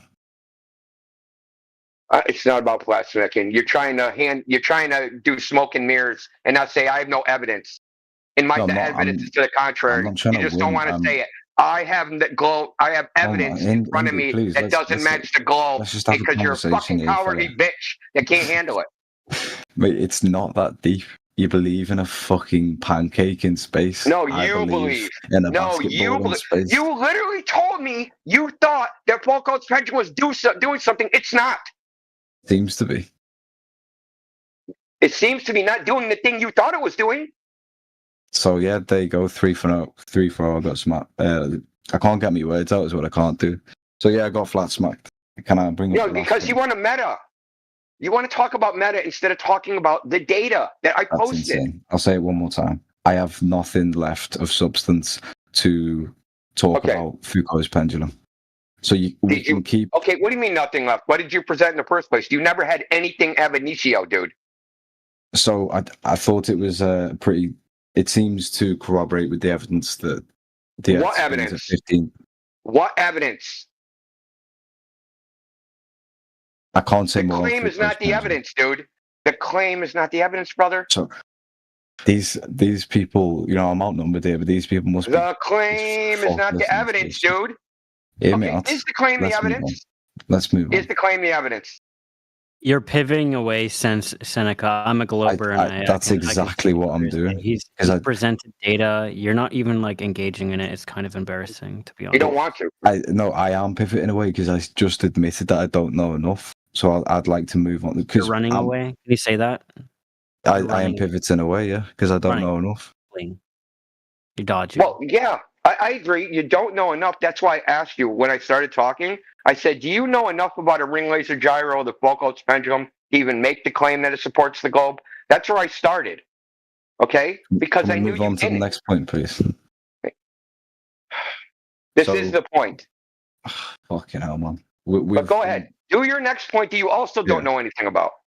I don't know enough, probably not as much as physicists and astrophysicists, but so the two celestial points of rotation, without saying that the objects in the sky don't prove the shape of the ground, how can you reconcile that on a flat plane?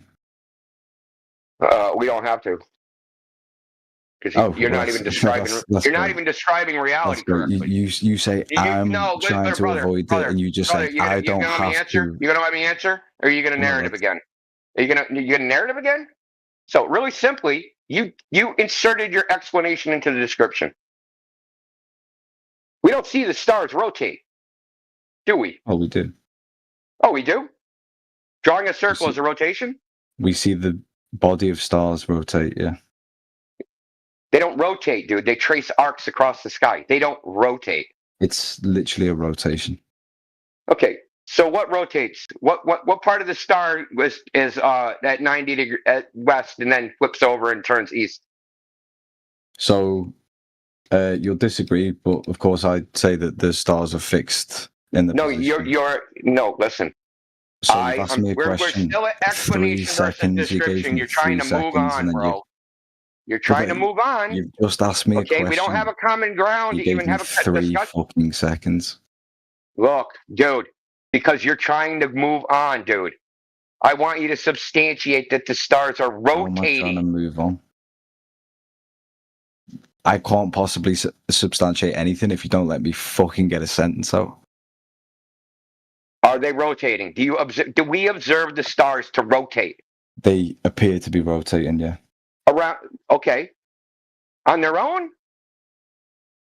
So if I draw, so what you'll see is, right, a star trail, right? With the time lapse, What you see is a star going to the star trail of another star, and they appear to trace circles in the sky.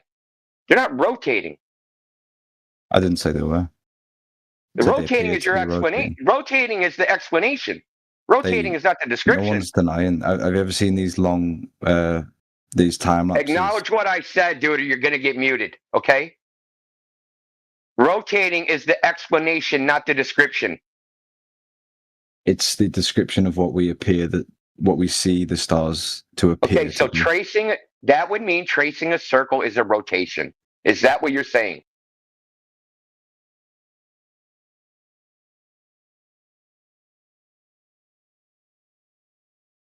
Say that again. Sorry, I was reading the fucking. It would mean that tracing a circle, because what we see, say you do a time lapse of the stars.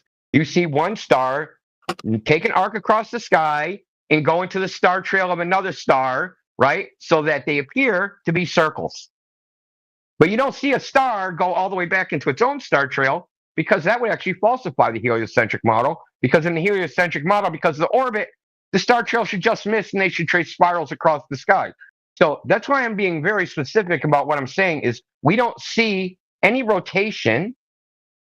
You're inferring a rotation from what you actually see, a time lapse in which the stars appear to make circles because they go into the star trails of other stars. So it appears to be a rotation, yeah, due to what I would say. Okay, you're going on mute, bro. Either you repeat back to me what I just said, or you're going on mute. How can you possibly try and have rational discourse? Okay, goodbye. Yeah, I'm having a rational discourse. You're just waiting to talk.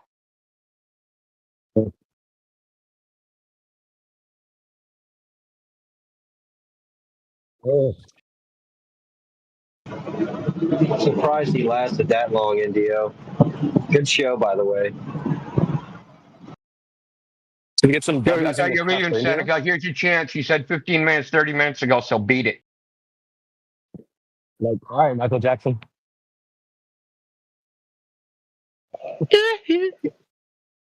Dude, the one thing we're not going to abide here is you guys saying a bunch of shit, and then when we reply, you not paying attention. Okay? You can fuck off and do that. Go talk to a wall. But he tried to poison the well straight off the bat and then wanted to move past it without any contention. Without I know, they tried to allowing us skip over to that one. challenge that. Because, we all know, all they have is like rhetorical devices. Rhetorical debate devices with no evidence. I know we don't have any curvature, but can you disprove to me that the Earth is a ball? You have no curvature, but you still are holding on to the ball somehow. It's hilarious. Pause. I was about to give you credit for your patience because he did interrupt a lot. I don't think I could have got through that.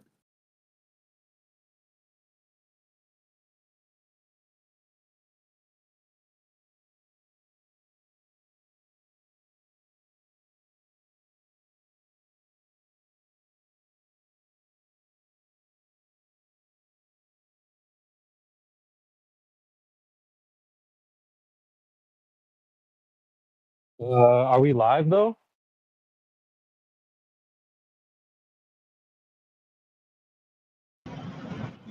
I think we're live, man. I think we're live. Let's get ready to rumble! Ladies and gentlemen, we are live. You heard it here first.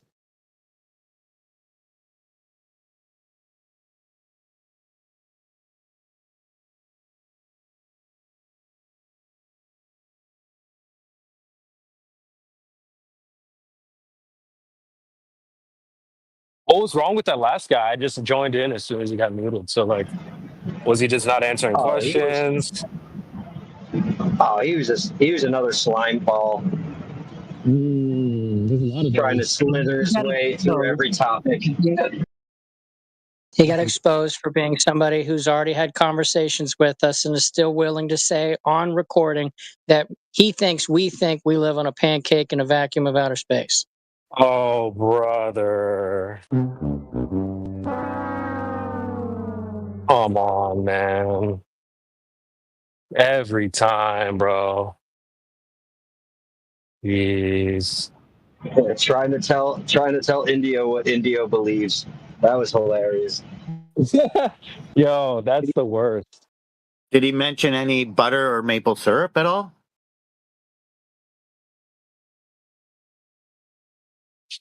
Pause. Pause.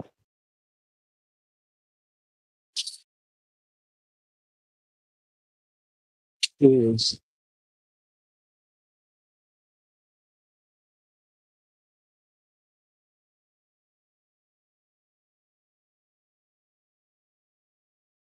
No, what I'm trying to figure out is what this repeated deception of sandbagging. Oh, I'm just trying to have a conversation. I'm not trying to debate. I don't know nothing about this topic. We're all just buddies and friends. We're here to discuss things. Just a horseshit, dude. That's cap, bro. No one believes that. Not for a second. Saying, like, why do they keep doing it? Like, we're not fooled. At this point, you might have figured it out that we're not fooled by that. Though I did get partially fooled by that PhD guy who said, I just want to have a discussion while he's freaking. Sorry, he's simultaneously typing into the title of his stream, Flat Earth Debate. I want to have a discussion in one text window and in another text window, have a debate. You're wrong. He had to get someone else to do it. He doesn't have hands, remember? Oh, shit. Oh, God. I stand corrected. Yeah, I mean, no pun intended, but he held the L. He's got to hold the L, bro. I don't know what hands he's gonna hold it with, but he's holding the L. As soon as he said that, that was crazy. I was laughing my ass off. But it's like, what? How are you gonna say that with such confidence? No, you can't be sure you have hands. What? What do you think? What do you think they would do to him in Africa? Like we just parachuted him Chop into the his freaking Congo. hands off. They chop his hands off and be like, look at your hands. Look at your hands. I don't even know how to do the accent. White people's hands, good luck charm. Look at this. These are the. I can't even do it. These are your non-existent hands. I don't know. Holy smokes, dude. And he's like, I did really well. Good. No. Yeah, by blowing up reality. You can't prove anything if I prove reality don't exist. Crabs in a bucket mentality strikes again.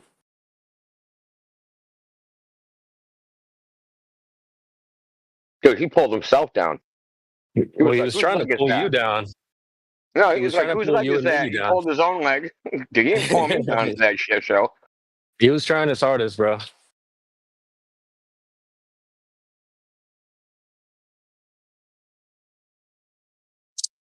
Yeah, massive, I don't think massive patience, Indio, for sure. Prop. Oh, with Blitz or this guy? With that last guy there, he interrupted so much. He interrupted to start the conversation. Actually, I remember him from the other server. Also, I'm pretty sure he's been in politics too. It was the same thing. I don't know nothing about this topic.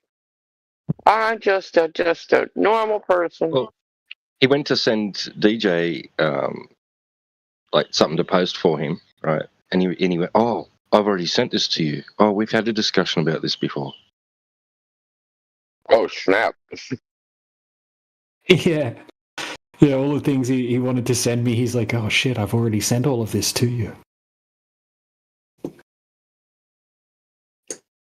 So he's got a script.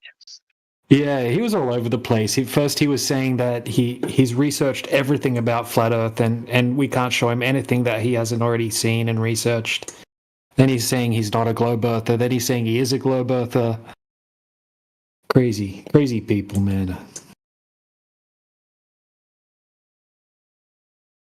I've had a lot of weird LARPers today. It's been a LARPer day. That's what I'll call it. Oh, that guy wasn't half as frustrating as the guy before him, Universe East. or whatever his freaking name was. That guy was the worst. Yeah, I enjoyed his like monologue for 10 minutes because I thought he was just like talking about his actual experience. But then when I realized he was just avoiding doing that on purpose to avoid talking about flat Earth or anything about it, you know, any substance, then I was like, oh my god, this guy's a disingenuous prick. Well, there is a It's theme. like, I'm not here to provide globe evidence. I just want to ask questions about flat Earth. And then not look at the evidence you present me and ignore everything you say. Yep, that's exactly. That's exactly the thing with that guy was. We even tried to give him evidence, and he wouldn't look at it. And that was the whole thing for an hour of trying to get him to look at evidence, and him saying, "No, I'm going to look at it," and then go off into the weeds. DJ knows, fine. Pardon my friend. I think So freaking annoying, man. At one point, I think he tried to claim he didn't know where the live stream was, but then someone in the live stream would be like, "Can we put this back on topic?" And then as he was like, just as I put it, gliding through the air instead of landing the plane and getting to the point, he'd be like, "Then I had a conversation with my friend about flat Earth," and then he wouldn't bring up anything about the conversation. Jesus.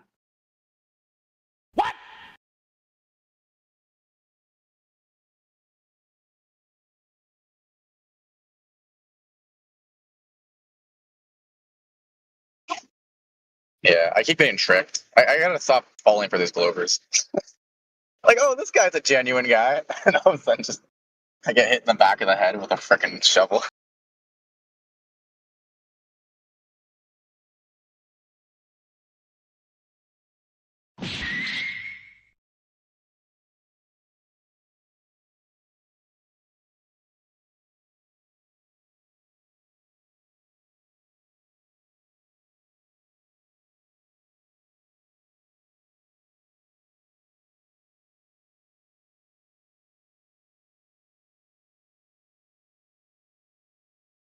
Oh, Reductio was in. I didn't even see that. Did Reductio drop off some Oh, Smallpox said something for a minute. Hey, come back, dude. Yeah. Open your mic you again. Cowards, and it took off. Hang on a minute. Define coward. Prove I'm a coward. How can we be cowards? We've got no hands. Reductio's whole thing yesterday was that all of these long distance observations, they're all ducting. Yeah, well, how's this? How's this? And I do apologise for the boys that were in politics yesterday. Reductio was in there selling the same shit. When I got knocked off from work, he was back in there pushing the same shit that he got drilled for in here, DJ. And as soon as I saw him in there, I sat down, put my headphones on, turned the noise on, and all I hear was refraction, ducting, the first two words that I heard, and that was it. Tick, tick, boom. Normally I wait a little bit before I start speaking just so I can get a feel of what the conversation's about. But as soon as he spoke, I knew exactly what it was and just flipped me shit. So I do apologise. Yeah, he was doing this. India already schooled him the other day on refractivity. He was showing some radio propagation thing, and he was saying, "Oh, this is refractivity, and it proves the geometric horizon." Blah blah. Indio schooled him on it. He waited for Indio to be gone, and then he came in, tried it on us, right? And I remembered hearing the conversation with Indio. So he's going around just dropping the same arguments everywhere he goes. One trick. Well, I also sliced through all that. Be like, okay, fine. What observation can we make? So, and he wouldn't say a falsifying observation. Right? An observation that would actually falsify the globe.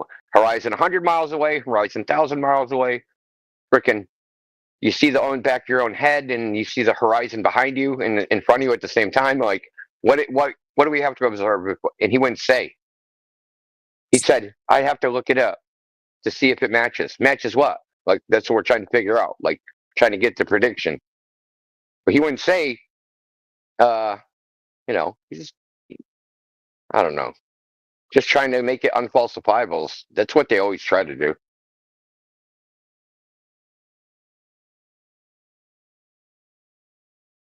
Well, his They're claim trying to was negate our that- observations. That's why I, like I said, that's why I brought up the reflection at the Bolivian salt flats, because they can't. There's nothing in their toolbox for that yet. Yet, I say.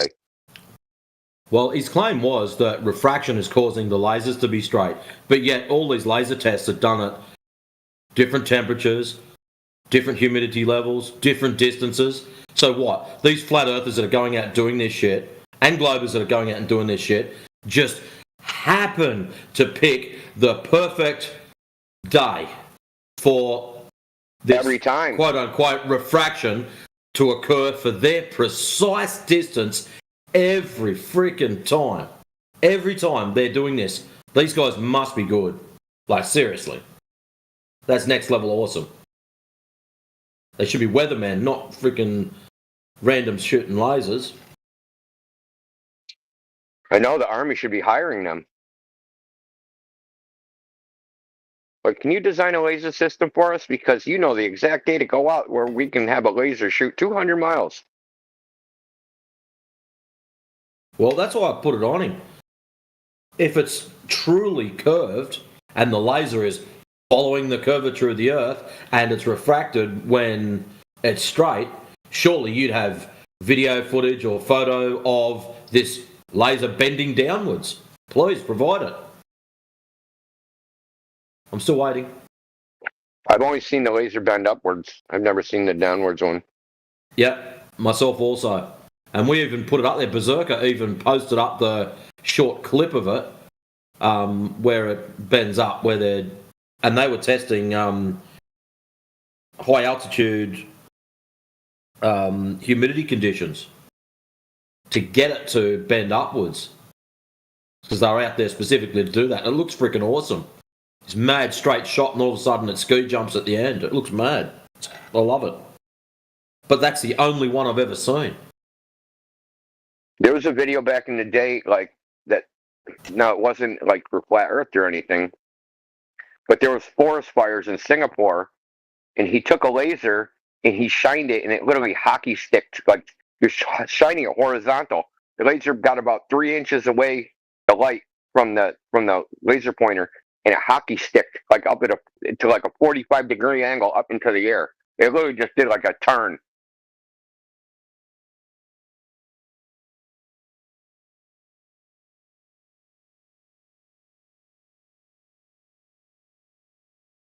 So until he drops in with a laser pointing down, and it was quite clearly discussed, not in a fish tank full of water, then it has to be outside, in the open air, guys doing tests, comparing a laser to the ground and the laser bending down, then he can just keep it shut. But instead, he's bounced from here to politics, then back here.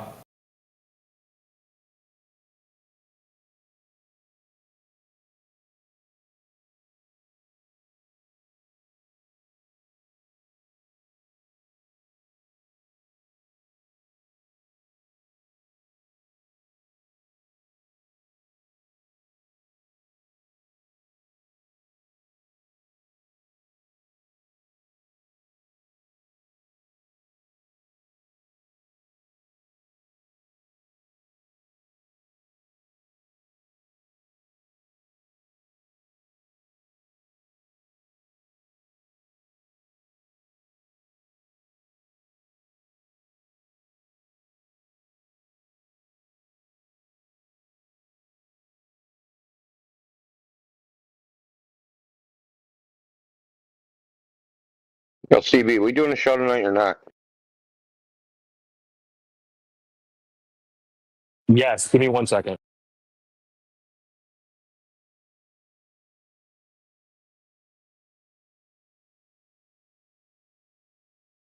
It's an 800 number. It ain't her real number, bro.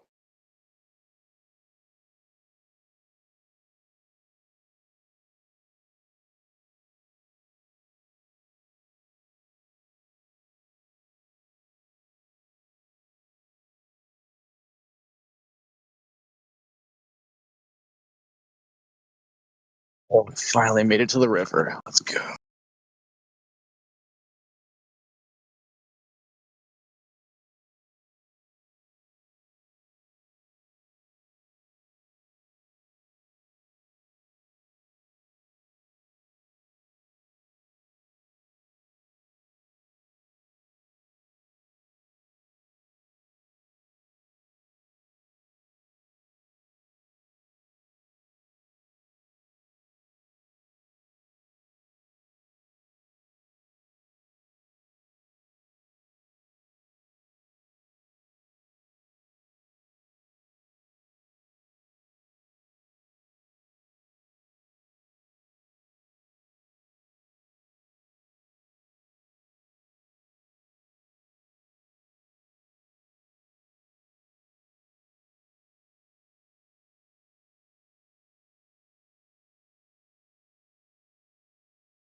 Okay, all right. I'm sorry, I'm back.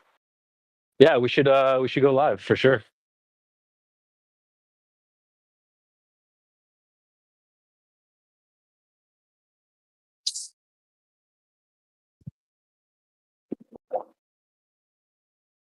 We're gonna expose the You got any, you got any shows in the hopper?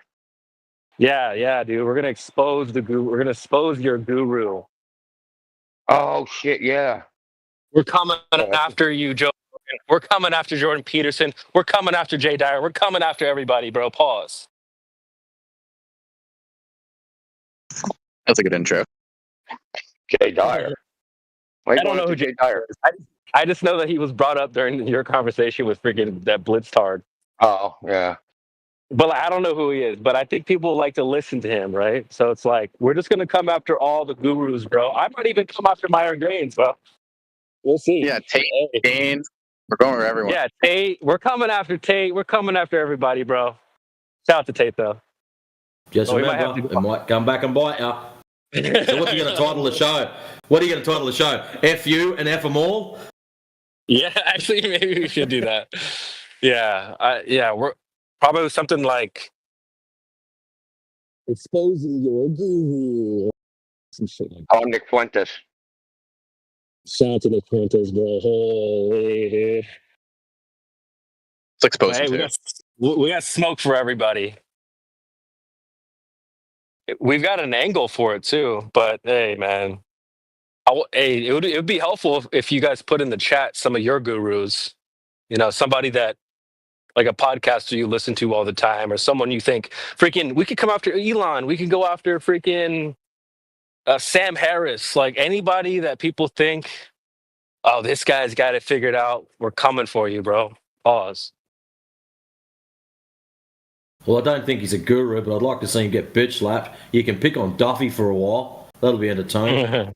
Well, he's a guru to somebody. You know what I mean? I don't mean guru in like the traditional sense. That's just like, you know, somebody that people listen to and like think Alex he's always right or whatever.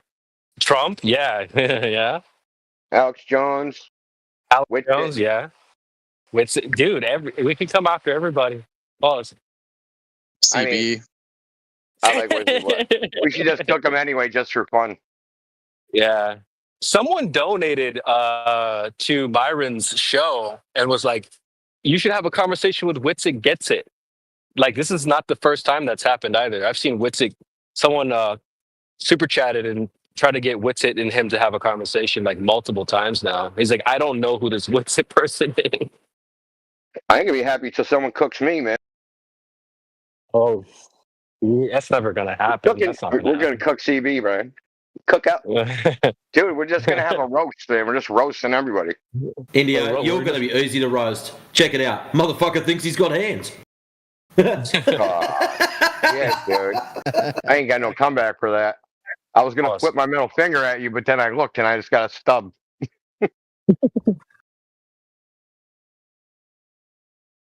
Make the clap with no hands. Dude, is clapping with hands twice as loud as clapping with no hands? I mean, clap with no hands. If you get a big booty, you know, maybe. And there's a few of the boys. He's got the whole world in his stumps.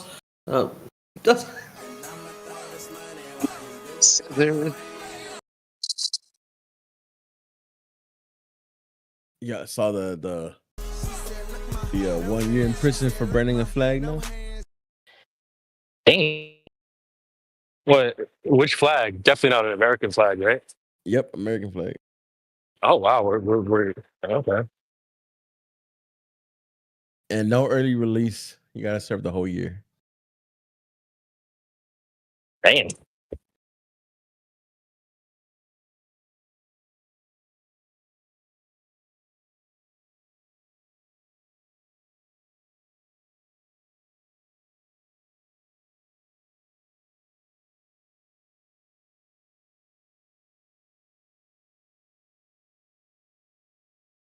I mean, that's the gist of it. But I think the act, because you can't. I mean, it's protective under the First Amendment, right? So, but I think the gist of it is if you incite a riot for burning a flag, it's really that's when you get the whole year. Because that's the only way you could dispose of a flag, right? Is by burning or burying it. So what? What about all the libtards that keep on burning the American flag? That's What about them? exactly what I was thinking, bro. That's exactly Neil. You share Man, I half think a that's brain, what bro. I swear. I think that's why they did it. But I mean, I think they can't just penalize you for burning a flag. But if it incites a riot, and that's the freedom of speech doesn't cover incitement Yeah, of a well, riot. how would they determine that you burning a flag equals inciting a riot? That is some vague bullshit right there. Well, I mean, there's a bunch of people If we record see it all the someone, time.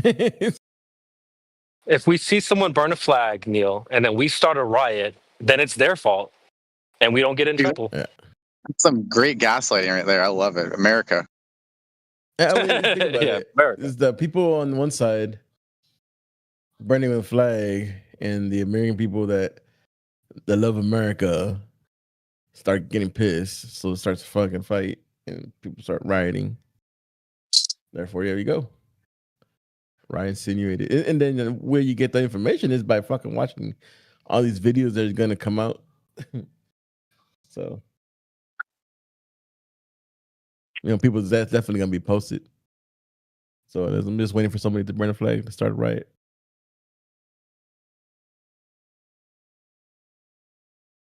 I just want to apologize to Elbow TV.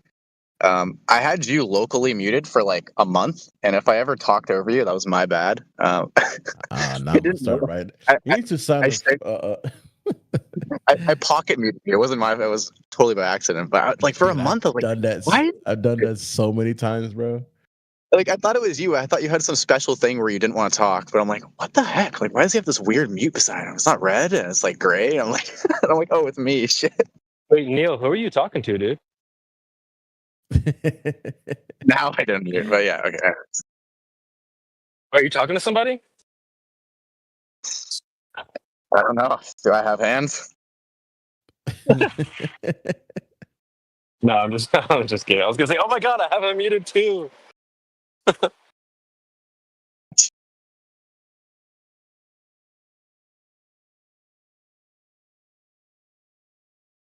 Holy frick, I feel like Khabib in this river.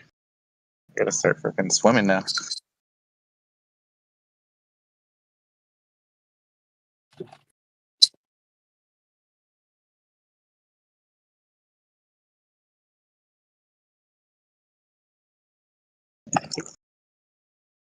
Alright, I'll be back. I'm gonna try and swim against the river. Wish me luck. Hopefully I don't drift away. All right, brother. Peace.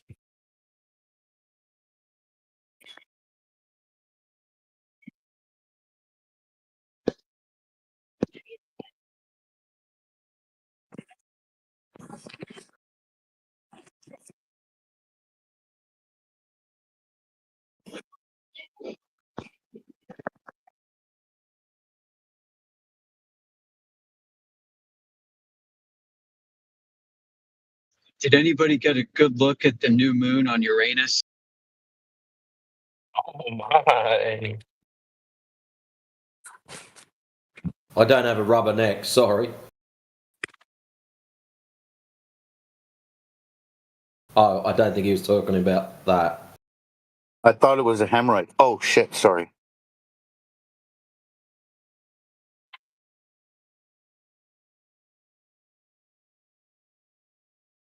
I mean, it's stuff like that, and itself alone should be a red flag for globetards.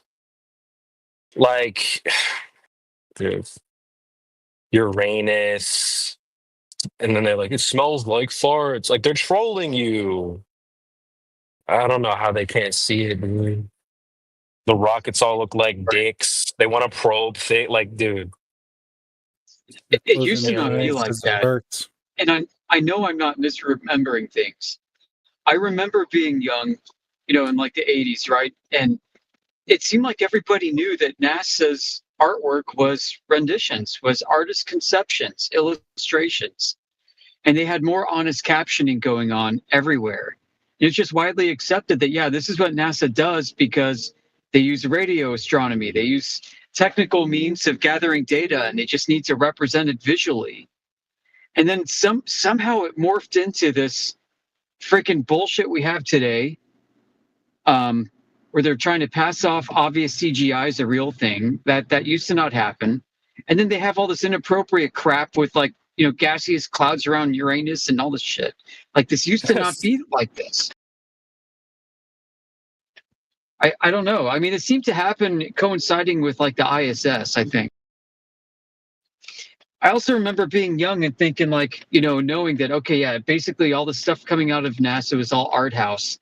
I remember when they announced, like, the first picture of Pluto in color or something was coming, the first image. I remember thinking, boy, wouldn't it be funny if, like, ahead of this announcement, when they were talking about this, wouldn't it be funny if they actually somehow have, like, a picture of Pluto on Pluto? That'd just be ridiculous. Way you actually thought that.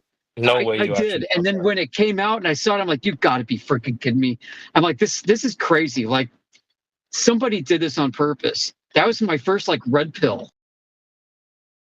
Damn, you actually thought that, bro? You're not trolling? I did. Not trolling. I really thought, like, oh, they're gonna put a freaking Pluto on Pluto. Wouldn't that be funny? Then they did it. Wow. Yeah, I know I'm not the only one that thought this too. Damn, bro. That's crazy. Right. So going through this transition, like watching NASA go from what it used to be to what it is today, I mean, it's gone through different kind of transition periods. You know, it's just like they slowly make everything fake and gay. Yeah, the planet Uranus makes a perfect pickup line. Fake and gay. It's funny.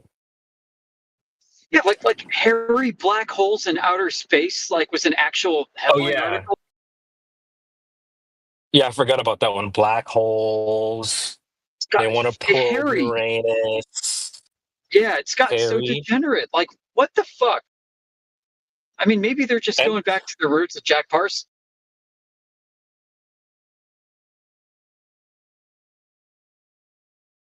It almost seems like the system wants to wake people up, but they can't come out right and say it. They have to do it in this weird way where, like, you have to see it.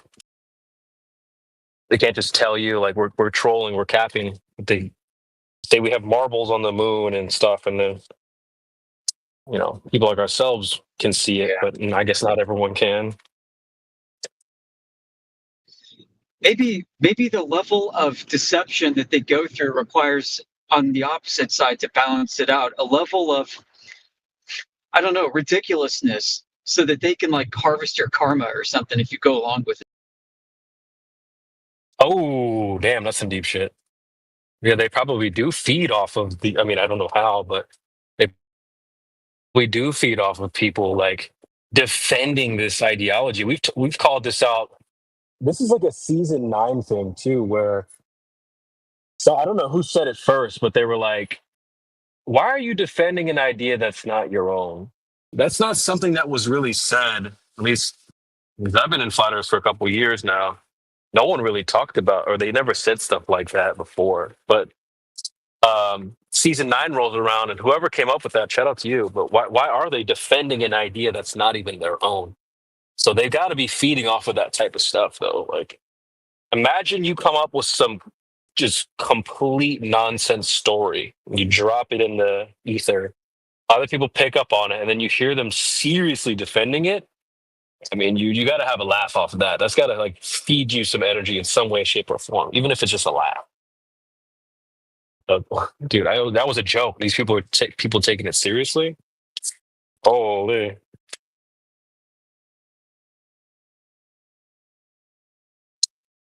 I can only imagine these people in high places. They've got to be laughing their ass off right now at how just people are hooked on outer space, and whatever they say, they're going to go along with it. I'd be laughing right now if I was the head of NASA or some shit. And I knew things. I don't know if they do. But if I knew, and then I looked around at how people are treating this thing, I'd be laughing. Yeah, I think there are very few people who know at NASA,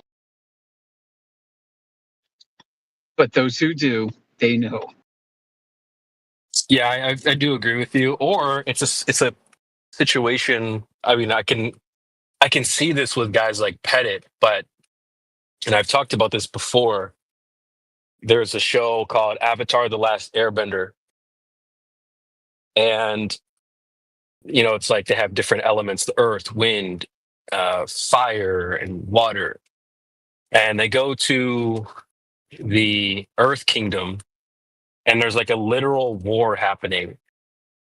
But the government is telling the people in that kingdom that there is no war. And then they have like a shadow government that that knows things, that knows there's a war. But then they take people who are gullible and then they brainwash them. And so there's a character in the show called Judy, and she's like a representative. Oh shit, his name. She's a representative for the government. So when new people visit, she greets them and tells them everything. And she goes, "There is no war in Ba Sing Se. There is no war in Ba Sing Se." So I could see how Don Pettit is kind of like a Judy character, where he's basically been brainwashed in some way, shape, or form. And let me just listen to the guy. I don't know how anyone takes that guy seriously. So I don't know. You guys should check that out. I don't know if you've seen the show, but I think that's a really good. It's like it's my plausible theory for what's going on with some of these guys at NASA, as they were handpicked and then like brainwashed, kind of.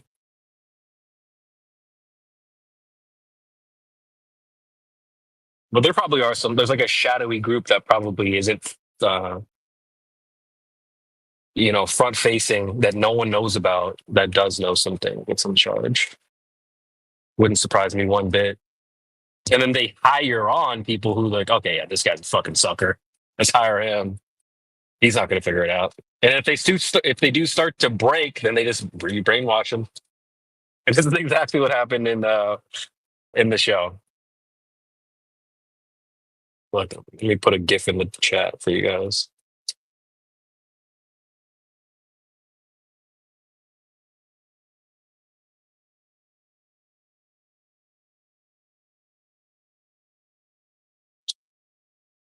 Yeah. There's a GIF in the chat there where Judy starts to break and she's starting to realize like, maybe there is something going on. They snatch her up, take her into the little chamber, and then they start brainwashing her again. There is no war. So, I mean, dude, we talked about this in the last episode of Frontline Unfiltered, how they put the truth in media. They put the truth in movies, the truth in shows, and they lie in the news. It's even little parts of shows like this that really hint at the truth. There's a whole society of people, they're telling them that there's no war going on, when clearly there is.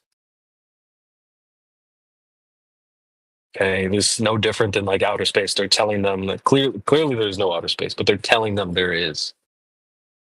Freaking incredible.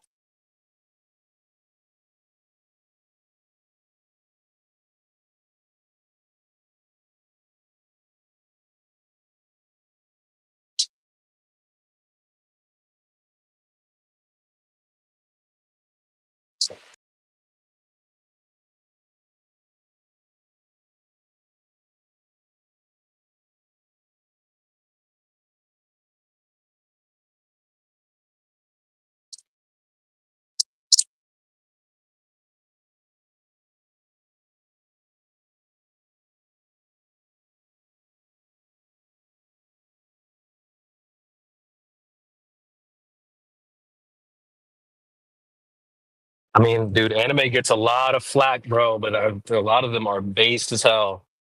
They put the truth in there a lot. Go watch the last episode of Frontline Unfiltered. You'll see.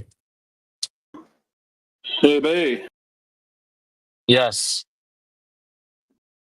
the man, the myth, the legend. Oh, that's JEB. What's up, dude? Oh, just another day in paradise, sir. Good to see you. Yep. Right back at you, brother. We need to have another phone call from the astronauts session again. Oh yeah, yeah. I got some shit for that, but hey, man, effective. You know what? That got a whole bunch of people to come by that hadn't been on our server before. I enjoyed it. Remember when we did a panel called Mr. Beast Calls In from Antarctica? Right. Well, he actually went to Antarctica, and was it Aiden Ross or one of those guys asked him and said, you know, is there like an ice wall or something? He's like, we'll talk after the stream. Have you guys seen that clip yet? I have not, brother. Yeah. His AI was bugging. Someone should post that clip or play it. Actually, I don't have the ability to play it right now, but it was interesting. I mean, they were like, "So, Mr. Beast, what's Antarctica like?" And he's like, and they were like, "Is there an ice wall or something?" And he's like, well, there. I mean, okay, we'll just talk after stream. Okay. Yeah, And he said, let's put it this way: you don't go anywhere unaccompanied, or something like that. Yeah, he did say something like that. He's like, well, yeah, let's just say, yeah. Does someone have the clip ready?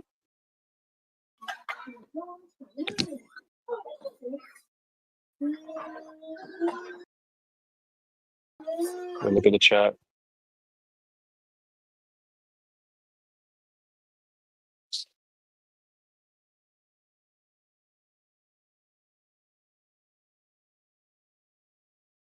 I'll see if I can find the clip for you guys.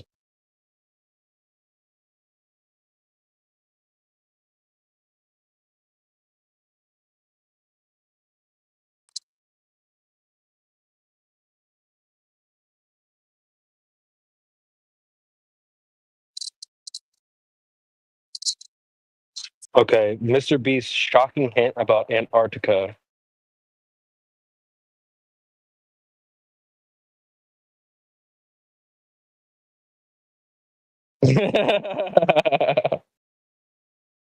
He's like, I can't say.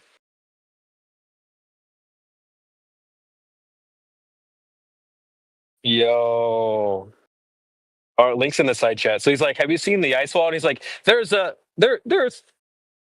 actually can't tell you. Oh, incredible.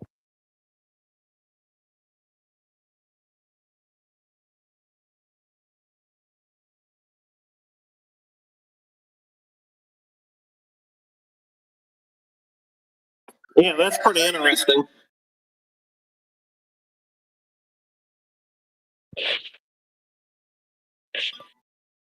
I will put that in my daily note list of URLs to check out. I watched it, but I'll save that for later. He's like, bro, I can't tell you. Interesting. I think Aiden Ross might actually be a flat earther too, potentially. He asked Vivek Ramaswamy if the Earth was flat, and Vivek was like, "No, we have pictures of satellites." He's like, "Oh yeah. Never mind." Like, Aiden, I see what you're doing there. That was pretty smart.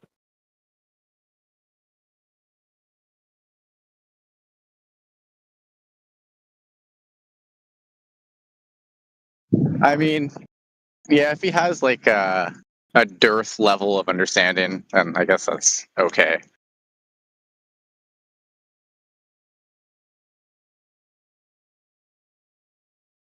Obviously, it could be better, but got to start somewhere.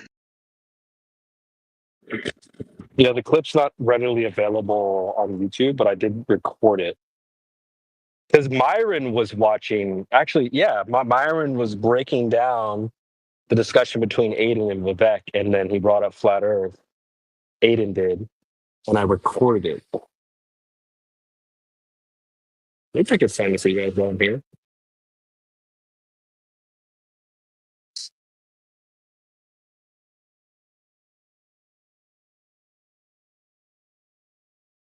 I think more people know, and they just don't come out like we do. You know, there's not a lot of benefit or incentive to come out and tell everybody the Earth is flat. Clearly, look at how you get treated. So, someone that does know that is maybe teetering on whether they're going to come out or not, they're definitely not incentivized to do so. Oh, also, while I'm looking for the clip, a couple of nights ago, Friday night, with a Glow Bunny t-shirt. Friday night, Pressure Fit. I was watching the episode, and they were talking about this girl and how she was flat. Like Fresh was like flat, flat, flat, flat, flat. He kept saying it over and over again. And Chris, the producer, was like the Earth. And they were like, "Wait, Chris, what? You think the Earth is flat?" He's like, "Nah, it's fine, it's fine, it's fine, it's fine." I just recorded it. I can drop that in the chat as well. I have to edit it real fast. Yeah, man, we're not the only ones that know this. Promise you that. Here's the greatest thing about it. You don't actually have to quote unquote come out, because whether you do or you don't, it doesn't change the objective fact.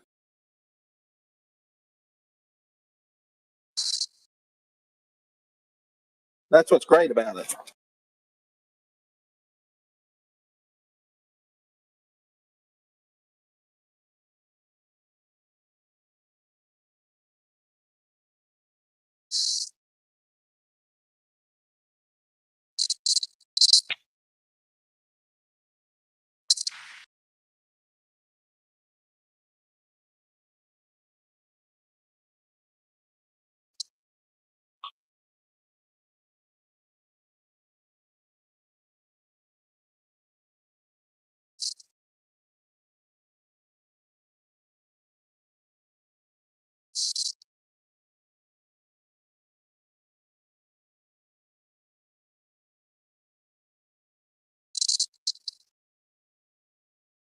CB, check your private messages.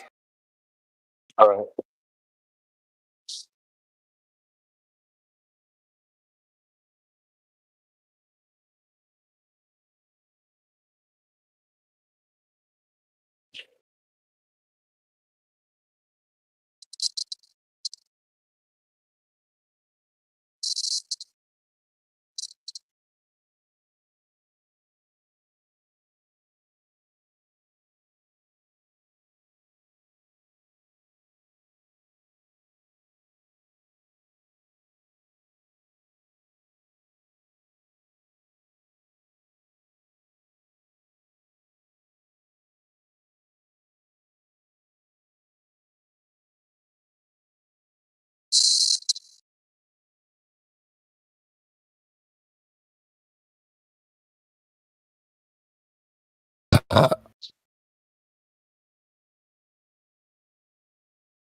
TV.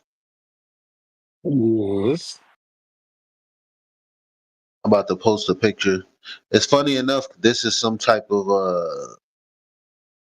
digitally made image for Powerball. It's funny that they can get it better than the actual moon landing. But also, let me take your advice and learn how to crop my images. Oh, thank God! Finally, after all these years. Wait, hold on. How do I crop it?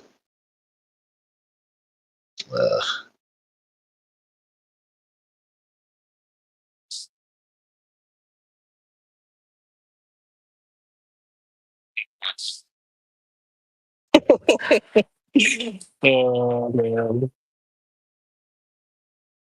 I got so much editing I need to do. Golly.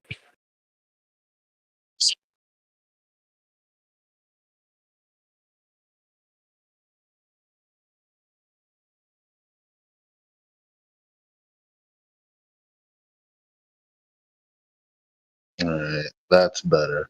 All right, now check that out.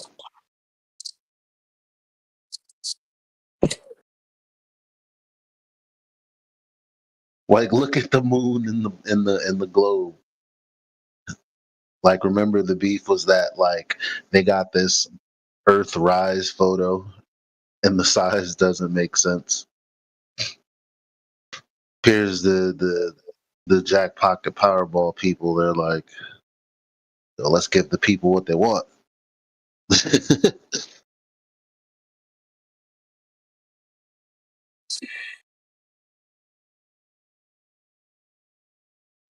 Hold on, let me take a look.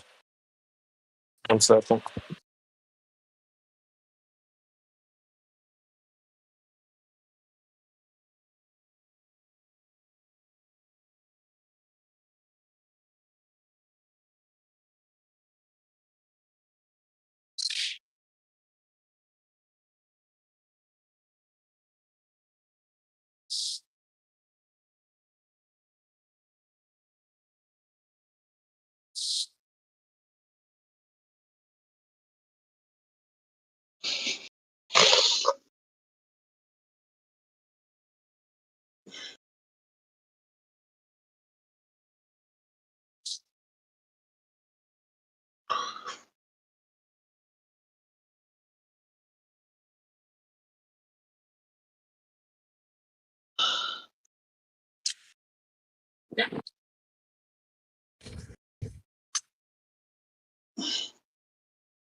Okay. Oh my God, there's a huge globe in the background. Wait, what the heck? And it's the first thing I thought was, why is this necessary? The second thing I thought is, oh wait, this is how people wanted to see the Earth from the from the moon. Maybe they think it's just like people will click on it, you know? Look at those divergent sun rays. How ridiculous. Ooh, got him. Debunked.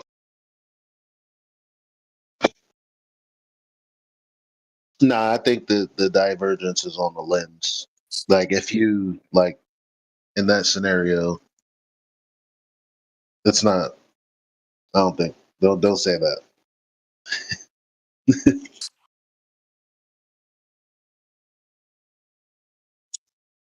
Because it's the lens doing that. It's not actually sun rays.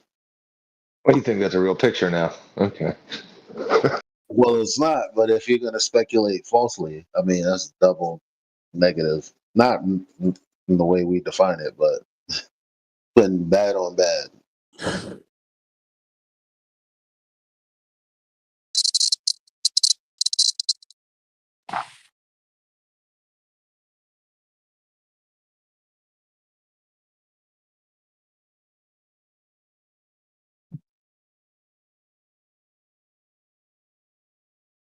So, guys, how are your hands today, or do you not have them?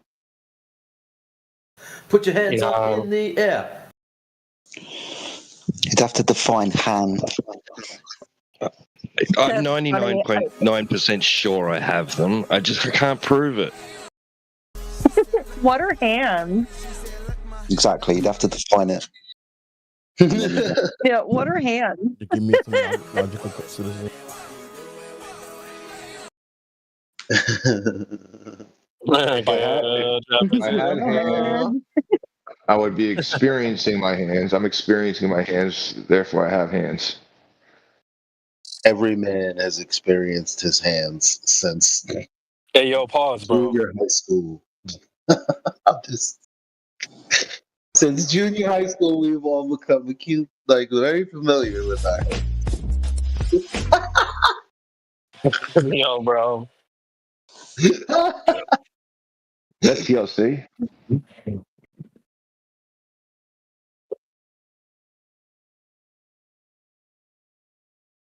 Mama thought it was money. Doing it.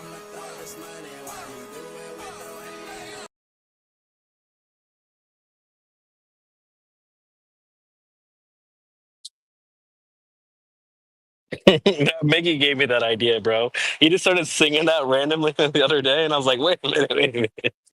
I'll just put that on the soundboard. Yeah. That song was stuck in my head the whole day after that. God, I made it up. We got Oh, so many memes now because he said that. We got memes for days now because he said that, bro. Brilliant. Yeah.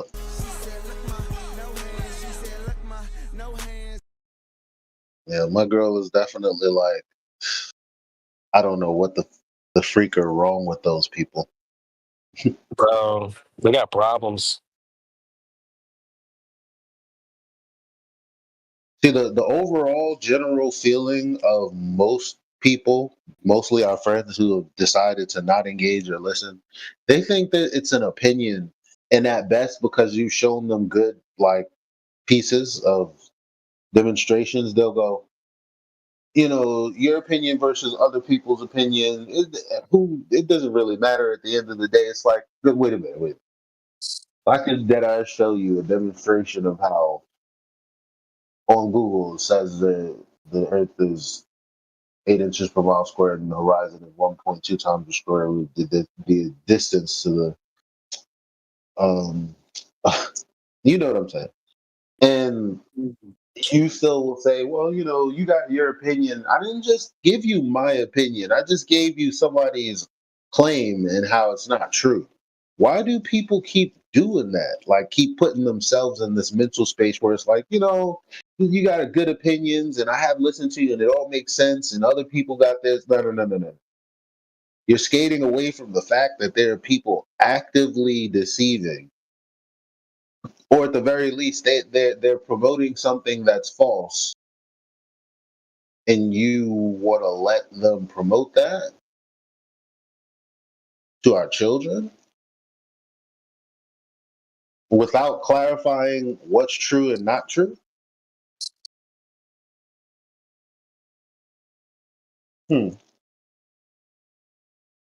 People are interesting.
The fake can society. That's hilarious.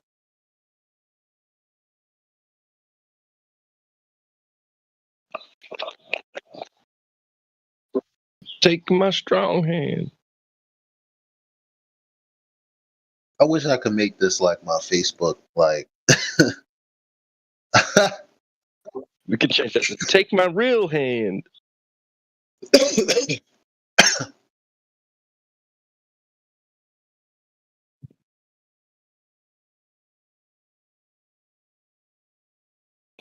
Take my strong hand. But how do I know it's real?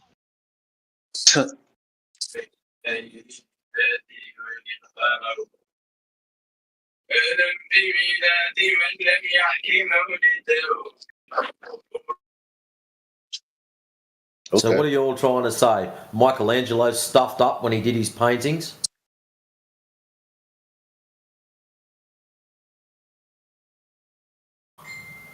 Putting hands on people? What's the deal? Just what did he know that we don't?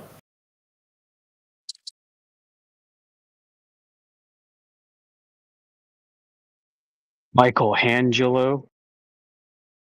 Ouch.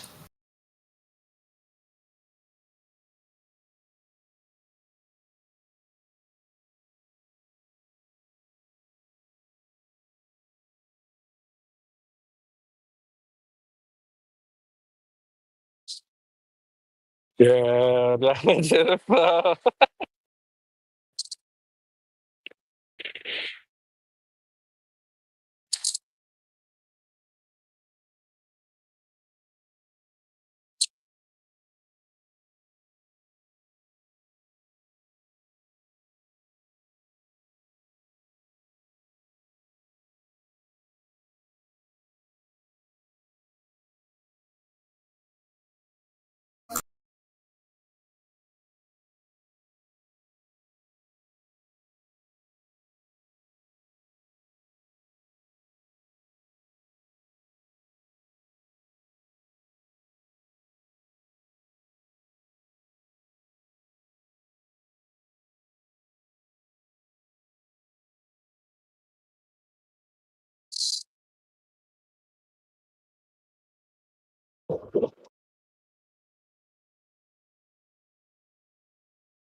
Welcome to 24/7 Flat Earth Discord.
Gravity is not a force.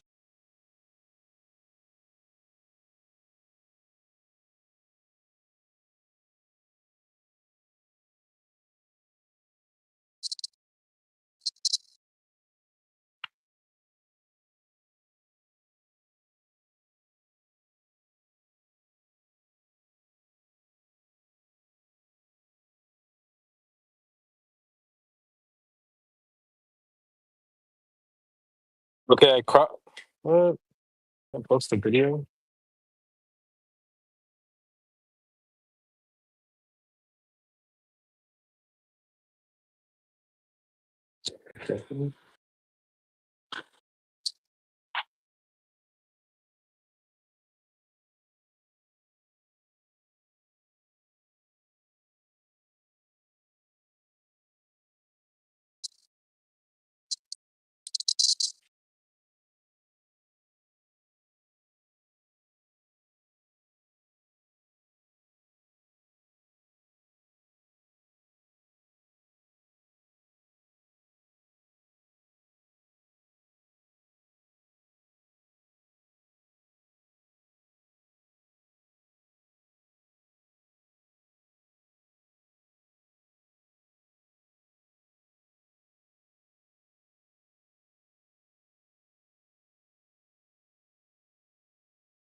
Okay, yeah, links in the chat there if you guys want to take a listen to that moment on Fresh and Fit. This is Friday night, a couple nights ago.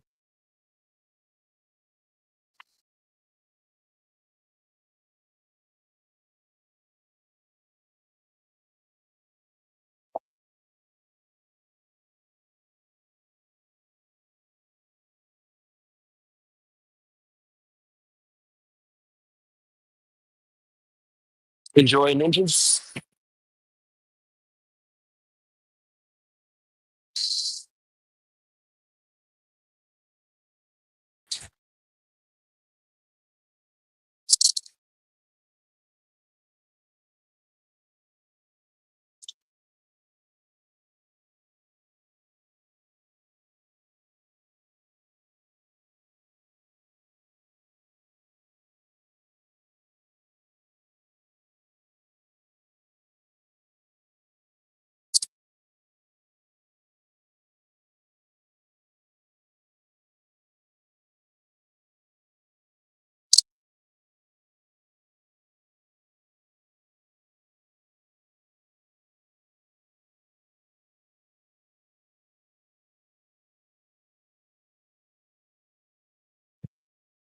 I'm gonna jet up out of here, but I'll talk to you guys soon.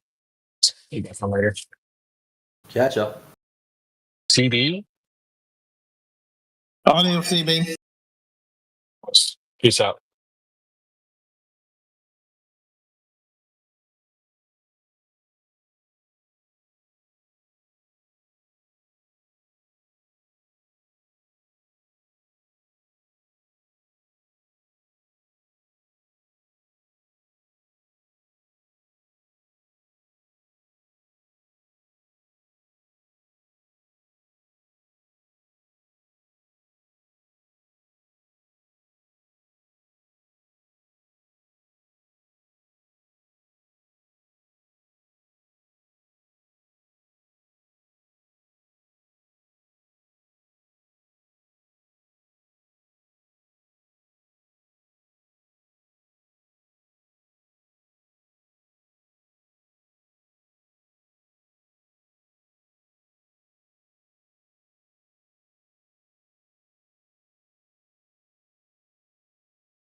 Hello.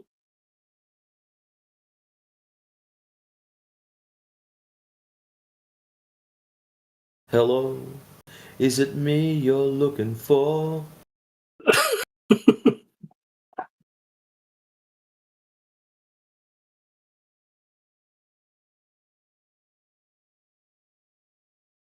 He left. You scared him off.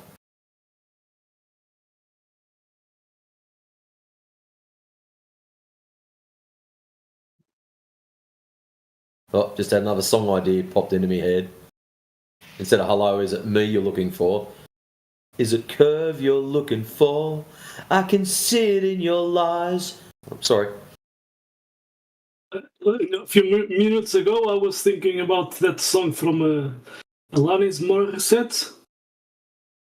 With no hands, in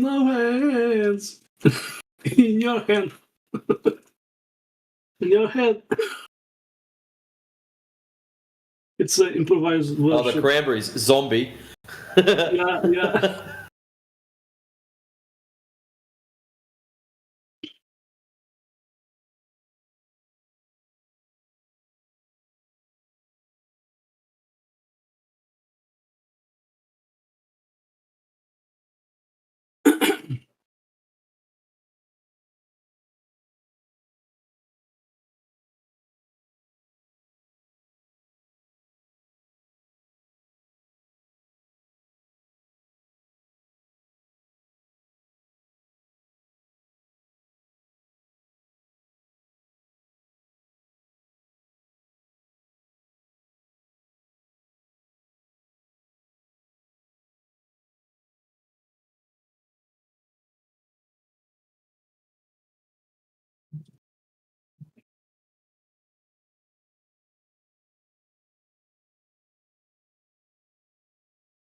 The globe zombies, they live among us.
It's just thinking of all the songs that could be destroyed by not having hands. This is great. I thought, you know what? I'll Google it. Songs about hands. I Want to Hold Your Hand by the Beatles. Gone. Under My Thumb by the Rolling Stones. Gone. Come On and Take My Hand by Johnny O'Keefe. Gone. Clap Your Hands by Bonnie Sinclair. Gone. Better Keep Your Hands Off My Potential New Girlfriend, Dougie Parkinson. Gone. Willie and the Hand Jive by George Thorogood and the Destroyers. Gone. Lay Your Hands on Me, Thompson Twins. Gone. Keep Your Hands to Yourself, Georgia Satellites. Gone. Hands Up in the Air, Boom Crash Opera. Gone. China in Your Hand, T-Power. Gone. Hold an Old Friend's Hand by Tiffany. Gone. Lay Your Hands on Me, Bon Jovi. Gone. Finger on the Trigger. Oh man, there's so many. Wow. Healing Hands, Elton John. Gone. Hold My Hand, Hootie and the Blowfish. Gone. Oh, this is great. Hand in My Pocket, Alanis Morissette. Well, gone. In the bin. Place Your Hands by Reef. No! You and your hand by Pink. Oh, no way.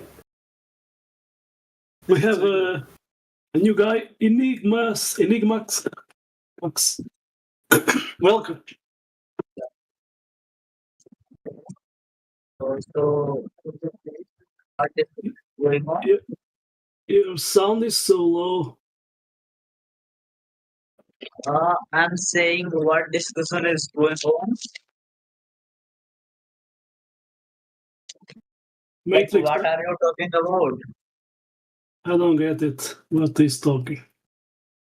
It's an enigma.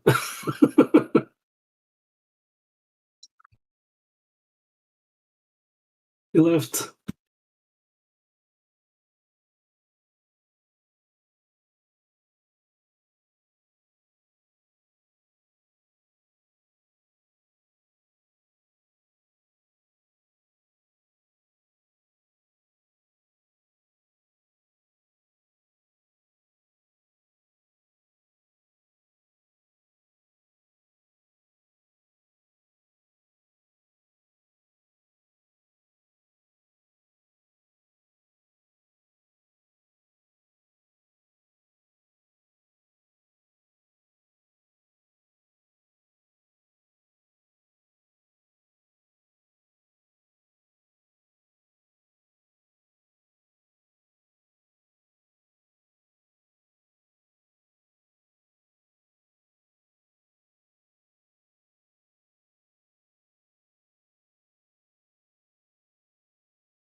What's up? What's up, Bao? Welcome. Hey, thanks, man.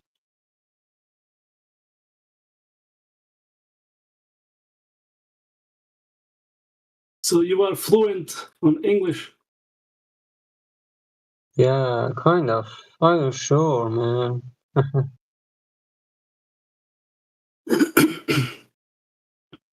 What do you think Flat Earth is to you? What to me? What do you think about Flat Earth? What? Yeah, the topic of this room, Flat Earth. 24/7 Flat Earth. Oh, I don't know, man. It's my first time, really, to be honest. Yeah. Flat Earth. What does it mean? I don't know. Well, we don't claim a specific shape. We just say there's no curvature, No curve, no ball. Yeah. Of course, there's some valleys and mountains, but when you go in reality to see, if there's that curvature, even in big lakes, yeah, it's not there. It's not there, so yeah, no curve, no ball. Yeah. So why everybody is like silent, We are waiting for new people to join in. Mm-hmm.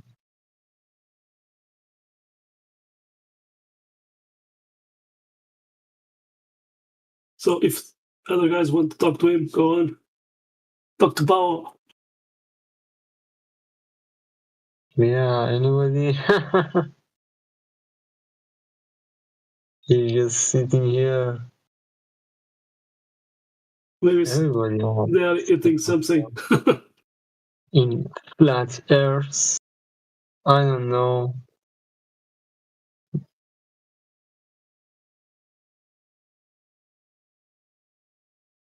It's pretty weird, Hey, Bo. Yeah, hello there. Hey, have you ever, is it the first time you come across the topic of flat earth? Mm-hmm. No, that was a question. Like, is it the first time you you encounter flat earthers, so to say. What do you think of the topic? Yeah, first time? In this room, flat earth. Yeah. Have you looked into the topic a bit or much? What do you know? What do you think we claim? I don't get it. Totally. You know what I mean? Is it Earth flat or something? Yeah, Earth is flat. Why Earth is flat? Yeah, I don't know, man. I don't know.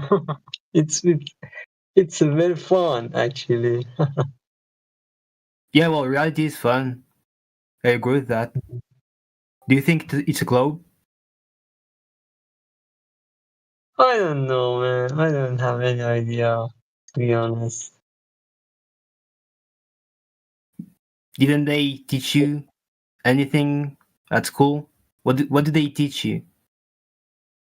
At the school, I was playing games, end of the class, play mobile games. I didn't listen.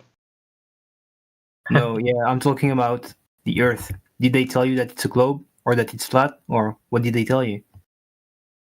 I don't know, man. Do you know anything? Are you even interested in talking about this?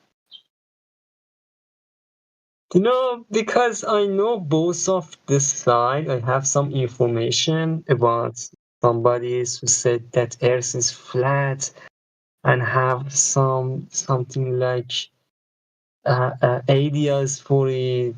For example, if you fly over the world, so wise you just go in a forward way, not up or down or something like that. Yeah, I heard before about these things. So we're saying, right? So when you go outside and you experience reality, right? It's flat, just like you observe and experience it to be. You don't see any curvature. You don't experience any motion of the earth, right? Yeah. So why is it like 24 and 7, like 24 hours, 7 days a week?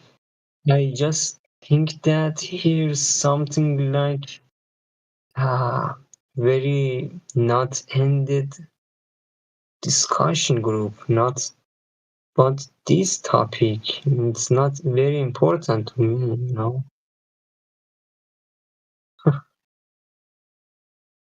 You don't think reality is very important? Yeah, kind of, man, kind of.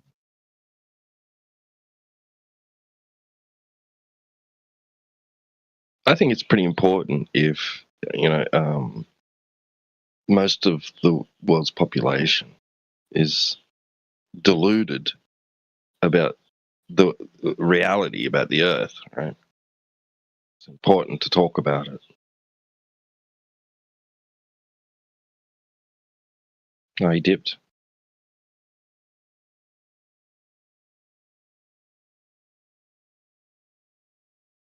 You can't blame me for scaring that one off. I probably should have left it to the other guy. Who was that talking anyway? I haven't heard that voice before. Well, it was someone that had their name right up the top somewhere. It was Miguel, I think. Was it Demi? Oh, who was talking before him? I don't hear Demi talk much. Oh, cool. Sorry, Demi. Yeah, I should let you just carry on. I didn't hear Demi.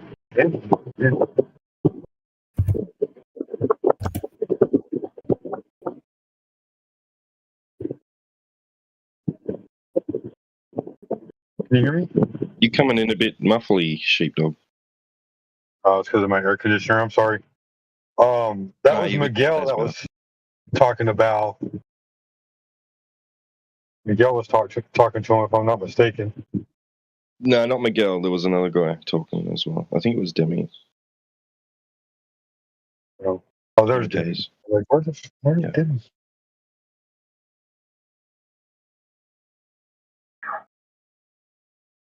Yeah, who knows? It might have been a mix between not too confident in his English and also new to the subject. But you know, that's what the majority of the world, right? Like most people don't think about it. We were all told that we're like an insignificant speck of dust floating in outer space around a ball in the armpit of Orion. Like we don't matter. And so people just don't even give it a second thought. They're like, oh, we're just insignificant. That's a Mandela effect for me, because I remember the Sagittarian arm on the outskirts of the galaxy. I remember seeing on a documentary Michio Kaku saying how it's so unlikely that, you know, us being on the outskirts of the galaxy, you know, that life would have developed around this tiny little sun, right? Blah blah blah. And then, you know, I came across the Mandela effect, and people were saying, yeah, they're saying that we're in Orion's spur, and I was like, what? And then, like, I thought to myself, no, I remember being taught Sagittarian arm. I remember that specifically, and I remember seeing that. And then people started talking about that as well, that they also remember that documentary and Michio Kaku saying that as well. And I was like, holy crap, what's going on here? But yeah, but I don't know if that's recently, like at some point in time, they changed it and they did say that. But apparently in that documentary, he never mentioned Sagittarian's arm. He talks about Orion's spur and how unlikely it is us being so close to the galactic center and it being so chaotic and everything, you know. Or yeah, bro, I don't know. With that, it's just so weird to me, right? Because that I specifically remembered that, and I'm not the only one. My whole thing is like if we're in Sagittarius, then everything in Sagittarius should be the closest. But that's irrelevant, man. Like, I don't know. Like, the more I think about it, like not that there's any evidence towards it, but just this little feeling inside of me that like somehow all these different timelines got merged into one, and like a consequential thing happened. You know what I mean? Because like you have memories of things that I don't have memories of. I have memories of things that you don't have memories of. And then there's the things that we all have memories that seem to have not happened. Right. So do you know what the huge shocker for me was with the Mandela effect? Yeah, because I know a lot of people that they just poo-poo on it. They hate it, right? But something that really got me about it was, okay, so before I'd ever heard the term Mandela effect, right? Now I could go back to the 90s where my mum and I experienced what what could be classified as Mandela effects, right? But that aside, right? Okay, so early 2000s, right? I'm asking video stores, can you see if you've got they, you know how they had the, you know, they'd look up on their system, they had the old box monitor and the really old computer systems, you know, probably going back to like, you know, Windows like 5 or whatever, I don't know, like, you know. And I'd ask them, can you look on your system for the movie Sinbad, for the movie Shazam with Sinbad, please? Right? I'd ask them that, and they'd clap, because I remember seeing it on TV. Or I remember I just remember seeing it at some stage. Maybe I thought I'd borrowed it from the video store at one point, or I saw it on TV. They ran it some late night or something. So I'd be asking them way before the Mandela effect came into play, way before that stupid witch started her website and all that. I'd be going into video rental stores and saying, can you look on your system for this movie, please? And they'd say, no, we've got one, Kazam with Shark. And I'm like, no, it's not that one. No, not that one. I want the Sinbad one. I'd be asking them, and they said, no, we don't have it on our system. I'm sorry. And a couple of them even say, like, oh, yeah, I know that movie. Oh, we don't have it. Right? And then the Mandela effect, 2015 rolls around, and I hear about the Mandela effect, and everyone's saying that they remember this. They remember this movie. And I'm like, what the heck, bro? What? I didn't even think of it. Like, I just thought they just didn't have it. It wasn't popular. Like, I don't know, it was a TV movie and it was never released on DVD or cassette, right? That's what I thought. That never happened, dude. I know, right? No, I'm just kidding. No, it didn't. Though. There is no such movie as Shazam, right? But how do millions of people remember it being a movie? If you Google search it long enough, you'll see the screenshots from the movie, because there's a little blonde girl, a little dark blonde haired kid, and then Shazam wearing his red outfit and everything like that. But here's the weird thing about Shazam, right? I think it got Mandela because apparently there was like so much Illuminati symbolism in there. Like all these future tellings of like future events that were yet to happen were all in Sinbad or in Shazam. And I think they just memory hold it.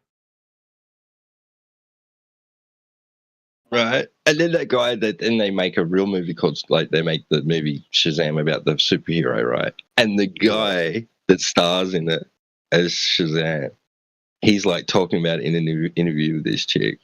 And he's saying, and they're both like, you remember that movie, right? They're both like, yeah. It's like, it doesn't exist. How? Like, everyone is so shocked over that thing, right? And it's not like, you remember vaguely this movie, right? People are remembering scenes and all this, and nobody's coming out saying, I remember a movie called Shazam with Damon Wayans, right? No, they all remember it specifically being Sinbad. How is so many people supposedly mistaking Sinbad for Shuck and the words Shazam for Kazam? Specifically, why? Like, nobody's coming out saying, well, I remember a different actor. I remember a different movie title, right? Like, it's all the same. It's so weird.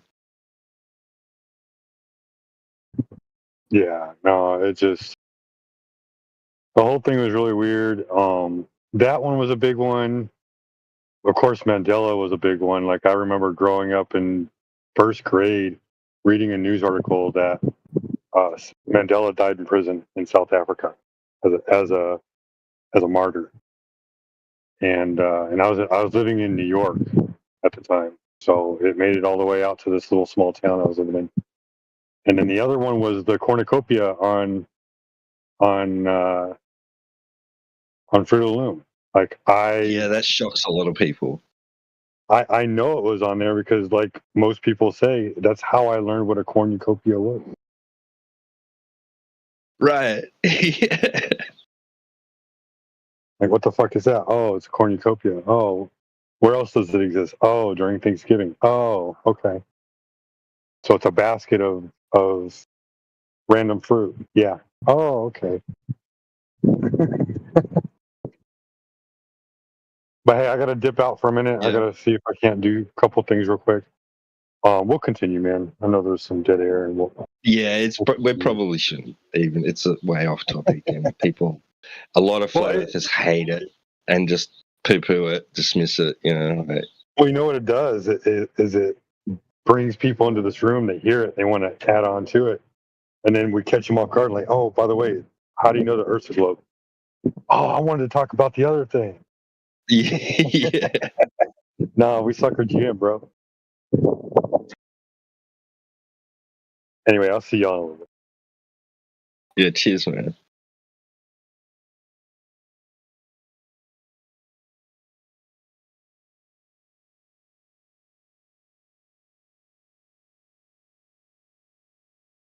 Yeah, but it's. I don't want to say too much more about it, but like, I was looking into that before Flat Earth, so that's like.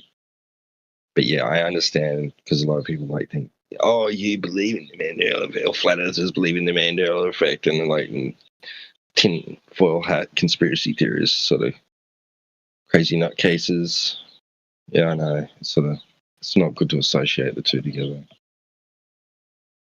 But it was because I was looking into the Mandela effect that I found, like, I really was like encouraged to look into Flat Earth, because there was people in chats in forums where I was talking about the Mandela effect, discussing the Mandela effect. People randomly coming in saying, research flat earth, right?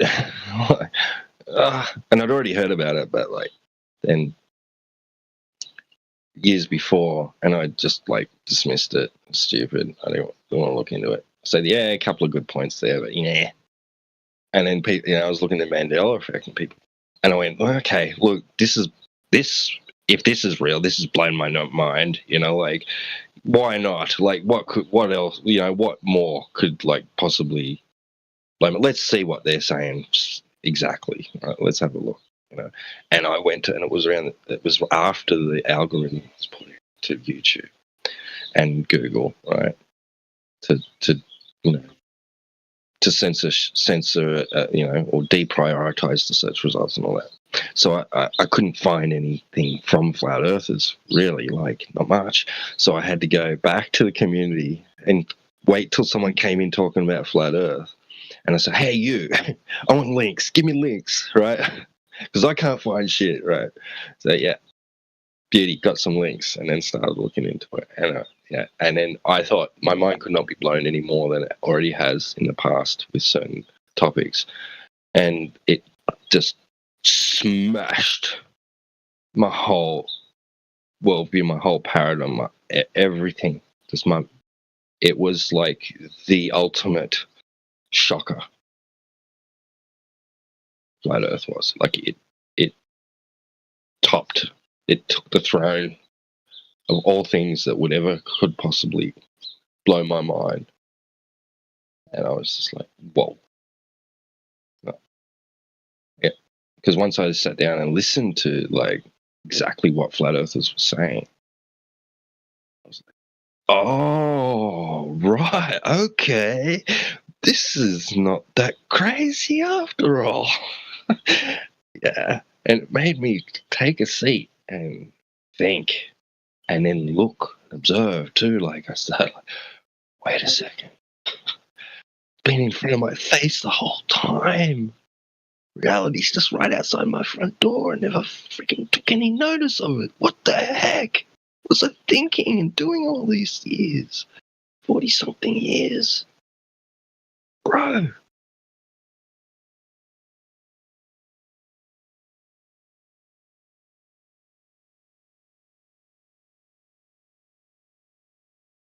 Just right smack bang plain as day in front of your face. It's amazing just how much like a narrative that is put forth to society, right? From birth, like you're just exposed to it continuously from birth. Imagery and the rhetoric that you hear and the moon landing and all of it, right? Just like blinds you. You've got eyes to see, but you're not using them. You're not seeing. I was hypnotized. I was brainwashed. I wasn't noticing reality as I experienced it. I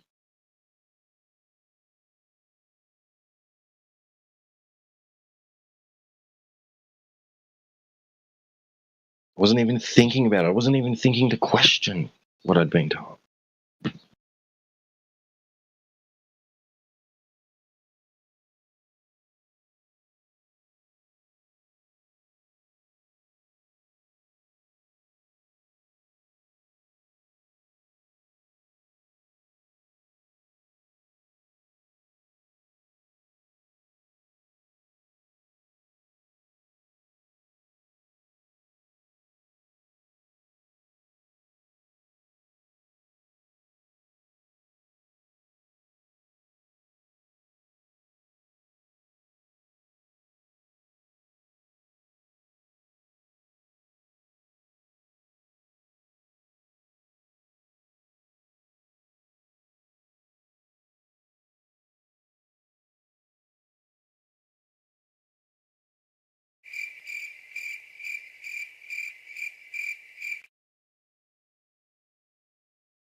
Well, I could keep monologuing if you like.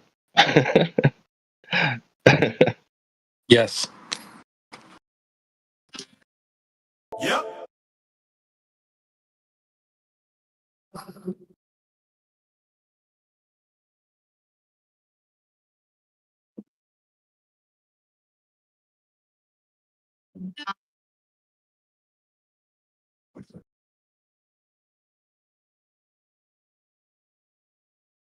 Well, like that.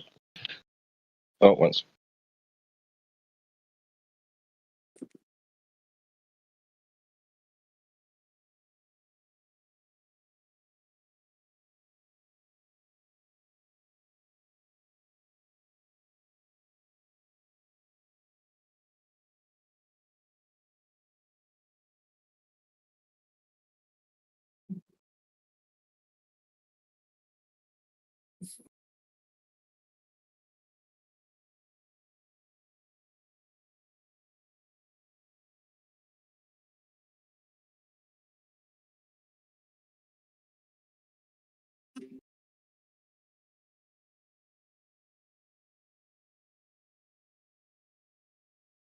I see Miggy is here.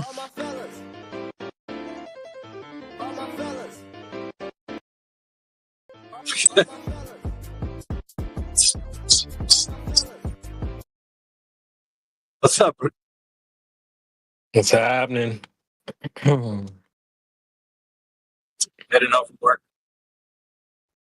Finally got them California. Finally got them California weather temperatures over here, man. Oh, really? Yeah, it only took 2 months.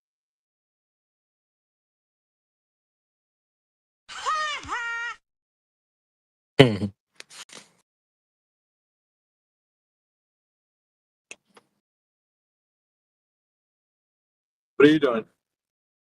I just got home.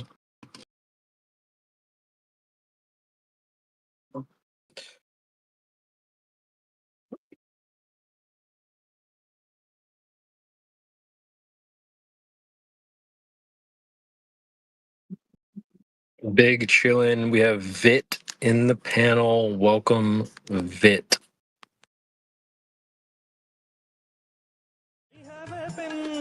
I have an apple. Whoa. Go ahead, Vit. You're up. Vit, you are up. Oh, I just trying to find moment. No, I have watched YouTube video is some experiment to prove that Earth is flat. This was experiment with 2 buildings. I believe this experiment was made in Brazil. Do you know this experiment? I know that, but it was not an experiment. It was an observation. Let's say a measurement. Measurement, yeah. Yeah. But I believe it's a bit strange because, as I thought, that GPS coordinate should be shifted a lot when we change altitude. When we just change altitude 10, for example, I don't know, 100 meter higher, this GPS coordinate shouldn't be changed just from, I don't know, nature of GPS.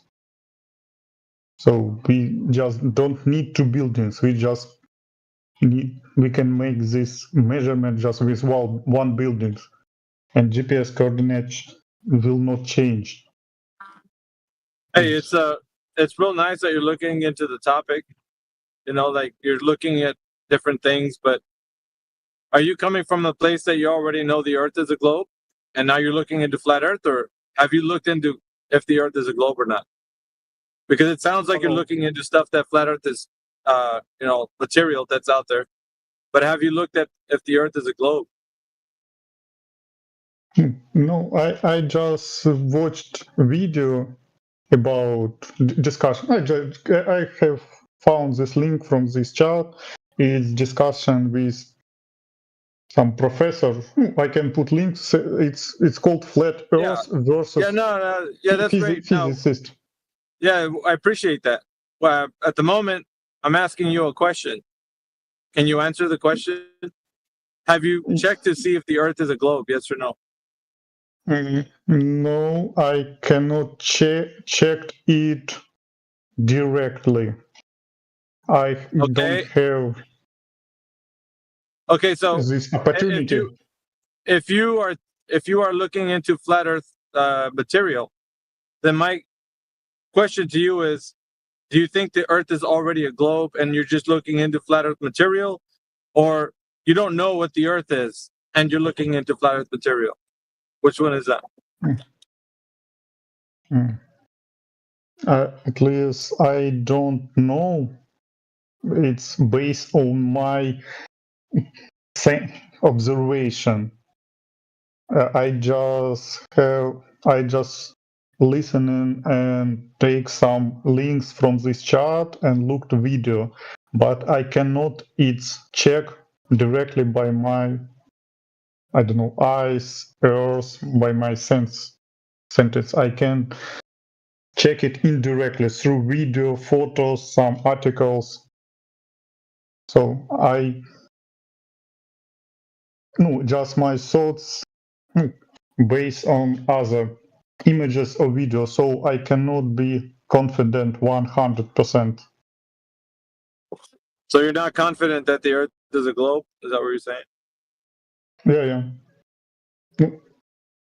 At least I have some questions appear in my mind after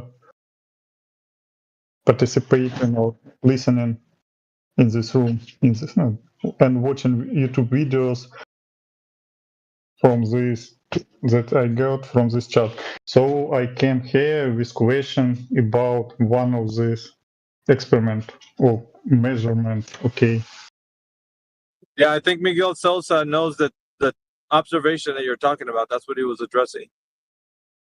Yeah, and the main question is not even about observation, but question about nature of GPS tracking, GPS measurement. Just as I know, as I figured out, GPS coordinate will not change significantly when we change altitude for 100 or 200 meters. Maybe that's great. That's great. But what does that mean? What does that mean? Believe. Does that mean that the Earth is a globe because of that? No. It's my question. What do you think about this experiment? I believe this experiment was completely useless. The observation you're talking about is useless. These guys take this measurement with two buildings with high distance. I don't know, maybe maybe 1,000 kilometers. I don't know, but they can do this experiment just with one building, and realized that GPS coordinate will not change significantly, definitely when they change altitude. That's my thought. Seems it's useless measurement just from it's. Okay. What do you think? I mean, I don't know. I don't think I've seen that one, so I don't have an opinion on that specific one. But so, I mean, if it doesn't yield any results for you, what do you think you need to look at? What type of material are you're gonna look at? Because I'm asking, you don't know if the Earth is flat, right? Is that true? You don't know if it's a globe. You don't know if it's flat. You don't know. What do you know? Knowing, just I believe you're asking about believing, yeah? No, because I can. So knowledge is different than belief. Yeah, belief is acceptance without evidence. Yeah, but I cannot check it by myself. I cannot directly. Yeah, why not? I can just believe other videos, other images. You don't. No, you don't. Other people, but I cannot check it No, directly. You don't. Yes, you can. Personally. Yes, you can. At least I haven't. I don't have opportunity to check it directly. Okay. Well, that's different. that's different. If you don't have the opportunity, Okay. I understand that I be more precisely. So I make it more precise statement. You know what else, Alpha? They have to prove it to you. You know, like, what did they do to prove it to you? Yeah. He's asking you, dude. I cannot find real things and can prove it to me and opposite. Yeah. Hold on a second. What are you wanting to prove? Can you be more clear? You sound very ambiguous when you're speaking. Well, what are you wanting to prove? Oh, I just come to discuss only this experiment. Yeah, that's what. Sir, yeah, maybe. Answer my question. What do you want to prove? At least in your statement, in your question, you made statements that I want something to prove. At least we should discuss. If you want to be more precise, we should discuss at least first question, because we don't discuss. Maybe I don't want any proof. I want them to prove the globe, dude. So you don't want proof of anything? Globe, flat Earth, nothing. You don't want any proof. I at least maybe now I want to discuss only this experiment. If you asking what I want now. Yeah, what are you seeking? No, because you're so precise. You're asking to be so precise. Hey, just a second. So when you're asking about this test, right? This observation, what is the end goal of this test/observation? What do you want to achieve?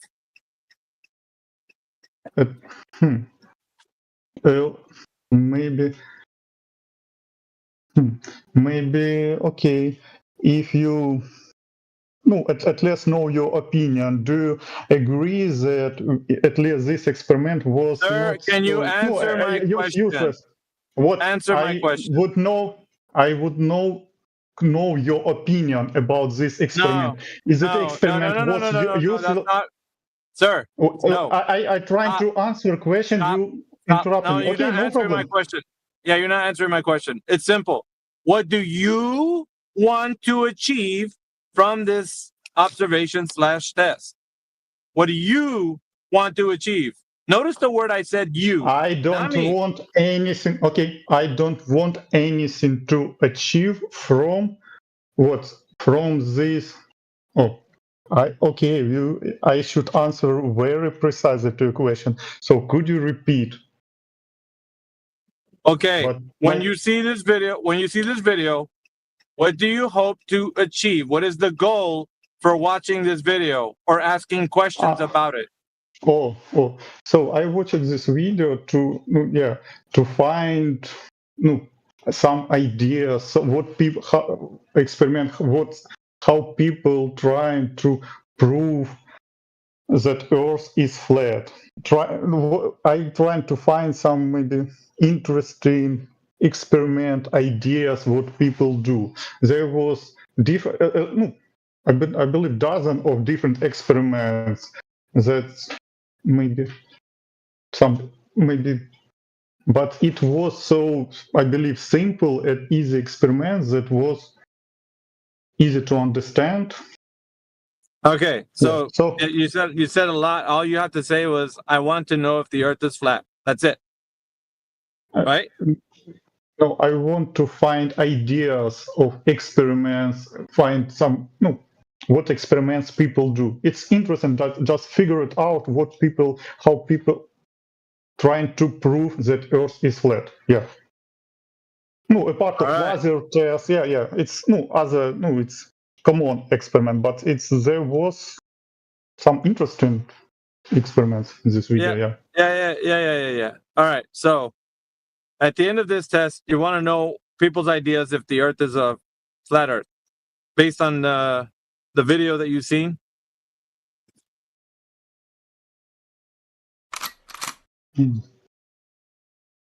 Sorry, what could you repeat? The video in question, the one that you were put in the text chat, or the one that you've seen. You want to know? I haven't put video. I believe I can put if you want. All right, no, go ahead and put it in the text, yeah. And then this video, this video that you're gonna put in the text, supposedly, they're testing the Earth, they're testing the flat Earth. Yes.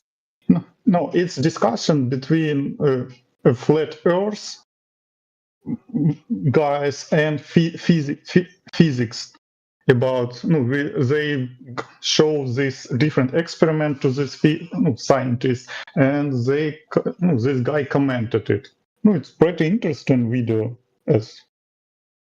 So okay, I'm trying to find how to make moment. Oh, it's YouTube.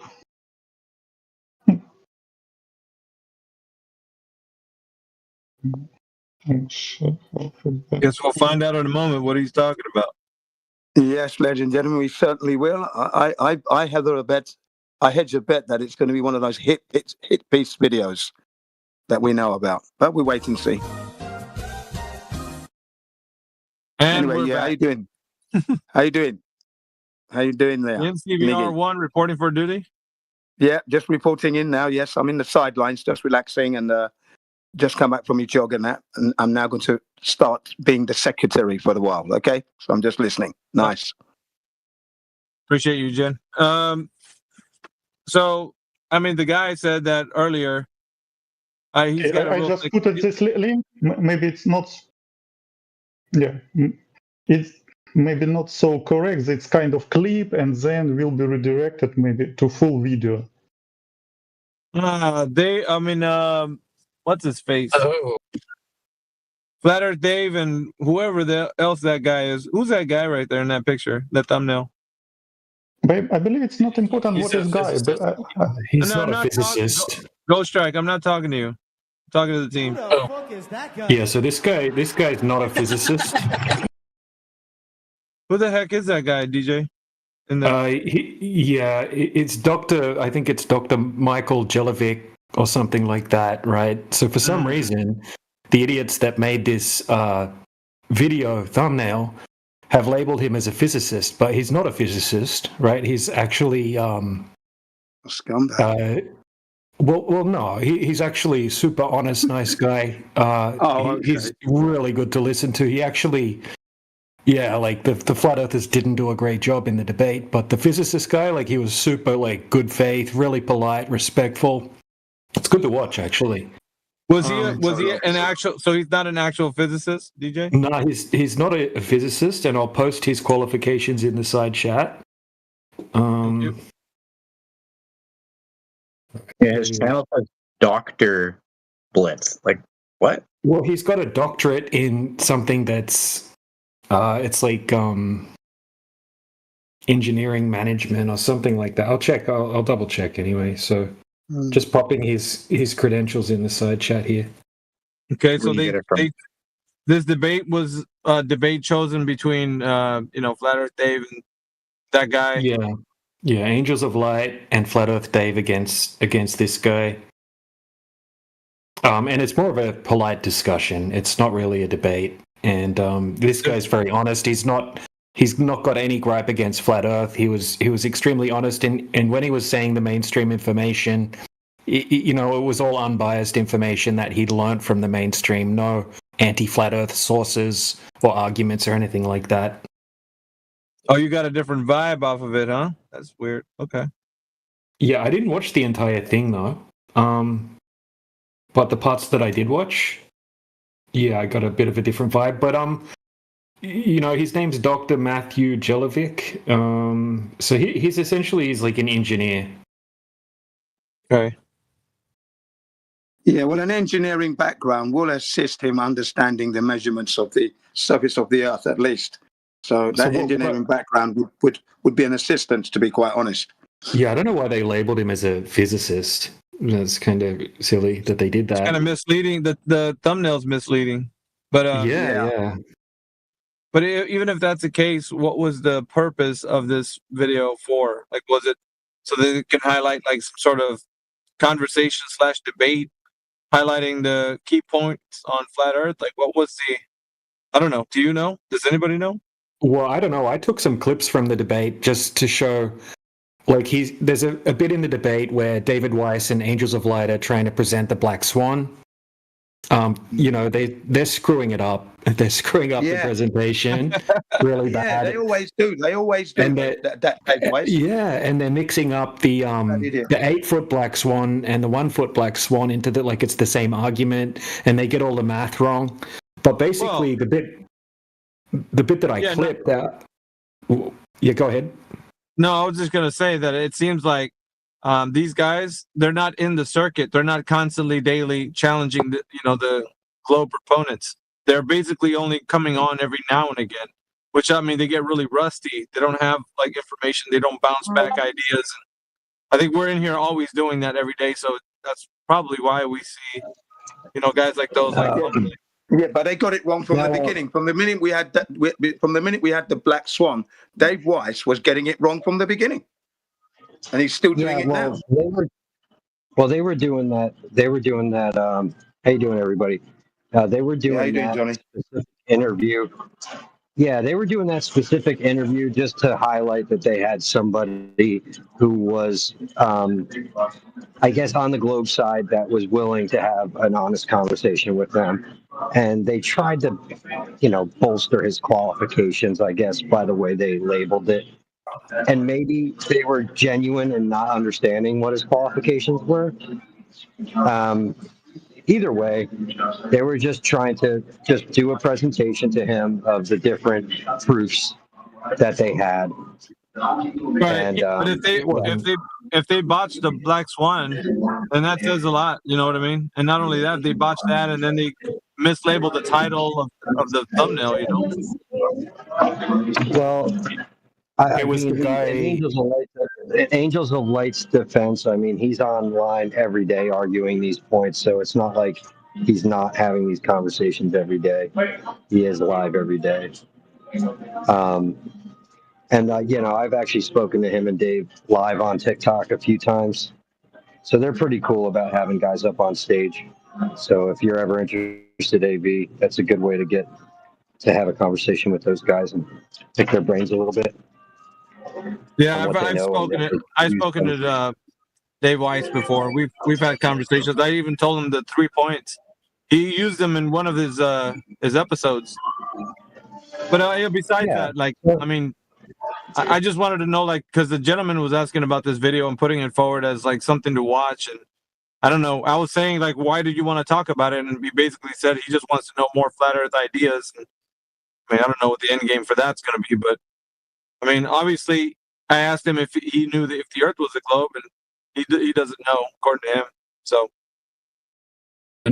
well, sticking a toe in sounds like I can vouch for that video. It is a pretty chill vibe throughout that whole video. Dave Weiss is just doing his same old presentation that he's done before. Yeah, they had the opportunity to absolutely blitz this guy, right? So I took these 2 clips because I when I'm, presenting the long distance observations, I like to, when they say refraction, I like to have them throw their own experts under the bus. So I took these 2 clips out because this guy, who at the time when I took the clips, I thought he was a physicist, but he's talking about refraction. So they're butchering the Black Swan, and he says, look, refraction is something that we need to take into consideration, but he said it's only a small amount, 7-8%. He said maybe 10-12% maximum in extreme conditions. And he said to them, if you can show me anything that's beyond that, then that would be impossible on a globe. So they had the opportunity to absolutely just shock him and say, look, this is thousands of % off, what the globe predicts. And instead of that, they just butchered it.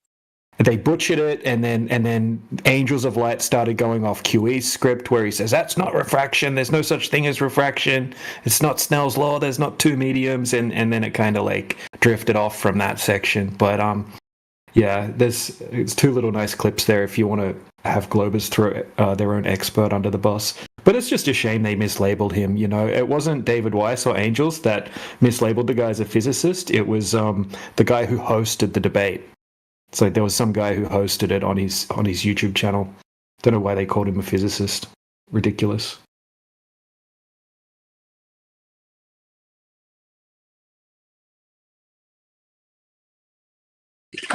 Maybe it sounded cool. Well, yeah, it does sound cool, but it's just blatantly bullshit. You know, why do that? Yeah, clickbait. The old-fashioned clickbait coming in. Yeah, like, I mean, it could have just said engineer. That would have been, you know, or doctor. Or some, you know, he does have a doctorate. I think Adam Unsalted's put his qualifications and stuff there in the side chat.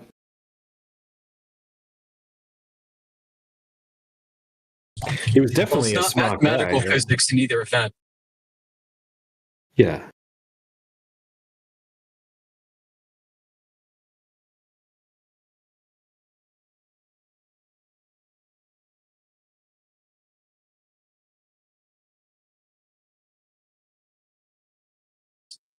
Mathematical physics.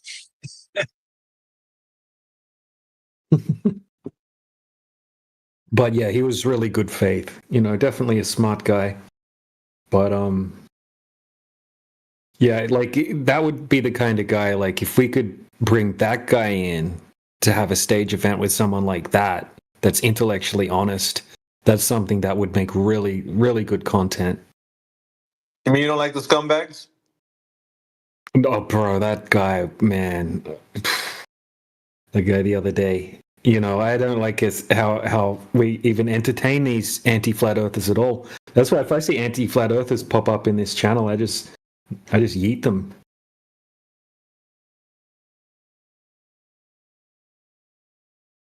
But yeah, no, that guy was a joke the other day. Are you sure you don't have hands right now? You might not have hands, bro. Oh, yeah. What could I not? But should make sure I buy a self-driving Tesla just in case. Yeah, that was a perfect execution of a guy trying to appeal to consensus and then your certificates and qualifications, and totally ran away from what you were trying to present to him, which was the actual evidence and the lack of evidence for the globe at the same time. He didn't want to see that, did he? You know? Yeah. The evidence for the oblate spheroid he never presented to him, to this audience or his audience. So I was trying to highlight that, and he used the Minos test, which, I mean, I don't know if you guys know, me and Indio have been discussing it, but it actually wasn't what Indio thought it was in the very beginning, which was a test they'd done. I don't know, Sporadic, if you know about it. It's a test they'd done in Japan.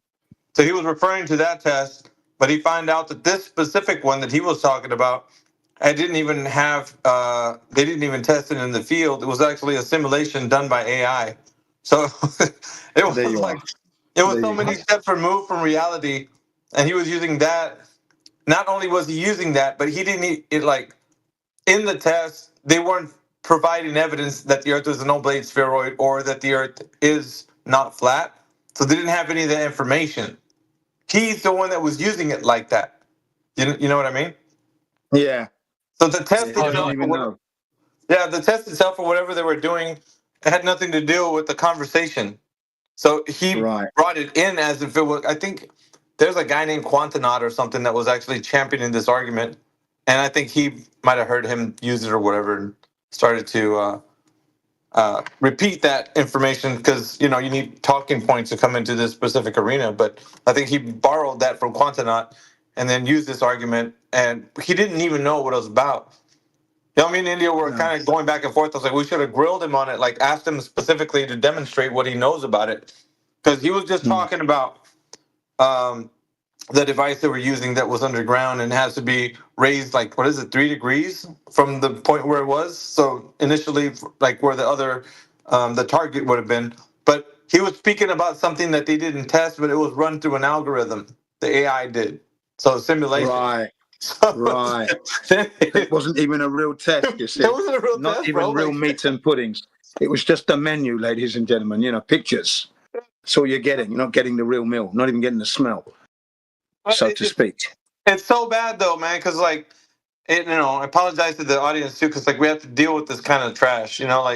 But he was a PhD, dude. I think he has what Sporadic sent me. PhD. It's even worse. It's sounding worse. He's a PhD on top of all that. Look at this, ladies and gentlemen. These are the ones with the qualification. Yeah, he's quite the scumbag, but take pride. That individual, he had to have a platform that was set up so that he can do what he did. Otherwise, if he would jump in here like right now, he wouldn't survive, because we'd hold him to every point that he would make, and he wouldn't be able to substantiate it. So. Yeah, no, it's just going to be a loss. Everybody in the room. He would talk down to everybody in the room, say that we're not worthy to even have a conversation with him. But yeah, don't forget, he has an PhD. That's an online university. Oh, right.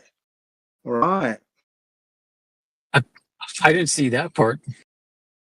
From India. I saw he was awarded UC Davis 2022, and he'd also been an in-residence instructor teaching grad level physics. I saw some of the reviews from his students. That was pretty.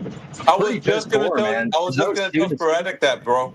I was going to tell him that his postgrad students were complaining about his classes.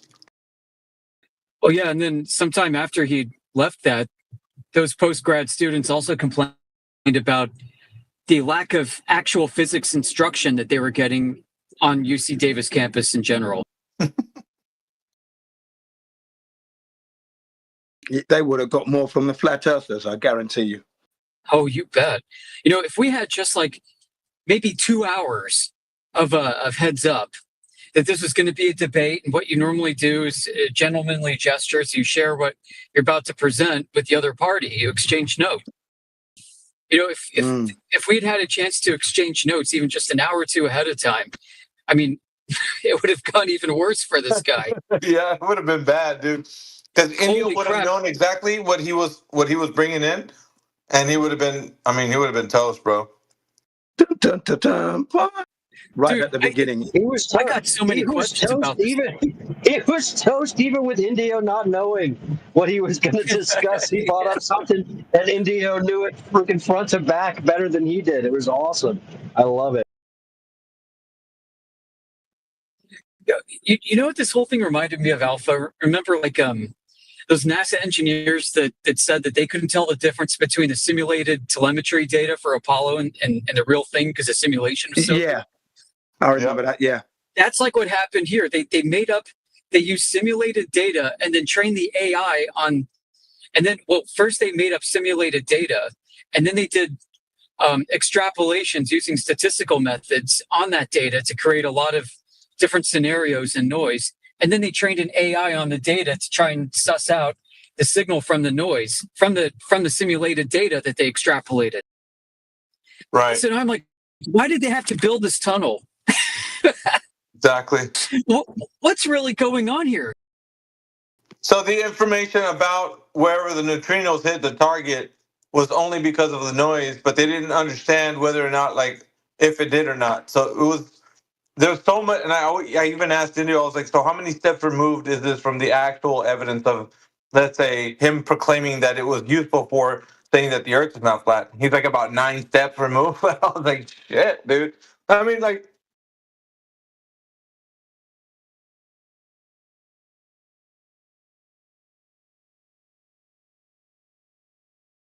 Check. Yeah, you're coming through. Yeah, you're all right. AV, what happened? Oh, shit. What happened? Discord glitch. Hiccup. Yeah. Discord. Can you guys hear me? Hello?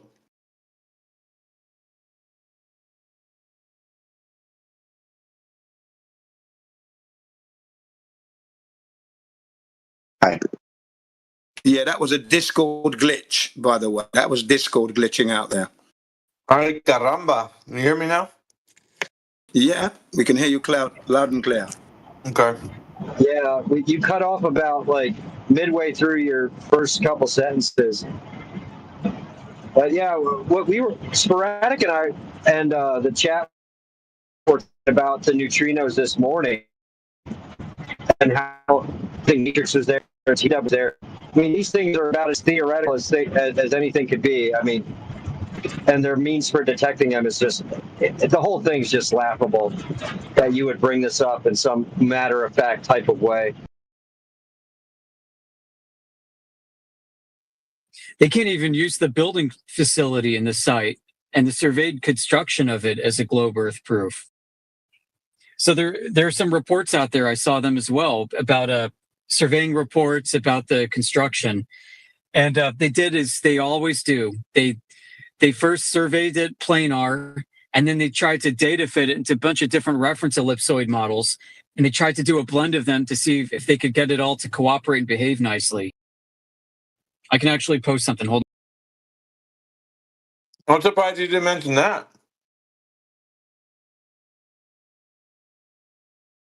So check it out. The local tunnel coordinate system. This thing was surveyed on a flat plane. That's the top part of that image. And then they identified different reference ellipsoids and geoids to try and match it to.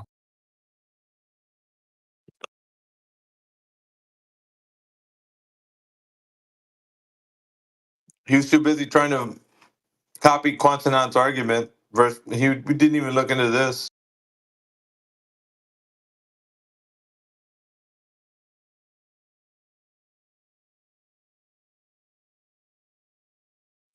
And here you can read how they did the survey, and then they used calculations to try and create a ball out of it.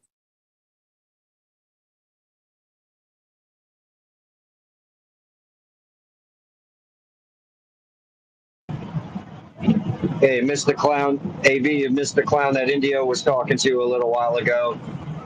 I was trying to tell Indio what Indio believes. It was pretty interesting. What was his name?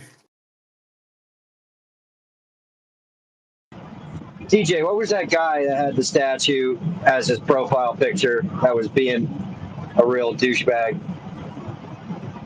Let me check. He was an English guy, and his name is Seneca. Seneca. Yeah. He wasn't being such a douchebag at the beginning, but he slowly slipped into that, didn't he? Well, yeah. Every single argument that he had was just a screenshot from flatearth.ws. He had nothing, right? He was just like a low tier glober. Weak. What about the one that called me a retard? So then I called him a toxic maggot, and then that didn't go down well for him. But he was upset because I was giving everyone and the ladies and gentlemen the sources to the information about vacuums, which I've learned from this guy called Scott Henderson from the Apollo Detectives, and he really got upset. I'm not only going to give you excerpts, and I dropped those lists of materials and at what point do they outgas at what Tor value, right? That was Universe East. That guy's been around. That's it. Universe East. Thank you very much. Yeah, that was it. Yeah, he's been a real jerk too. Yeah. He got fried in the end because the sources are there. You can Google it for yourself. I don't have to help you there. I've given you the name. The ladies and gentlemen, they're listening. They're thinking, well, let me get that down quickly. What was that again? Yeah, the Apollo Detectives. Go to the vacuum section. Look for What was his rebuttal? His rebuttal, I was a retard. That's what it was. I don't know what I'm talking about. His rebuttal was, so you're citing a conspiracy theorist. Oh, that's it. Yeah, Ralph Rene, you know. and then we're giving him the organization, NOAA, National Oceanic and Atmospheric Administration. It's all in the book. You can get it all for himself. It was funny. He said I was trying to show him long distance observations, which he was avoiding like the plague. And he said that there's no point me showing them to him unless they've been peer reviewed. That's right. Peer reviewed.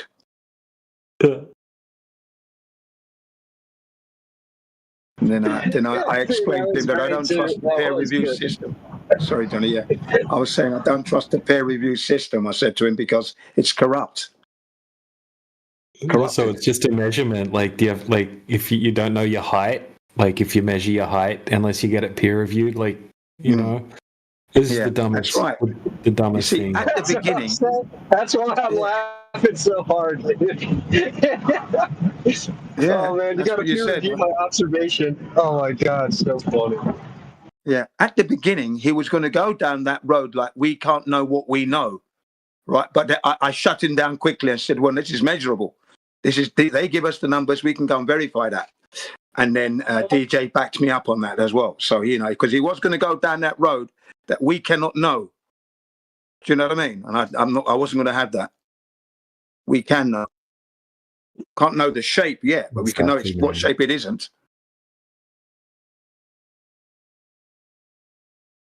Yeah, it was funny anyway. Yet another display of the psychology of the Globers. Those who believe. That's all they want to do is believe, mind you. That's all they want to do is believe. It's their belief. Every time the word belief. Don't know anything, just believe it all and know nothing. Yeah, and because somebody doubts the moon landings, they're a conspiracy theorist. Oh, there's some unhinged, deranged conspiracy theorists. All of their qualifications go out the window. Like, what are you talking about, bro? The guy made no sense. That's right. Look at the material for yourself. See how the film is destroyed in a 10⁻³ tall vacuum chamber. Have a good look. See what happens to the film. Look at the pictures they took with that material. How did NASA manage to keep the cat? Yeah. It's just faulty logic, man. I mean, it's like saying all the architects and engineers against 9/11, you know what I'm saying? Or they all automatically lose all their qualifications because they don't believe the official narrative. I mean, it's the same logic. It's just totally faulty. Yeah. Yes, it's bizarro world, isn't it? Bizarro world they're trying to bring forth. That's where we're headed. Literally, we're headed that way. You can't know anything. You've got to verify your face on your own account now. They want to have your face on your account now. That's what they're moving towards. Ridiculous.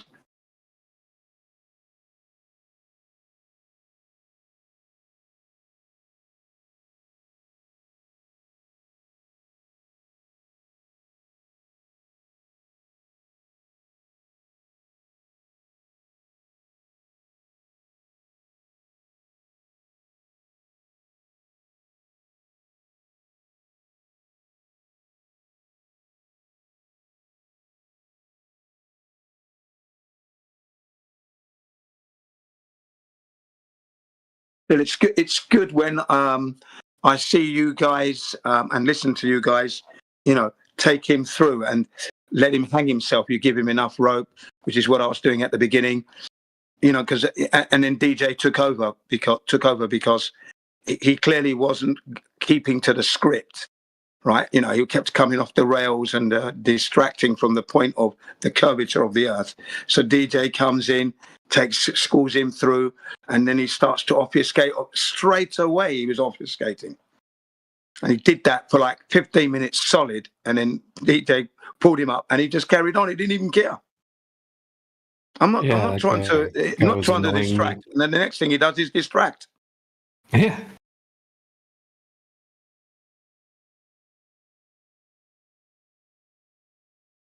Yeah, he didn't want to touch the material you had. He didn't even want to look at it. Didn't want to look at all. Yeah, we never managed to show him anything. He wasn't interested. No, that's right. Even Flatman he got exasperated. He says, "Yeah, but you're in the air flying all over the place. Can you make your point? Can you?" He thought Twilight was a Disney reference. That was pretty funny. Oh yeah. What a chode, man! This guy. That was dumb. God. He was making fun of us for him not understanding something. Like what? Like that. Totally backward. Yeah. Like DJ said about 10 minutes ago, why do we entertain these not nuisances? Just get rid of them.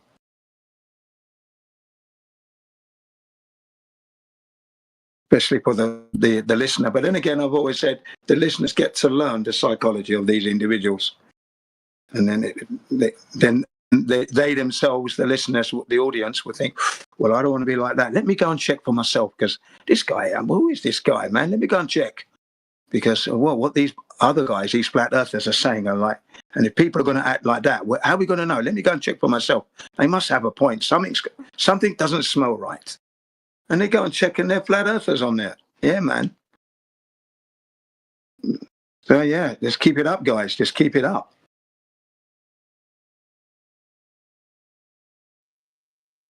He doesn't know what Twilight means, yet he's in a flat earth Discord arguing with us. It's like, brother, go back to school, do a little bit of research, man. And I'm not telling you to go to a government indoctrination center. Just like, go and do some reading, man. Read a dictionary. Come on. Get some basic vocabulary would be good.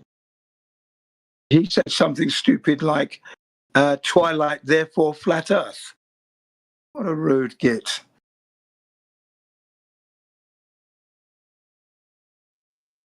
He was 34 years old, remember? He wanted to brag about that, and he said, oh, well, most people on Discord are probably around in their 20s. It's like, dude, yeah. like, I hit him with, I'm 63. Man? He went, you don't sound like 63. That's right. I'm a very fit 63-year-old, mate. But as if you could hear someone's age through the speakers, man. Yeah. Like, what a fool. Smell of it. Yeah, you can tell them, and you can tell by their age. We was trying to make out like he's like our elder, here to teach us. Yeah. So he was like one of the youngest guys in the chat.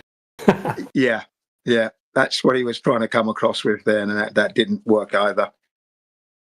That turned into dust and disappeared into the flat earth wind. He thinks Twilight means a freaking teeny bopper flick. I mean, God, what a fool. It's been 84 years. And it's on, and it's recorded, dude. That's the thing. I feel terrible, man. At least he's not using his real name.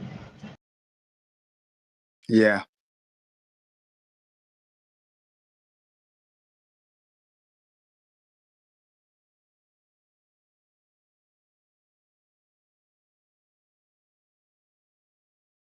And then someone else accused us of having Disneyland type mentality.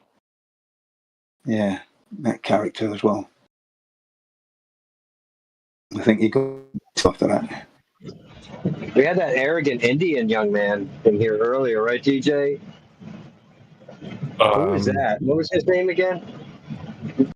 Oh, which one? It happens quite often.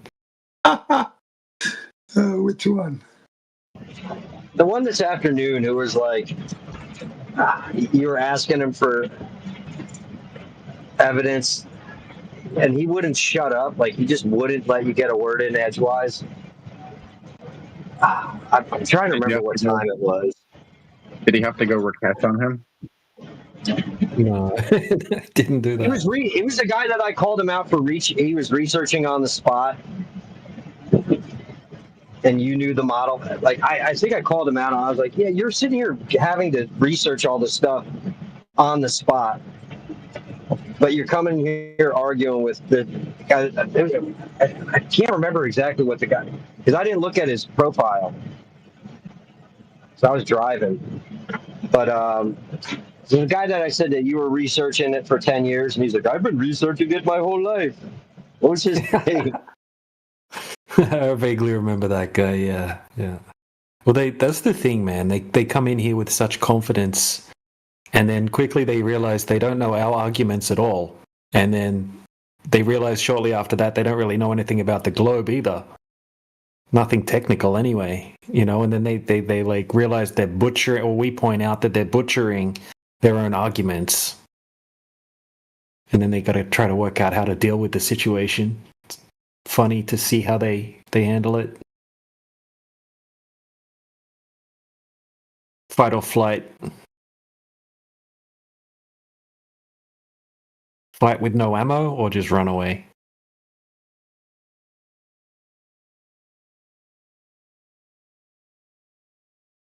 What's up, Dave? I think, yeah, today was the day of proud Globers coming in that didn't know much, but they were still very proud. They didn't learn any humility either, so it is what it is.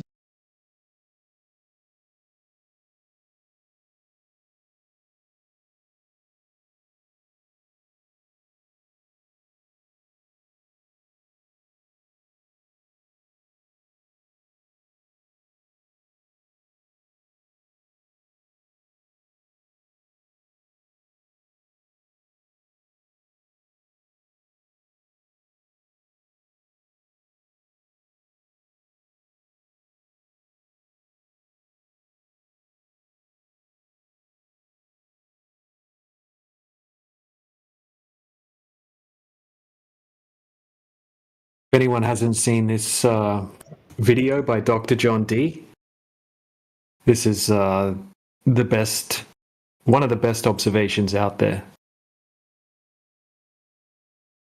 It's a real globe killer, and he, you know, it's an hour 15-minute video. He goes over everything in such detail.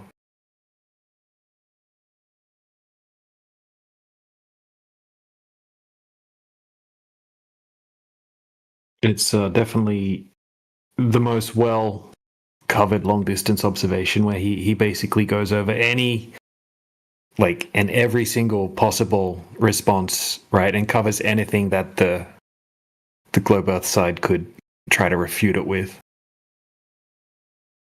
He even talks about how light can create magnification of the towers of the windmills, so that the farther ones appear just as wide as the closer ones. Yeah, exactly. And I like it, the points he's making towards the end of the video, how he says inferior and superior mirages are only possible on a flat Earth. He makes some great points about those as well. Yeah, that's one of my favorites. Yeah. The entire series. Yeah, I took about 50 screenshots from it. I got to go over it all in detail, study it, watch it about 10 times.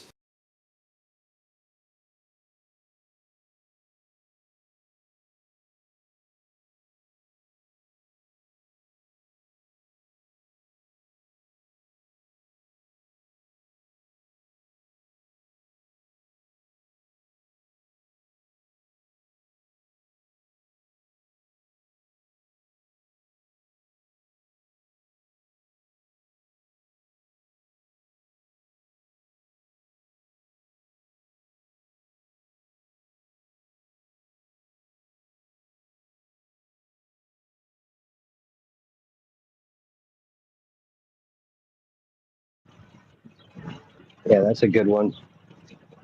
Hey, but DJ, Yeah. you know, that would be another good one to get. Like I was saying yesterday, since he's like pretty easily accessible, like he puts his email, his email addresses out there. That's someone that I think the community should get on for like a staged event or something. Maybe get him to present some of his stuff. And then 24/7 a while ago. He was.